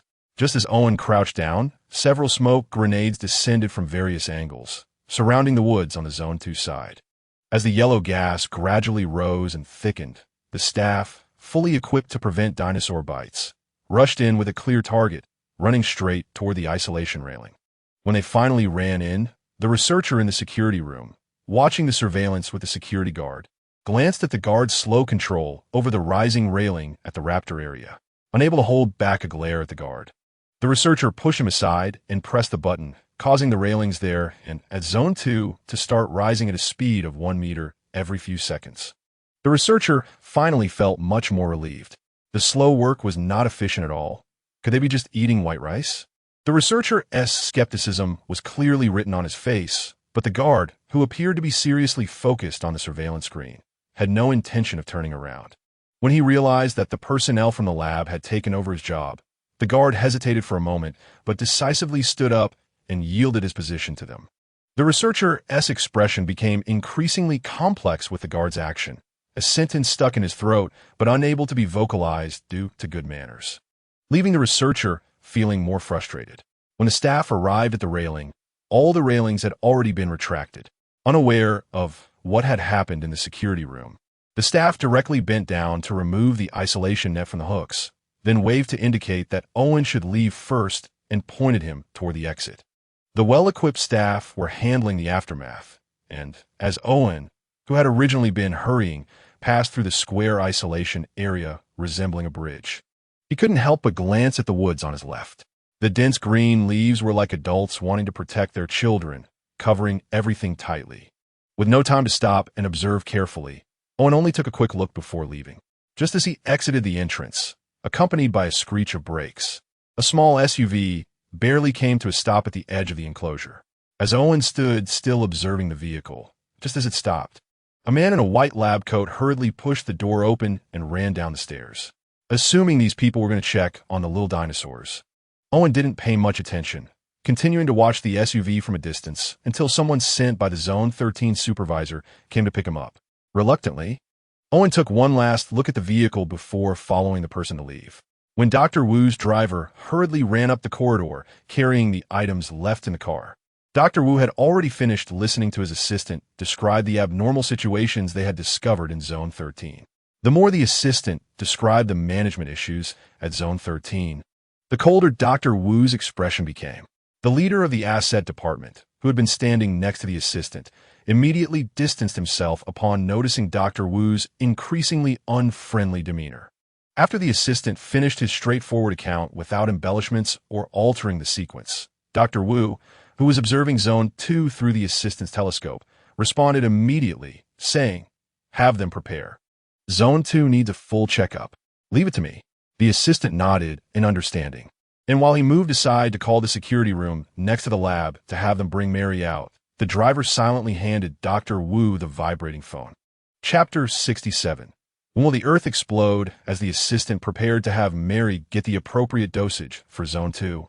Since the dosage of the anesthetic used by the asset department's tranquilizer guns was fixed for medium and small dinosaurs, Owen finally arrived at his destination.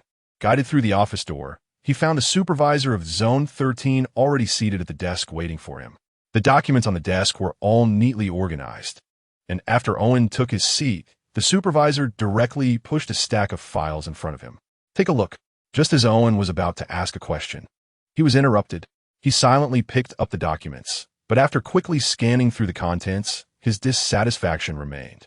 Why was he not informed that although the enclosure was divided into two parts, there were also dinosaurs on the other side? At that moment, he was focused on testing the safety of the railing on what he thought was the side without dinosaurs. If he fell, would the park not take any responsibility and just blame him? Owen's tone was almost accusatory, and the supervisor furrowed his brow at Owen's less than friendly tone, but still tried to respond calmly. Because I've never seen anyone so eager to work right after being hired by the park. The dinosaurs over there are confidential projects, and I originally planned to tell you once you officially started working. Most people would take the opportunity to tour Jurassic Park after being hired. Who knew there would actually be someone so ambitious, even taking on responsibilities outside their job scope? The supervisor couldn't help but wonder if the other party wanted to push him aside in the future, but Owen's expression softened slightly after receiving this relatively reasonable answer. You can go explore the park this afternoon, or do you want to start the beginner training today? But the contract will only be signed tomorrow.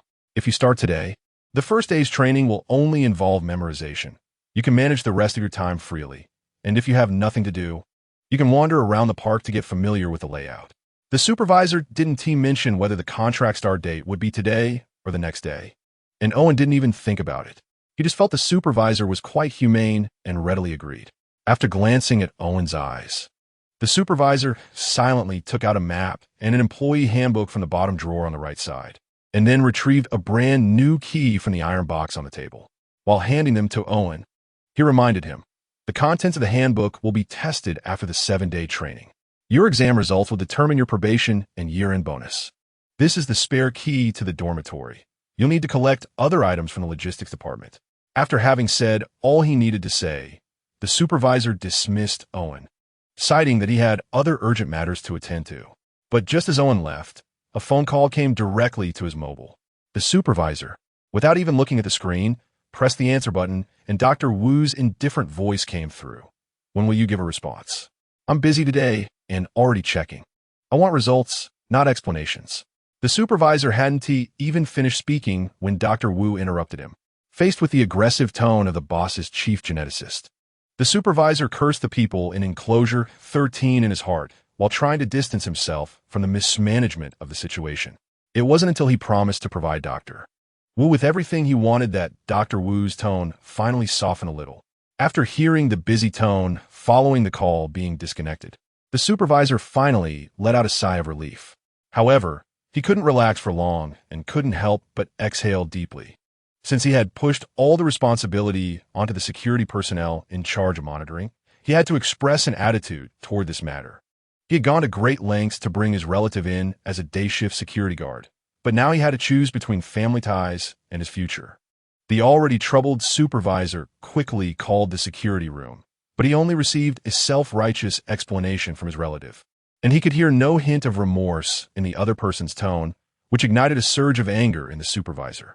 This anger erupted like a volcano when his relative began to subtly blame him for speaking to him that way due to their relationship, burning the thread of rationality in the supervisor's mind to ashes.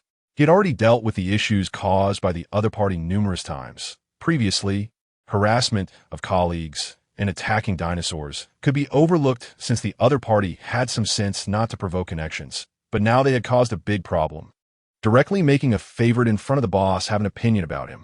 He had worked for many years without the authority to contact the board directly, and now it was fine if that person surnamed Wu didn't complain, but if he did, they would all be out of here together. Not wanting to hear his relative ramble on, The supervisor angrily left a message to wait for notification back at the dormitory before hanging up, leaving his relative on the other end of the phone, looking puzzled, completely unable to understand why the supervisor was so angry. The final result was good, wasn't it? Why care about the steps in between? But who cares? Anyway, since the supervisor said to return to the dormitory, he would of course obey the order. The relative left the security room without a care in the world, and until he returned to the dormitory, he still had not received any notifications regarding the handover of work to other security personnel. Meanwhile, the supervisor, busy preparing gifts to apologize to Dr. Wu, completely forgot about this matter. Chapter 68. The asset department's tranquilizers come in only two models. One is larger and heavier, specifically designed for sedating large dinosaurs, known as Model 17, which is loaded with net bullets. The other is slightly lighter, capable of sedating medium and small dinosaurs at the same time, known as Model 19, which is loaded with fixed-dose tranquilizer needles. Because the dosage of tranquilizers used by the asset department is fixed, those who disagree with the asset department's indiscriminate approach to medium and small dinosaurs were even less likely to allow the asset department to handle sedation in case of an anomaly with Model 2.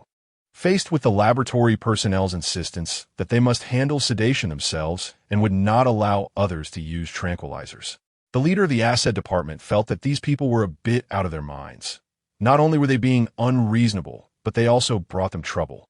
If the laboratory personnel encounter problems due to insufficient tranquilizer dosage, they would definitely be the ones to take the blame, but seeing their stubborn attitude, the leader of the chief geneticist, who also didn't want to offend the boss, could only stand by unhappily, keeping a close watch on the dinosaur in the woods.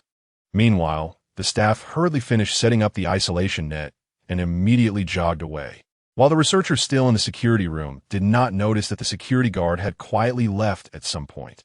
It wasn't until the researcher saw that the staff had completed the isolation net and quickly pressed the button to return the railings to their positions at the fastest speed that he finally realized the security guard was missing. The researcher, who thought the security guard was completely incompetent, snorted and lost interest in the matter. After watching both railings fall and the system show that they had been locked in a closed state, he finally stood up and left the security room. As the first railing at the entrance was raised and locked, the thin rope tied to the smoke bombs was simultaneously pulled. As several smoke bombs began to be retrieved, the yellow smoke that had originally swirled around the edge of the woods gradually rose towards the sky while starting to fade.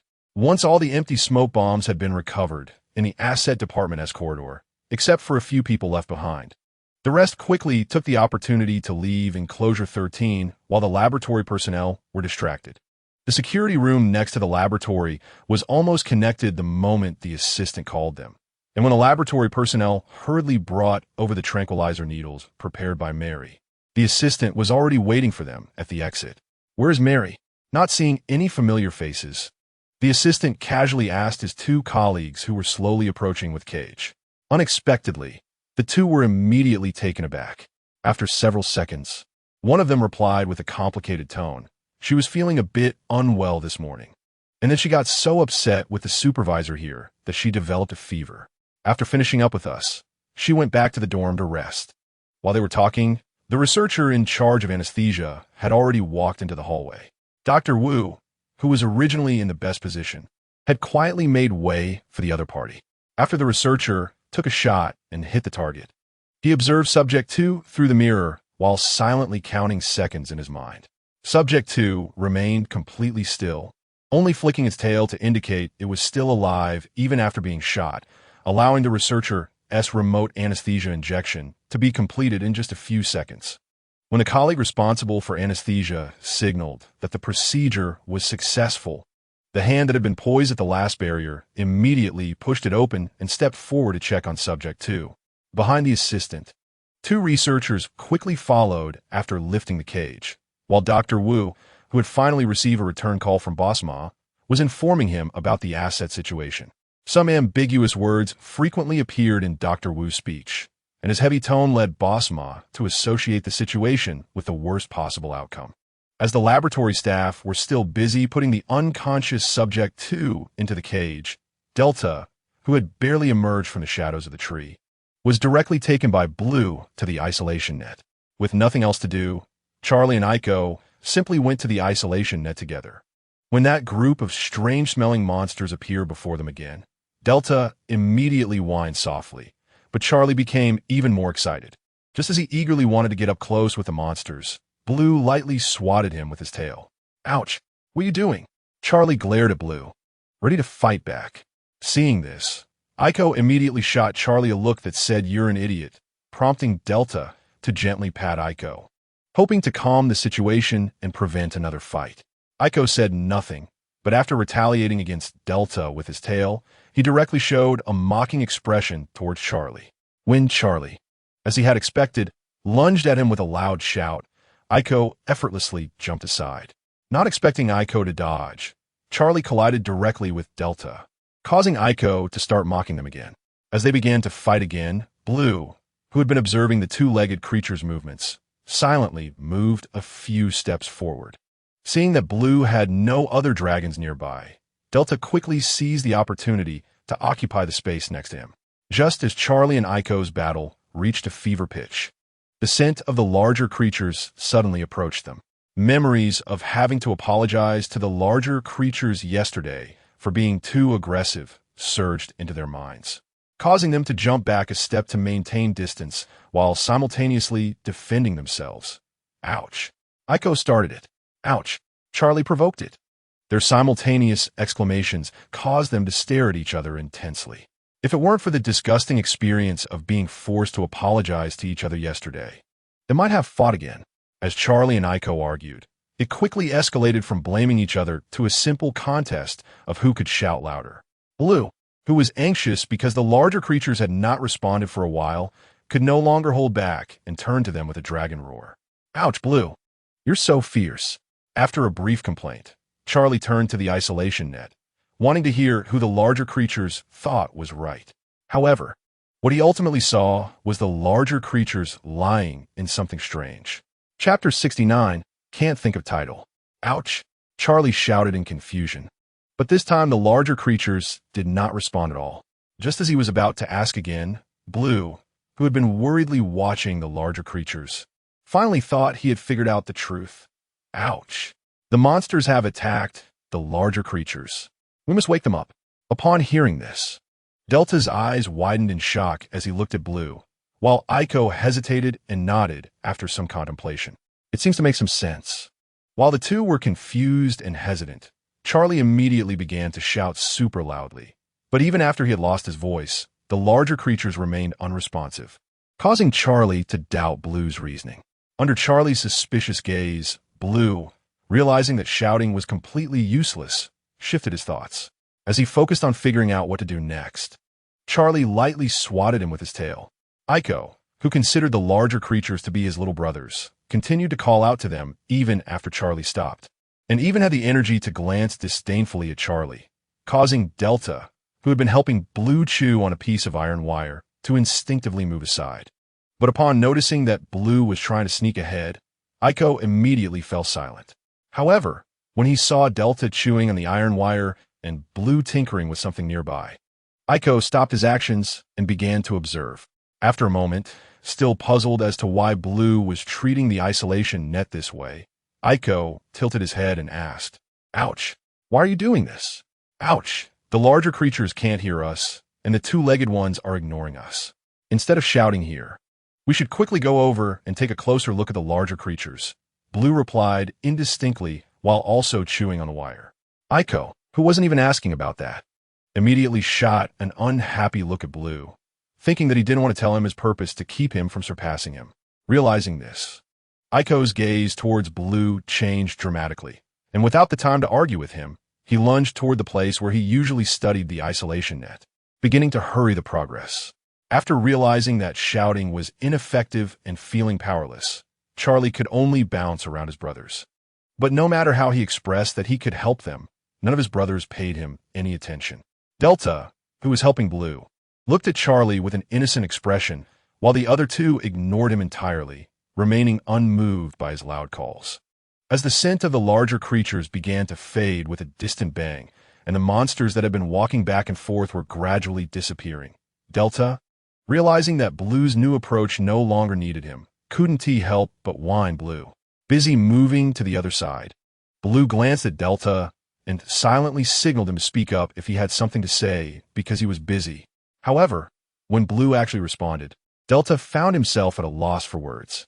Now that the larger creatures were truly gone, he couldn't help but feel that their disappearance was somehow his fault. But he dared not voice this thought to Blue for fear of interrupting his train of thought. After Lon turned his head back, Delta quietly curled himself into a ball, looking sullen and hiding his head under his tail. But after a while, Delta stood up again, silently moving to a place where he wouldn't disturb Lon, and continued to isolate himself. Chapter 70. A normally good-tempered person suddenly getting angry is even more terrifying. The anesthetic used for number 2 this time was still the adjusted dosage that Dr. Wu had specifically prepared when sending number 2. Although the report indicated that number 2's awakening time was advanced when he was sent to enclosure 13 due to work progress, Dr. Wu had not yet continued to adjust the anesthetic dosage. Mary, who personally sent number 2 into the enclosure yesterday, clearly knew that this situation was simply because they had spent time playing with those toys, which delayed their departure from the enclosure. After preparing 2 vials of anesthetic for her colleagues, Mary went straight back, and her junior sister took over her task of anesthetizing number 2. When the junior sister efficiently knocked out number 2 with a single shot in the corridor, she immediately started packing up to leave. However, when she had packed everything and was ready to go downstairs, she found Dr. Wu still standing in place, hands on the railing, looking down and lost in thought. "Isn't it hot?" The junior sister showed a puzzled expression. She couldn't understand how Dr. Wu could continue to hold onto the already scorching metal railing without changing his expression under the midday sun. Not understanding, but respecting, she left with a confused look. And it wasn't until number 2 had been transported away, never to be seen again, that Dr. Wu finally released his hand and left the corridor. Not long after being placed in the vehicle, Lin Mingfei woke up groggily, and his first sensation was the fluffiness on his body. Outside the vehicle, the assistant was frowning and sternly speaking to the indifferent Dr. Wu, but inside the vehicle, it was a calm scene. Seeing that neither the assistant nor Dr. Wu seemed to intend to board the transport vehicle, the expressionless junior sister directly closed the car door and locked it, then signaled to her colleague sitting inside to knock on the partition window for the driver to return to the laboratory. As number 2 unconsciously twisted his body, causing the fluffy blanket to slip a bit, the researcher sitting next to him carefully used a long clamp to adjust the blanket in the cage.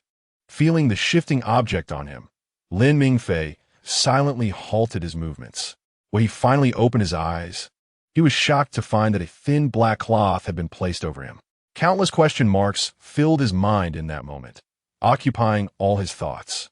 As Lin Mingfei unconsciously wagged his tail while thinking and occasionally lifted a corner of the black cloth with the tip of his tail, the researcher who had covered him with the blanket gently began to move the black cloth aside with a long clamp.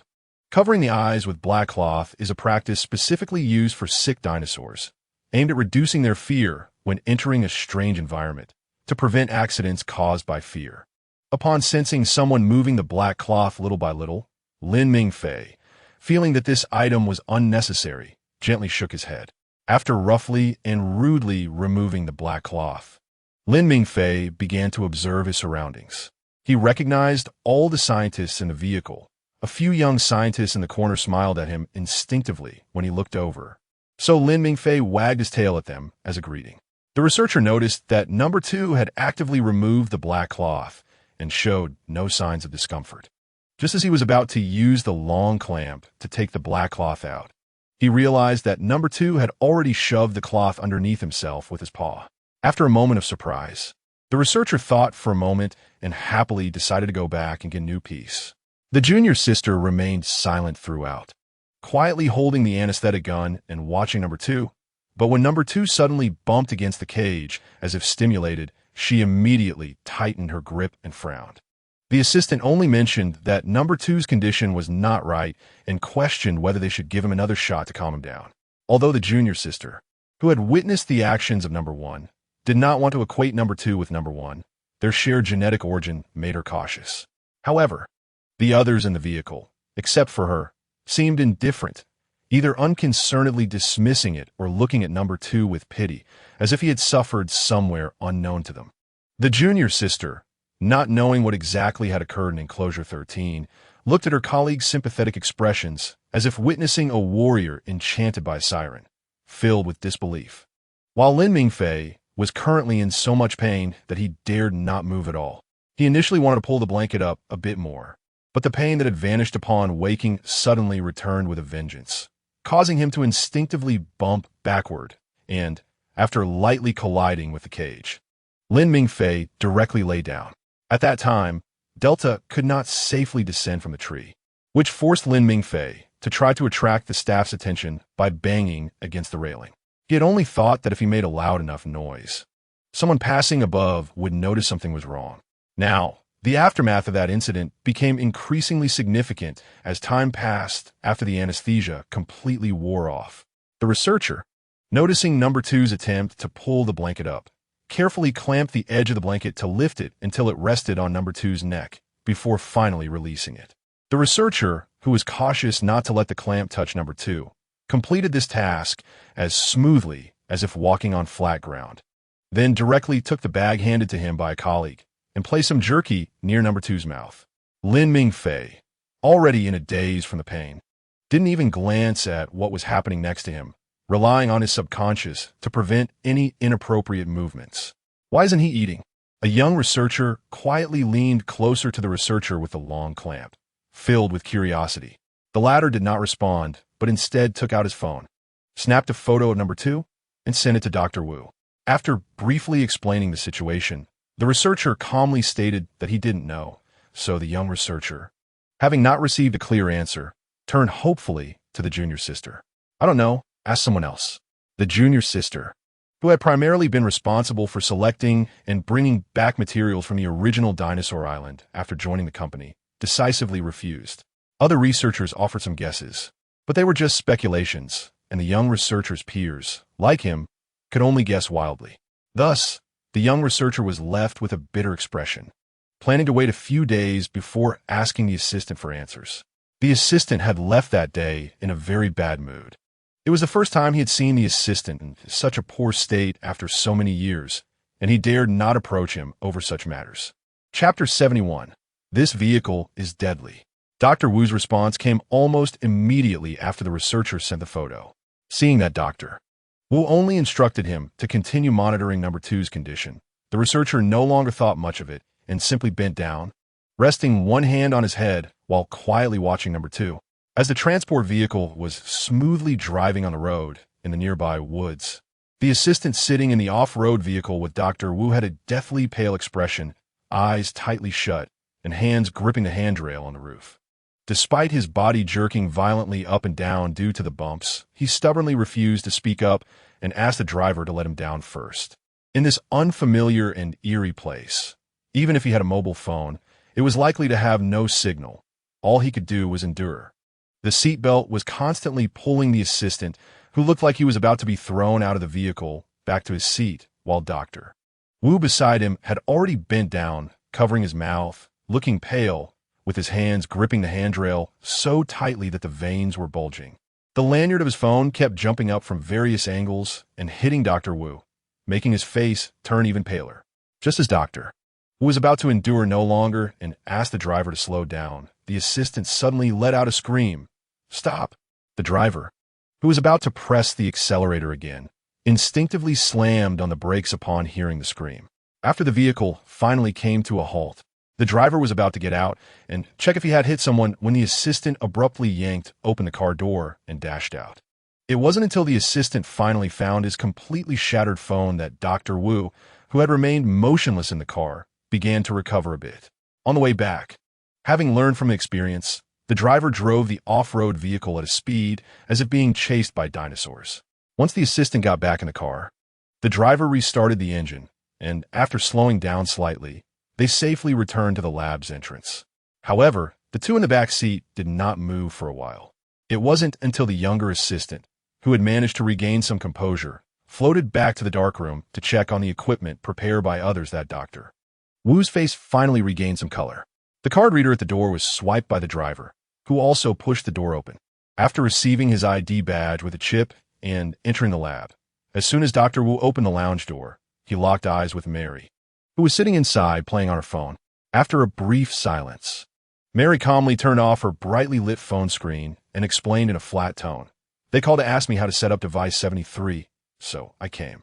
Your office is locked. Can I rest inside? Or can you tell them to stop calling me for help?" Mary openly expressed her desire to rest, while Dr. Wu, who was changing into his lab coat, replied indifferently without even looking, "You go back." Having received the order, Mary stood up without hesitation and left. When the people in the transport vehicle finally arrived at the lab, carrying cages and complaining about how the lab smart door was so stuck today, all the inspection equipment had already been checked, just waiting for the arrival of the main subject of the lab today, a young researcher who had been trying to attract the attention of Subject 2 all the way, immediately detached from the group to do his own thing upon entering the dark room, while another researcher walking beside the cage occasionally gently squeezed Subject 2's tail hanging outside the cage to confirm that its temperature had not suddenly changed. In the largest practical lab within the dark room, Subject 1 had already quietly awakened from anesthesia the moment it regained consciousness. Subject 1 immediately suppressed the urge to open its eyes and secretly controlled its tail to prevent it from swaying like before. Only after confirming that the human scents around it were all moving and that no one was lingering nearby did Subject 1 finally open its eyes a crack to silently observe its surroundings. Getting better. Recovery Day tomorrow. Chapter 72. Old Grudges and New Hatreds. Subject 1 squinted and constantly turned its eyes to observe. But when it caught the scent of a human, it immediately closed its eyes and slightly turned its head to avoid being noticed. After waking up from anesthesia a few hours ago during a blood draw, Subject 1 not only showed no signs of struggle, but also exhibited no aggressive behavior. Instead, it kept its eyes closed, observing its surroundings through smell and sound. Although it did not know if it would be sent to another unknown place after returning to this location, Subject 1 had already grasped some patterns by observing the actions of the humans here. Assuming that there was a leader among them, Subject 1 figured that if it could kill the leader, the rest would likely retreat without a fight. If other humans attacked, it could push Subject 2 out to let them injure each other, and then it could eliminate them all.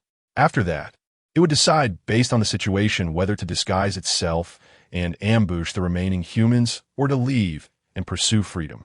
Although there was only a rough plan with countless loopholes and points to be cautious about, Subject 1 had memorized the route out when the humans took it away, and the foundation was already laid.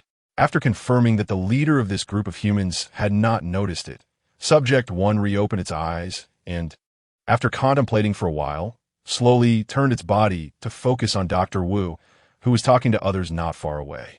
The tail, which had been tightly controlled, began to tentatively twitch as Subject 1's attention shifted to Dr. Wu, then fell silent again, only to twitch slightly with increased vigor after a long while.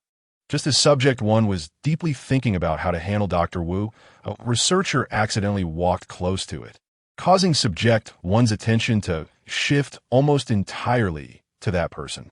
The researcher, who inadvertently glanced at the corner, found himself being stared at by Subject 1 with a murderous and scrutinizing gaze, causing him to instinctively jump aside. After staring at Subject 1 blankly for a while, he finally snapped back to reality and walked away with a somewhat complex expression. Having been moved to several cages in just a few days, Subject 1 quickly turned its attention back to Dr. Wu once the annoying, irrelevant human left. The various styles of locks on the entrance against the wall were being incessantly tapped by Subject 1's tail, creating a bothersome noise.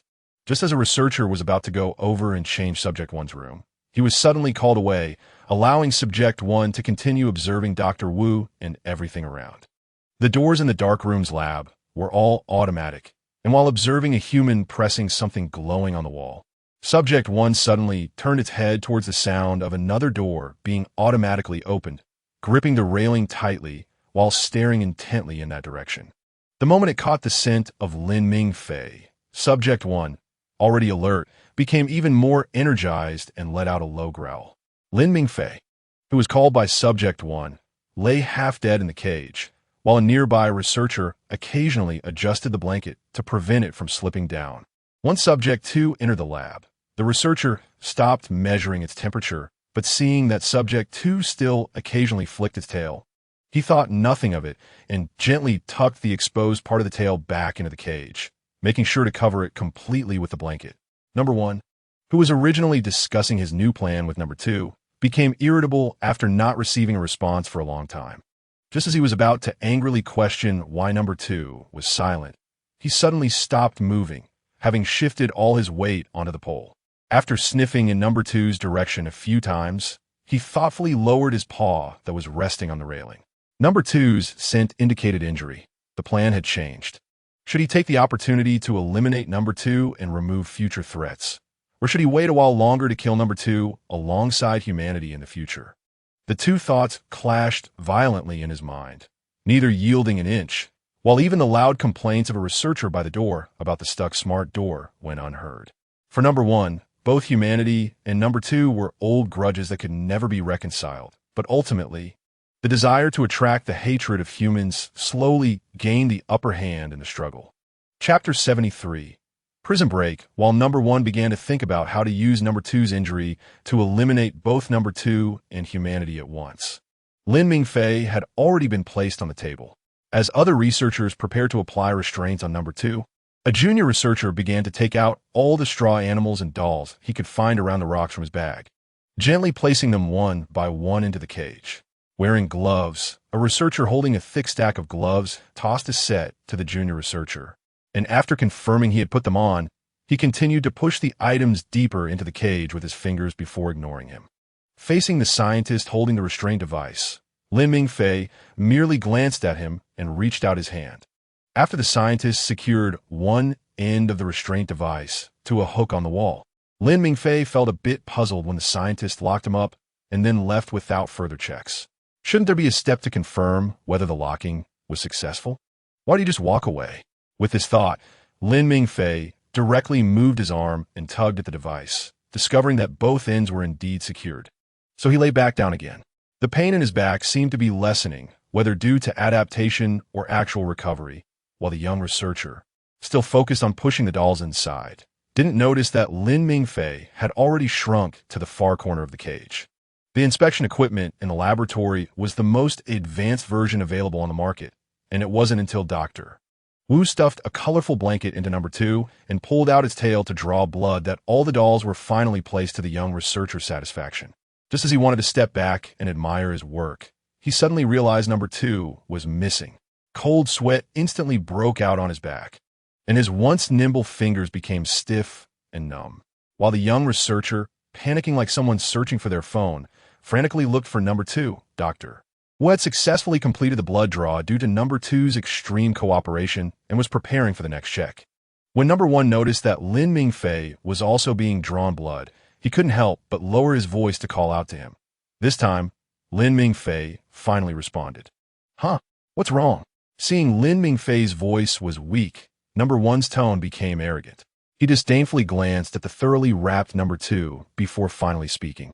Huh? Humanity treats you like this. Why don't you resist? In his view, being injured should prompt more resistance rather than submission to humanity, or else they would only push further, and one would never know when death might come. He couldn't understand how such a foolish creature could continue to let himself be beaten down. Lin Mingfei didn't respond immediately. After a long while, when he saw Number 1's gaze growing more contemptuous, he turned his head to look at the busy Dr. Wu and calmly replied, Huh, I believe they won't harm me. Upon hearing this, Number 1 let out a disdainful grunt from his throat, but he didn't intend to reveal humanity's true intentions to Number 2. He simply shifted his gaze to stare intently at Dr. Wu. As long as the leader was killed, accompanied by beautiful fantasies of the future, Number 1's tail began to sway faster and more excitedly. Lin Mingfei, after watching Dr. Wu for a few seconds, withdrew his gaze, and upon seeing Number 1's excited demeanor, he fell into deep thought. Dr. Wu was not concerned with the communication between the two dinosaurs. After completing all the checks with Number 2's cooperation, he hurriedly took off his gloves and walked out. The young researcher, who had been searching for Number 2, sat anxiously in a chair, nervously tugging at his lab coat. And when his assistant called him to help move number 2 to another room, he suddenly realized, oh right, wasn't number 2 always in the cage? Wait, why does he look so colorful? And didn't they anesthetize number 2? In the past, every time they checked other dinosaurs, didn't they always have to use anesthesia? There hadn't been any exceptions for the injured dinosaurs before, had there? Seeing the young researcher sitting there motionless, staring blankly at number 2, the assistant, feeling puzzled, directly pulled the blanket to cover the entire dinosaur. Let's go. The assistant urged gently again, and this time the young researcher finally stood up. Once everyone left, Lin Mingfei finally had the chance to poke his head out from under the blanket. Although he didn't understand why he had to cover his head. Since they had now left, he figured it should be okay to stop covering himself. For Lin Mingfei, who had completely lost the sensation of pain, it was now rest time, and inside the enclosure, Blue, who was still gnawing on the wire, suddenly found himself inexplicably removing the isolation net from the hook. Seeing Blue freeze, Charlie, who had been circling around Blue and occasionally teasing AI Co., immediately jumped next to Blue and tilted his head to look at the isolation net. After staring for a few seconds, Charlie began to shout loudly, roar. You lost. Blue has won. AI Co., who had been digging at the wire without wavering, ignored Charlie, thinking he was just trying to let Blue win. Just as AI Co. finally found the trick and felt victory was imminent, Blue suddenly appeared in front of him. After a second of shock, AI Co. immediately jumped back a large step, colliding with the railing while looking at Blue in fear. Roar, why are you here? AI Co. screamed in surprise, and Charlie, startled by AI Co.'s shout, immediately ran away, while Blue remained calm, gently biting the wire and pulling it toward himself. Chapter 74, Assistant. Doctor, how old are you? Don't take number 2's things. In just a few seconds, Blue successfully removed the isolation net from the hook. And by the time AI Co. recovered from the shock of Blue suddenly appearing right across from him, Blue had already turned around and started working on the other side of the isolation net. Feeling embarrassed, Aiko's gaze towards Lan's back grew increasingly displeased. However, thinking of Lan's combat skills, he had to suppress the urge to rush over and confront him, without Charlie there to taunt and provoke him. Aiko ultimately managed to refrain from the idea of fighting Lan again. But after squeezing through a small hole to reach Lan's side, Aiko couldn't help but irritably complain, Ugh, can't you just not come over suddenly? The premise of cursing without a teacher is that someone needs to be cursing, and their current environment prevented Aiko from saying anything that might upset Lan. In fact, it only made Lan think that Aiko was unhappy over some minor issue, without generating any other thoughts. Seeing that his words had no effect on Lan, Aiko reluctantly mumbled a few more complaints before shutting his mouth, standing just a few millimeters away from Lan and intently watching how he was doing it.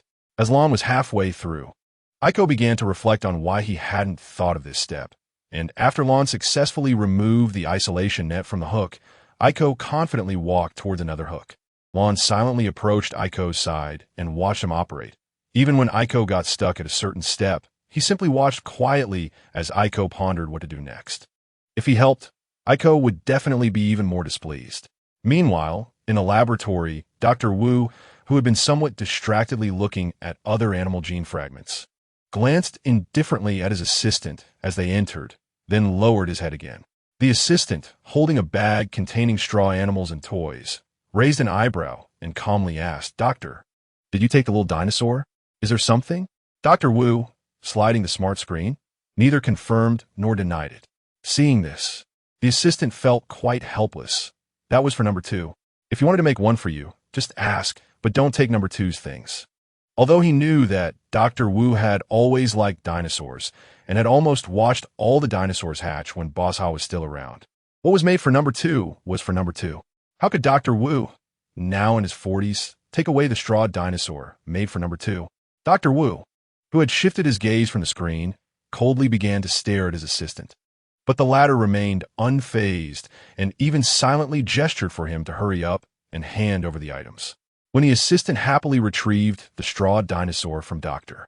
Wu's icy grip and brought them to number 2's room, the door opened automatically, and he saw number 2 freeze for a moment after noticing him enter, then immediately grabbed the blanket and covered itself, leaving only its tail swaying behind. Seeing this, the assistant, well-versed in animal psychology, couldn't help but laugh. As he squatted down in front of number 2, he leisurely took out all the items from the bag, while speaking with a hint of melancholy about other matters. Tomorrow, the idiot boss's project is coming. I've already arranged their reception, but I still feel like there will be unexpected issues. Do you think I should just order to lock number 1 in some empty room until they leave? After speaking, the assistant gently tugged at the corner of the blanket that was sticking out of the cage, shook it lightly, and then covered number 2 again. Satisfied that this way number 2 wouldn't have trouble breathing, he nodded, and the items from the bag were already placed at the edge of the cage. Having only understood the first few sentences, Lin Mingfei, after being covered with a blanket by the assistant, waited for a long time without seeing the other party take any further action. As he felt puzzled and still didn't understand why he had to cover his head with a blanket, the assistant, who had been squatting right in front, suddenly started to move. The tail, which had been leisurely swaying in the air, paused for a moment before directly drooping onto the cage. When Lin Mingfei turned to look at the assistant through the blanket and saw him resting his chin on one hand, deep in thought, he pondered for a few seconds before directly extending his tail. Roar? Blood draw? Oh, number 2. How do you understand me so well? The assistant, who had been contemplating how painful it would be if the tail swung hard against a person, graciously accepted number 2's goodwill, and the quivering tail tip felt as enticing as a cat's tail.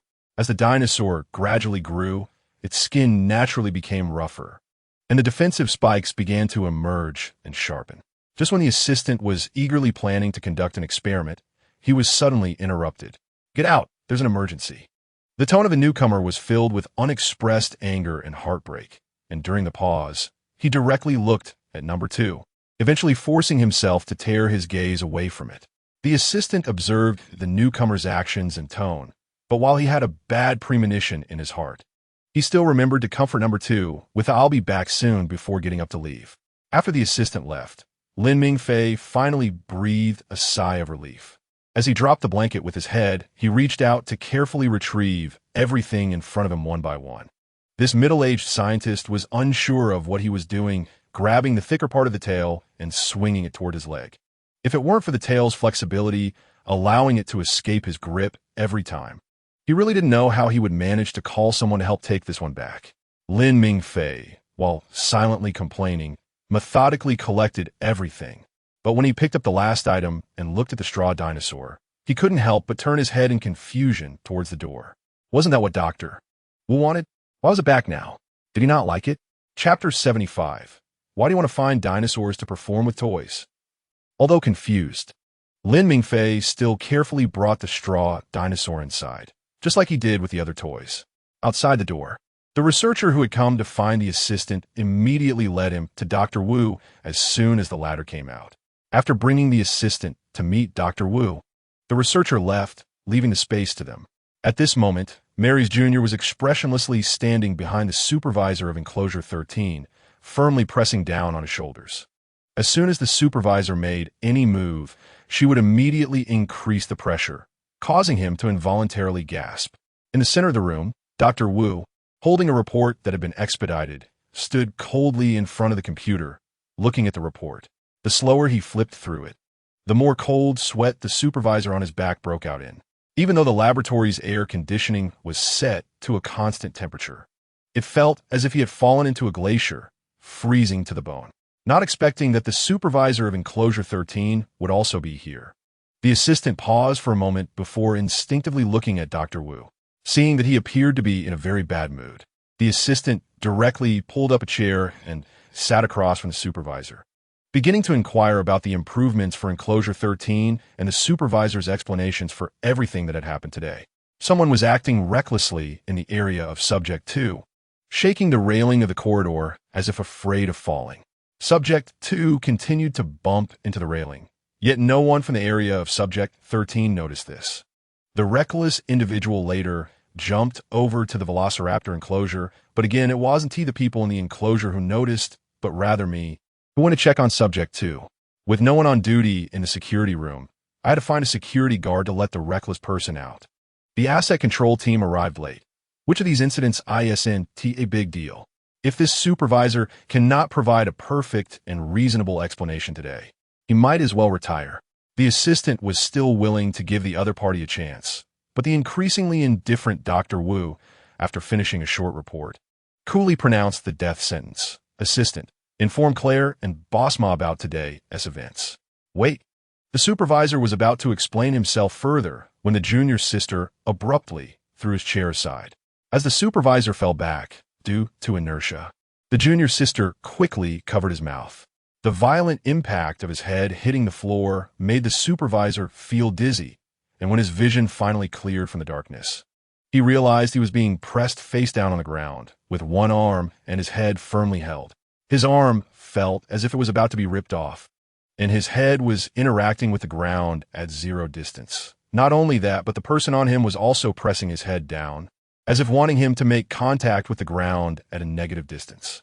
Before the supervisor could utter any threats, the junior sister, using her strength to pin him down, leaned over and whispered a few words in his ear.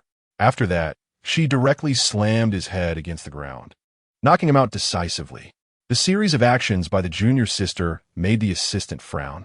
But after reading the report and realizing the supervisor nearly wasted all their hard work, the assistant hesitated several times before ultimately choosing to look away. Before coming here, she even had time to visit Subject 1 and administered a sedative to the one trying to attack her. She felt she did nothing wrong. Confirming that the supervisor was genuinely unconscious and not pretending, she started dragging him out by his clothes.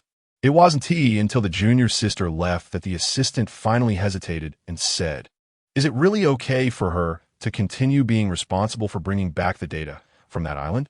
Although the junior sister doesn't resort to violence at the slightest disagreement, who in the lab can match her strength? She is the most suitable. Subject 2 has a broken rib. Take good care of him. I'll call the boss. Do we still need to inform him about today's events? The assistant loudly questioned as he watched Dr. Wu hurriedly leave with the report, but Dr. Wu ran off so quickly that he didn't answer, leaving the assistant to sigh with a headache.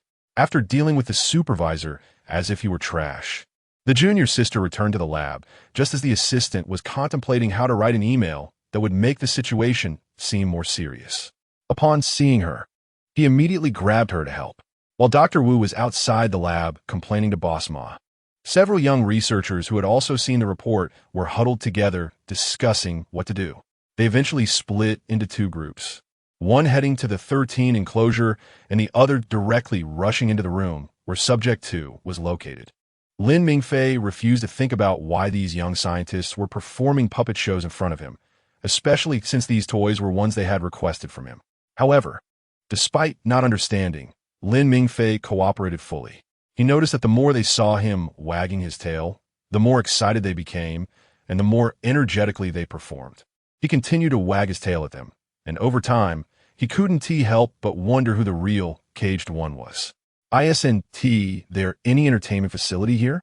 Maintaining this suspicion, Lin Mingfei's gaze became filled with pity as he watched them. Clearly human, yet lacking any recreational activities.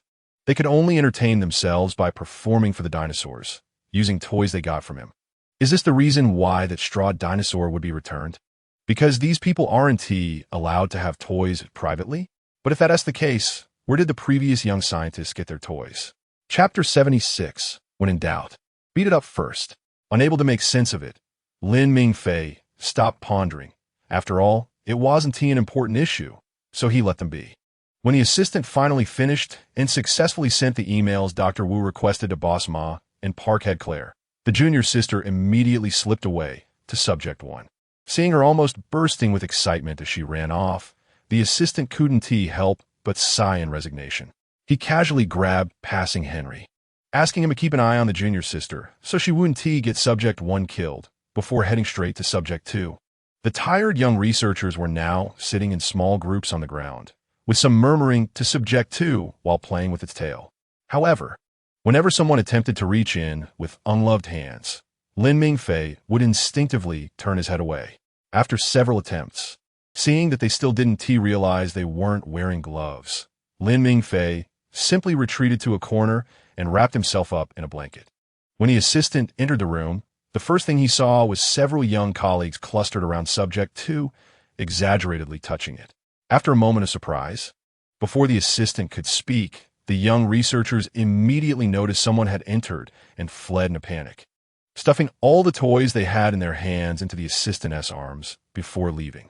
With a baffling pile of items in his arms, the assistant turned to his colleagues, who had already run off. It wasn't until the door slowly closed that he maintained his confused expression and approached Subject 2. After placing everything by the cage, the assistant put on gloves and softly called out to Subject 2. When Subject 2 obediently walked out from under the blanket, the assistant cautiously reached a hand slightly into the cage. Confirming there was no rejection from Subject 2, he slowly continued reaching out. When he reached the area where Subject 2 had bumped into the railing, Subject 2 sat still, allowing the assistant to act. "Doesn't it hurt?" The assistant, puzzled by the lack of reaction from Subject 2, thought. Although there was a report, where to wrap the bandage still depended on Subject 2's reaction. However, Subject 2 seemed completely unfazed, making the assistant, who was waiting for signs of pain or anger, start to doubt whether Subject 2 even felt pain.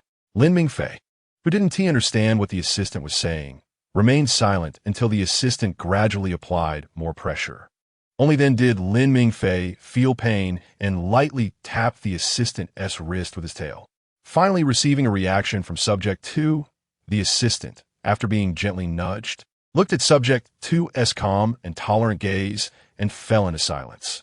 So, did it feel pain, or was it trying to comfort itself? And why was it comforting him? Shouldn't he be the one comforting Subject 2? When Dr. Wu returned from filing the lawsuit, he saw his assistant gently rubbing the head of Subject number 2, which made Dr. Wu instinctively furrow his brows. However, when the assistant looked over Dr. Wu had already regained his composure. "Someone is looking for you." "Got it." Glancing at the bandage in the doctor's hand, the assistant spoke while retracting his hand. After removing all the gloves and placing them on the cage, he brushed past Dr. Wu. Upon seeing Dr. Wu arrive, Lin Mingfei's first reaction was to check the other's eye circles. After repeatedly confirming that the other person had no dark circles, he quietly sighed in relief. After shifting to a more comfortable position, he quietly watched as Dr. Wu donned his gloves and slowly put on the rest of his protective gear. Initially, Lin Mingfei thought the other was just worried about getting hurt, which he could understand. However, when Dr. Wu finished putting on the protective gear and started to put on a full helmet after donning his lab coat, Lin Mingfei finally sensed something was off. Who would go to such lengths just to touch a dinosaur? Previously, when he was placed in the same room as Dr. Wu, the latter did not act this way. At that time, he merely went over to pat him, seeing how sleep-deprived he looked. But now, with Dr. Wu looking like this, couldn't he possibly intend to release himself? Could he? Surely not. Noticing the sudden increase in the frequency of Subject number 2's tail slapping against the ground, Dr. Wu paused his actions to glance at Subject number 2, then continued putting on the gear without being affected. After repeatedly checking to ensure everything was in order, Dr. Wu slowly made his way to the door. Mary, who happened to pass by while returning to grab something, immediately froze in place upon seeing Dr. Wu at the door. When her junior sister, excitedly hugging a stack of items, rushed over to Mary, she saw her senior staring blankly at the door. Although confused, the junior sister did not ask further, assuming her senior had suddenly gained some inspiration. After leaving a few sheets of paper and a pen for Mary, she left directly. As soon as the junior sister left, Mary approached the door. The sensor door did not open automatically. After thinking for a few seconds, Mary walked over to the side and pressed the voice key on the smart door lock. As soon as the call was answered, Mary frowned and asked, "Doctor, why are you dressed like that?" "Experiment." Dr. Wu, who was busy placing anesthesia needles on himself, replied without looking up, leaving Mary in silence. She wasn't stupid. Besides Subject number 2, there was nothing in there related to the experiment. The doctor dressed like this couldn't possibly be because it was inconvenient to bandage inside the cage and he was afraid of misplacing it. So he wanted to let Subject number 2 out to bandage him. Right? No, she had to go in and watch.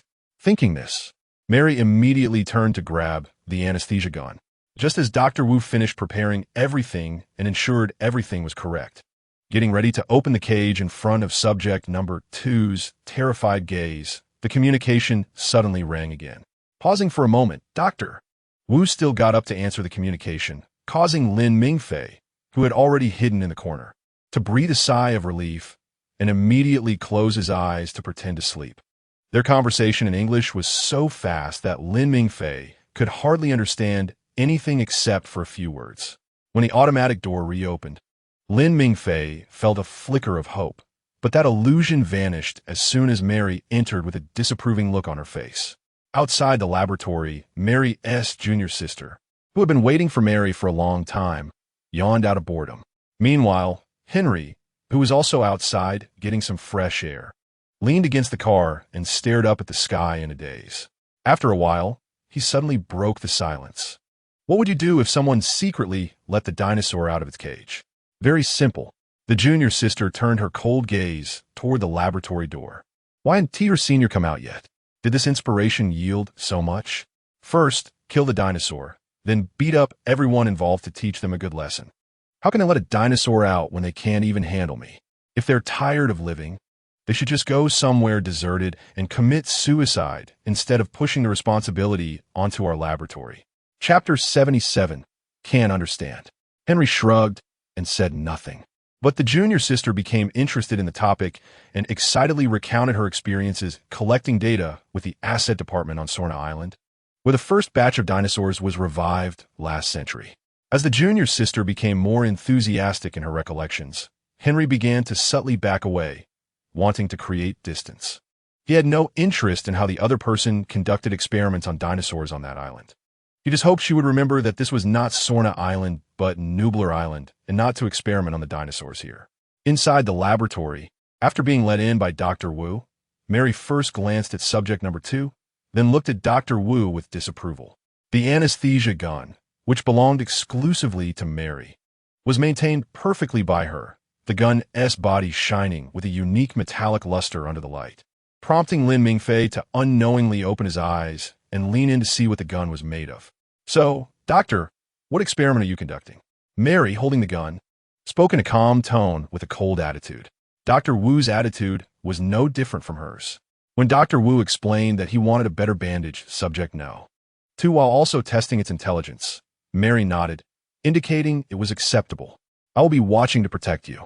Confident in her abilities, Mary, having only donned basic protective gear, quietly retreated to the corner while pulling the gun's safety catch back. As Dr. Wu walked to the cage to open it, Mary raised the gun, aiming at subject no. 2. As soon as Lin Mingfei saw Dr. Wu actively opening the cage, he quickly ran to the corner of the cage. After a moment of thought, feeling uneasy, he wrapped himself in a blanket. Subject number 2. Dr. Wu gently called out to the curled-up subject number 2, knowing that it was hiding on purpose and had enough patience to wait for it to come out. Lin Mingfei, who didn't think the things Dr. Wu was wearing would be of any use, pretended not to hear anything, even with a scientist holding a gun as the last line of defense. He firmly refused to go out to avoid creating any false sense of security in the future. Dr. Wu didn't think that subject no. 2's continued hiding was a problem. He even felt that its vigilance would ensure it wouldn't be bullied in the future. However, Mary, who steadily held the gun, began to feel a bit impatient. In the first few minutes of holding the gun, she was still managing well, but after maintaining the same position for over 10 minutes. Though not tired, she couldn't help but speak up. Doctor, could you explain to subject number 2 why it needs to come out? Since Dr. Wu insisted that subject number 2 could understand them, why wouldn't he explain the reasons why it needed to come out now? It was like the protagonist in a novel who couldn't speak. He shouldn't just keep saying he wouldn't heard it without providing a reason. At first, he was persuading subject number 2 not to be afraid and come out, but later it turned into mocking the supervisor of enclosure number 13, who was just as foolish as the person from enclosure number 11. Dr. Wu suddenly stopped speaking, and just as he opened his mouth to explain, subject no, 2 immediately came out, leaving Dr. Wu momentarily stunned. Dr. Wu's terminology was too professional for Lin Mingfei to comprehend. He only understood the scientist next to him. After coming to a halt outside the cage without a word, Lin Mingfei stood still as Dr. Wu reached out. He did not dodge or evade, allowing the other person to touch him inch by inch on his back. Dr. Wu, who had not noticed any reaction from subject 2 at the injury site, felt heartbroken for the injured subject too, while gradually increasing the pressure. His inquiries for Lin Mingfei, who could not understand English at all, only left him perplexed. As a second-generation American immigrant, Dr. Wu had a habit of subconsciously murmuring in his mother tongue when faced with incomprehensible matters, but unfortunately, his mother tongue was English. Lin Mingfei, although he felt some words seemed familiar from not long ago, remained utterly confused. After repeating his question, Dr. Wu thought subject 2 had not heard him clearly, while Lin Mingfei, repeatedly hearing a particular term, fell into deep thought. It sounds so familiar. What does it mean? Help! Is there really no one here who could translate for him? He genuinely couldn't understand. At that moment in the 13th enclosure, Lon quietly watched as Aiko spent several minutes successfully removing the isolation net from the hook and immediately started joyfully congratulating Aiko. Hearing this, Aiko felt elated, thinking proudly that she was indeed the most capable. However, her pride quickly vanished like a pop balloon. The idea initially came from Lon. So didn't that mean she still lost to him? Lon looked at Aiko, who became unhappy again after a brief moment of excitement, tilting his head in confusion. But soon after Aiko regained her excitement, he felt relieved. For Aiko, although losing to Lon made her quite unhappy, she quickly remembered that the creature she cared about most had explicitly acknowledged that he liked her best. And she had also taken him as her subordinate without any objections from him, which made her feel proud again. After confirming that Aiko was fine, Lon walked to the other side, standing just a few centimeters behind the isolation net, observing the unfamiliar area ahead. Once Aiko regained her confidence, she stood behind the isolation net, glanced around, and, feeling there was no danger, directly squeezed through the gap. Lon, thinking there was no danger there, did not stop her. But Aiko did not recklessly charge forward. After staying in place and observing for a while longer, confirming again that there was no danger ahead, she was the first to jump over the railing. Chapter 78. Security only needs to follow orders, but the supervisor has many considerations to make. It was exactly 1 o'clock in the afternoon, and the sun was tirelessly pouring its warmth into every corner of the sky. However, the visitors inside Jurassic Park, like those in other amusement parks, were lining up under the scorching sun, thinking it was lunchtime and that there would surely be fewer people. The corridor of the 13th enclosure was quiet and empty, with only occasional gentle breezes blowing, which, before the leaves could sway to their highest point, would retract their grace. Watching the leaves wilt further under the sunlight without mercy. In the security room, a connected individual couldn't wait to return to the dormitory after receiving a notice from the supervisor to hurry back, even neglecting to submit his report or inform his colleagues about the supervisor's message. The researcher responsible for monitoring the 13th enclosure had long lost interest in the surveillance after Subject 2 was taken out, which allowed Aiko to move around freely in the enclosure without any reservations. Aiko was strutting around in that section of the enclosure, while Charlie, who remained on the original side, had already grabbed the tail of the gloomy Delta, trying to drag him to the other side. Let me go back. I don't want to go over there. Delta was not only uninterested in going to the creature's territory, but also had a slight aversion to it. However, Charlie, determined to bring him along to play with his brothers, continued to bite Delta's tail, no matter how much Delta clawed the ground to stay put. Just as Delta was struggling and calling for Lan's help, Aiko's excited shout suddenly drowned out Delta's voice. I'm the bravest. Lon, you still don't dare to come over. You lost. So great, so powerful, so impressive, so envious. Blue, speaking rapidly like a tongue twister, was still observing the unknown area beyond the railing while completely disregarding Aiko's words. After Aiko happily ran to the other side, Blue couldn't help but murmur in confusion. Where on earth has the creature been taken? Hearing Blue's words, Charlie's eyes lit up with a good idea, and he immediately released his grip on Delta's tail. Before Delta could react to being freed, Charlie stepped on his tail, leaned down, and quietly threatened, if you don't behave, I'll make sure Lon has no time to take care of you. The threat was effective. Delta instantly collapsed, as if all his strength had been drained, allowing Charlie to pick up his tail again, happily bringing Delta to the edge of the railing. When Charlie finally arrived at the other side, Aiko had already been active there. Except for the area with the strongest scent of the creature, she had explored everywhere else and was now standing at the entrance, curiously watching outside. While Aiko pondered what these things in front of her were for, Blue was manually reenacting the route taken when the creature was brought out, occasionally rerouting based on the residual scent, much like retracing the Silk Road. Blue was searching for the truth while wondering why the giant monster chose this path. And as soon as Charlie entered the new area, he immediately forgot his previous thoughts, abandoning the reluctant Delta behind and quickly running towards the taller trees there. All the brothers seemed to have something to do, except for Delta, who silently stood in the shadow in front of the railing, watching Blue walk back and forth under the sun. After hesitating for a while, Delta tiptoed to a spot just a few centimeters away from Blue, looking at him with an expression of wanting to say something but hesitating. The moment Blue noticed Delta approaching, he stopped moving and looked at him quietly. Seeing that Delta didn't seem quite right, he took the initiative to move closer, asking what was wrong while circling around to sniff Delta. After confirming that Delta was not injured, Blue relaxed, but the usually silent Delta, after Blue began reenacting the Silk Road again, hesitated for a moment and cautiously asked, Blue, was it because of me that the creature was taken away? As he spoke, Delta's voice began to tremble with a hint of tears, and Blue, suddenly faced with a question he had never considered, instinctively paused his actions. After a few seconds of silence, Blue finally moved. Noticing Blue's confused expression as he looked at him, Delta's voice became even more fragmented. I'm not sure why I think this way. You're the smartest, Lon. Is everyone really being taken away by the big monster because of me? Delta, who doesn't understand why he feels this way, is just as confused, but more than that.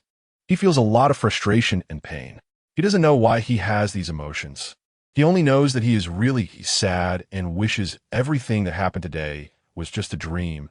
And when he wakes up, everyone is still there, still telling fun stories. Lon, you go ahead.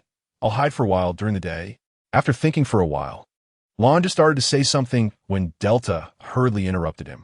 Watching Delta leave as if fleeing for his life, Lon instinctively chased a few steps before stopping. Delta wants to find a place to calm down and think about why he feels this way, while Lon, after seeing Delta return to their original residence, absent-mindedly withdrew his gaze. Chapter 79. You'd rather doubt that number 2 is tired and doesn't want to answer than doubt that he doesn't understand. When Lon finally followed the scent to the destination, before he could look up, he was lightly and heavily hit by Baelong. Looking up, he met Aiko's somewhat dissatisfied gaze. But before Lon could ask what made him unhappy again, Aiko's expression returned to calm, and he spoke first. What do you think is outside? Hearing this, Lon directly looked towards the railing in front of him. The railing at the entrance was oddly shaped, with no two shapes being the same. At some point, there was a metal plate nearly half a meter high on both the top and bottom, completely blocking their view. Unheard scents continuously wafted through the gaps, causing Lon to subconsciously associate these smells with the stories everyone told. Seeing Lan's gaze gradually shift from curiosity to longing, Aiko immediately understood what Lon was thinking. Let's go, I'll take you to see what's there. Aiko's tone was filled with familiarity towards Lon, as if he really knew what Lon was thinking. The order of his words also implied that he viewed Lon as a subordinate. Lon didn't care about Aiko's little thoughts hidden in his words. He just wagged his tail and decisively refused. No. Coward. Aiko scoffed disdainfully. Clearly Lon was wagging his tail so happily, indicating he was tempted by Aiko's suggestion. Yet he was too scared to go. Such a good opportunity was right in front of him. Aiko really didn't understand why Lon suddenly became so timid. Aiko wasn't kind enough to use provocation to get Lon to go with him. He was simply mocking Lon. But just as he took a step forward, Lon suddenly darted in front of him and sincerely advised, let's wait for everyone to come back and ask for their opinion before going. Aiko said nothing, just looked at Lon, who was eagerly looking at him with disdain, and couldn't help but mock internally, not understanding why Lon listened to everyone so much. He then confidently walked around Lon. Just as he jumped over the first railing, Lan's call immediately came from behind. But Aiko pretended he didn't hear it and continued forward without being affected. Lan's calls gradually drew closer, making Aiko unconsciously quicken his pace towards the outside. But soon, He was blocked by the iron plate he had seen earlier. All the methods he had used before were ineffective in front of the absolute height.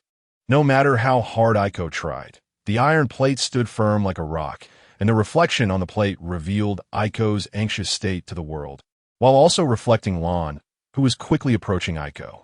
Turning his head unintentionally, Aiko noticed Lon approaching him, and he didn't have time to think about why Lon was also on the iron plate.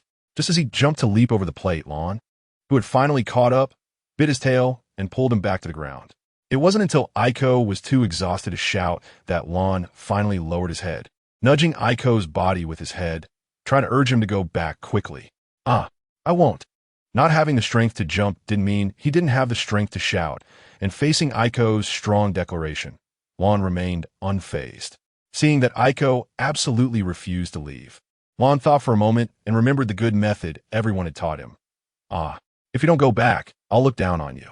Unexpectedly, Lon actually threatened Aiko, causing Aiko to widen his eyes in disbelief. But seeing Lan's serious expression, after thinking for a while, he finally nodded, albeit reluctantly. Seeing Aiko look so unwilling, Lon felt pleased. Using what others cared about most to threaten them to obediently listen was indeed a great method. I wonder if this method works on bipedal humans? With a good mood, Lan's tail began to wag slowly again. Meanwhile, in the lab, although Lin Mingfei had come out, he was still confused by the words that Dr. Wu kept repeating. Dr. Wu's patience was still at full capacity. But Mary had already put down her gun and was now standing with one hand on her hip and the other holding the gun, expressionlessly watching Dr. Wu. She really wanted to go back and rest, but was afraid of an accident that would leave no one to rescue the doctor. Since Dr. Wu couldn't possibly tell others the passwords to these rooms, she could only wait here. So boring. Watching Dr. Wu carefully touch No. 2's head as if it were the most fragile instrument, Mary expressionlessly complained in her heart. Really so boring. When she saw Dr. Wu trying again to get No. 2 to tell him where it hurt, Mary silently yawned and continued to complain in her heart. So annoying, if it doesn't work, just tie him up completely. What are you hesitating about?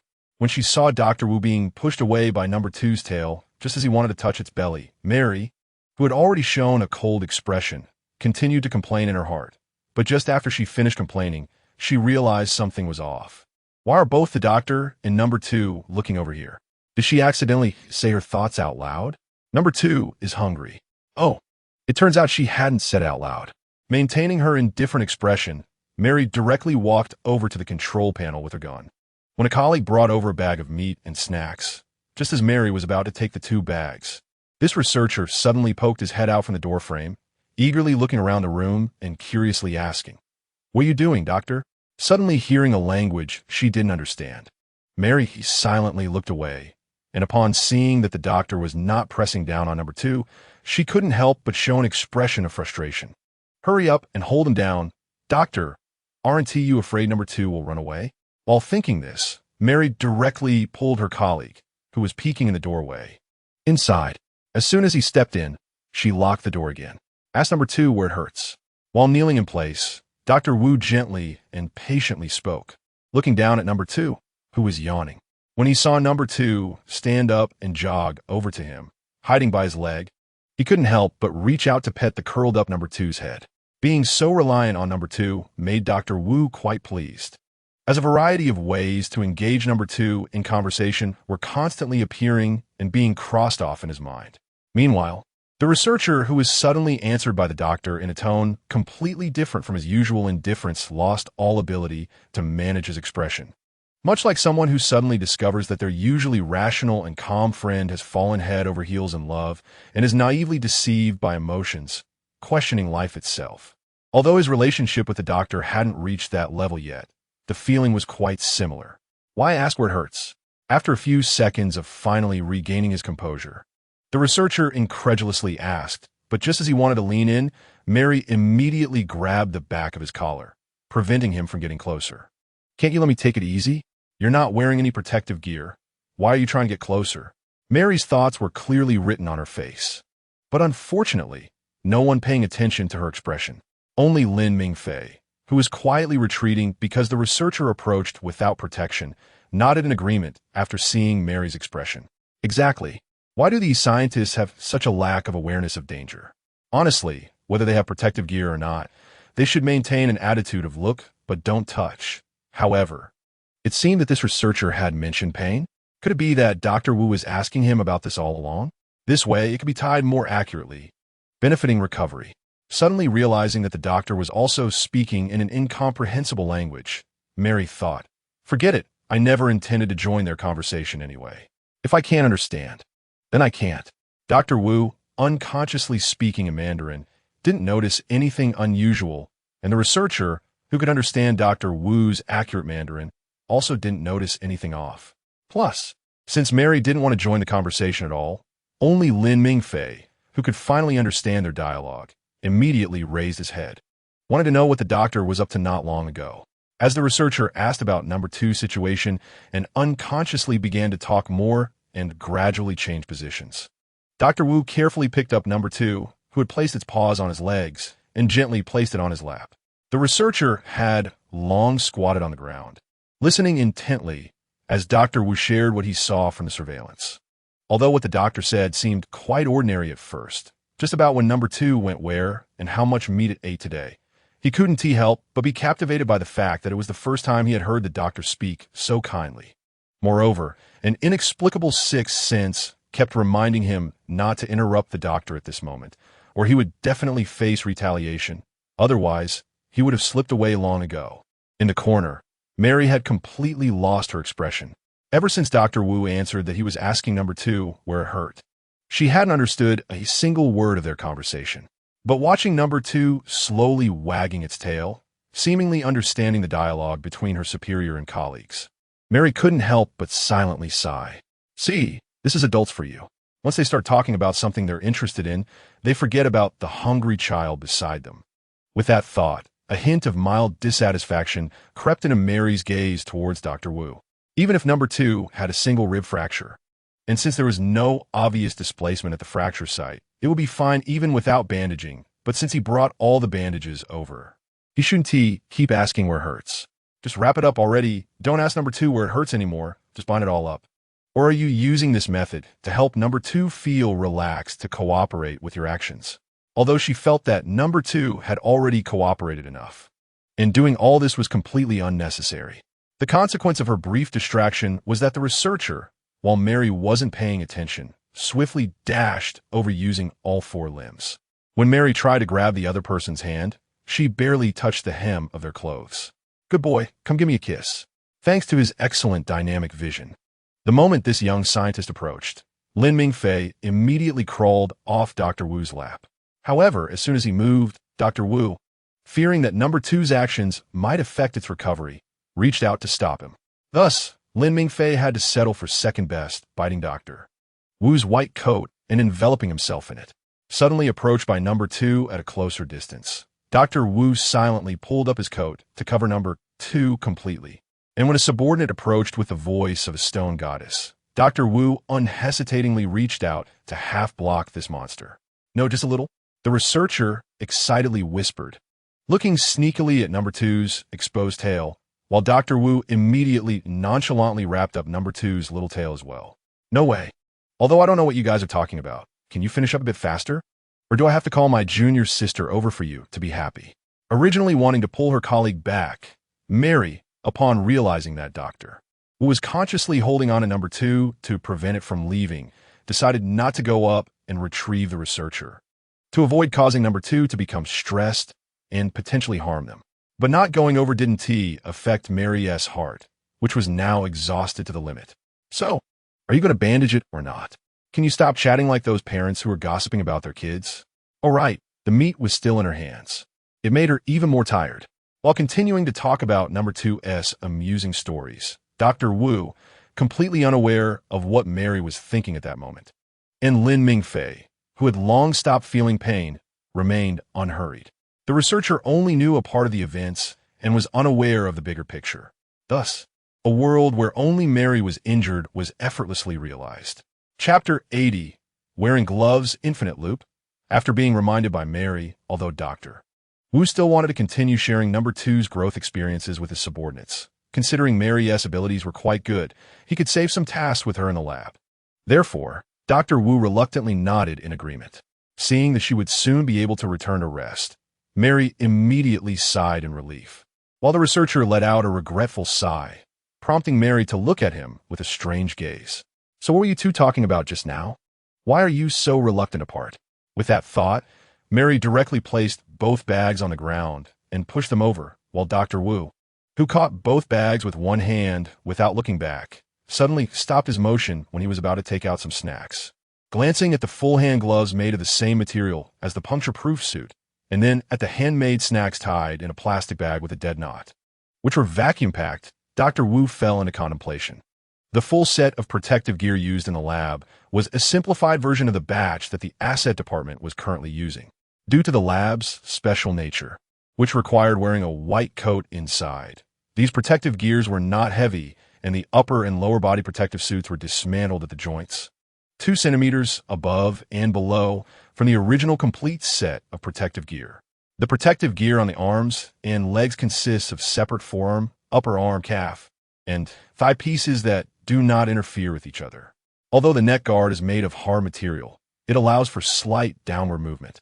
The helmet is made from lightweight materials and does not cause breathability issues, but the full-hand glove is the most difficult to use. Once this glove is worn, movements become less flexible. However, when Dr. Wu saw the second subject quietly curled up in his arms, he made up his mind. Mary no longer wanted to comment on the doctor's actions. She just hoped to return quickly. Just as Dr. Wu was about to take off the glove, the researcher, who had been squatting beside him, suddenly reached out and took the bag. They had no intention of touching the bag containing the meat chunks right now, while the bright red blood was slowly pooling in the bag, making the researcher worry about how to clean it up if the bag broke and the liquid spilled everywhere.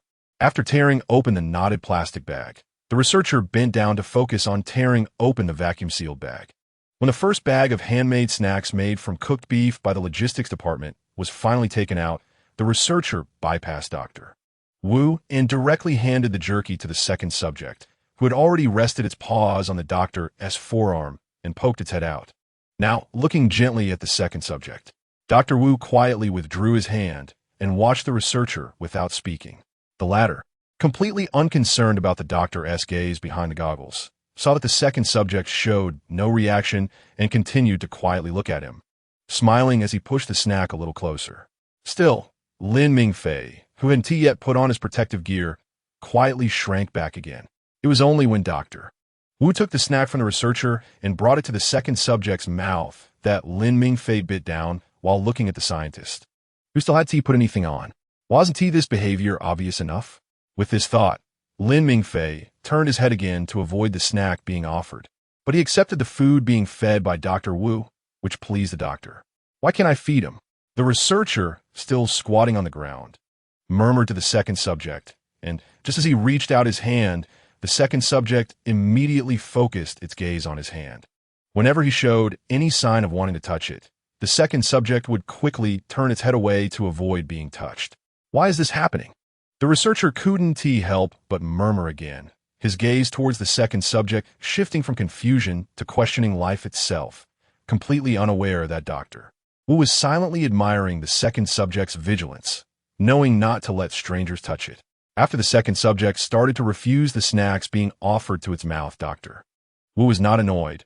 He simply put the snacks back in the bag and carefully picked up the second subject, placing it on the ground. When Dr. Wu returned to his previous posture and began trying once more to engage the second subject with words, the researcher took the snacks, enjoying them while watching Dr. Wu patiently and gently asked questions to the second subject. Mary, who still didn't understand anything, casually changed her position against the wall, bending one leg against the wall to shift her weight while keeping her arms crossed with her gun held close. If it weren't for the situation, she wouldn't even want to look at the doctor anymore. Dr. Wu, who had unconsciously switched to speaking Mandarin throughout, noted in his mind when the second subject showed interest in responding to him after eating the snacks. Meanwhile, Lin Mingfei, who would gently tap Dr. Wu's wrist with his tail whenever he felt pain from the doctor's probing, fell silent upon seeing the scientist beside him eating the jerky with an expression of frustration. "It's not that I'm really not letting you feed him, but at least you should put on the gloves, right?" Noticing that the second subject's tail movements had weakened, Dr. Wu continued what he was doing while following the second subject's gaze. Upon discovering that his subordinate was actually taking the second subject's food, he immediately reached out, without hesitation, to take all the remaining snacks. The researcher showed no reaction to the doctor snatching the bag away, and even had the leisure to think that the taste was a bit bland, imagining how it would taste with some lao gama sauce. Although it was just a single rib fracture, Dr. Wu was still worried. After repeatedly checking the bandaging several times, he finally stood up reluctantly at Mary's urging. However, seeing Dr. Wu struggling to carry the second subject back to the cage, Mary couldn't help but show a pained expression. But helping was impossible. The other protective gear in the lab was either sent for disinfection after use or was in another room. Since Dr. Wu had put on a full set, he could manage on his own. After all, the lab's protective gear wasn't like that of the asset department, which was difficult to move in. If he needed to move slowly, then so be it. They had already waited this long, so what a little more time. Chapter 81. Unforgettable. Without echoes, the researcher stood up while swallowing the snack, watching as Dr. Wu slowly approached the cage before gently placing the second subject on the ground. As soon as the second subject landed, it voluntarily returned inside, and seeing this, Dr. Wu's intended words to encourage the second subject to return got stuck in his throat. But within a few seconds, Dr. Wu perfectly accepted the situation. After watching Dr. Wu take several minutes to finally place the meat chunks and snacks into the bowl, the researcher swallowed the last bite of meat and stood up. Almost at the moment Dr. Wu secured the cage latch, Mary turned without looking back to deactivate the automatic doors control system. After glancing back and forth between Dr. Wu and the second subject a few times, the researcher casually put his hands in his pockets and left, while Mary, who had moved to the doorway, continued to quietly watch the doctor. Just as Mary could no longer hold back and wanted to remind Dr. Wu, who was still standing at the cage, head down and seemingly lost in thought, to leave quickly, he suddenly moved. After wearing the helmet for a long time, Dr. Wu couldn't help but exhale deeply the moment he finally took it off, and the air conditioning, which had been running at a low temperature all day, quickly helped him recover from the earlier stuffiness. Once Dr. Wu finally decided to leave the room, Mary adjusted the light brightness down a bit and followed him out, holding the tranquilizer gun.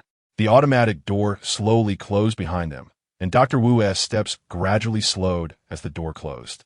Seeing this, Mary was momentarily stunned, but she quickly reacted. Since she really didn't want to waste any more time here, she directly patted Dr. Wu's shoulder with one hand. When he looked over, she pointed towards his office. Do you see your current work progress? If you don't start working overtime, you might not be able to keep the second subject. Although she didn't understand why Dr. Wu was so focused on the new project, working overtime as if his life depended on it. It didn't stop her from using this as an excuse to dissuade him from thinking about the second subject. Dr. Wu, who wanted to completely deal with the first subject by the time the second subject turned one and developed the new asset research so that everyone would stop being concerned about the first subject's cause of death, silently looked at Mary. If it weren't for the fact that such diseases only occur before the dinosaur turned 1 year old, and that the genes of the first dinosaur are completely identical to those of the second, it would have been the best donor for the unexpected arrival. How could he possibly be working overtime like this? Although he knew that if the first dinosaur died, even a casual excuse could easily fool the outsiders led by Boss E into believing whatever they wanted. Dr. Wu could not accept even a 1 in 10,000 risk of the truth being discovered during this period. Mary calmly locked eyes with the doctor, and after a few seconds, Dr. Wu was the first to look away and leave. Seeing this, Mary instantly felt much more relaxed. After happily putting away the tranquilizer gun, she headed towards the exit. After hanging up her lab coat in the lounge, Mary went straight outside. Her junior sister had already sat in the car, playing with her phone and listening to music, while Henry had long gone back to continue working. When the car door was opened, the junior sister only glanced at the back through the rearview mirror before looking away. It wasn't until Mary buckled her seatbelt that the junior sister leisurely tossed her phone onto the passenger seat. Once she confirmed that Mary was settled, she slowly started the engine, and with the handbrake released, the junior sister accelerated out. Having grown accustomed to her driving style, Mary was unaffected and closed her eyes to rest in the car. The cheerful music combined with the rapid driving and the surrounding lush trees, made it feel like they were going on a pleasant outing. After turning onto the main road, the junior sister lowered the volume. The main road wasn't very wide, and with Mary's vehicle being a large SUV, this caused some cars to swiftly pass by from the side roads. However, the junior sister was completely unfazed and continued driving straight ahead. Whoever backs down first dies first. After a song finished, the car fell into silence. After a while, the junior sister took the initiative to ask, "What were you guys doing in there? I've been waiting for nearly an hour." She didn't bother to hide her dissatisfaction and irritation about the situation. Unfortunately, Mary had no intention of revealing to her what Dr. Wu had done, and simply stated in a flat tone that it was a secret before falling silent again. If she had told her what the doctor did, the best outcome would be her storming off to confront him. Since the junior sister rarely came back, it was best to avoid conflict if possible.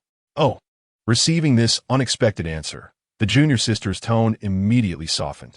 Just as her anger began to dissipate, Mary calmly opened her eyes and looked out the window. After a long while, Mary asked in a flat tone, "What would you do if someone released a dinosaur while wearing protective gear? Why are you asking this?" Glancing at the rearview mirror, the junior sister made a nonchalant comment before answering. "First, I'd tranquilize the dinosaur. If I can't hit it with the tranquilizer gun, I'd use real bullets, then I'd beat that person up." After saying this, the junior sister immediately added, "I'd beat them into the hospital." Her tone was filled with unabashed excitement when she said the last sentence, and Mary politely acknowledged her but didn't wish to say anything further. The junior sister's reaction was even more intense than Mary had anticipated. It was indeed right not to tell her about Dr. Wu's actions. The trees lining the roadside were lush and dense, and from the perspective of the speeding car, they appeared like an endless green mountain range. Although the car was driving smoothly, the rapidly passing scenery soon made Mary's eyes feel tired. After waiting for a long time without hearing a response from Mary, the junior sister didn't mind and continued to accelerate, wanting to race against death. Meanwhile, in the laboratory, the first dinosaur, having been provoked too closely by a human and instinctively wanting to attack, unexpectedly woke up to find that the other party had given it a dose of anesthesia that exceeded the standard amount. Chapter 82. It's hard to imagine that someone who thinks about killing their boss every day would write such a morally upright protagonist. The incandescent light above was tirelessly consuming its own lifespan to produce greater and stronger illumination, and the effects of its sacrifice were evident. The first dinosaur had just slightly opened its eyes, only to have to tightly shut them again the next moment.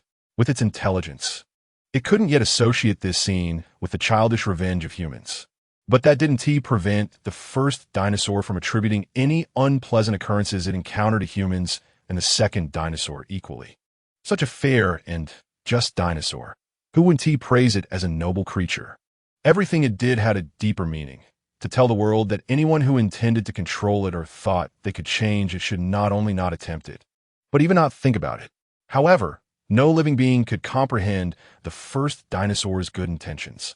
Humans only felt that the first dinosaur was too ferocious and difficult to control, while Lin Mingfei only hoped to change the first dinosaur's temperament before it did something irreversible. At this time, a clever person might ask, if the first dinosaur is not human and openly harbors malice towards humans, why shouldn't measures be taken against it? Good question. But since the first dinosaur possesses independent thinking abilities and is only a few months old, according to the Prevention of Juvenile Crime Law, it should be educated to cultivate a correct value system.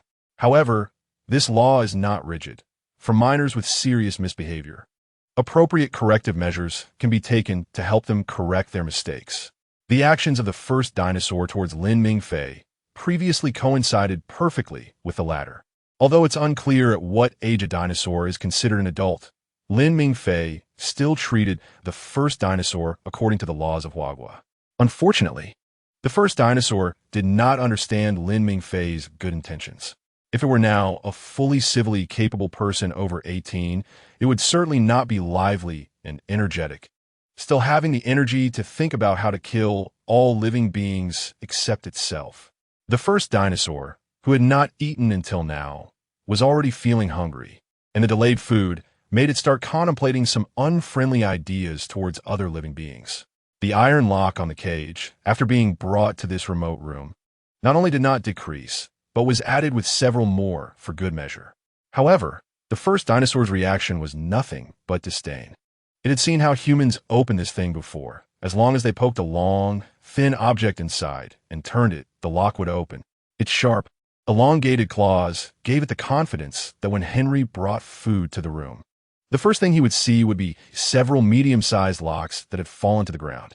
At that moment, Henry unconsciously stopped and looked at the first dinosaur with a curious gaze, while the latter stared back at Henry with a provocative look, only looking away disdainfully when Henry approached. Henry, who was wearing a new pair of gloves, stopped in front of the first dinosaur and remained motionless. The shadow completely enveloped the first dinosaur in the cage, finally giving it a chance to look up. Henry's expression was shadowed in the light, but that did not prevent the first dinosaur from looking down on him, as the human silently kicked the lock open and poured all the food into the bowl. The first dinosaur's gaze gradually shifted to the automatic door. It seemed that the things here did not need to be opened by pressing the glowing object beside it. While pondering, the first dinosaur's tail, which was swinging back and forth in the cage, accidentally knocked the locks on the ground across the room, leaving a barely noticeable gray mark on the pristine wall. Number 1 didn't care at all about what had just happened, while just a moment ago, his assistant, who had been curious about how painful it would be to hit himself with Number 2's tail, suddenly sneezed. The screens inside the elevator of the office building still displayed a few dinosaurs happily singing and dancing, but the assistant, who frequently came here to handle affairs, had long passed the stage of being interested in these little details of life. After mumbling about who was scolding him, the assistant continued to focus on flipping through the information he had just received from the parks manager, Claire, about the upcoming research team for the special medicine. Although it was called information, it only contained some basic details about the personnel involved. Aside from the 2 leaders, there were no photos of the others. And aside from the simplest details like birthdays and dietary restrictions, there was really nothing else. It felt rather mysterious. Could they all be confidential personnel from the government? After memorizing the faces and phone numbers of the 2 leaders on the paper, the assistant rolled up all the papers in his hand. A paper tube that wouldn't hurt at all appeared simply in his hand after a few seconds. While unconsciously tapping it against his palm, the assistant began to think about when would be a good time to call them and ask about the situation. They hadn't even provided flight information. Seriously, could these people really be confidential personnel? The assistant was lost in thought, while at that moment, Lin Mingfei was utterly helpless about the young scientists who had sneaked in. I told you it would be good, right? Just a moment ago, Mary had accidentally pulled him in. So the fortunate researcher who was the first to taste the snacks belonging to Number 2 was squatting in front of the cage, quietly bragging about his findings, while his companion was desperately stuffing snacks into his mouth. Seeing this, Lin Mingfei couldn't help but push the bowl of water he had towards the low railing that was used to change food and water. After all, this water was mineral water. He had seen Dr. Wu open a new bottle, and no one had drunk from it. If someone got choked, having water could help. However, if possible, he still wanted hot water. Nestled in the thick straw, Lin Mingfei leisurely flicked his tail to pass the time. And just a few seconds after he had pushed the water over, it turned out to be prophetic. Watching the bowl that was directly taken away, Lin Mingfei sighed helplessly in his heart. Meanwhile, as his colleague frantically drank water while spilling it everywhere, a curly-haired researcher suddenly realized a question. But why do we have to sneak in to eat? They could have taken it openly, right? They just had their first successful batch today. Didn't the logistics department send some to every department? The snacks taken from others are better than their own. Someone lamented while continuing to stuff snacks taken from Number 2 into his mouth, and the curly-haired researcher, who couldn't understand foreign languages, unhesitatingly elbowed his colleague's waist. Speak English. Chapter 83. Unexpectedly, you are quite powerful. Just one hit took away my 10 years of skill. The curly-haired researcher, with a forced smile, poked his colleague in the waist again. After gasping in surprise, the colleague immediately distanced himself and looked at him reproachfully. Unfortunately, the curly-haired researcher didn't care about the reproach at all. After glancing at him lightly, he shifted his gaze away. While others were focused on taking snacks from Number 2's bowl, the researcher directly opened his bag beside him and desperately poured snacks into Number 2's bowl, encouraging eagerly, "Come on, let's eat together. Number 2, don't be polite. It's all paid for by the boss, so we might as well eat. As the beef jerky quickly filled the bowl, a nearby person hesitated for a moment and then looked at the researcher with an odd expression. Aren't we feeding him a bit too much? If Doctor finds out, then none of us will have it easy. What are you afraid of? We have so many people. How can we not finish it? The researcher didn't care at all about his colleagues' worries. After pouring snacks for number 2, he took one for himself and continued to respond. After all, we can only hide here to eat. We can't possibly go eat in the doctor's office, right? The colleague, who had taken a bottle of mineral water from the cabinet under the table and filled number 2's water before starting to quench his thirst, shrugged without replying. Meanwhile, in the enclosure of number 13, a few velociraptors had finally returned. After coaxing and threatening his brothers to come back, Blue carefully restored the isolation net to its original state. After tilting his head and thinking for a moment, he didn't find anything wrong with the restored net. So he turned and ran towards the woods, not wanting to hear Blue's answer about whether it was because of him that everyone was taken away. Delta had randomly found a careless excuse to hide not long ago, the first one to return to his original place. He just looked at Blue with a wronged expression when Blue came to his side. Charlie was quickly moving along a tree branch, while Iko below was arguing with him while looking up, keeping a close eye on his position. Delta, whose mind was blank and had come up with nothing, directly stretched his head over when Blue lay down beside him, rubbing against Blue while softly and wrongfully humming. After Blue also rubbed against him, Delta felt even more wronged. Oh, when everyone comes back, let's ask him together. Delta didn't say anything, just anxiously took a gentle bite of his tail. Although he spat his tail out the next second, Blue's gaze at him was still like a human watching a snow leopard cub biting its mother's tail, finding it amusing. While comforting Delta, Blue began to think about why Delta had bitten his tail just now. Lost in thought, Blue's gaze gradually fell on his own tail. Suddenly noticing that Blue had gone silent, Delta looked over with some confusion and anxiety. But when he saw Blue tilting his head and trying to bite his own constantly swaying tail, he couldn't help but fall into a daze. What was he doing?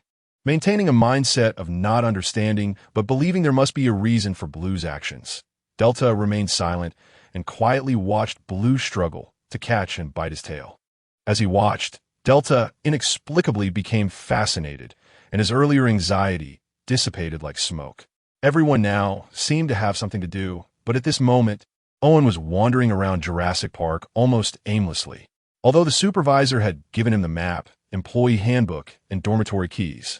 After going to the logistics department to collect everything and conveniently receiving a bag of snacks, Owen had finished organizing everything in the dormitory in less than half an hour. After flipping through the employee handbook, he directly returned to Jurassic Park. Although he had only tried a few rides yesterday, he wasn't in a hurry. He enjoyed the scenery along the way and walked wherever there were fewer people. The T-Rex balloon that had been sent as an apology by college students yesterday was now floating on the balcony of the dormitory, and when his roommate, who had finally swiped his card to enter the dormitory with a large bag of items from the logistics department, saw the balloon blown in by the wind, he let out a small exclamation. His roommate really had a childlike heart. A few hours ago, Barry, a black man who had just said goodbye to Owen, also didn't check his roommate's name. After directly placing all his belongings on the floor of his room, he hummed a little tune and headed to the balcony. Several dormitory buildings almost occupy nearly half of the staff area. Although people often joke that if a fire were to occur, not many people would survive in these 30-some-story buildings. At least even the most ordinary employees have somehow benefited from the fact that someone joins or leaves the laboratory every so often. Additionally, everyone wants to live a bit better, and the result of a big bluff is that almost everyone can have their own room in these dormitories. In the distance, 2 golden hotels towering 40 stories high look out at the plain gray dormitory buildings, while seabirds that don't know any words fly by, continuously chirping as if saying that only the rich are the masters, and for a worker to have their own room is already quite enough, so don't be greedy. I didn't say I wasn't satisfied. After a sigh, feeling the sudden increase in the howling sound outside, the black guy carefully closed the window while retrieving the balloon. It is indeed true that meals are free, but the cost of water and electricity has to be borne by oneself, and the prices are absurdly high, even 15 higher than commercial rates. As expected, The benefits given by capitalists, no matter how good they seem, are never something you can enjoy without reason. The sky, following the footsteps of the wind, gradually began to darken, and seeing the dark clouds slowly gathering overhead, Owen immediately sensed something was wrong and hurried toward the nearest place to take shelter from the rain. When the dark clouds finally gathered, a series of dull thunderclaps suddenly erupted from within, sounding like children who had been cooped up at home for too long finally getting the chance to play outside, quickly causing some kids to cry out of fear.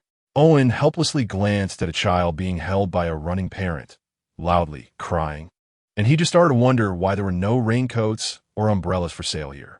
Accompanied by a bright flash of lightning, large raindrops suddenly poured down from the sky. Why is it raining so soon? They say it wouldn't start until 6 o'clock? The co-pilot muttered in confusion while turning on the windshield wipers, and as the rain began to fall, the car's speed gradually slowed down. Just as they maintained that speed for a short while, a reckless off-road vehicle suddenly zoomed past them. The left car window was immediately splashed clean by the water, and before the co-pilot could comment on the speed of the other car, the onboard tablet suddenly beeped. Answer. As the co-pilot's words fell, the onboard tablet entered loading mode, but before the circular loading icon could spin a few times, the entire screen went black. A few seconds later, the car stalled, moving forward a few meters due to inertia before coming to a complete stop. The co-pilot. It was rare that he remembered to bring his license, so he could drive his own car, and now this was what was happening. But when he checked his phone and found there was no signal either, his expression suddenly became interesting. It wasn't the first time he encountered such weather. How could there suddenly be no signal? After placing a warning sign 100 meters behind the vehicle while holding an umbrella, the co-pilot walked to the roadside, staring blankly at the increasingly heavy rain and stronger wind. This road was entirely within the staff area, and it wasn't even time to get off work yet. So whether he could run into someone to give him a ride back was purely a matter of luck. My luck shouldn't be that bad, right? With this thought, the co-pilot became uncertain again, and just as he was preparing to walk back to the office building on his own, his originally black-screened phone suddenly lit up and made a sound. The co-pilot almost impatiently answered the call, but as the words from the other end came through, the smile that had been on his face gradually faded. When the call finally ended, after enduring for a while, the co-pilot's expression finally improved a bit. The asset department called because they saw his car on the surveillance, inquiring about the situation and explaining the reason for the sudden loss of signal. The co-pilot, who had originally thought he would hear a bunch of incomprehensible technical jargon, felt utterly exhausted when he learned that the signal had suddenly disappeared simply because some tourists thought the signal tower could cause cancer and sneaked in to cut a line with a hose. Why are there always such educational loopholes everywhere? The telecommunications operator had foreseen the possibility of such a situation and had made modifications and diversions to the signal tower, except for the most obvious signal tower used to provide cell signals, which attracted attention outside. Its backup and other signal towers were all camouflaged in various strange, yet environment-integrated ways. While the co-pilot sighed and waited wearily for someone from the asset department to come pick him up, Dr. Wu, who was rapidly jotting down key points with one hand while reviewing information on the computer, slowed down his writing motion when he saw the recently updated information on the dual-spine dragon that he had researched years ago. Boss Ma required a design that was different and could attract public attention, and it was already determined that the dual-spine dragon would occupy at least a quarter of the genes. As long as anyone interested in the current research on the dual-spine dragon could know, the events that had occurred during this time had been too concentrated. Dr. Wu began to recall Boss Ma's other requirements while flipping through the notes written by Boss Ma. The one requirement that left the deepest impression on him was a massive one, which he remembered purely because he wanted to find a reason to let know. To move in after the new large enclosure was built, although number 2's growth rate was still within his predicted range. From 41 centimeters long at just over 3 months to now 57 centimeters tall at 3 months and 23 days, the growth rate was still a bit slow. He needed to be fed more. Chapter 84. Boss Ma's requirements, different attack methods. Massive, fierce, and cruel. Unique, combined with the Tyrannosaurus Rex, super fast maturation. And a dinosaur that is different from others. Finally, Dr. Wu flipped to the note, where Boss Ma had written a long list of requirements. He silently circled the words massive and different attack methods. It was precisely because some of Boss Ma's requirements coincided with the ability of the dual-spine dragon to spray venom that this dinosaur, which had never had much presence, was brought back into focus. In the main genes of the new asset, the dual-spine dragon and the Tyrannosaurus rex had already been confirmed. The Tyrannosaurus rex could directly continue using the genes from the one that was originally created on Sona Island and then sent here.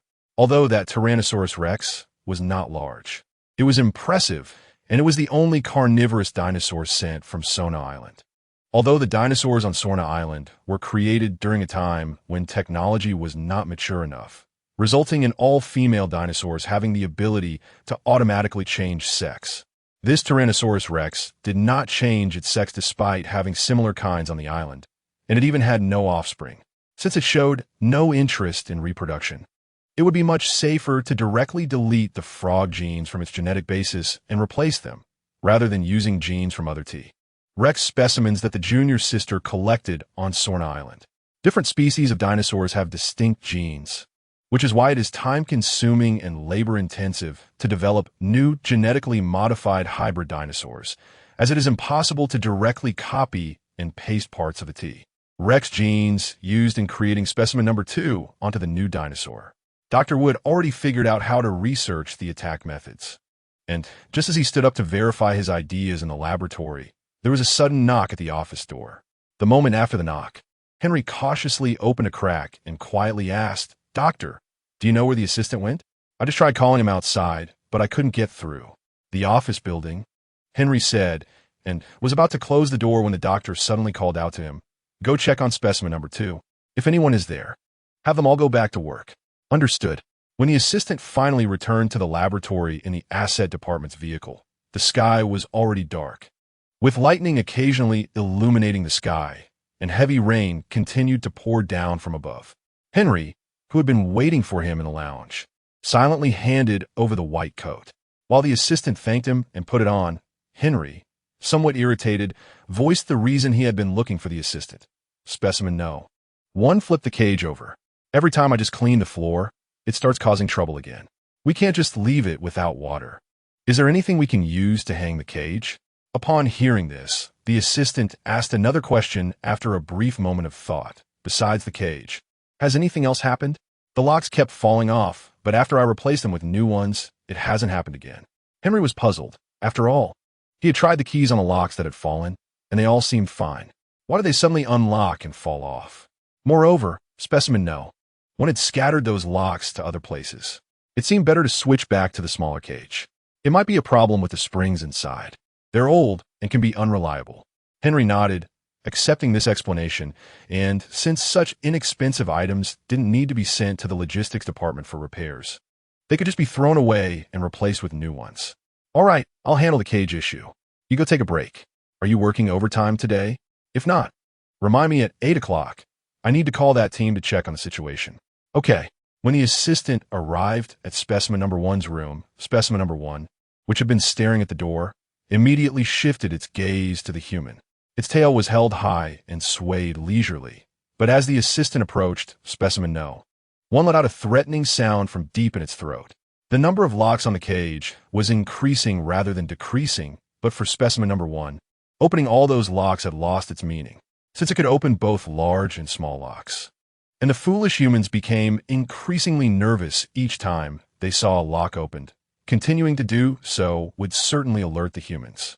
If the humans replaced those with locks it couldn't open, that would be troublesome. Thus, specimen no. 1 suppressed its desire to continue watching the humans grow tenser and stopped opening locks. As it no longer needed to lean its body weight against the railing to open locks, the cage wouldn't fall over either. It just had to wait until it came up with the perfect new plan to eliminate everything in this place. Specimen number 1 was feeling quite pleased at the moment. While in another room far away, a few young researchers who had been kicked out after finishing their tasks noticed that no one was watching specimen number 2's room. They exchanged glances and quietly placed their pens and papers down, sneaking to the door of the room. "Look at the little boat I made out of paper." One of them pulled out their fishing achievement from their pocket and whispered proudly, causing a wave of envy among the others, and immediately someone ran back to get paper. After successfully showing off their skills and tired of the envious tones from others, the researcher happily walked to the automatic door with their little boat. However, as the automatic door slowly opened and the researcher was still admiring their work, a few sharp-eyed colleagues suddenly changed their expressions and hurriedly slapped the researcher standing at the front while unhesitatingly turning to run away. Chapter 85.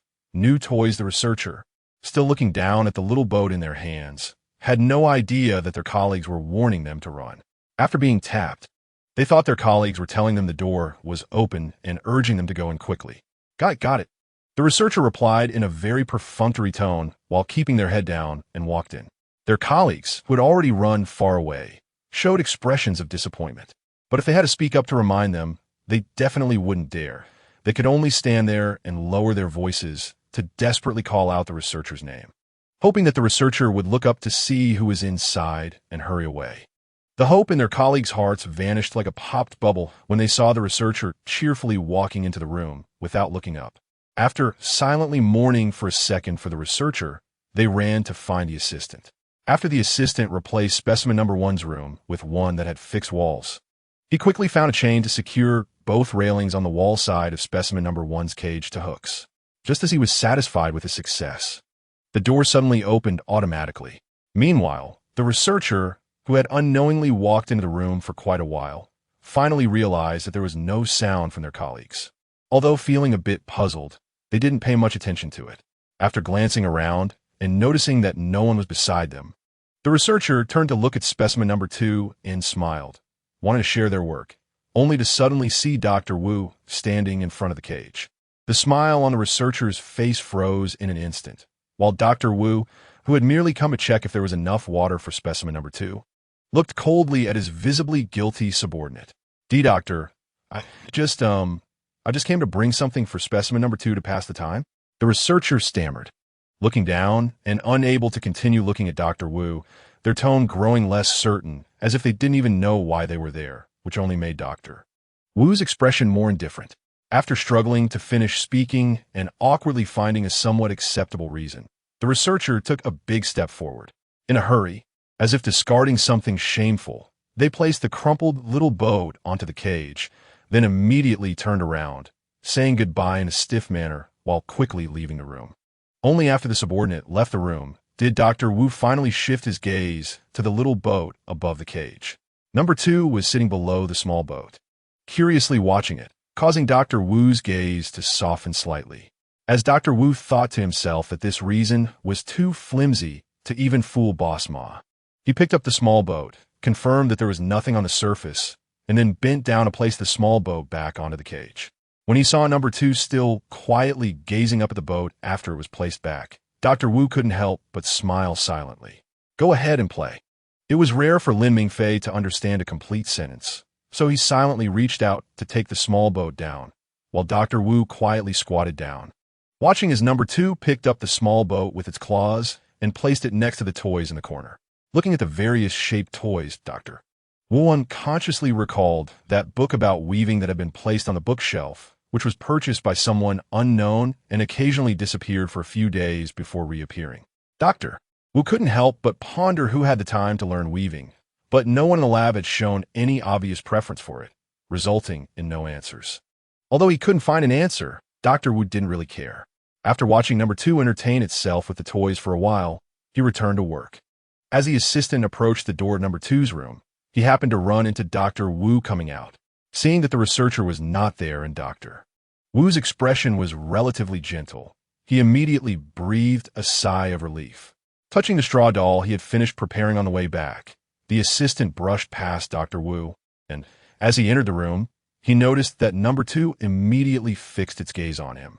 The look for number 2, which was completely different from the constant vigilance and murderous intent of number 1, made the assistant feel pleasantly surprised.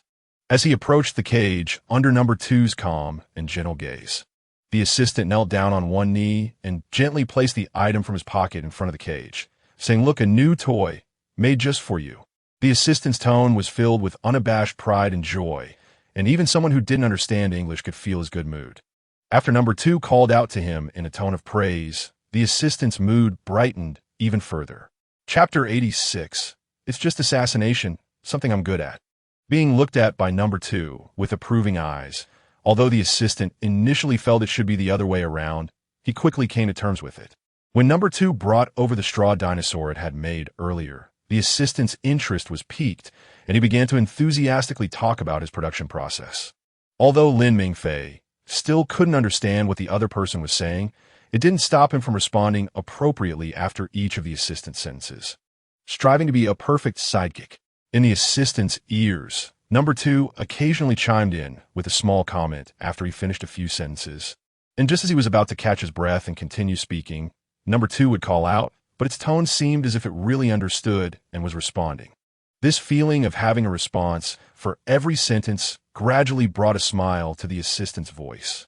When number 2 was lying in the cage watching him make things, he felt that it was really like a little cat at home. Every time he talked to the cat, it would sweetly meow back in a high-pitched voice after he said something. Sensing the scientist's good mood, Lin Mingfei, though unsure of the reason, also felt his spirits lift. Unfortunately, the assistant couldn't continue talking for long, as Henry came to find him according to their agreement a few hours earlier. It's almost 8, just 1 minute left. Thanks, Henry. The assistant's smile remained on his face while speaking, causing Henry to linger on his expression a bit longer, but the assistant didn't mind. After giving Henry a warm smile, he was the first to leave the room. After hesitating for a few seconds in place, Henry turned to leave. But just before stepping out of the room, he inexplicably turned back to look at number 2.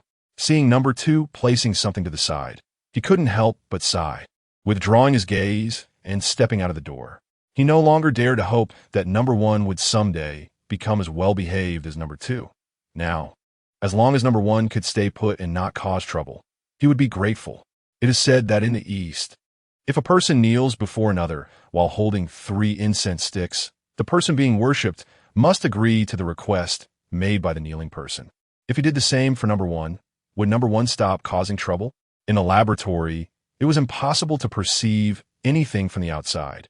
Whether it was changes in the weather or the passage of time, one could only rely on notifications from others and clocks for information. The moment he completely left the laboratory, a cool breeze hit him, causing the assistant, in his thin clothes, to shiver. The heavy rain that had been pouring down all afternoon had unknowingly turned into a fine drizzle, while the white and yellow lights had all turned on, illuminating the darkness of the night and guiding the way for visitors.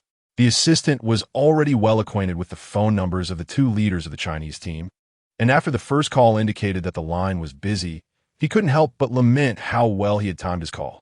As long as the phones weren't turned off or unreachable, it would be fine. If both calls couldn't go through, he could always send them a message. It was all the same, it didn't matter. He just wondered whether the international roaming fees this time would be reimbursed. The boss was so stingy, and the benefits weren't great. It was really hard for them, the employees, to be dedicated to him and work hard. The assistant was casually thinking about other things while dialing the phone number, and just as he was about to ask the doctor to help him request reimbursement for the call fee from the boss, the call connected after 1 ring, making him immediately stop his thoughts. Hello, who is this? The other party's tone was as cold and distant as Dr. Wu's, but the assistant adapted well. Knowing that both leaders spoke English, he simply introduced himself in English and began to verify identities with the other party. The identity verification between the 2 was simple and straightforward. After asking each other some content from the latest paper and questions regarding the personnel data provided, they confirmed their identities. Once their identities were confirmed without issue, they began to ask each other some other questions. But when the assistant mentioned the name of the second person in charge who was also serving as a translator, a problem suddenly arose. The translator has changed? Yes. No one told us. The notification we received was, okay, I understand. Has there been any change in the gender ratio of your staff? Unexpectedly, the other team's change had occurred a week before departure, causing the assistant to frown slightly as he answered intermittently. After learning that there was no change in the gender ratio, he finally breathed a sigh of relief. Recently, Jurassic Park had hired quite a few newcomers. If there suddenly was an additional male or female, it would be quite difficult to adjust the rooms. Meanwhile, at an airport in a certain country, Lin Hongfei, who was serving as the second person in charge, maintained his tone but felt dissatisfied with the other company's attitude in this matter. His brother can only do archaeology in a certain corner out of necessity, but you are not in such a situation. Your company was notified long ago, and the company even replied that they were aware of it. How come your laboratory is unaware that we have changed personnel?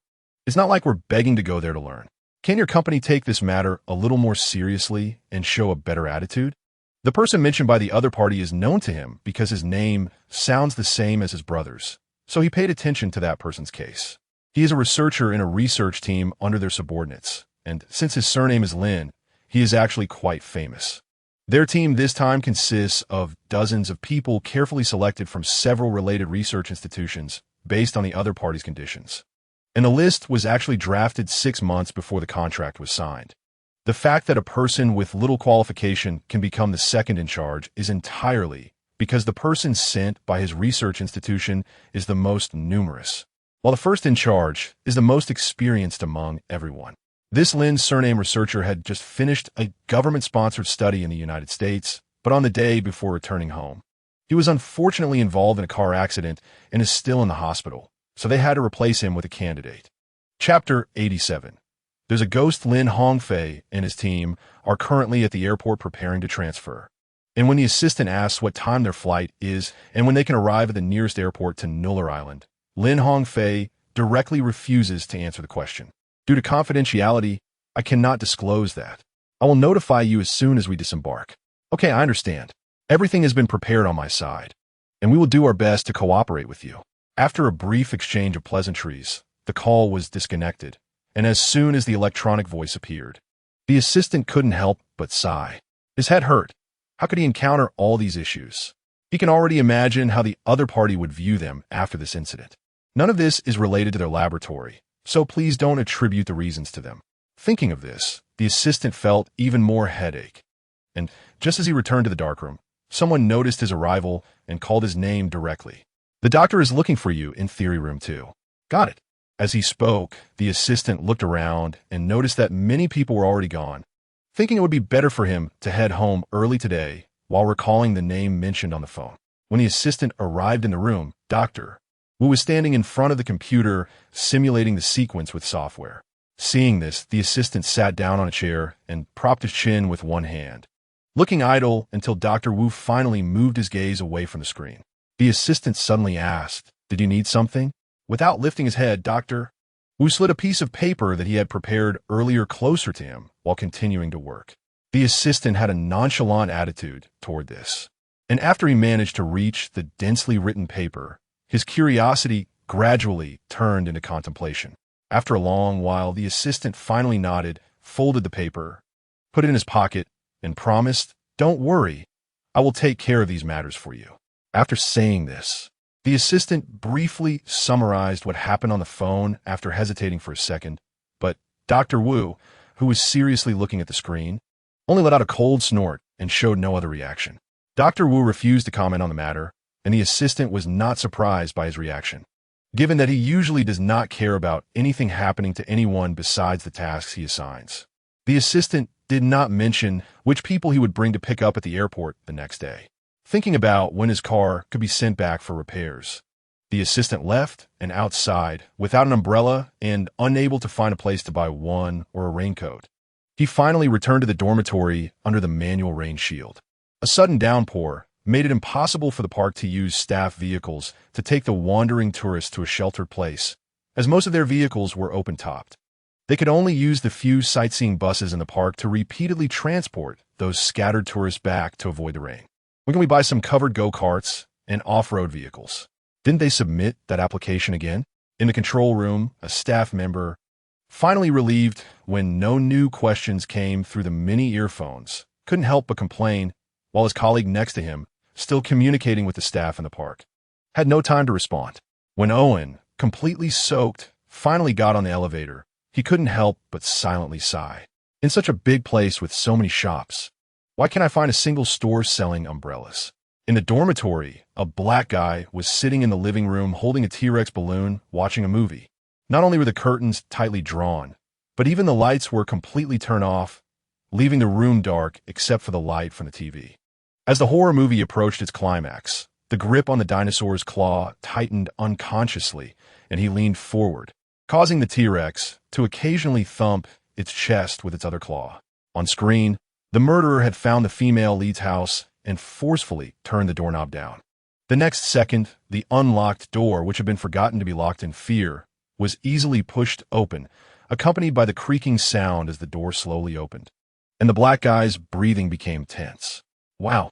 Owen, who had just pushed the door open, was momentarily stunned by the scene before him, but quickly reacted. After a quiet exclamation, he tiptoed back to his room. Everything happening in the real world was treated by the black guy as part of the movie, but even after Owen had finished showering and thought it was about time to go out, the movie was still not over. Carefully peeking through the crack of the bathroom door, Owen silently closed it again, looking at his blurry reflection in the steamy mirror, and couldn't help but sigh. If it really doesn't work, he might as well wait outside his room for a while. But just as Owen carefully pushed the door open again, before he could even observe outside, a scream suddenly echoed through the air. A ghost! Chapter 88. Can't think of a title. The T-Rex in his arms let out a desperate cry under the sudden pressure. And when the two startled individuals finally regained their composure, the air holes on the T-Rex had unknowingly been pushed open. While they rummaged through their belongings to find something to refill it, Claire, the park manager, suddenly received an email, removing the unimportant pleasantries and matters not under her jurisdiction. The main point of the article was that the board of directors of Jurassic Park had finally settled on the asset's name. And the new asset's name would be determined by Mr. Masrani, with the naming rights for the asset now up for sale to the highest bidder. The formal name of the asset has been confirmed, named Tyrannosaurus Rex. Whether to name the individual is left to Masrani's discretion, and the board will not participate in this project. The new asset project budget should be kept within. Claire murmured this name softly, which was relatively simple to pronounce compared to that of the bird-like dinosaur. She wondered who had suggested such a name to the board. After replying to confirm receipt, Claire directly forwarded the email to Dr. Wu. Just as she successfully forwarded it, her assistant knocked on the door, indicating someone was looking for her. When Dr. Wu finally finished the experiment and saw the email, the clock on the wall pointed straight to 10, and almost everyone in the lab had already left. Only a few remained, either chatting together or writing and drawing on paper. The assistant had already left early with a colleague, and when the lab member saw Dr. Wu leave the room, the noise immediately ceased. After watching him return to his office, a mere glance was enough for them to start packing up and preparing to leave. The remaining people in the lab quietly slipped away, while Dr. Wu in the office pondered over the board's naming of the second specimen. Since the naming of individuals was at Mr. Ma's discretion, what reason could he use to take this right for himself? As Dr. Wu contemplated, he left the office to check on the second specimen. At that moment, Lin Mingfei was carefully using his sharp fingers to manipulate various paper creations recently introduced by a few young scientists. Little boats, roses, birds, butterflies. These people seemed to have been idle, creating a pile of things to give him all at once. He was afraid of breaking them, but if he didn't move them to a corner, they would surely get damaged. Just as Lin Mingfei was laboriously transporting them, Dr. Wu suddenly walked in. Lin Mingfei merely glanced at him before returning his focus to his work. Unlike before, when the second specimen paid attention to him, Dr. Wu was momentarily taken aback before continuing to squat in front of the cage. After a long while, Dr. Wu softly asked, "Who gave you these?" Lin Mingfei looked back at Dr. Wu with some confusion, but by then, Dr. Wu had already stood up and walked toward the door. Although he couldn't see Dr. Wu's expression, Lin Mingfei inexplicably felt that Dr. Wu's mood was quite complex, a mix of dissatisfaction and happiness. For Dr. Wu, it was good that his subordinates found ways to keep the second specimen from getting bored, but if the paper were accidentally ingested, he would only be able to send him for a stomach wash. Couldn't they have provided toys made of other materials? The next day, right at 9 o'clock, the assistant, who was outside the lab watching his junior sister clean the anesthesia gun, suddenly received a call from the second in charge of the Huagua team. After a brief conversation, the assistant swiped his card to enter the lab, while the junior sister continued to clean the gun without raising her head, just waiting for the person who had messaged her that morning, saying they would make her pay for what she did to the supervisor the day before. to hurry up and come. Weighing several kilograms, she was quite curious. If she used it to hit someone, would it break their bones? No one knew what the junior sister was thinking. And as the assistant was leading people out of the lab to the dock to take a cruise to pick up the team, he saw her smiling in a rather twisted way. After hesitating for a moment, the assistant couldn't help but remind her to manage her expressions. But the junior sister acted as if she hadn't heard and continued to smile to herself, eagerly anticipating who would come to find her. Hopefully, they would be a bit rough with her. Chapter 89. Gravity at this moment, Dr. Wu was in his office researching which animal would be most suitable for the new asset, while Lin Mingfei looked at the young scientist before him with a helpless expression. Look, you just need to fold here and then fold here. The researcher, defenseless and lounging on the ground, casually swung his legs while chattering to the second specimen. A book about paper lay limp beside him, and the paper in his hands was slowly changing shape, as if he genuinely wanted to teach the second specimen how to fold origami. The eager researcher with braided hair occasionally swayed his head near the cage, and, at times of excitement, would even stretch his origami into the cage for the second specimen to see closely. Lin Mingfei occasionally responded with a word or two, his gaze shifting from the researcher's hands to his face. However, seeing the researcher so excited, he couldn't bring himself to spoil the mood and decided to let him finish before asking him not to lean so close to the cage in the future. Meanwhile, in the enclosure of specimen 13, due to yesterday's heavy rain, the uneven ground was dotted with puddles of varying sizes. Although the rain had stopped long before sunrise, the mosquitoes didn't care. They continued to lurk silently in the shade of the trees, waiting for someone to approach. Delta, who had been tentatively returning yesterday, only to be swarmed by a mass of mosquitoes, was curled up near the isolation net, yawning. Even though it was no longer raining, the psychological shadow cast by the dark cloud of mosquitoes from yesterday was no less than that of being unable to get down from the tree, leading him to prefer enduring the intermittent arguments between Charlie and Aiko rather than choosing to escape. Blue was walking along the isolation wall, looking up at the corridor above, pondering why there had been 2 people up there at this time yesterday, yet none today. After what seemed like the umpteenth argument between Charlie and Aiko, the 2 dragons finally parted ways unhappily. Delta, suddenly relieved, changed positions and began to stretch comfortably. After yawning and stretching, Delta tilted his head and began to sleep. Charlie, who had also ventured into the woods last night and was chased out by mosquitoes, was now unwilling to enter the woods again, merely wandering outside. However, upon discovering that stepping into a puddle would cause water to splash high, he immediately became interested. Aiko, who was studying a strange object in the puddle, glanced disdainfully at Charlie after hearing the noise. After dismissing him with a few condescending remarks, he returned to observing the strange creature. After mimicking a few movements, the creature in the puddle followed suit, which made Aiko unhappy, and he immediately began to loudly threaten it not to copy him. Silence. No response from the creature. Thus, feeling anger rise within him, Aiko plunged into the puddle, just as Blue returned to Delta's side, seemingly arriving late. Seeing Delta sleeping peacefully, Blue thought for a moment before flicking his tail and running toward the woods. When Delta finally opened his sleepy eyes, Blue just happened to come back with something in his mouth. When the dazzling blue beetle, shining like a gem in the sunlight, was brought by Blue, Delta immediately got up, stumbling toward Blue. After successfully reuniting, he eagerly examined this rare object from various angles, captivated by its reflective surface. The shiny object naturally attracted the attention of animals, and soon, Charlie, who had been splashing in the puddle, followed the light. After admiring it for a while next to Blue, he felt unsatisfied and not only pushed Delta away, but also attempted to snatch the beetle directly. Blue calmly dodged Charlie's attempt with a slight tilt of his head, giving him a look. After Charlie reluctantly moved back a bit, Blue lowered his head to place the beetle on the ground. As soon as it entered the ground, the beetle immediately began to frantically move its limbs to escape. However, it had just shifted a bit when Blue, who had been staring at it, stepped on it directly.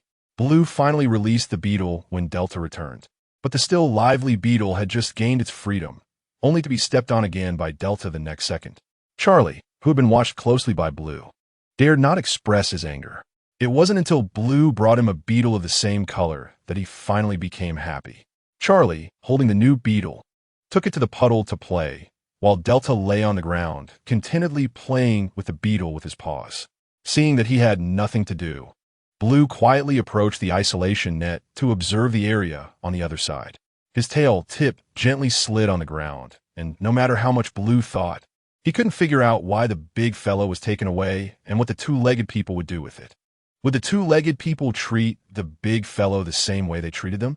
After pondering for a while, without reaching an answer, Blue continued to stand quietly, while Delta soon silently brought a beetle over to him. After placing the beetle down, Delta cheerfully asked, "Wow, this looks like the beetle I saw before. Let's give this as a relic to the big fellow." "Wow, it's a gift," Blue patiently corrected him, but Delta was not concerned with the words. He affectionately rubbed his head against Blue and occasionally let out a satisfied purring sound from his throat. After being cuddled by Delta, Blue had no choice but to stop mentioning the word issue. Once Blue agreed, Delta immediately became even happier. Intimate moments are always short-lived. Delta quickly ran off with the fleeing beetle to another place, while Blue continued to gaze at the opposite side for a while before decisively turning his head. Water droplets occasionally fell from the wall, and one of them hit Blue on the head, completely pulling him out of his earlier thoughts. He jumped to the side with force while looking up at the ceiling. Chapter 90. You have found the path to death. The water droplets on the wall slowly fell to the ground, merging with the puddle. Not far away in the woods, tiny water droplets slid down the leaves like silver threads to the ground, disappearing into the soil in an instant, leaving only a slightly damp ground as proof of their existence. After looking up for a while, Blue turned his head to the side. After surveying the surroundings, he looked up at the corridor again. The scene at the railing in the corridor was no different from other places, prompting Blue to start contemplating deeper questions. Why does everything fall from above to below? After thinking for a long time without reaching an answer, he felt a bit unwilling. But thinking that the big fellow might know the reason, Blue's mindset quickly returned to normal. After a long battle of wits with the unfamiliar creature in the water, Aiko finally realized that it was also herself. Although she figured it out on her own, the thought that Charlie might have been watching her joke the whole time made Aiko abruptly turn her head to stare at Charlie fiercely. After staying in one spot for over 10 minutes, Aiko unknowingly left her original position. When Blue, who had not found an answer, arrived at the same puddle and looked at the unfamiliar creature in the water, he tilted his head in confusion. Who is this? When Blue hopped around, the creature in the water hopped too. When Blue tilted his head, the creature mirrored him. No matter what Blue did, the creature would mimic the same action the next second, like a shadow. Oh, an existence just like a shadow. After quickly reaching a conclusion, Blue swayed his tail and left, thinking about telling the big fellow that he discovered something that resembled a shadow. Seeing that Blue only stayed by the puddle for a few seconds before leaving. Unlike Aiko, who lingered for over 10 minutes before departing, Charlie, who occasionally glanced over at them, was quite puzzled but soon immersed himself back into play.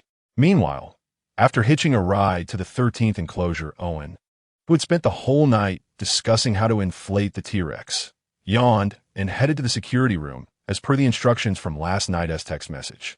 At first, no one responded, which Owen didn't think much of, but after knocking for a while with still no answer, he began to feel puzzled. When Owen went down the corridor without any obstruction and found no one there either, he returned to stand thoughtfully in front of the security room with his arms crossed. After a while, a person in a security uniform came over, grumbling while dragging another person dressed similarly. Upon seeing Owen in the attire representing a new employee, the newcomer paused for a moment before reacting, apologizing slightly and asking Owen to wait a bit. He then forcefully pushed the pleading person into the security room. Before Owen could respond, the newcomer followed into the security room, and with a loud noise, the room returned to calm. A few seconds later, the newcomer emerged, wiping his knuckles with a tissue, looking nonchalant while Owen, seeing the faint traces of blood on the tissue, fell silent. After explaining that he was the security captain of Enclosure 13 and that staff were bringing food over, asking Owen to wait a bit longer, Owen simply nodded slightly, then began to ponder what had just happened in the room. before Owen could determine what had happened in the room just from the noise. A staff member rushed over with a bag of meat. Upon seeing Owen, he directly told him to either continue waiting downstairs or go up to watch him feed the velociraptors, but in any case, he had to wait a bit longer. Ultimately, Owen chose to go up the corridor. A few velociraptors were fighting over food below, and when the staff member saw Owen catching up, he glanced at him before returning his gaze to the ground. It wasn't until Owen reached his side that the staff member began to roughly introduce the content of the new employee training. In short, you only need to know how to do these things. However, since it was mentioned that you would be responsible for training these dinosaurs in the future, you can give them names. By the way, we haven't named them yet, so you don't have to worry about them reacting to other names. The staff member, while tossing meat chunks in various directions to prevent any dinosaur from going hungry due to fighting, spoke very quickly, finishing a long string of content in one go. After a breath, the staff member added one more thing, and when Owen eagerly asked if any name would do, the staff member nodded without hesitation. Even if you name it boss is a big expletive, I have no objection as long as they respond to that name. No, it wouldn't go that far. At this moment on land, the assistant and the group had successfully met with the learning team and were waiting at the dock for the ferry. Meanwhile, Lin Mingfei in the laboratory looked at the young scientist who had unknowingly leaned against the wall and couldn't help but sigh in his heart. Did you eat all the laboratory rules? He had never heard of any laboratory allowing contact with dangerous creatures without any protective gear. So stop folding paper and quickly pick up the rules. Thinking this way, Lin Mingfei silently moved aside the items that the other party had pushed into the cage with his tail. However, seeing that the other party kept their hand in the cage after placing the items and showed no intention of taking it out, he gently tapped the other party's wrist with the tip of his tail. The researcher, who had been staring at the origami that was placed in the corner along with number 2 and other dolls, instinctively reached out to grab whatever had hit her when she felt the tap. Unfortunately, that thing was too quick, and she didn't even catch a glimpse of its afterimage, making her feel quite regretful as she looked toward number 2. It was fun. She wanted to play more. The researcher, with her innocent eyes, tried to express her desire, but Lin Mingfei, with a heart of stone, noticed that after he approached, the other party still kept their hand in the cage and even made a motion as if to scratch their chin.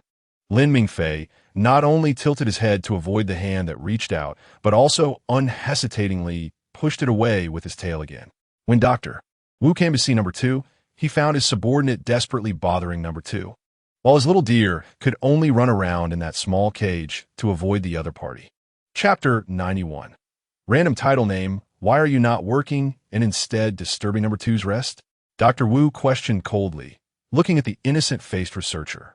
At that moment, the latter finally withdrew her arm from the cage slowly under Lin Mingfei's relieved gaze. Once she sat cross-legged with her hands properly placed on her knees, the researcher innocently replied, because I was afraid number 2 would be bored, so I wanted to play with number 2 for a while. What about the work progress? I'm dedicating myself to playing with number 2. Faced with Dr. Wu's cold, repeated questioning, the researcher just looked at him innocently with her bright green eyes and rephrased her response. When she realized that Dr. Wu didn't believe her, she looked at him with an even more innocent expression, trying to make him forget what had just happened, because she really hadn't started any work at all. Dr. Wu, who let out a cold snort without hesitation, looked at the researcher with a cold gaze. The researcher, while feeling that she indeed couldn't deceive Dr. Wu, smiled innocently and naturally left the room. After the automatic door closed, Dr. Wu, who had mostly been focused on number 2, finally had the opportunity to direct all his attention back to number 2, as he walked towards number 2 to check if the bandages were still intact. He was also contemplating what his subordinate had just said. Being alone could indeed get boring, but if number 2 was returned to the enclosure, he wouldn't be able to observe the injury at any time. If placed in another room, those subordinates might disturb number 2's rest. The recent work had been tedious and complicated. He couldn't specifically find someone to accompany number 2 to play. Dr. Wu, who was busy until dawn every day and could only spare time to check on number 2, hadn't included himself in the list of playmates. The other trusted subordinates were either on leave or had urgent matters and couldn't take care of number 2. While Dr. Wu pondered who would be suitable to accompany number 2, He crouched down by the cage to carefully examine the bandages when Lin Mingfei had already approached him after noticing Dr. Wu walking over.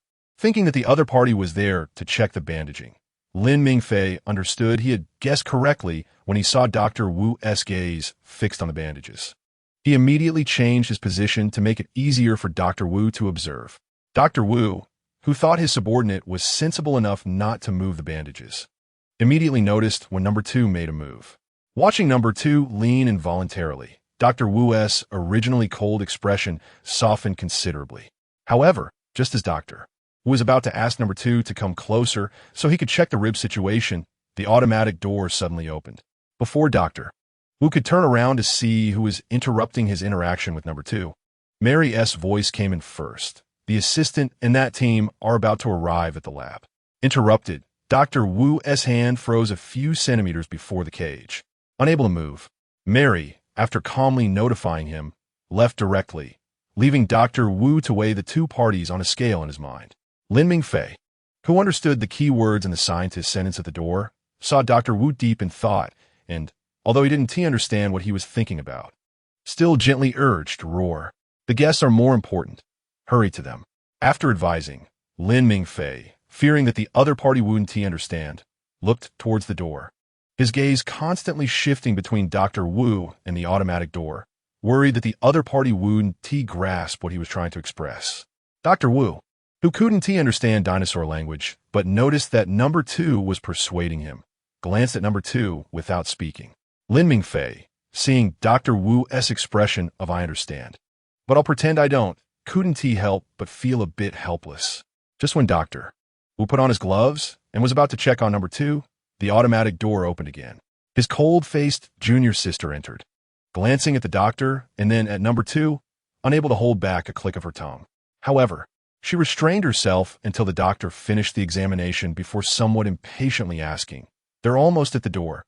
Can't you be a bit quicker?" Before Dr. Wu could respond, the junior sister stepped forward, quickly yanking off his gloves and tossing them onto a table by the wall.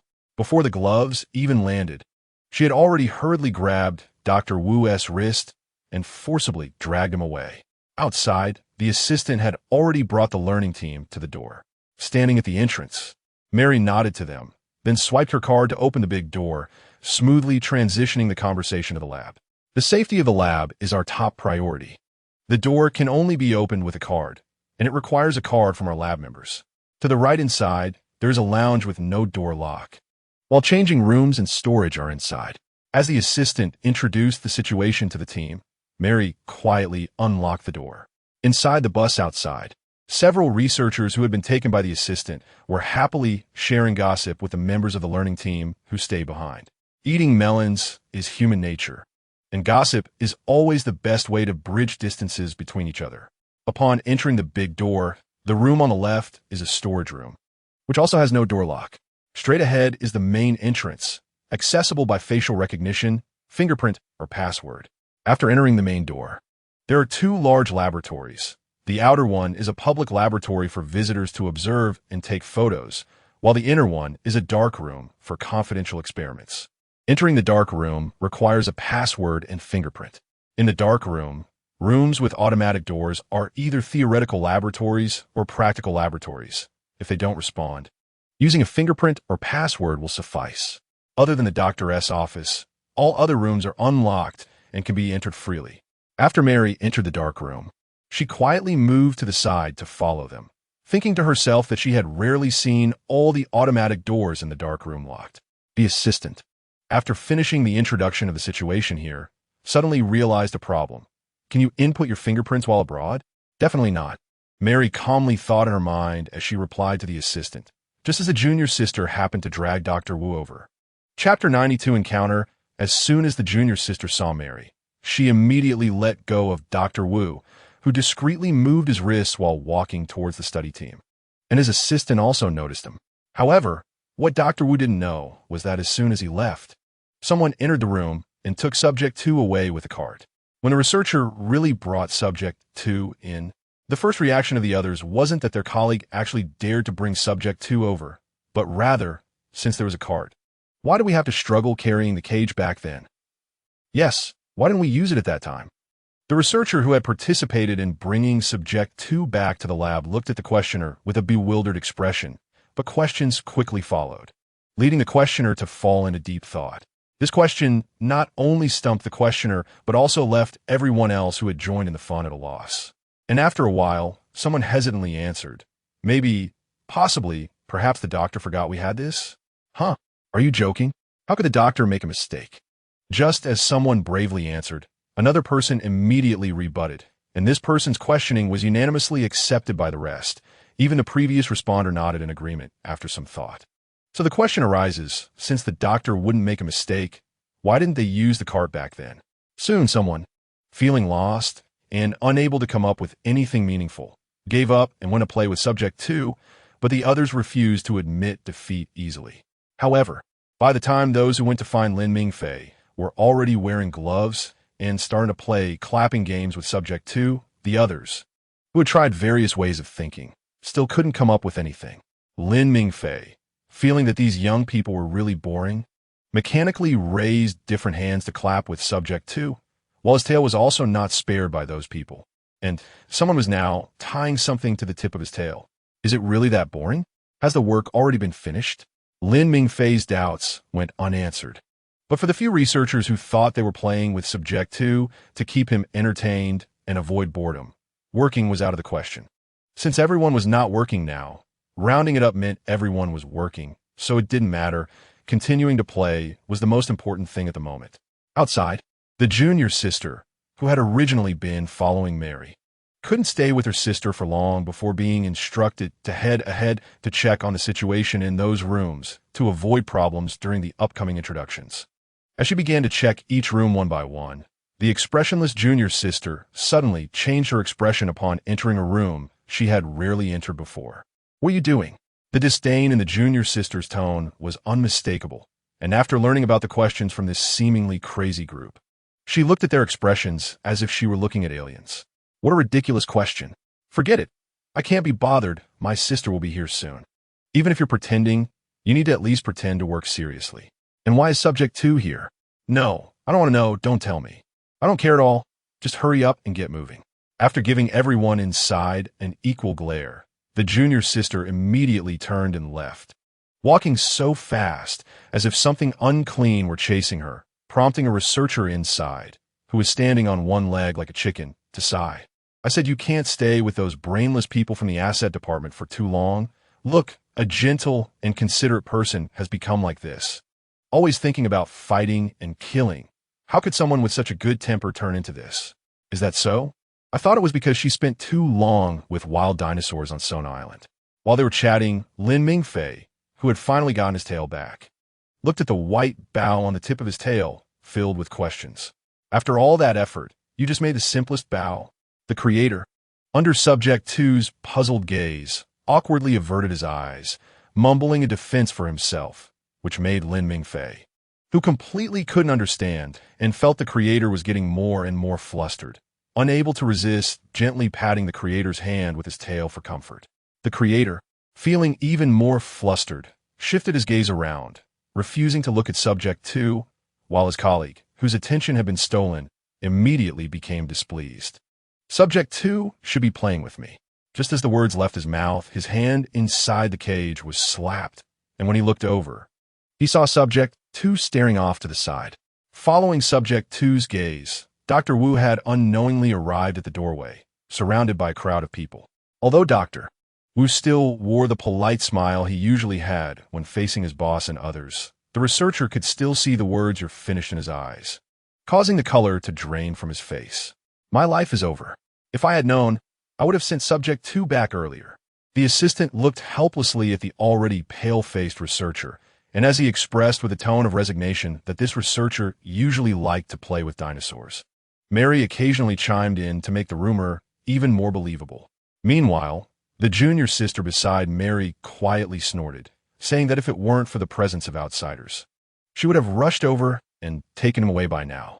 The head of the team maintained a proper smile throughout and cheerfully agreed a few times, mentioning that there were also those who shared this hobby in his unit. As the second in command, Lin Hongfei, entered the room, his gaze inadvertently landed on Lin Mingfei, and after calmly observing the dinosaur for a few seconds, he discreetly shifted his gaze away. Chapter 93, Dr. Wu. Do you have a problem? Lin Mingfei had noticed them the moment Dr. Wu and the others entered, and he was also aware that the researcher who had tied the bow had quietly slipped away at the same time. However, one scientist still hadn't noticed Dr. Wu's entrance and had to use a silent method to remind the other not to tie things to their hands while their attention was focused elsewhere, as well as to alert them about the doorway. Dr. Wu no longer continued to look at the researcher, while the assistant saw that the colleague was still standing there motionless and immediately waved slightly to signal him to hurry up. Noticing the assistant's gesture, Mary first looked at the team leader, and seeing that they showed no concern, she immediately walked over to the leader's side, slightly blocking the researchers in front. Seeing that they could only solve problems this way, the junior sister silently broke away from the group and directly grabbed the researcher's arm, lifting him up and pulling him out. After being reminded and still doing this, isn't this asking for trouble? Knowing that the junior sister wouldn't actually hit him, Mary didn't stop her, while the two in charge either didn't notice or didn't care. After being pulled up, the researcher finally escaped from the fear of being thrown a pile of work by the doctor and having to work overtime like the doctor every day, only to realize he had completely come from one hell to another.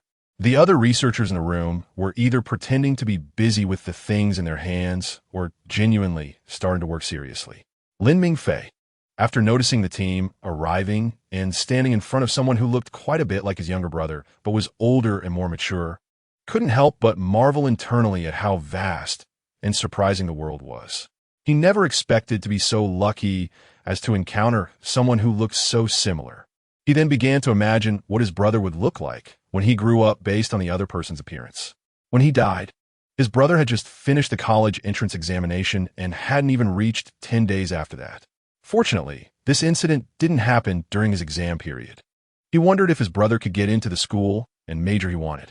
After a brief tour around the room, Dr. Wu and his team left for another room. As soon as they left, the researchers who had been pretending to work let out a sigh of relief, and one of them looked at the loosely hanging ribbons on subject number 2's arm with a somewhat disdainful expression. It really looked like they were dressing up a doll, hanging everything on subject number 2.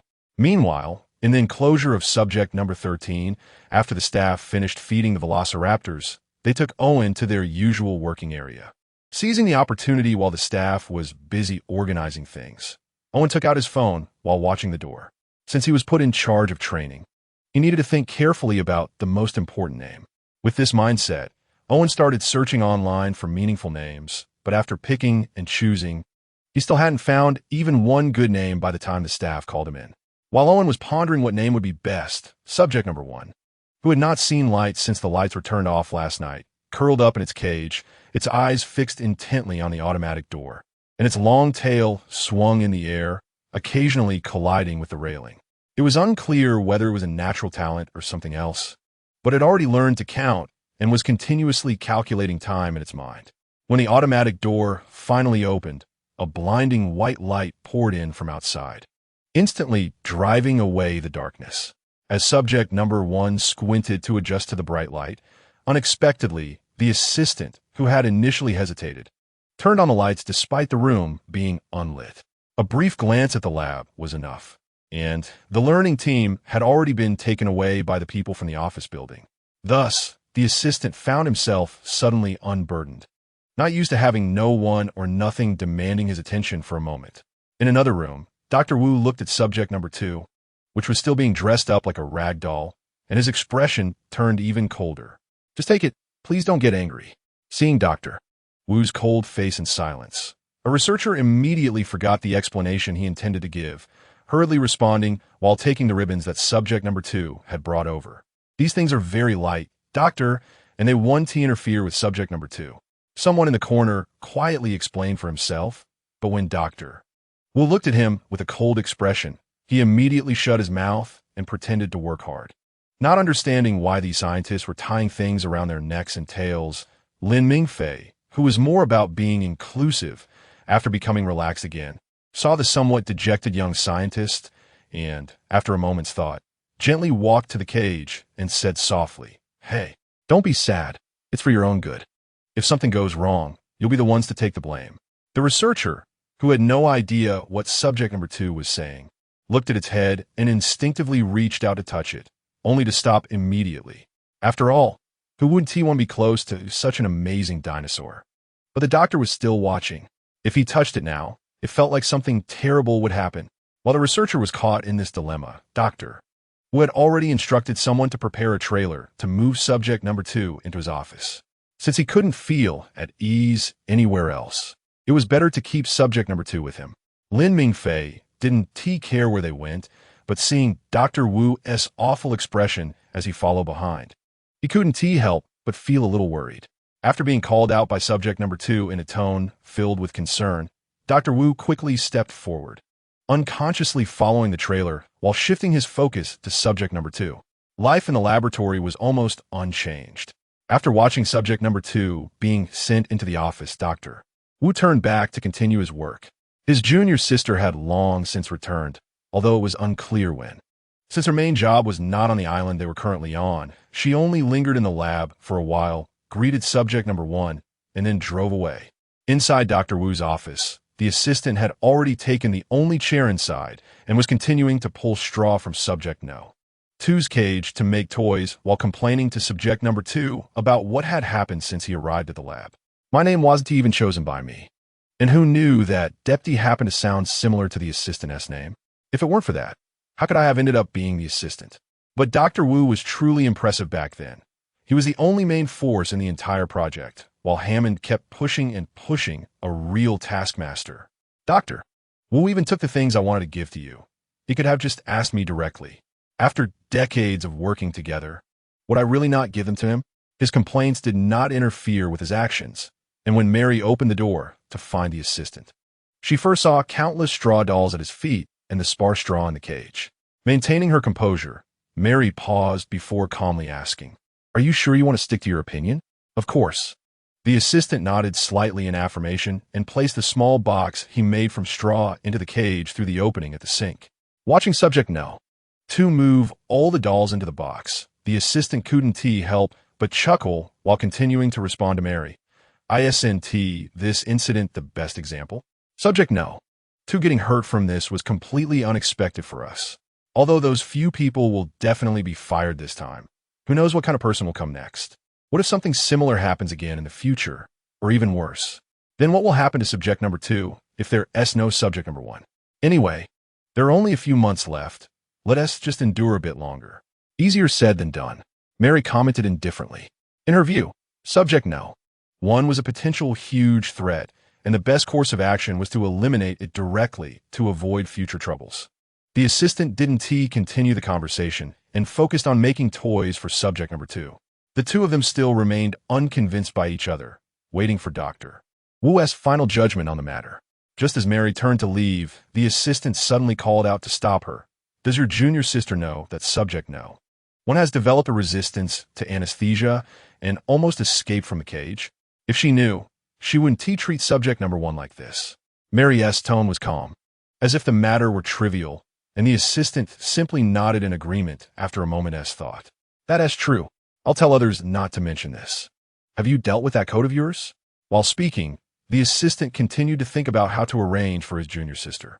The junior sister won't set off for Sona Island to bring back data and wild dinosaur genes until next month at the earliest.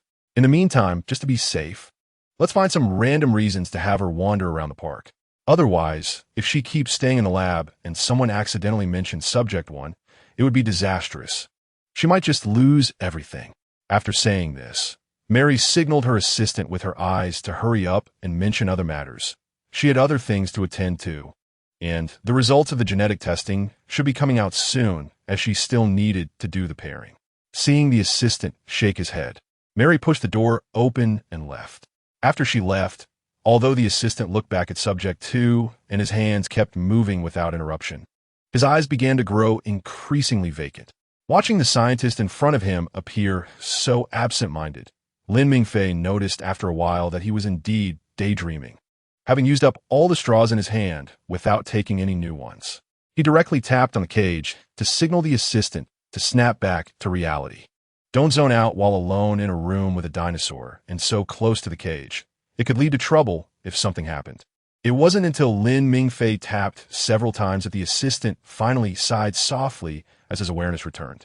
Why did the junior sister have to finish her task now, of all times? Even if she had returned early on the day, Subject 1 went berserk. At least she would have taken care of it on the spot, and they Wu and T have to be so tangled up in all of this now. But looking at Subject 2, who was staring intently at the straw doll in his hand, the assistant accurately tossed it into the box, while thinking to himself that Subject 2 really did like these things, just like his own cat. What should he get next? With a few straws pulled out, the assistant gently shook them in his hand, pondering, while Lin Mingfei, seeing the assistant deep in thought, suddenly recalled a person he had seen not long ago. That person appeared to be in his late 20s, already a team leader at such a young age. Impressive. He just didn't know what they were here for. Meanwhile, downstairs in the office building, the two leaders of the learning team, after being seen off, headed straight back to the bus. The bus started to shake and roll as it headed toward the dormitory building, and as soon as Lin Hongfei sat down, a friend sitting behind him leaned forward over the seat with curiosity, asking, "What did you guys talk about up there for over 10 minutes? Just some grandiose welcomes. Why are you sitting in the back?" "Because I like it. It's just like when we used to huddle together in class to whisper secrets." Facing Lin Hongfei's question, his friend replied confidently. Meanwhile, in the back row, several researchers were gathered, examining a few snacks sent over by their compatriots from the lab. What did they say about them? I think they said the stuff inside was terribly unappetizing, but the toys were pretty well made. I heard the hidden ones could sell for a lot of money, so I brought some for you to play with. The packaging was in a language from who knows which country, and the tiny print on the back was so densely packed it seemed to fear someone would actually figure out what it said. However, they were more curious about the various toy images printed on the front than about what the snacks inside actually were. How come we can still encounter such food-blind boxes even after going abroad? Someone quietly complained about why this trend was everywhere, where people were subtly pressured into buying more, but despite the complaints, they were indeed curious about what kind of toys were inside. "I think it might be that green one," murmured a researcher who was feeling the bag for the toys, but when the snacks reached another person's hands, they came to a completely different conclusion, and soon they could no longer hold back and just tore the bag open. Youth is truly wonderful. The first leader in the front row shook his head helplessly at the cheers coming from behind. As the oldest in the team, he sighed with maturity but didn't stop them, instead continuing to rest his eyes. "Isn't he only 30? Why does he speak with that old man perspective like Mingfei?" His friend looked at the first leader with a complex expression, while Lin Hongfei immediately retorted, "That's called maturity. Okay, you win." His friend sighed and didn't counter, but the first leader suddenly asked, "Zhuge, how old are you this year?" 27, the same age as Hongfei. "What is it to you?" His friend was not afraid to communicate with the first leader, whom he was less familiar with, and was more curious instead. The leader, still resting his eyes, expressed a bit of helplessness. There are many things to care about, and it's not easy to maintain a youthful mindset. While you're still young, enjoy this unique period well, and don't leave yourself with regrets. The leader's tone was filled with the weariness of someone who had been through a lot, prompting his friend to look at him with a sympathetic gaze. What kind of experiences must one go through to say such things that only older people say? Lin Hongfei glanced at the first leader, but remained silent, just continuing to send messages with his head down. When his friend noticed Lin Hongfei chatting with his family, he suddenly thought of something. "Ask my dad if he is still at the police station. If he is, have him pick up my package when he comes home."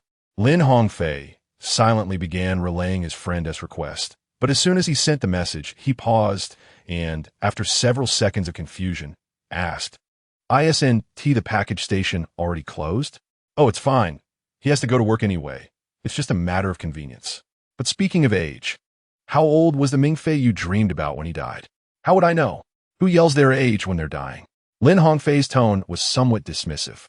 Meanwhile, in the theoretical lab, Dr. Wu had already taken out the blood sample of Subject 1 that had been placed in the freezer.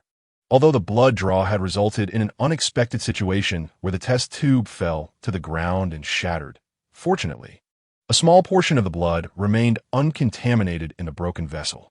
They wouldn't be able to draw blood from Subject 1 again in the short term, and Dr. Wu was reluctant to draw blood from Subject 2, Even if the blood available for experiments was minimal now, it was still more than what they could extract from a mosquito trapped in amber decades ago.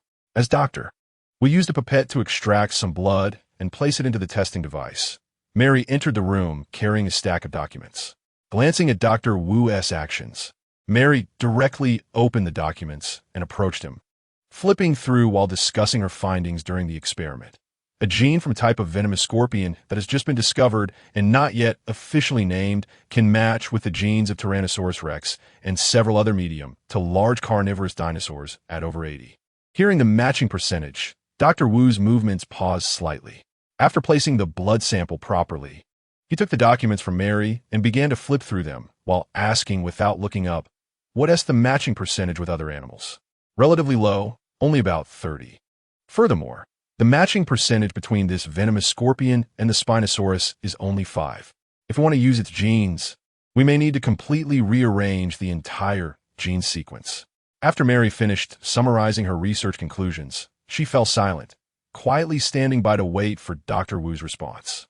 When Dr. Wu indicated that they should first attempt to ensure the stability of the genetic fragments from the scorpion and the double spine dragon fusion, Mary nodded in acknowledgement and left. Meanwhile, the assistant, who had already exhausted all the straw in the cage, had unknowingly seated himself beside Lin Mingfei. At that moment, he was staring blankly at the turned-off light bulb on the ceiling. The desk lamp was diligently emitting a faint glow, and with nothing to do and unable to play on his phone, the assistant couldn't help but let out a heavy sigh. The deep sigh caught Lin Mingfei's attention, but the assistant did not notice his movement. After a short while, he couldn't help but sigh again. It was a rare moment of leisure. Yet why did it feel so empty? This was something he had always dreamed of. Seeing the assistant looking gloomy, Lin Mingfei couldn't help but wonder why he had recently been questioning the behavior of the scientists here so frequently.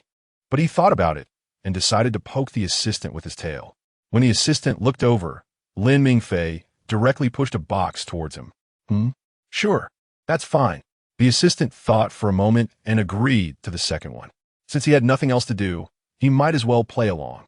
Maintaining a nonchalant attitude, the assistant emptied the contents of the box and then pushed it back.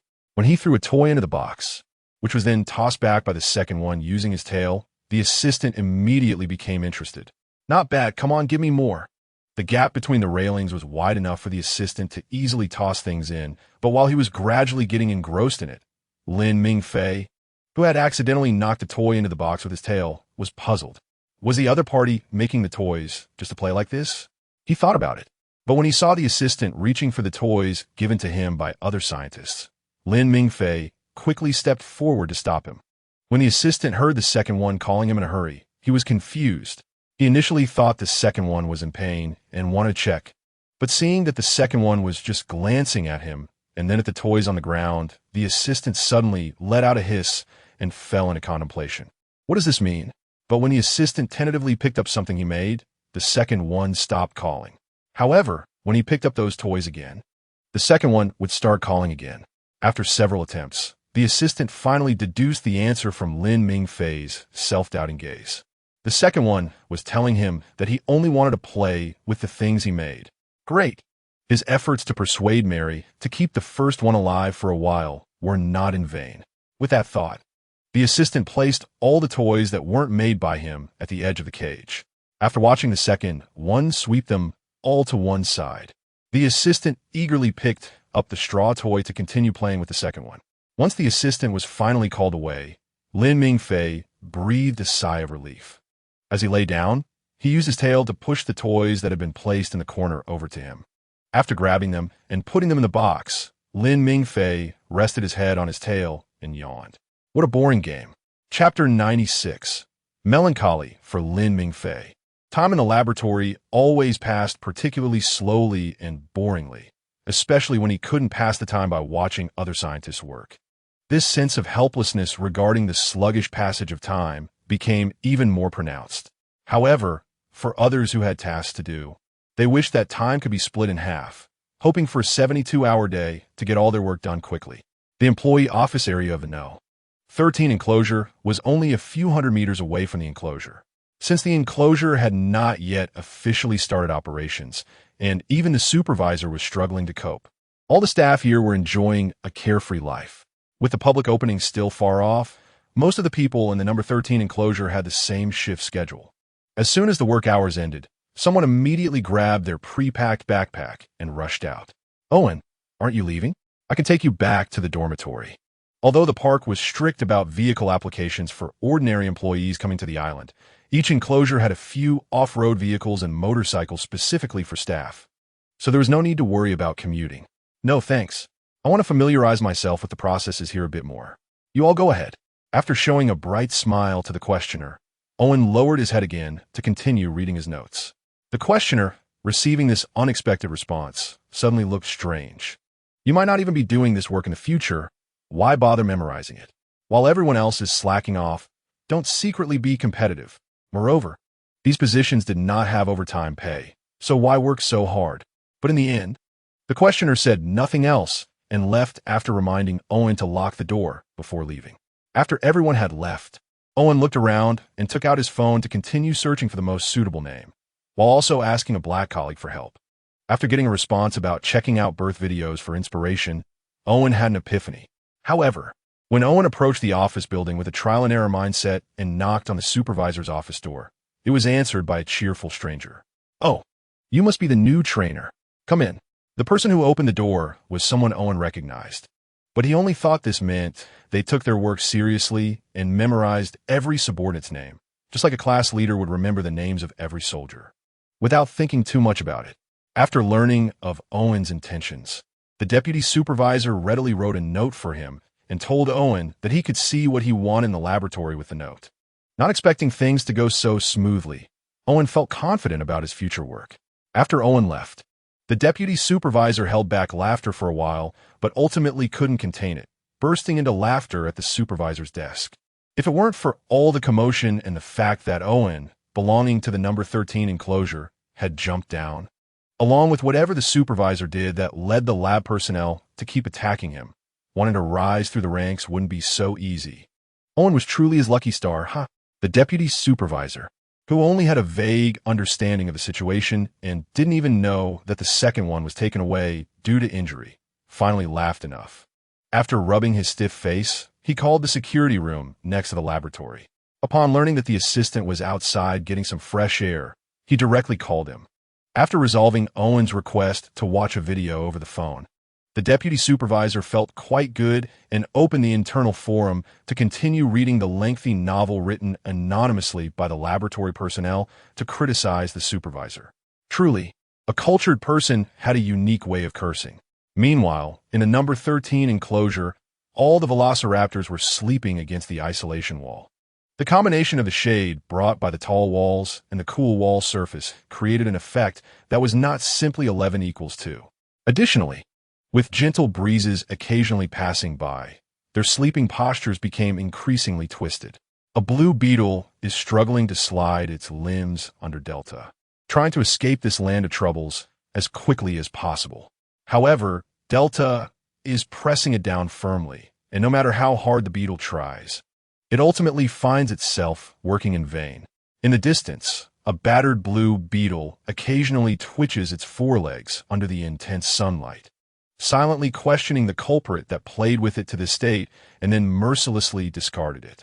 At the same time, the assistant, having hung up the phone with the deputy supervisor from enclosure 13, begins to zone out again.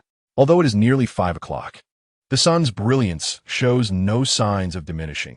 The clouds in the sky have long since fled from the sun's dominance, leaving only the blue sky to accompany it. What am I even thinking? The assistant can't help but mock himself, finding the thoughts just as absurd as a typical corporate drama. But when he thinks about his stalled novel, his gaze turns sorrowful. Cursing and torturing characters follows the same old routines. He longs to write something different. Yet inspiration eludes him. Why is it so difficult to even insult someone these days?